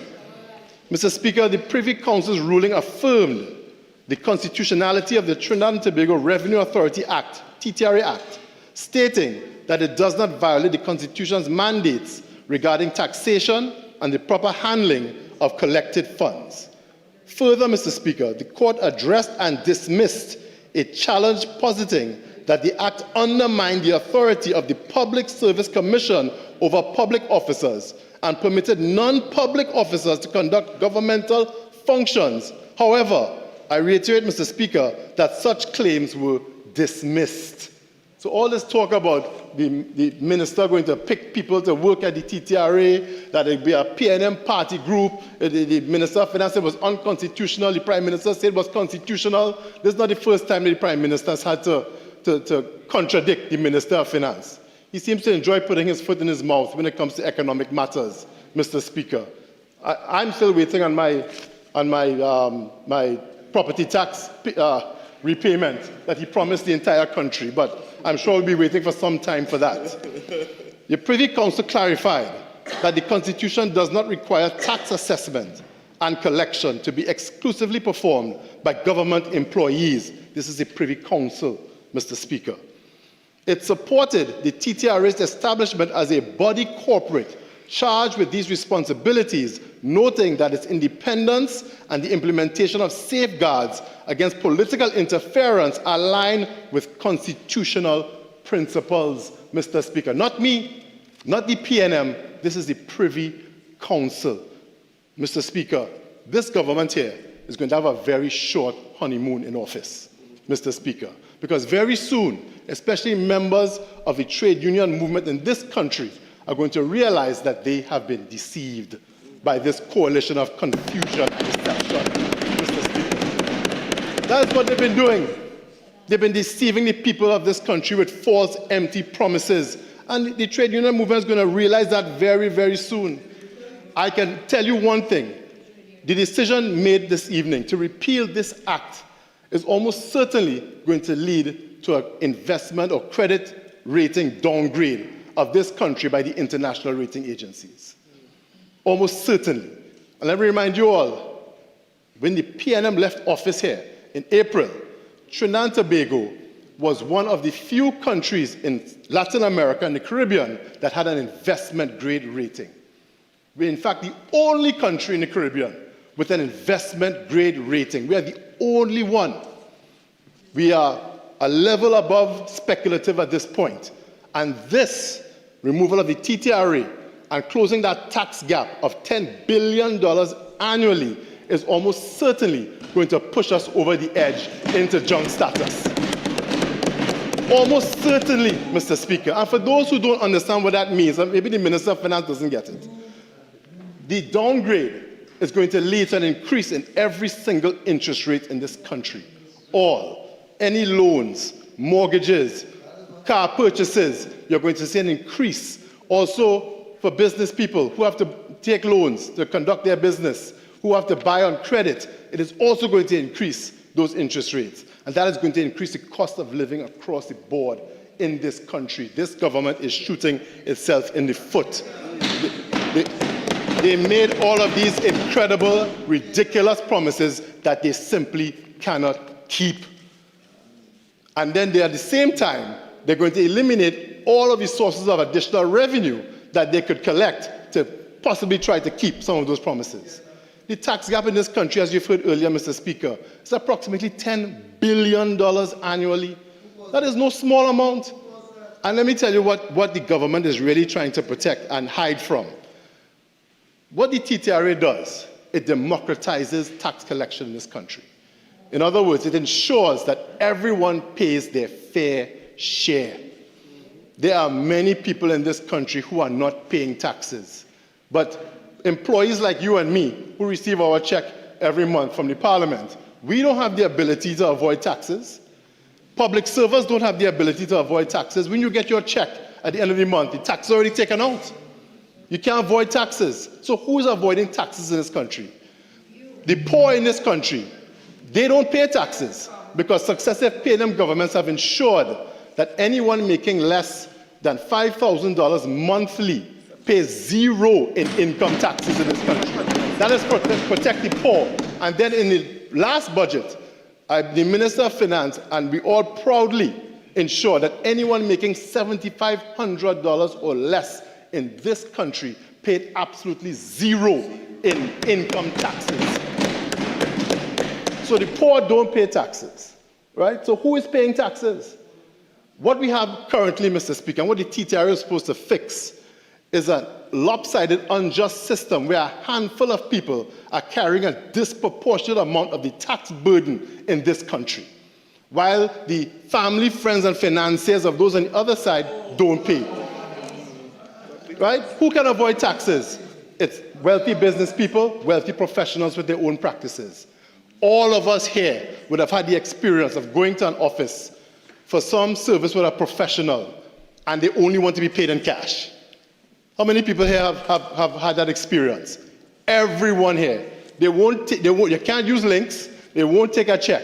Why is that? Because they're not paying any taxes, Mr. Speaker. That is why. We have all had that experience. Even Sanwa Barataria has had that experience, I'm sure. Where you could go to any office. It wasn't you? 48.4 and 48.6. That is a serious matter. You're imputing improper motives. You've never been to an office? Listen, let me tell you something, right? I don't know friends at call. All right, okay. Make your objection.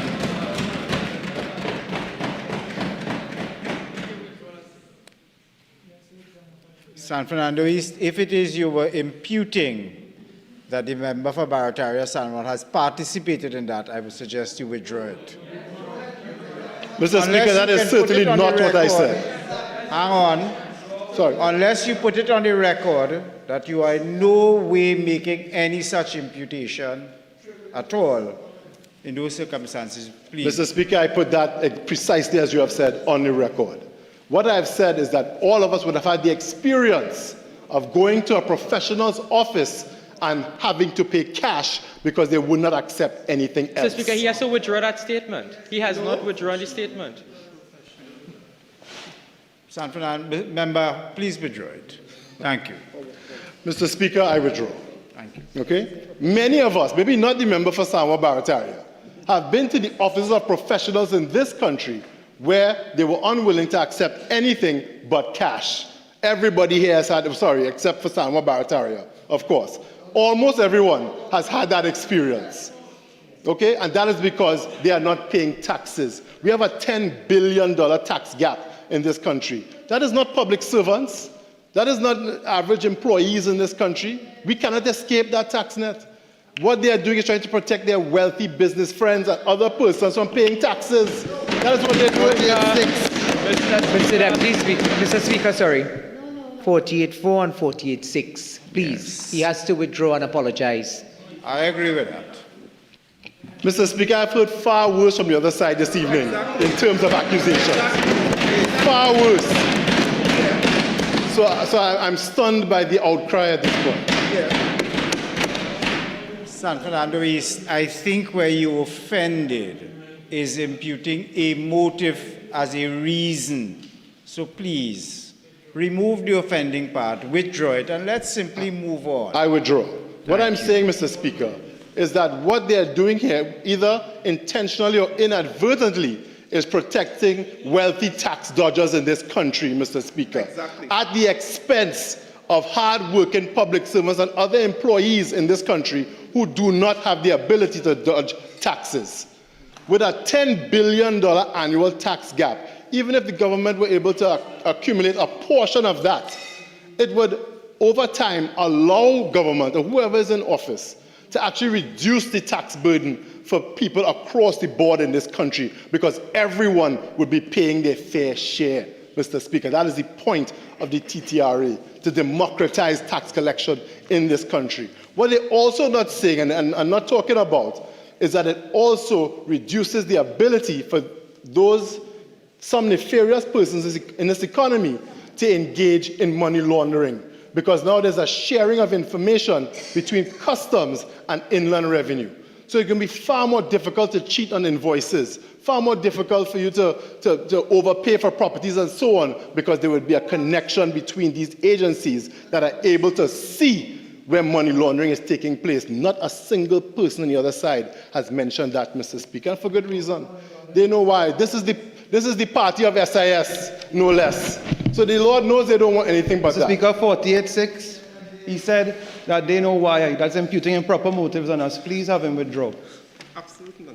No reason to go down that road of inflation and to name companies as being implicitly involved in something using the same phrase as money laundering. Withdraw, please. Mr. Let Speaker, us maintain the dignity. Mr. Speaker, there is I withdraw. no good reason to do that. Yeah. I want to make it clear, I'm not going to allow parliamentary privilege to be used as a platform and an open license for deprecation and defamation. Please, whether by implication or direct. Understood, Mr. Speaker, and I withdraw. Thank you very much. I could have sworn that I heard far more offensive statements earlier, but clearly I was wrong. But let me move on, Mr. Speaker. Let me continue to educate and inform the people of this country. As I said, government only has two forms of revenue: oil and gas revenues, which are impugned because of the lower energy prices internationally. This country has no control over international energy prices. None. We are price takers. So if that's impugned, there's little we could do about it. Secondly, it's taxes. They've already gone on record. No TTRA, no property tax, no online tax, no tax for this, no tax for that. So where, as everyone has been asking from day one, and I'm sure the IMF is going to ask in their Article 4 reviews, as I'm sure the credit rating agencies are going to ask, when they come to gauge this economy, where will the revenues come from? Everyone has been asking. I heard the Prime Minister say in a press conference, with the repeal of the TTRA, well, what we're going to do is expand BIR. Oh, novel concept. But when they were in office in 2010, 2015, nobody did it. It's not about expanding BR. It is a broken system, and we all accept that. The PNM didn't undermine revenue collection in Guyana or Barbados or Jamaica or anywhere else in the world. The system is archaic and outdated and cannot keep up with modern technology. The TTRA is meant to modernize the system so that everyone pays their fair share. Those on the other side do not want that. Let me continue to read from this Privy Council judgment, Mr. Speaker, so that the truth is on record, and not some of what we heard from the other side. The Privy Council clarified that the Constitution does not require tax assessment and collection to be exclusively performed by government employees. From the judgment itself or a summary? A summary, sir. Well, just for the correction of the public record. Sure. Because you did say you were referring. No problem. Instead, it supported the TTRA's establishment as a body corporate charged with these responsibilities, noting that its independence and the implementation of safeguards against political interference align with constitutional principles. Mr. Speaker, this ruling is significant as it validates the legality of the TTRA, which has been managing tax collection in Trinidad and Tobago since its inception. And it is relevant for similar tax collection structures in other Commonwealth countries, Mr. Speaker. Trinidad and Tobago is not the only one. Revenue authorities is not a PNM concept. In fact, it was used all over the world. It was brought here and actually properly ventilated. It went to JSC here. Many institutions, and some on the other side, contributed to the bill when it went to GSC. And I have a list of many of those that would have contributed.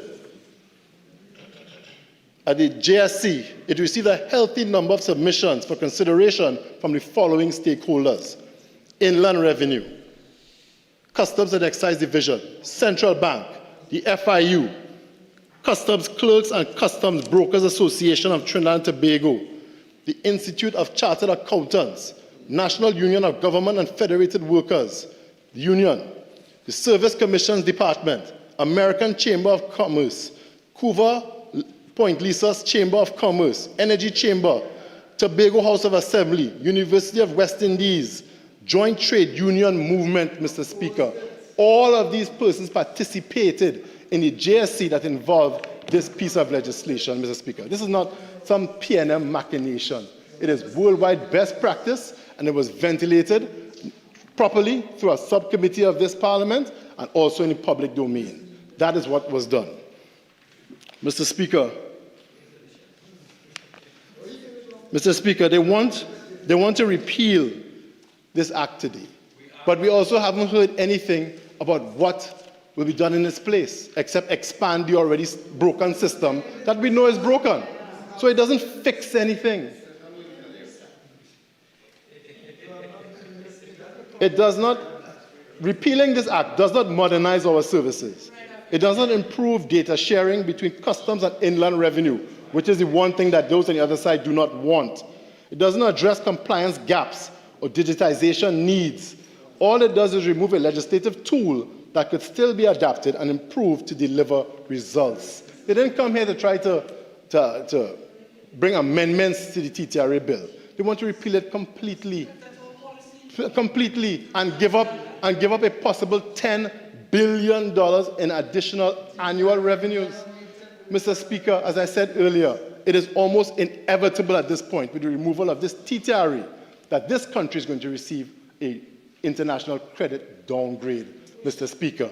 And after we receive a downgrade, after we've been the only country in this region with a positive investment grade rating, a devaluation cannot be far behind. It is almost inevitable, Mr. Speaker. Mr. Speaker, I rise on 55B. The government has been here all day doing the people's business. The member for San Fernando East continues to repeat what we've heard from Diego Martin Northeast. It is repetition. It's the same points over and over in his contribution. We have been here all day, Mr. Speaker, the same points over and over. Have a seat.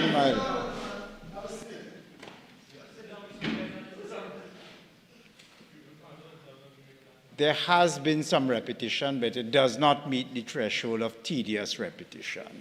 But, member, we've heard about the downgrade, so can we skip along a little bit. It's Yeah, sure. not tedious, it doesn't meet the threshold.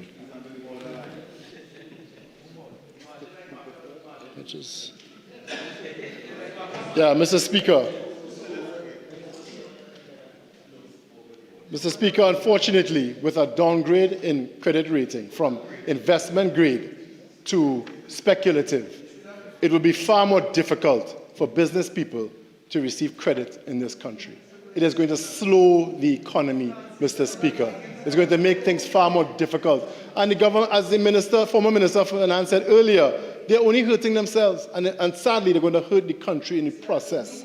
What is going to lead to what they have done here today is unemployment in the public service. It will be almost inevitable, because that's the first thing. As soon as you move from investment grade to speculative, you're going to have to end up going to the IMF for funding. And they are going to demand a devaluation and also a reduction of employment in the public service. That is inevitable, Mr. Speaker. And those in the other side can talk whatever they want. They know that is the truth. It is the truth. They'll do and say anything to avoid trying to tell the people of this country where will the revenues come from. I saw the Minister of Energy on television, and I saw the Prime Minister saying, well, we will get oil and gas from Guyana. Guyana came out the next day and said, you're not getting our oil and gas. You're not getting it. Well, we will build a pipeline to Suriname. Suriname say, you're not getting our oil and gas. We need it for ourselves. Then they totally lost the plot. I heard we're getting oil and gas from Grenada. The Grenadians say they don't know what this government is talking about. They were as surprised as I was, because I had never heard that before. Right? That is the level of desperation. So the other was, Mr. Speaker, they have no source of additional funding. The one source they had of significant additional funding in the short or medium term was the TTRA. And without that, they're going to have no choice but to either load up this country on an unreasonable and inordinate amount of debt or dig deep into the HSF. Those are the only two ready sources of funding that this government will find. So it's going to be extremely difficult.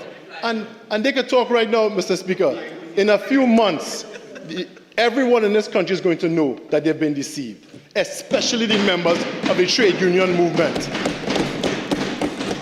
They cannot give the trade union movement or the public service in this country a 10% salary increase without mortgaging the future of our children in this country. It is not possible. They know it, but they're on the campaign trail. They say whatever they have to say. They talk to the trade union. Mr. Speaker, nobody in this country thinks that this coalition of confusion and deception is going to last. And I predict that the trade union movement members will be the first ones to go. The first ones, because they're the ones who will see, first of all, that they have been deceived from day one. They're going to start negotiations at 10. But that means they're coming down from 10 to 8, 10 to 7. It can't be that they're going up, because they can't even afford 10 right now. You can't incur billions of dollars in expenses, have no additional revenues, and think that everything's going to be okay. The credit rating agencies aren't stupid. The IMF isn't stupid. The people of this country are not stupid. It's going to be a short honeymoon for those on the other side. Enjoy it while it lasts, because it's not going to last long, Mr. Speaker. I move on. Let me let the people of this country know some of the real benefits of a TTRA. The possible benefits of a revenue authority, and this is a modernization of revenue collection to ensure, as I've said before, that everyone pays their fair share, so that their money laundering friends will not escape from the net of the TTRA. Oh, no. Was that offensive? I apologize. Okay. Spoken to you about that before. Mr. Speaker, I withdraw. Here are some of the benefits. Public revenue enhancement reflected in higher tax ratios and real revenue growth. That's a benefit. Greater efficiency in public resource utilization via financial and administrative independence and managerial autonomy. Managerial autonomy, Mr. Speaker, not a P&M party group as we heard earlier. Employment of a competent, disciplined, and more qualified staff via the freedom to offer higher compensation than the civil service, and the freedom to recruit and fire on own terms, Mr. Speaker. That is for better efficiency and performance. Depoliticization of the tax administration. Mr. Speaker, I humbly rise on 4410. I believe the member is now reading. I don't know if he sought leave to read his speech. I'm quoting. What is quoting from? What are you quoting I'm quoting. It's simple solution to this. If the member is quoting from a document, he simply needs to refer to the source and give credit to the source. Member, can you indicate whether you are quoting from a document, the source of the document? If that is so, sorry? If that is so, are you indeed citing from a document? From my notes, yes. From your notes? From my notes, which I got from a document, from research. Well, you can't have it both ways, quite frankly. Mr. Speaker, I'm simply listing the benefits of the TTRA. It's generic. Hang on. You can't have it both ways. If you're going to read from the document, you're going to have to give credit to the source. If not, you can summarize and use the document to an extent. Sure. So let's move on. Thank you, Mr. Speaker. Mr. Speaker, I'm simply giving a list of the generic benefits of the TTRA. That's all. It's a simple list. Right? We sat here, we heard several members on the other side read out their entire presentations, and no one on this side said a word. I am simply quoting a list. Mr. Speaker, we have improved taxpayer services and reduced taxpayer compliance costs. That is also a benefit of the TTRA. It is easier and simpler for the people of this country to pay their taxes with a TTRA than the system that they have right now, Mr. Speaker. Better efficiency, better for all. That is how everyone ends up paying their fair share. When everyone pays their fair share, we all pay less. They won't tell the people of this country that. Better work ethic, modification of administrative culture, comprehensive accounting for all tax revenues, integration of tax and taxpayer-related databases, Mr. Speaker. That last one, I will get to that very soon, Mr. Speaker. Let me move on. As I said earlier,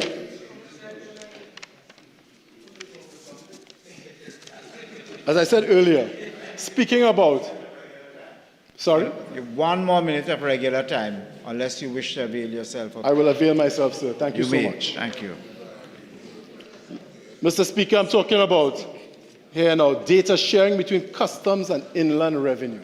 Now that, Mr. Speaker, is the major and integral part of the TTRA that helps to dispense with money laundering and other corrupt practices in this country. As I said earlier, Mr. Speaker, it's not the working class people of this country or employees, general employees, that can dodge taxes.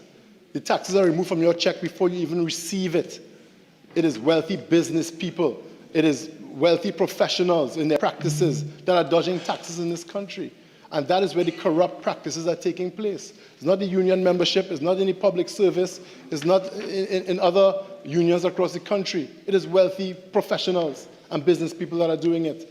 Those on the other side, by removing the TTRA, are allowing this practice to continue, whether intentionally or inadvertently. That's just a fact. There's no denying that. Revenue authorities monitor tax evasion, customs fraud, and illicit financial flows, which are common methods of money laundering in this country, Mr. Speaker. There are several common money laundering methods. We have trade-based money laundering, Mr. Speaker, manipulating invoices and customs declarations to disguise illicit funds. That will be dramatically reduced by a modernized, digitized TTRA. Real estate transactions using property purchases to integrate laundering money into the economy also can be detected by a modernized TTRA. Cash smuggling and tax fraud, moving large sums of money across borders, or underreporting income to evade detection. Mr. Speaker, all of those things can be detected by a well-manned and modern revenue authority. It has been done here. We tried to do it here in Trinidad and Tobago. It was done around the world. It was even done within the region. Barbados, Guyana, Jamaica, they have all done it. Why not in Trinidad and Tobago? This government has never tried to undermine the trade unions or public service of this country. We depend on them to ensure that work is done in this place. I mean the opposition, Mr. Speaker. When the PNM was in government. Never so. Everything we have done in the previous years, in the previous government, was to ensure that we protected the rights of workers in this country and also protected the poor and vulnerable of Trinidad and Tobago. We are the ones that ensured that the poor persons of this country did not have to pay income taxes. Did not. And I want to remind the members on the other side, with those two sources of revenues that we have, oil and gas royalties and taxation, we have a massive burden in terms of transfers and subsidies in this country that need to be covered. Some years, transfers and subsidies can make up even half of our annual budget. Some years, $25, $30 billion in transfers and subsidies. And then there's salaries and pensions, which is another several $1 billion in expenses. So the government right now is faced with a lot of fixed expenses, Mr. Speaker, and they have no idea how they're going to pay for it. Already I've seen the Minister of Finance or the Minister in the Ministry of Finance talking about borrowing billions of dollars from international lending agencies, Mr. Speaker. Mr. Speaker, that's the only language they seem to know. They don't know about earning or diversifying. Under the previous PNM government, the energy sector, for the first time in a long time, outstripped the energy sector in this country. And that is because the previous PNM government implemented several programs to benefit small and medium enterprises in Trinidad and Tobago, Mr. Speaker. That is what real diversification looks like. Not lip service, not buzzwords, not catchphrases as you heard from the other side. But that's all you're going to get because they have nothing else. All you're going to hear from them in months to come is debt, debt, debt, because that is all that they know. Borrowing, borrowing, borrowing.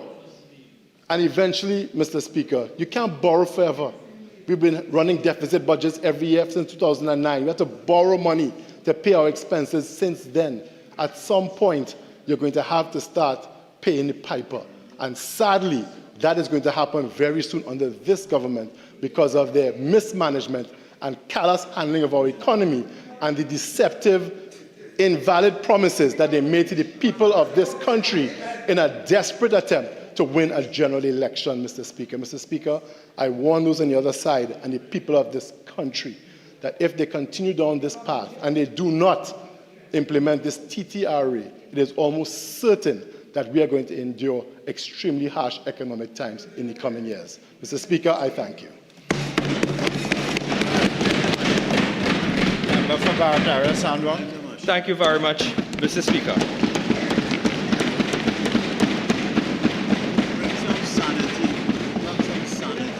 Mr. Speaker, on that side of the chamber, the last person sat on that seat was a fellow delusional.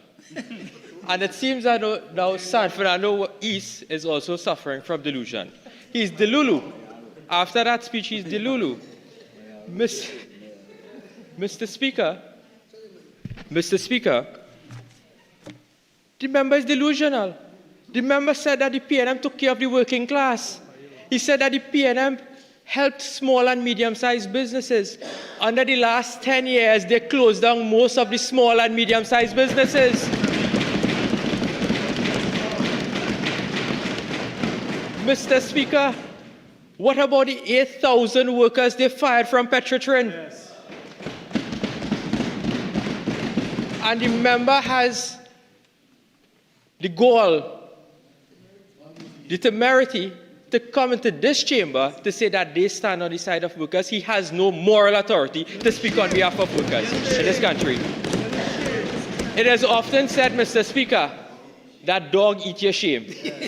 And it looked like a pit bull eat your shame tonight. Mr. Speaker, the member said that in the period 2010 to 2015, we had two of the largest budgets. We were able to build schools. We built hospitals, we built police stations, we built box drains, and we are proud to build box drains because it helped with the flooding. Mr. Speaker, through callousness, spite, ill will, They closed the Couva Children's Hospital for 10 years. Not a child was able to access healthcare in that facility and has the temerity to come today to contribute on the Children's Life Fund and now on this bill with respect to the TTRA. We will have our way tonight and that bill will be repealed.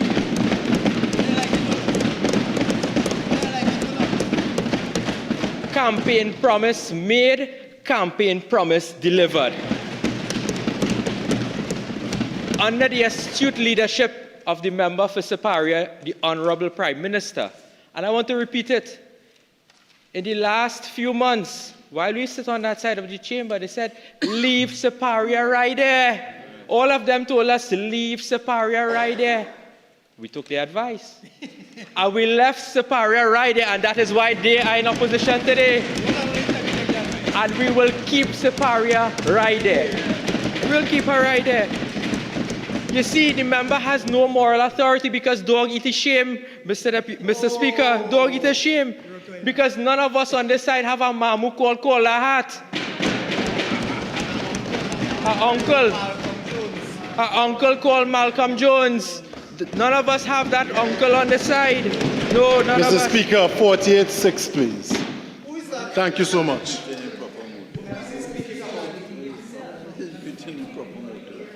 All right, let me move. Member, I don't think that was an imputation. He didn't associate anyone on this side with the names which he referred to. Mr. Speaker, I have no uncle named Kolahat or Malcolm Jones. I don't think it was said to you. So I'm not sure what you're saying. No. Mr. Speaker, I was reprimanded for less earlier. No. Hang on a second. Quiet, please. The exact words of the member was no one in this side has, and he repeated what he repeated.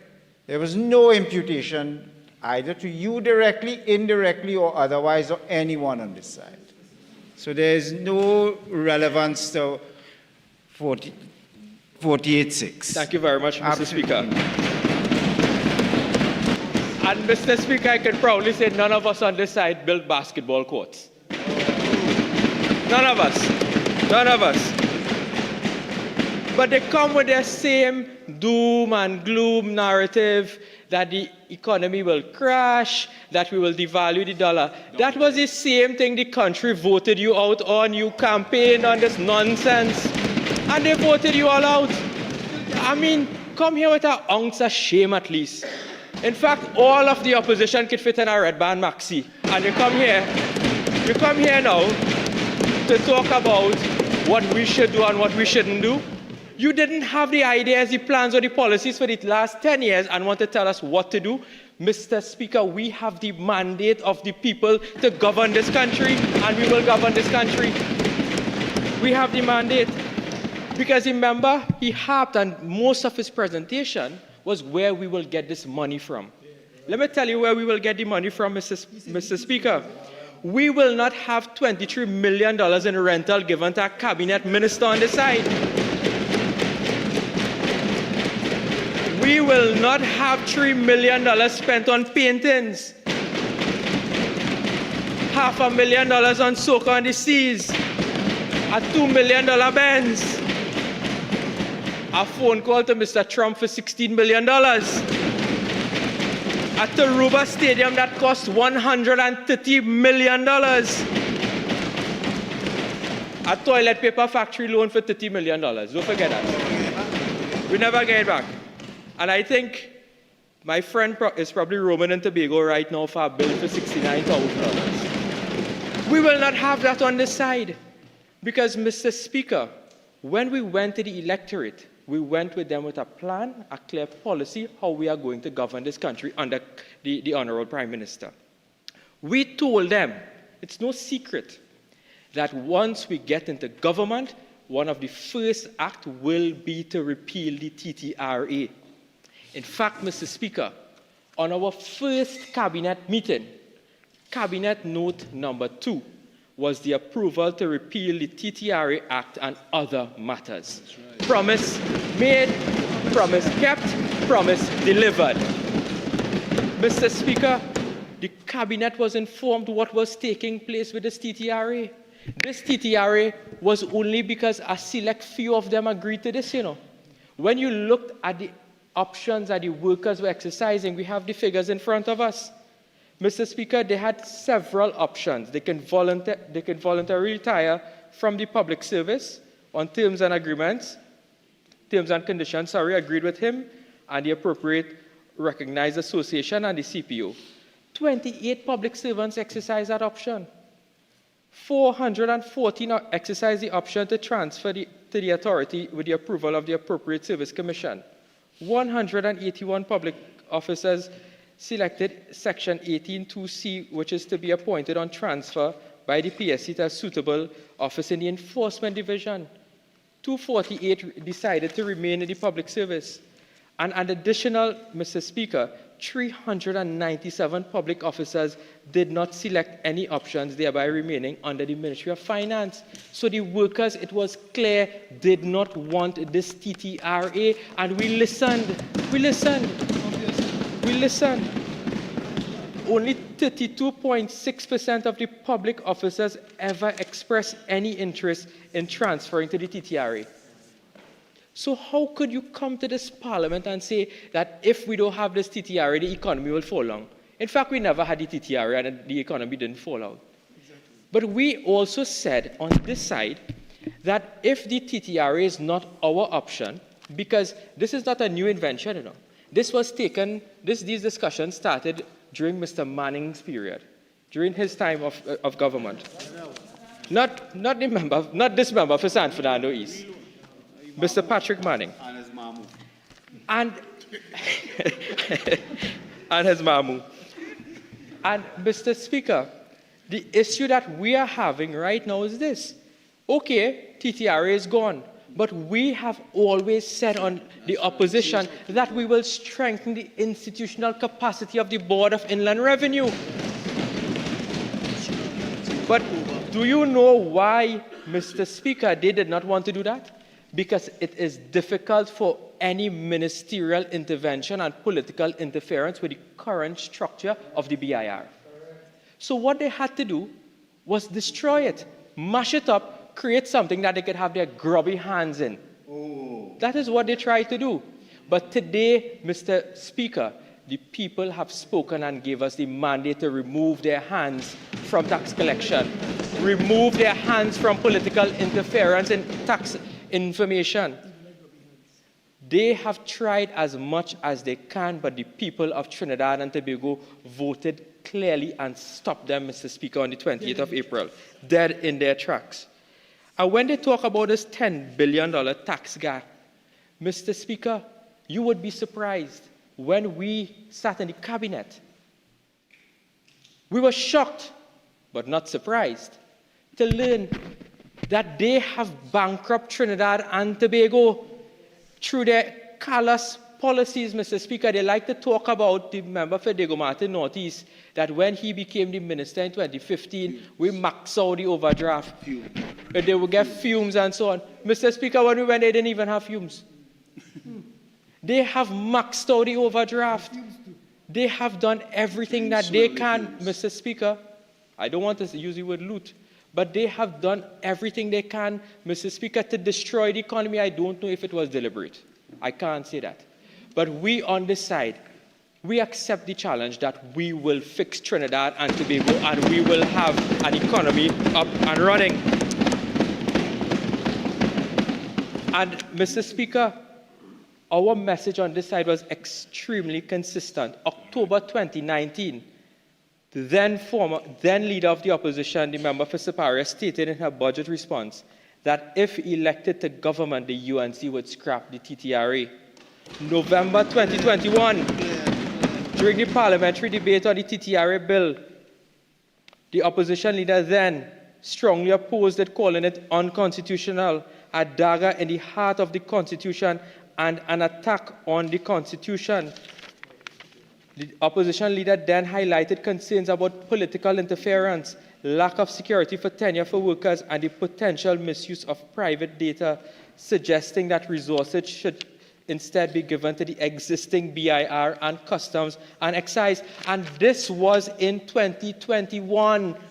We have always been consistent. The opposition leader, now Prime Minister, has been very consistent with this policy with respect to the TTRA, Mr. Speaker. That is what we have done. And Mr. Speaker, this government, we will do all that we can. We will make all the right decisions to ensure that we take care of every citizen of this country. Because what we did, Mr. Speaker, is that we promised that when the UNC wins, everybody wins. When the UNC wins, Mr. Speaker, everybody wins. And that is how we intend to govern in the next 5 years. And we will be governing for the next 5 years and the next 5 years after that, Mr. Speaker.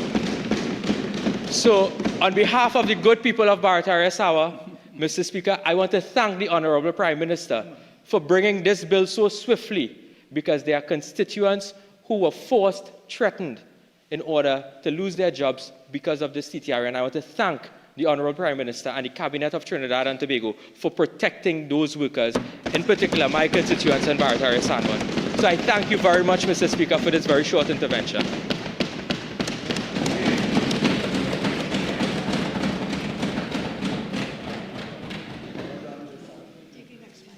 Thank you very much. No. The member for Malabar Mausika.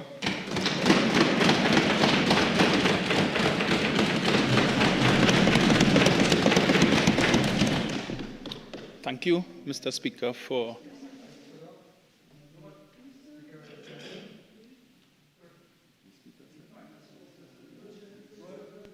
Mr. Speaker, for the opportunity to contribute to this debate. No, he did waive before.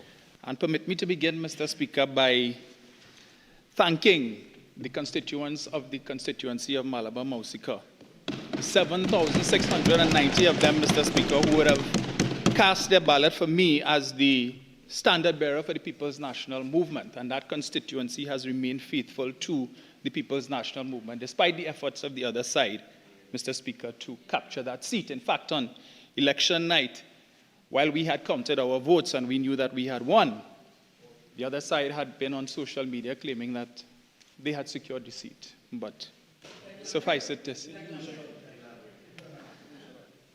Mr. Speaker, permit me just to respond to a couple representations made by the Minister of Finance, the member for Faizabad, where the member would have indicated or suggested that the last administration was only about tax. And that is a narrative that they have been pushing for the last 10 years, that the former PNM administration was only about tax, and cut. But, Mr. Speaker, one of the more consequential policies that was implemented by the last PNM administration was 3 increases in personal allowance. And the significance of that, Mr. Speaker, I think has been significantly underrated.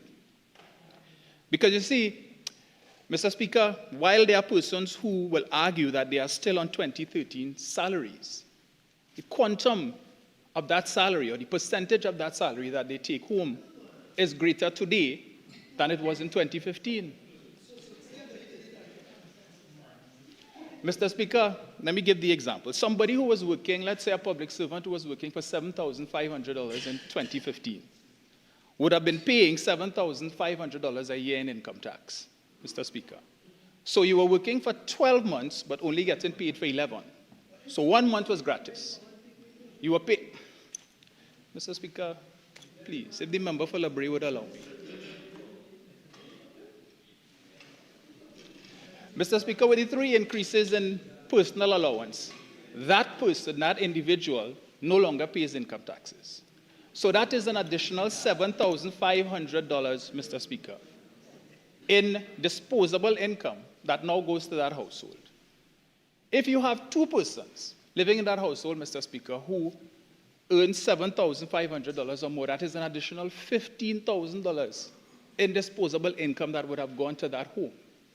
That works out to $625 per month that was previously going to the Board of Inland Revenue, Mr. Speaker, is now going to their bank account.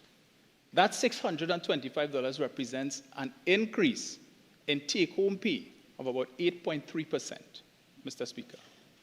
So that when we talk about the 4% and the government only paid 4%, persons did not pay mind to that particular measure. Those three increases that would have increased the amount that these persons are taking home. And that was, Mr. Speaker, a pay raise not just for public servants, but for all of Trinidad and Tobago, because it wasn't just the public sector. The private sector as well would have benefited from that, Mr. Speaker.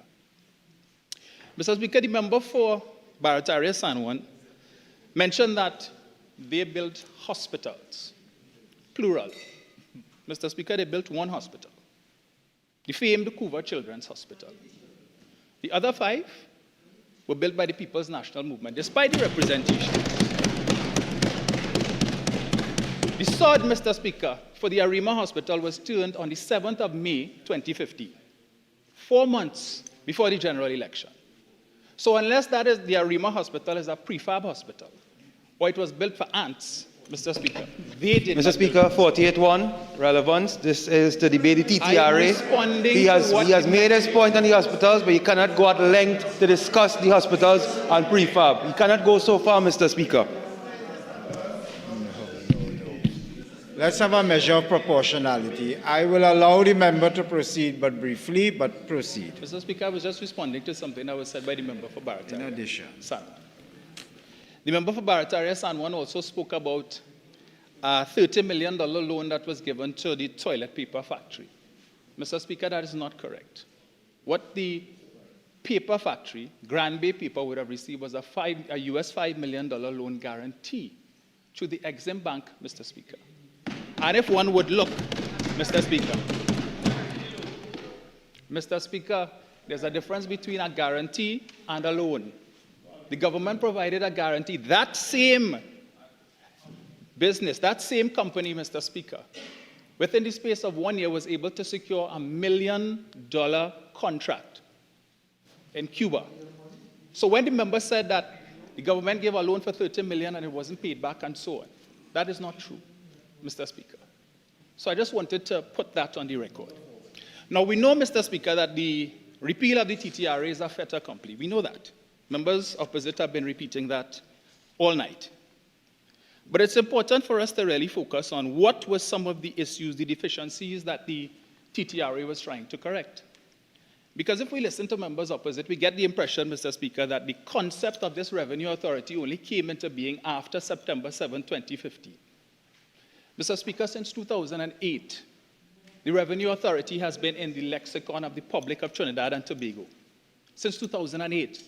And as the member for Faizabad would have mentioned, as he said earlier during his contribution, the population voted against that in 2010, and then he said they voted against it again in 2025.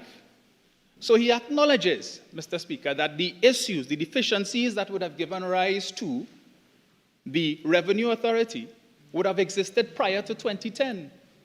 That is why the then PNM administration would have seen the need to put this institution into place. But, Mr. Speaker, the same prescriptions that they are now offering and telling us would fix the issues in the Board of Inland Revenue and fix the issues in customs such that there is no need for us to have a revenue authority. Those same prescriptions would have been offered in 2010 when they came in.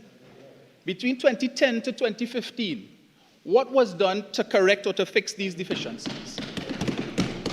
Mr. Speaker, I sat on a post-budget panel in the studios of I-95 with one David Abdullah, trade unionist, known by the member for Labray. And Mr. Abdullah would have made a statement that he has repeated ad nauseum in several fora, Mr. Speaker, which was that he had a conversation with a former People's Partnership Minister of Finance. And the topic of that discussion was the issue of tax leakages, which we're treating with today. And Mr. Abdullah is on record as having said that this former People's Partnership Minister indicated to him that the estimated annual leakages he has to take ownership of the comments you are making here. Take ownership.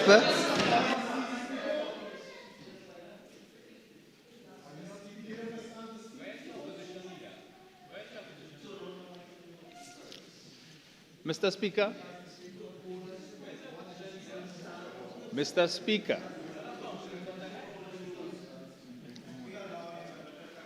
Thank you, Mr. Speaker.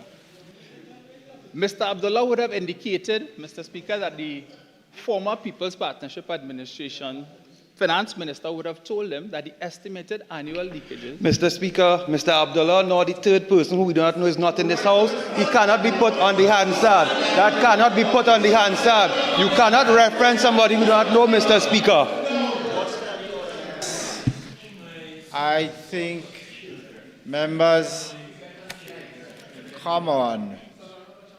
The gratuitous hurling of insults across the corridors at each other is counterproductive. Members know if you're taking an objection on a point of order, you need to raise a standing order. Simply rising and articulating an objection doesn't meet the criteria. So can I ask you all to refrain from it? It's 12:18. Let's get on with it, shall we?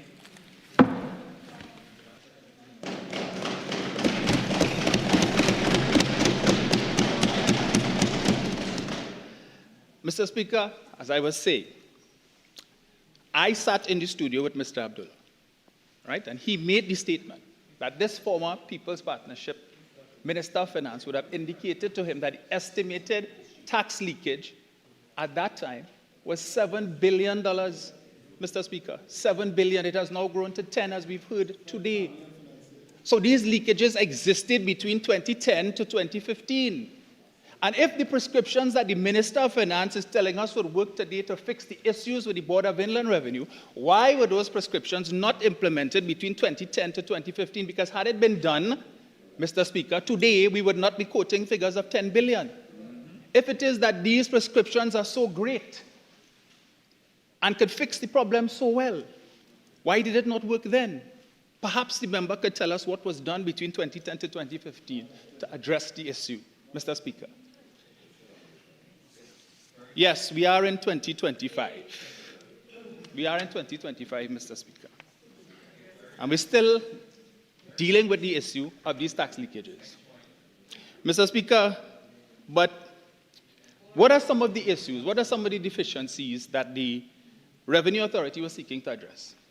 With your permission, Mr. Speaker, I would just like to read briefly a press release that was put out by the Minister of Finance, then member for Oropuch West, on the 31st of January of this year, entitled Imbert's Tax Amnesty Extension Continues to Undermine the Integrity of the Taxation System. The news today from the Ministry of Finance that Minister Imbert has extended the tax amnesty is an unfortunate confirmation that Minister Imbert continues to undermine the integrity of the taxation system. This latest action facilitates tax evaders, individuals and businesses that have failed to pay taxes on time. This means the minister is fully aware that there are still a substantial number of offenders who, despite multiple amnesties and extensions already given, have refused to meet their obligations to the state. This extension of the amnesty sets the wrong precedent, that the government is willing to turn a blind eye to lawbreakers, which is completely unacceptable. It is public... Mr. Speaker, I'm so sorry to do this during the members' meeting contribution, but 48.1, the tax amnesty has nothing to do with this bill before us. No. In all fairness, I think the member explained the rationale why he was referring. So let him...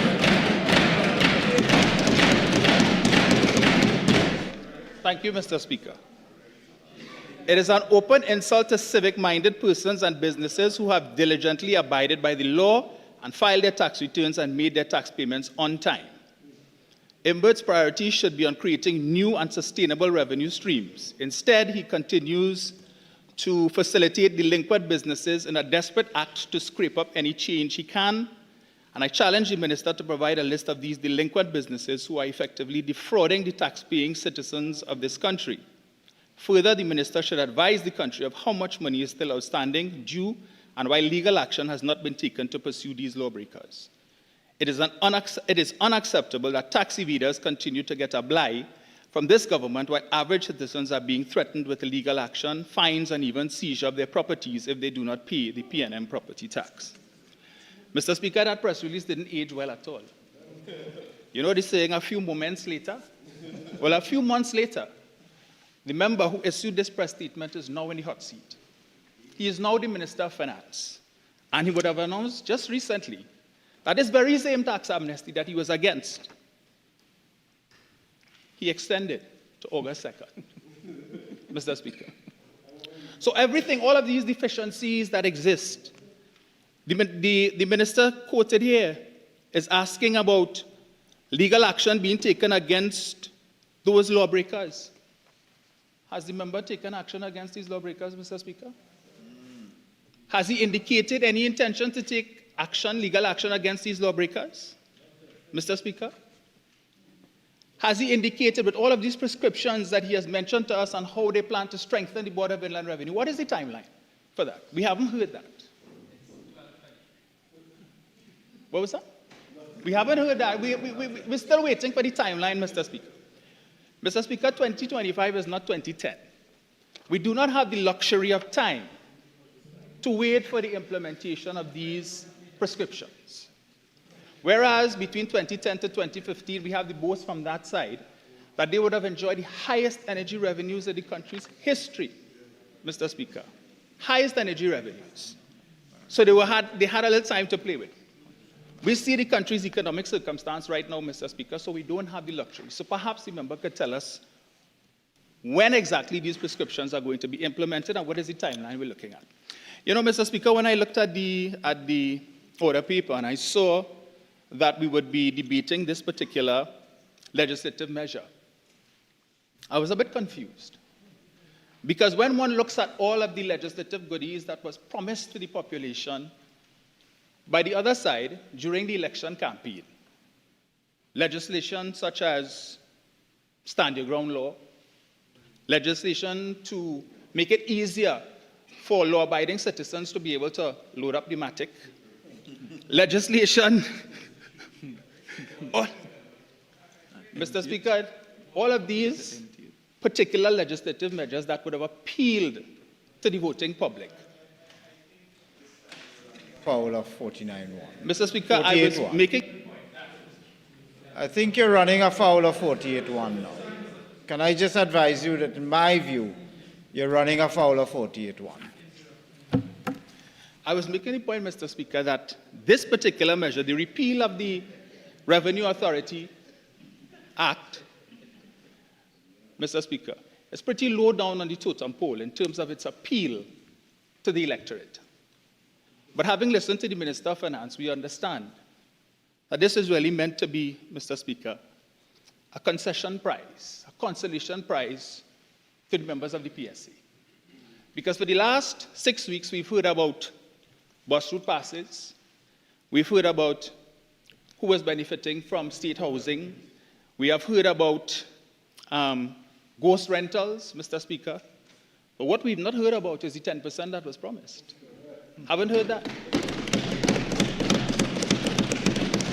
The only time we heard about it was when the question was posed to the Honorable Prime Minister as to a timeline. And she said, I can't give you a timeline, because if I tell you the 10th, you're going to come and tell me today's the 11th, and it hasn't been done, Mr. Speaker. So it is clear why it is this particular measure, the repeal, has now come up above all the other goodies that has been offered. Mr. Speaker, the member for Faizabad spoke about broadening the tax base by establishing new businesses. That is good. But we have a lot of businesses in the country, Mr. Speaker, a lot of persons who are self-employed, who are not currently in the tax net. And every time an opportunity presents itself, Mr. Speaker, for discussion about bringing these persons into the tax net, it is made to seem as if that is something bad. Over the last 5 years or so, Mr. Speaker, members opposite have made the word tax almost anathema, Mr. Speaker. So if you speak the word tax in a positive manner, you're likely to get stoned. And that is the challenge that we have had to face. We know all of us here have constituency offices. For some of us, if it's not a government building, as far as I understand, the parliament pays rent for these buildings. But we have landlords in this country, Mr. Speaker, who receive their rent every month. Some of them have multiple apartments, and they receive their rent in cash. How many of them, Mr. Speaker, fulfill their tax responsibility? How many of them, Mr. Speaker? We know. And that is again, one of the issues. When we talk about the doubles vendor, we talk about the bacon shack vendor, and the possibility of bringing them into the tax net. We make it seem as if that is a bad thing. We're trying to oppress the people and tax people. Tax, Mr. Speaker. So when we want to talk about broadening the tax base by establishing new businesses, let's look at what currently exists. Because when I was campaigning, Mr. Speaker, many times the members of my campaign team would get upset with me for spending too much time with one constituent. And the thing about that, Mr. Speaker, is that more often than not, I wouldn't pay them any mind. Because these conversations, Mr. Speaker, were very elucidating. And the fact of the matter is, many times, when you had these lengthy conversations with a constituent, it's not that they're talking about any personal needs, they would talk about current affairs. They would talk about national issues, such as the Revenue Authority, such as the property tax. Persons would say to me, listen, I don't mind paying the tax, but I just want to see value for money. I want to see where my money is going, Mr. Speaker. So, tax isn't always bad. But we speak to the issue of the Revenue Authority, Mr. Speaker, and again, what it was supposed to treat with, what it was supposed to address. And why did we have to go down the road, the draconian road, Mr. Speaker, of full repeal? And again, permit me to quote, because there were other options. In 2009, then Senator Wade Mark, Mr. Speaker, and I'm quoting here from a Newsday article entitled Row Over BSEP Revenue Authority Bill. Get this here, Mr. Speaker. Where did I? Right. And the article quotes then Senator Mark, stating, although Mark criticized the government for moving forward with plans to retrench workers when the legal basis for the TTRA is yet to even reach the parliament, he noted the opposition would still support a TTRA, but in a modified form. This is in 2009, a TTRA in a modified form, speaking on behalf of the opposition. Senator Mark is saying that they would still support it. So why weren't we given the option of a modified form of the TTRA, Mr. Speaker, instead of a full repeal? Was that even explored, Mr. Speaker? Was that even explored? Perhaps the member for Fyzabad could tell us that. Because the fact of the matter is, all of the issues that they have raised with the Revenue Authority, they could have amended, Mr. Speaker. They could have made changes to it. The same thing with the demerit system. The public is saying, don't get rid of it in its entirety. There are certain things that offend. So let us treat with that. Fix it. Mr. Speaker, a lot of money has already been spent on this Revenue Authority. A lot of money. In its implementation, through litigation, because we know what would have happened with respect to the minister being taken to court and all of those issues, Mr. Speaker. The Prime Minister spoke a lot about taxpayers' money and how we need to protect taxpayers' money. The taxpayers are not pleased that tonight we are going to repeal this bill for which a lot of money has already been spent. How are we going to get that back, Mr. Speaker? How are we going to get it back? We're not. Does the other side care about all of that money that has been spent, Mr. Speaker? In their consideration and their decision to repeal the Revenue Authority? No, they have not. So, Mr. Speaker, these are some of the concerns that I have as a citizen, that I have as a taxpayer with respect to this. As a finance professional, Mr. Speaker, I can tell you I have clients who have said to me that they saw the Revenue Authority as being something progressive. It is an evolving entity. Nobody is saying that it's a panacea. Nobody is saying that it would solve all of the issues, but it was a starting point to take us to where we needed to be, Mr. Speaker, in terms of improving the ease of doing business. Members opposite, when government used to love to talk about that, our ranking in terms of ease of doing business and the Global Competitiveness Index, they talk about how that has deteriorated under the past administration, Mr. Speaker. But this is one of the issues that I am expressing on behalf of some of my clients, Mr. Speaker. So we need to address that. So we talk about strengthening the BIR and resourcing the BIR. But very little mention was made about the issue of the customs. We saw the problems that we had with the scanners on the port. The member for Davendranath Northeast would have told us about some of the challenges they have when the scanners are working and then you have, magically, forklifts running into the scanners and then they're non-functional for a while. And we know the challenges that that presents in terms of scanning containers. I recall, Mr. Speaker, when the Customs Department came before, I believe it was I don't know if you call it the Joint Select Committee or one of the committees of Parliament. And the member for Oropouche East would have asked the Comptroller of Customs, with respect to the procurement, whether or not you couldn't have just gone to the National Security Council and requested a sole select. And I recall the Comptroller of Customs saying, no, sir, we can't do that.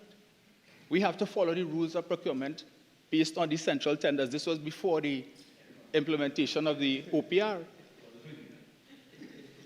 So we defend proper procurement, but then we make the suggestion of sole select.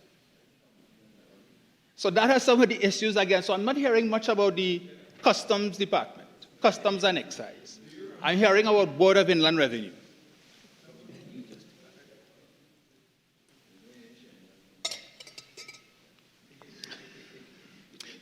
We talk about, Mr. Speaker, leakages, but leakages don't only come from the non-payment of taxes. Mr. Speaker, the Prime Minister told us today about some $500 million that was spent on ghost rentals under the last administration. And let us say, perchance, that, okay, we have no reason to doubt that that quantum of money was in fact spent. But you know, property tax, Mr. Speaker, is one way that we could get back or capture some of that revenue, that money that was spent. We are unable to get it. Why? Because members opposite are vehemently opposed to the property tax. But that is a form of leakage as well.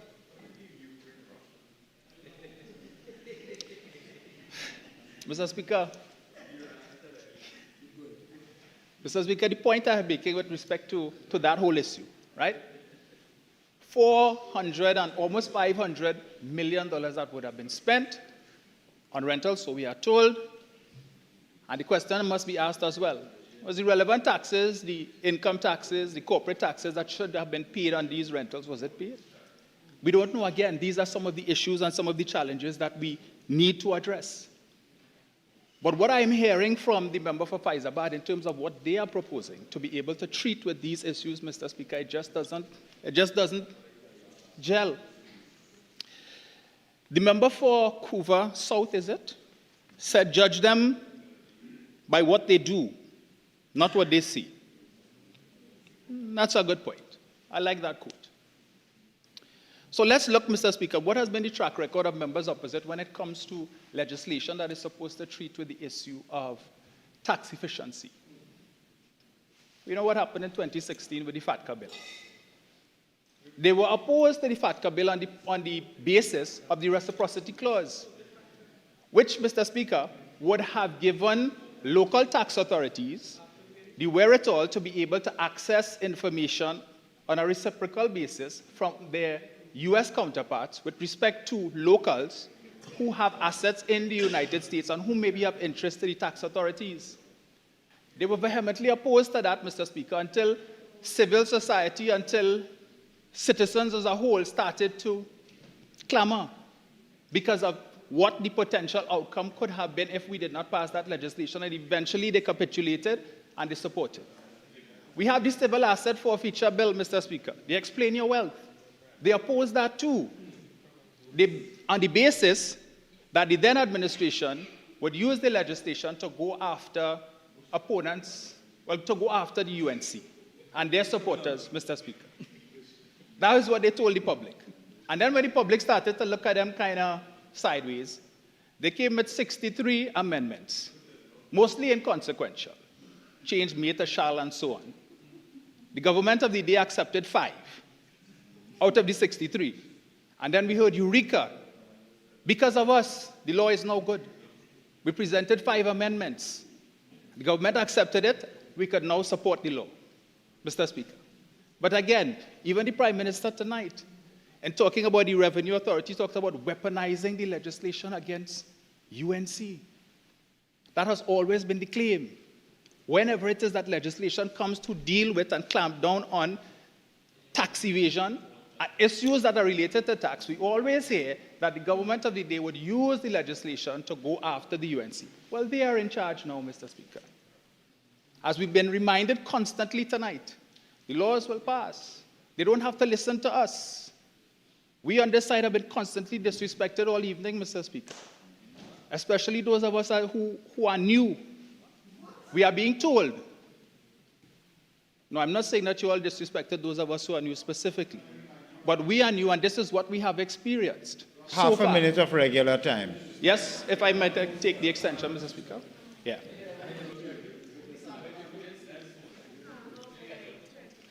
Mr. Speaker, I am new to the House, so I am not accustomed. So you all forgive me if this is what normally takes place, but when I hear we are constantly being, some of the barbs that have been thrown across on this side.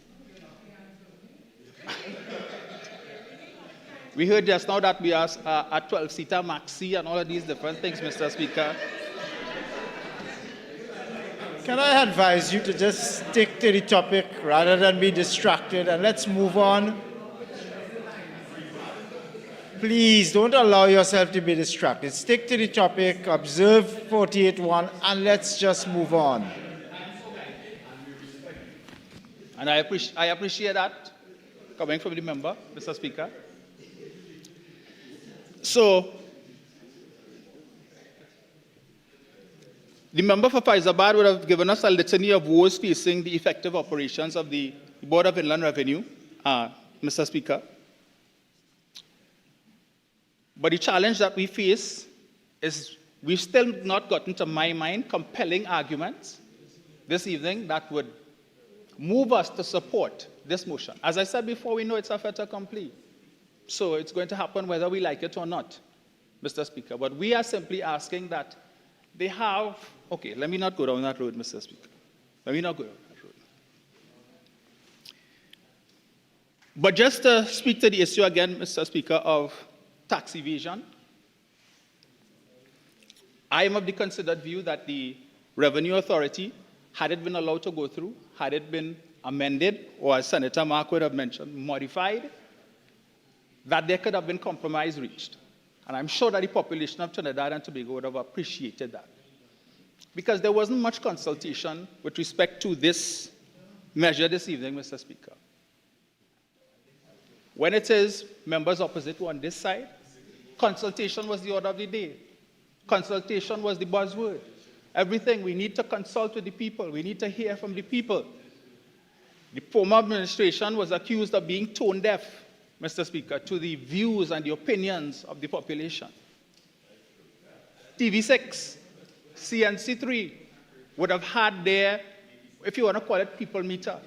When TV6 had their people meter and they asked the question on this, Mr. Speaker, do you support the repeal of the Revenue Authority? The overwhelming response, Mr. Speaker, was no. The population did not support it. Likewise, CNC3, when they have their what the people say feature, a lot of the people indicated that they did not support it. It is important, Mr. Speaker, that when we are bringing measures such as these, that before we just come and foist it on the population, give them the opportunity, Mr. Speaker, to be able to weigh in. Because I can tell you, again, when I was campaigning, that was one of the main issues that persons were telling me. That we send you all to the parliament and then we don't see you again. Or we don't get an opportunity to be able to share how we feel about national issues, about matters that are being debated in the parliament. Save and except on election day when they cast their ballot, Mr. Speaker, and then that's it. There is, yes, sir. Really? You're pushing the limits on 48.1 now. I mean, you're really pushing the limits. Can I gently and respectfully suggest that you just take a little trot? Thank you, Mr. Speaker. So I was just making the point about consultation, Mr. Speaker, that I think opportunity should have been provided to the population to weigh in.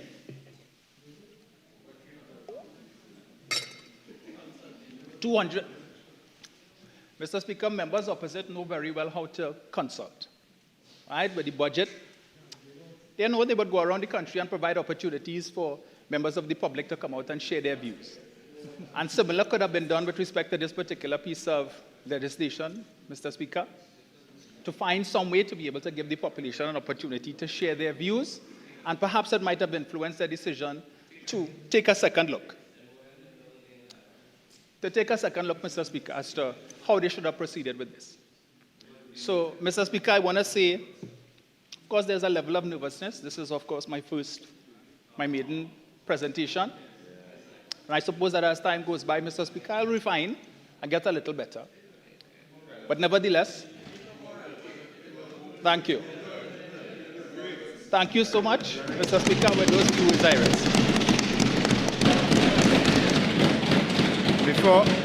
Before I call on the Minister of Finance, can I just congratulate the member for Malabar Mausika on his maiden speech? Minister of Finance. Thank you very much, Mr. Speaker. You know, Mr. Speaker, when I heard, and I sat here and I listened to everyone speak, when I heard the members on the opposite side, when I heard their comments today, you know, it became increasingly clearer not only why they have been completely rejected by the population, but also why this country, Trinidad and Tobago, is in the state that it is in now in terms of our finances. It will take hours to dispel the mirages, the false narratives, the fear-mongering, etc., that became characteristic of the commentary on the opposite side. And I really don't think I have the urge to do that, because I think the population has already decided. The last speaker spoke about two things that I want to respond to. He spoke about why we didn't consult. He talked about some TV6 people meetup poll. Well, I think he was missing the fact that the population has already had their poll. That is why the population voted against the PNM and in favor of a new government. That's the poll that they followed. And we on this side were very clear about what our agendas were. We were very clear about our plans. My colleague before that spoke, the Prime Minister spoke. We were very clear. Children's Life Fund, you wanted to know why this one and that, why that one. Children's Life Fund, promise made, promise kept. TTRA repeal. Promise made, promise kept. Now I know that those on the other side are anxious for more promises to be kept, but hold horses, partners. It coming. It coming. This is not a PNM where promises never materialize. This is the government of the people of Trinidad and Tobago. You want to get back the property tax? You talk already, sir? Are you talking? Look. When I listened, so that was one issue. The other one is my colleague, member for Malabar Mausika, I apologize. The member for Malabar Mausika cited a press release that I issued when I was on that side. Every single word said there, I stand by it as I'm standing here. The member for Dago Martin Northeast destroyed the credibility of the BIR weaken the tax base. Correct. I gave some prescriptions there. You want to know why? You want to know what? You want to know, what was the phrase just now? When they're going to start? How much legal action come in? Patience, brother. It come in. Patience, it's come in. But you see, the thing is, and I want to tie it back to the amnesty that seems to have disturbed you so greatly. When we came to office, we realized that the BIR had been completely emasculated of staff. Completely. I said it earlier, if you had paid attention, you would have known. That right now, the staffing of the BIR is a fraction of what it's supposed to be. Less than half of the staff. And the greatest problem that they have is the compliance officers. Because that is what this minister and your government did. You sabotage the ability of the BIR to go after tax evaders. That is what they did. So you want to know why it is that we are not going after tax evaders? You want to know why the amnesty? You think I'm going against what was said before? When we got into office and we realized that the BIR needed time to be resuscitated, needed time because they did not have the tax compliance officers and therefore they could not go after errant tax evaders, facilitated by the actions taken by your government, sir. That is the reason why you gave a chance for people to fix their business. In the meantime, we will be fixing the BIR. And I made it very clear. There's a deadline. After that deadline, and the reason for the tax deadline, the reason for the amnesty deadline, is to facilitate the BIR to be properly equipped to go after tax evaders. That is coming. That is definitely coming, sir. So, yeah, Hosein, you might be surprised at who some of the tax evaders are. Because I heard something very frightening today, you know. I heard something very scary coming from the members of the PNM, members of the opposition. I heard 3 members of the opposition speak on this bill. And 3 of them said, we know who the evaders are. All 3 of them said it. So evading tax is an illegal act. And according to another law, if you know who the criminals are, and you know what the crime is that they are committing, you are duty-bound in law to report it. You are duty-bound in law to report it. Otherwise, you are complicit. You know what is the worst? So that clears that. Clearly, the PNM knows who the tax evaders are. And if they know who the tax evaders are, and they have done nothing about it, except to emasculate the BIR so that they can't go after those who are breaking the law, what does that tell you? It tells you that the PNM is complicit in this whole tax evasion issue. That is what it tells you. But the member for San Fernando East went even further. The member for San Fernando East, while he was on his legs, rambling all over the place, talking irrelevant stuff. Rubbish is parliamentary? Well, he should have known that because that's all he was spewing tonight. The member for San Fernando East, confessed to being engaged in illegal activity. The member for San Fernando claims, Mr. Speaker, that he was allowing I crave your indulgence, please. What's the standing order? I'm repeating you. That's not exactly what he said. It wasn't as clear-cut and unequivocal as that. What he said, we've all been to professionals who've demanded their fees in cash. He did not make such a clear-cut admission. Please. All right. I'm being guided by counsel. What? Mr. Speaker, 48-6, will there be a withdrawal? Of what? Speaking to the Speaker, thanks. Yes. That he was involved in illegal. Please withdraw it. And let's move on. All right, Mr. Speaker, I withdraw. The member for San Fernando East said that he was asked to pay cash only and that he was of the view that this was an illegal act. Correct, Minister? Sorry, former Minister, Junior, sir. Mr. San Fernando East, did you not say that? Did you not say, Hansard will prove it, Hansard will prove it, Hansard will, but I'm telling you what you said. You said very clearly, selective memory, you know. See, but that's just it. If he used to take his job seriously, he would have paid attention. But you see, it's easy to come here and say anything you want. It's anything you want. It's easy to come here and say anything you want. But I repeat for your benefit, sir. If you know that what was being alleged, what was being asked of you was an interest, was participating in an illegal act, what did you do about it? Nothing. You facilitated a transaction, sir?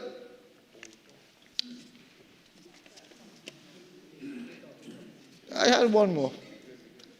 You know, we could go on and on tonight about these rants and raves and misinformation and fantasy island stories about devaluation and this, that, and the other. Mr. Speaker, I think the population has already spoken. I think that we are already clear that this bill will repeal the act, the Trinidad and Tobago Revenue Authority Act. But it would be remiss of me not to treat with one other issue that was raised by Malaba Mosika. Unless I heard it wrong. My colleague from library will tell me if I heard it wrong. I heard that according to the member from Malaba Mosika, citizens of Trinidad and Tobago were better off because of the policies of the PNM. They had more money in their pocket. They were wealthy. Is that not what? They were wealthier. No. Perhaps it was true for a few friends and family and financiers of the PNM. But I could tell you, sir, that when you're talking about disposable income, talk about the purchasing power of the income. Talk about what it could buy. Talk about purchasing power parity. Because everyone in this country who is living on wages, and that's the problem, you all have an issue with workers asking for more money. You have an issue against workers generally. That is why under the PNM in the last administration, 55,000 persons lost their jobs. 55,000. Now I hope that 55,000 persons will contact your hotline, because that is what happened. You all victimize people, you remove people, you shut down Petrotrade, you shut down every single thing you could think about. And you know the irony of that? The irony of that is at the Auditor General's report, they talk about an abundance and abuse of short-term contracts. So what you are doing, despite 55,000 being the official figure of number of persons who had jobs, who don't have jobs anymore, and you were still, do you know what the true level of unemployment under the PNM must be? Very, very substantial. Minister of, my Minister of Legal Affairs, I think the member for Labre, I think the Prime Minister has done extremely well in presenting the case for why the TTRA should be repealed. I think they have done extremely well in presenting the case for why the TTRA should be. I noticed too that we are now missing two individuals. The leader of the opposition seems to have vanished. The leader of the opposition seems to have vanished, and the member for Trin-City Maloney seems to have vanished. Where is your leader? Or is it that we don't have a leader? It has been hours. It has been hours. Since 8 p.m. or thereabouts.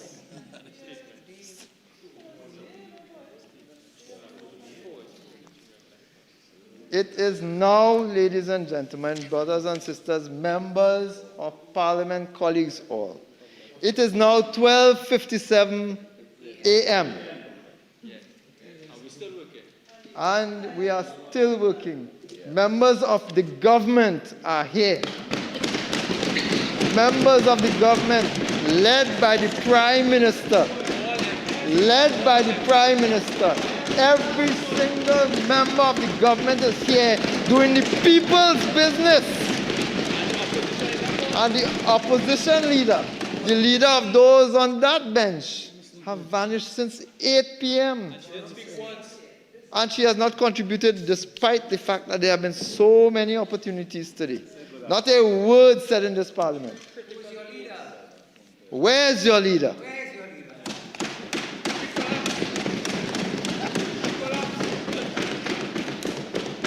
Before I wrap, Mr. Speaker, there was another issue that I think I should touch on. There was another issue I think we should touch on because there was another issue I think I should touch on, Mr. Speaker, because of the fact that it characterizes everything I said in my introduction, everything I said in my opening statement today about the member for Diego Martin Northeast. Every single thing I said. You see, there's a book that my Prime Minister likes to cite. I can't use that word, how to say untruths with statistics.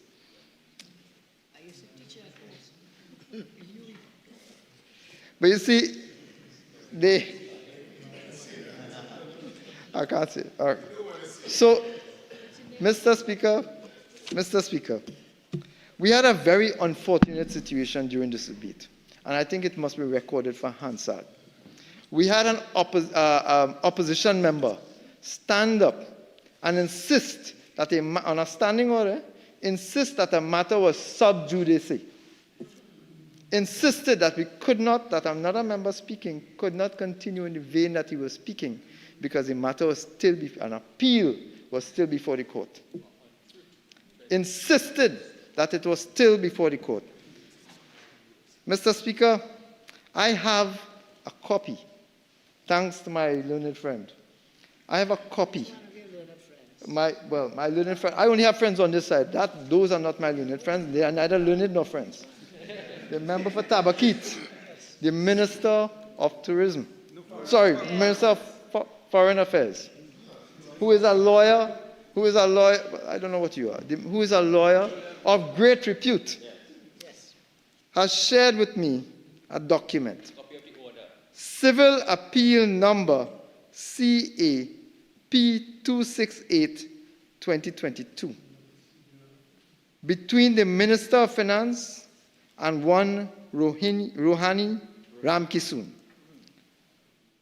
Order. Dated the 24th day of February 2025 before the Honorable Mr. Justice P. Musai, J.A. Upon reading the notice, if I may say, I'm reading directly, I'm quoting the order directly.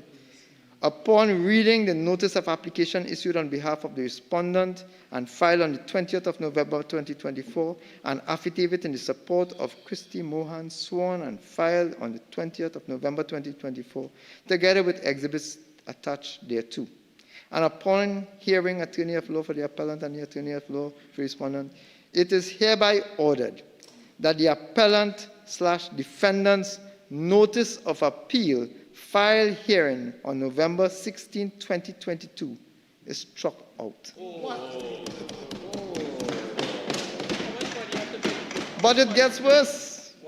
The appellant to pay the respondent the costs of and associated with this application in the agreed sum of $10,000.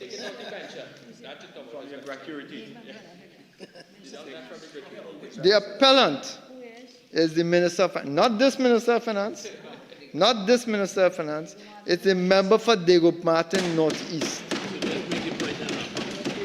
And the issue there was the then minister, the member for Diego Martin Northeast, must have or should have known that the appeal had been thrown out. And yet he came here to misrepresent, to mislead the Parliament and the population by extension. I think, sir, that should be followed by an apology. Well, we will treat with that accordingly. That deliberate, he should have known and ought to have known, he is in position to have known. Since February. Correct, since February. That is an unfortunate stain if it is not treated with by this Parliament. I am advised, and I take your advice, that we will, and take caution, sir, we will be filing a privileged motion against that kind of action, because we must not allow that mischief to continue. Mr. Speaker, I think that there have been quite a lot said tonight. I want to thank my colleagues on this side, the Honourable Prime Minister, Member for Labre, Member for Sama Baratario. I want to thank you all very much for the contribution tonight. I think you have done very well in terms of clearing up the misconceptions and the repeated old talk from the members on the opposite side. And Mr. Speaker, with those few words, I beg to move.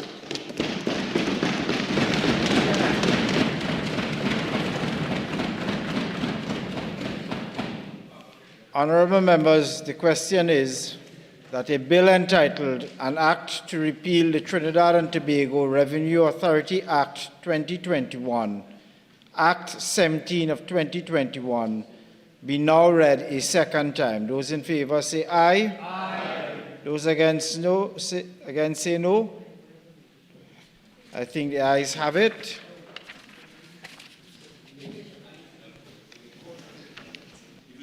A bill entitled An Act to Repeal the Trinidad and Tobago Revenue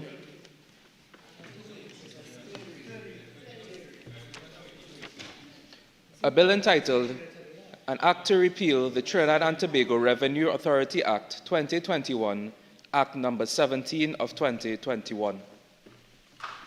Minister of Finance.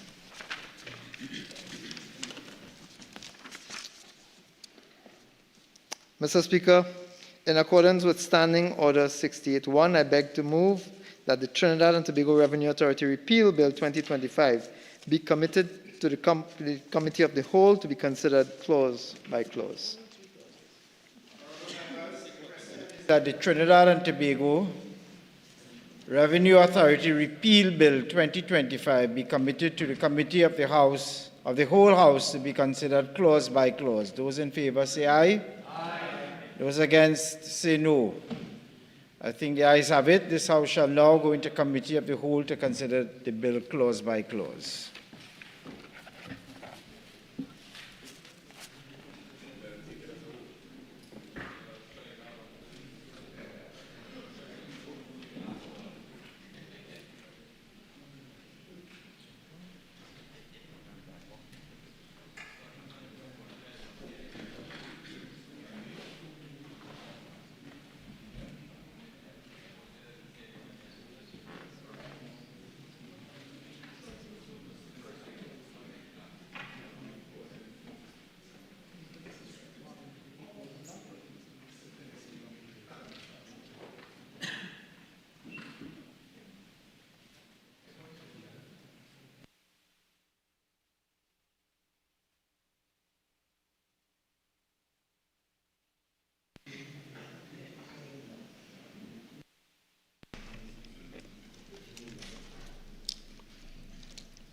Clauses 1 to 3. The question is that clauses 1 to 3 stand part of the bill. The question is that clauses 1 to 3 now stand part of the bill. Those in favour say aye. Aye. Those against say no. No. I think the ayes have it. Clauses 1 to 3 now stand part of the bill.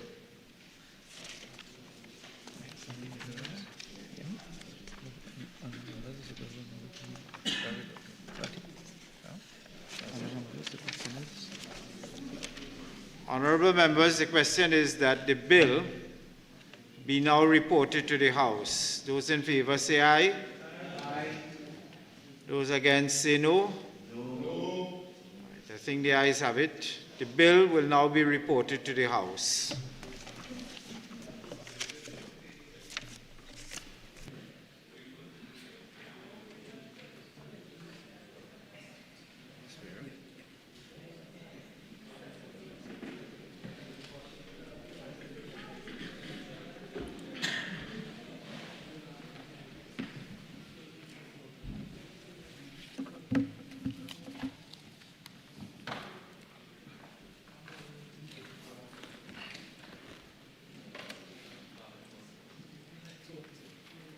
Minister of Finance.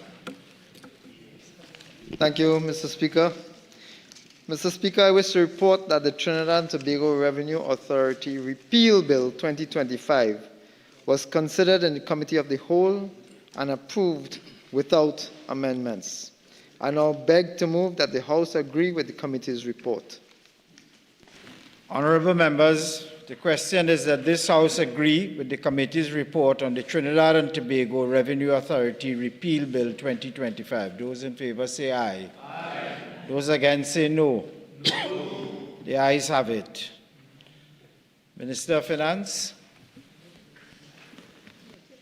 Mr. Speaker, I beg to move that a bill entitled An Act to Repeal the Trinidad and Tobago Revenue Authority Act 2021, Act number 17 of 2021, be now read a third time and passed. Honourable members, the question is that a bill entitled An Act to Repeal the Trinidad and Tobago Revenue Authority Act 2021, Act number 17 of 2021, be now read a third time and passed. Those in favour say aye. Aye. Those against say no. No. Yes. You call for it.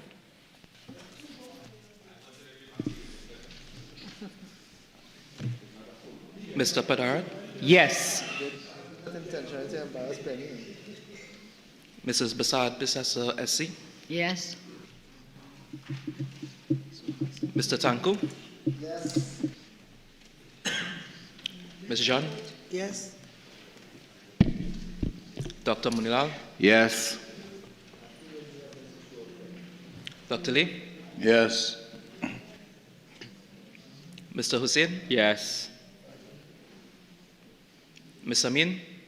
Yes. Mr. Alexander? Yes. Mr. Maraj? Yes. Ms. Mohit? Yes. Mr. Sturge? Yes. Dr. Bodoe? Yes. Dr. Dowlat? Yes. Dr. Ali? Yes. Mr. Morris? Yes. Ms. Benjamin? Yes. Mr. Sobas? Yes. Mr. Watts? Yes. Dr. Seecheran? Yes. Mr. Kisa? Yes. Mr. Elder? Yes. Ms. Sam? Yes. Mr. Narayan Singh? Yes. Dr. Rupnarayan? Yes. Mr. Hosein? Yes. Mr. Thomas? Yes.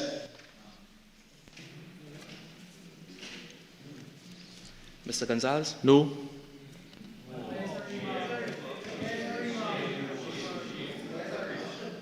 Mr. Imbert? No. Dr. Gadsby-Dolly? No. Mr. Young, SC? No. Mr. Scotland, SC? No. Mr. Deobrega? No. Mr. Manning? No. Mr. Marcel? No. Mr. Devines? No. Mr. Birchwood? No. Mr. Romain? No.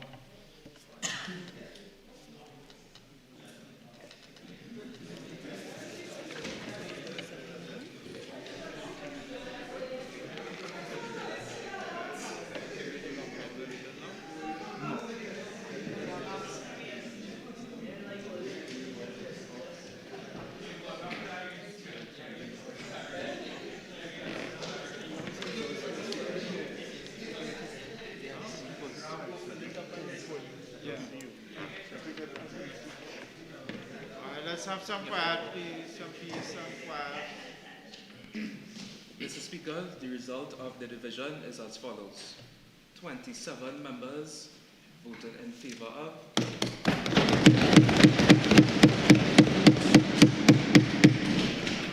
11 members voted against.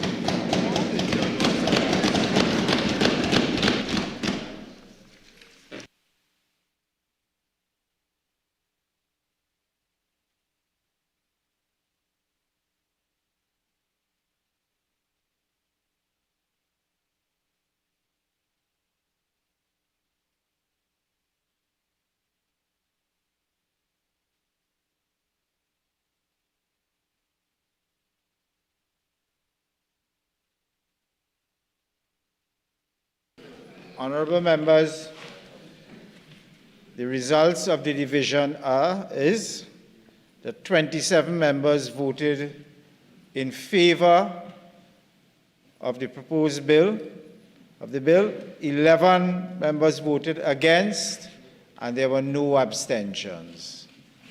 The bill is passed.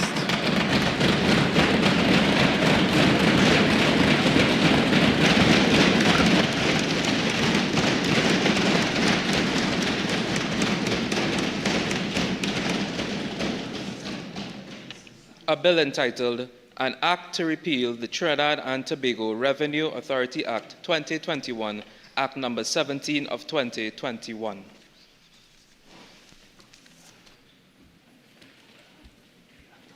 I call on the Leader of the House. Thank you, Mr. Speaker. Mr. Speaker, before I move the adjournment on the House, may I remind colleagues that we have the Standing Finance Committee on Monday, and we start at 1:30 p.m. for the Standing Finance Committee. Mr. Speaker, in accordance with Standing Order 53, I beg to move that the debate on the Standing Finance Committee report be complete. The House be adjourned, on Wednesday, the 18th of June at 1:30 p.m. Honourable members, the question is that this House do adjourn to Wednesday, June 18, 2025 at 1:30 p.m. All in favour say aye. Aye. Any against? I think the ayes have it. This House now stands adjourned to Wednesday, June 18th at 1:30 p.m.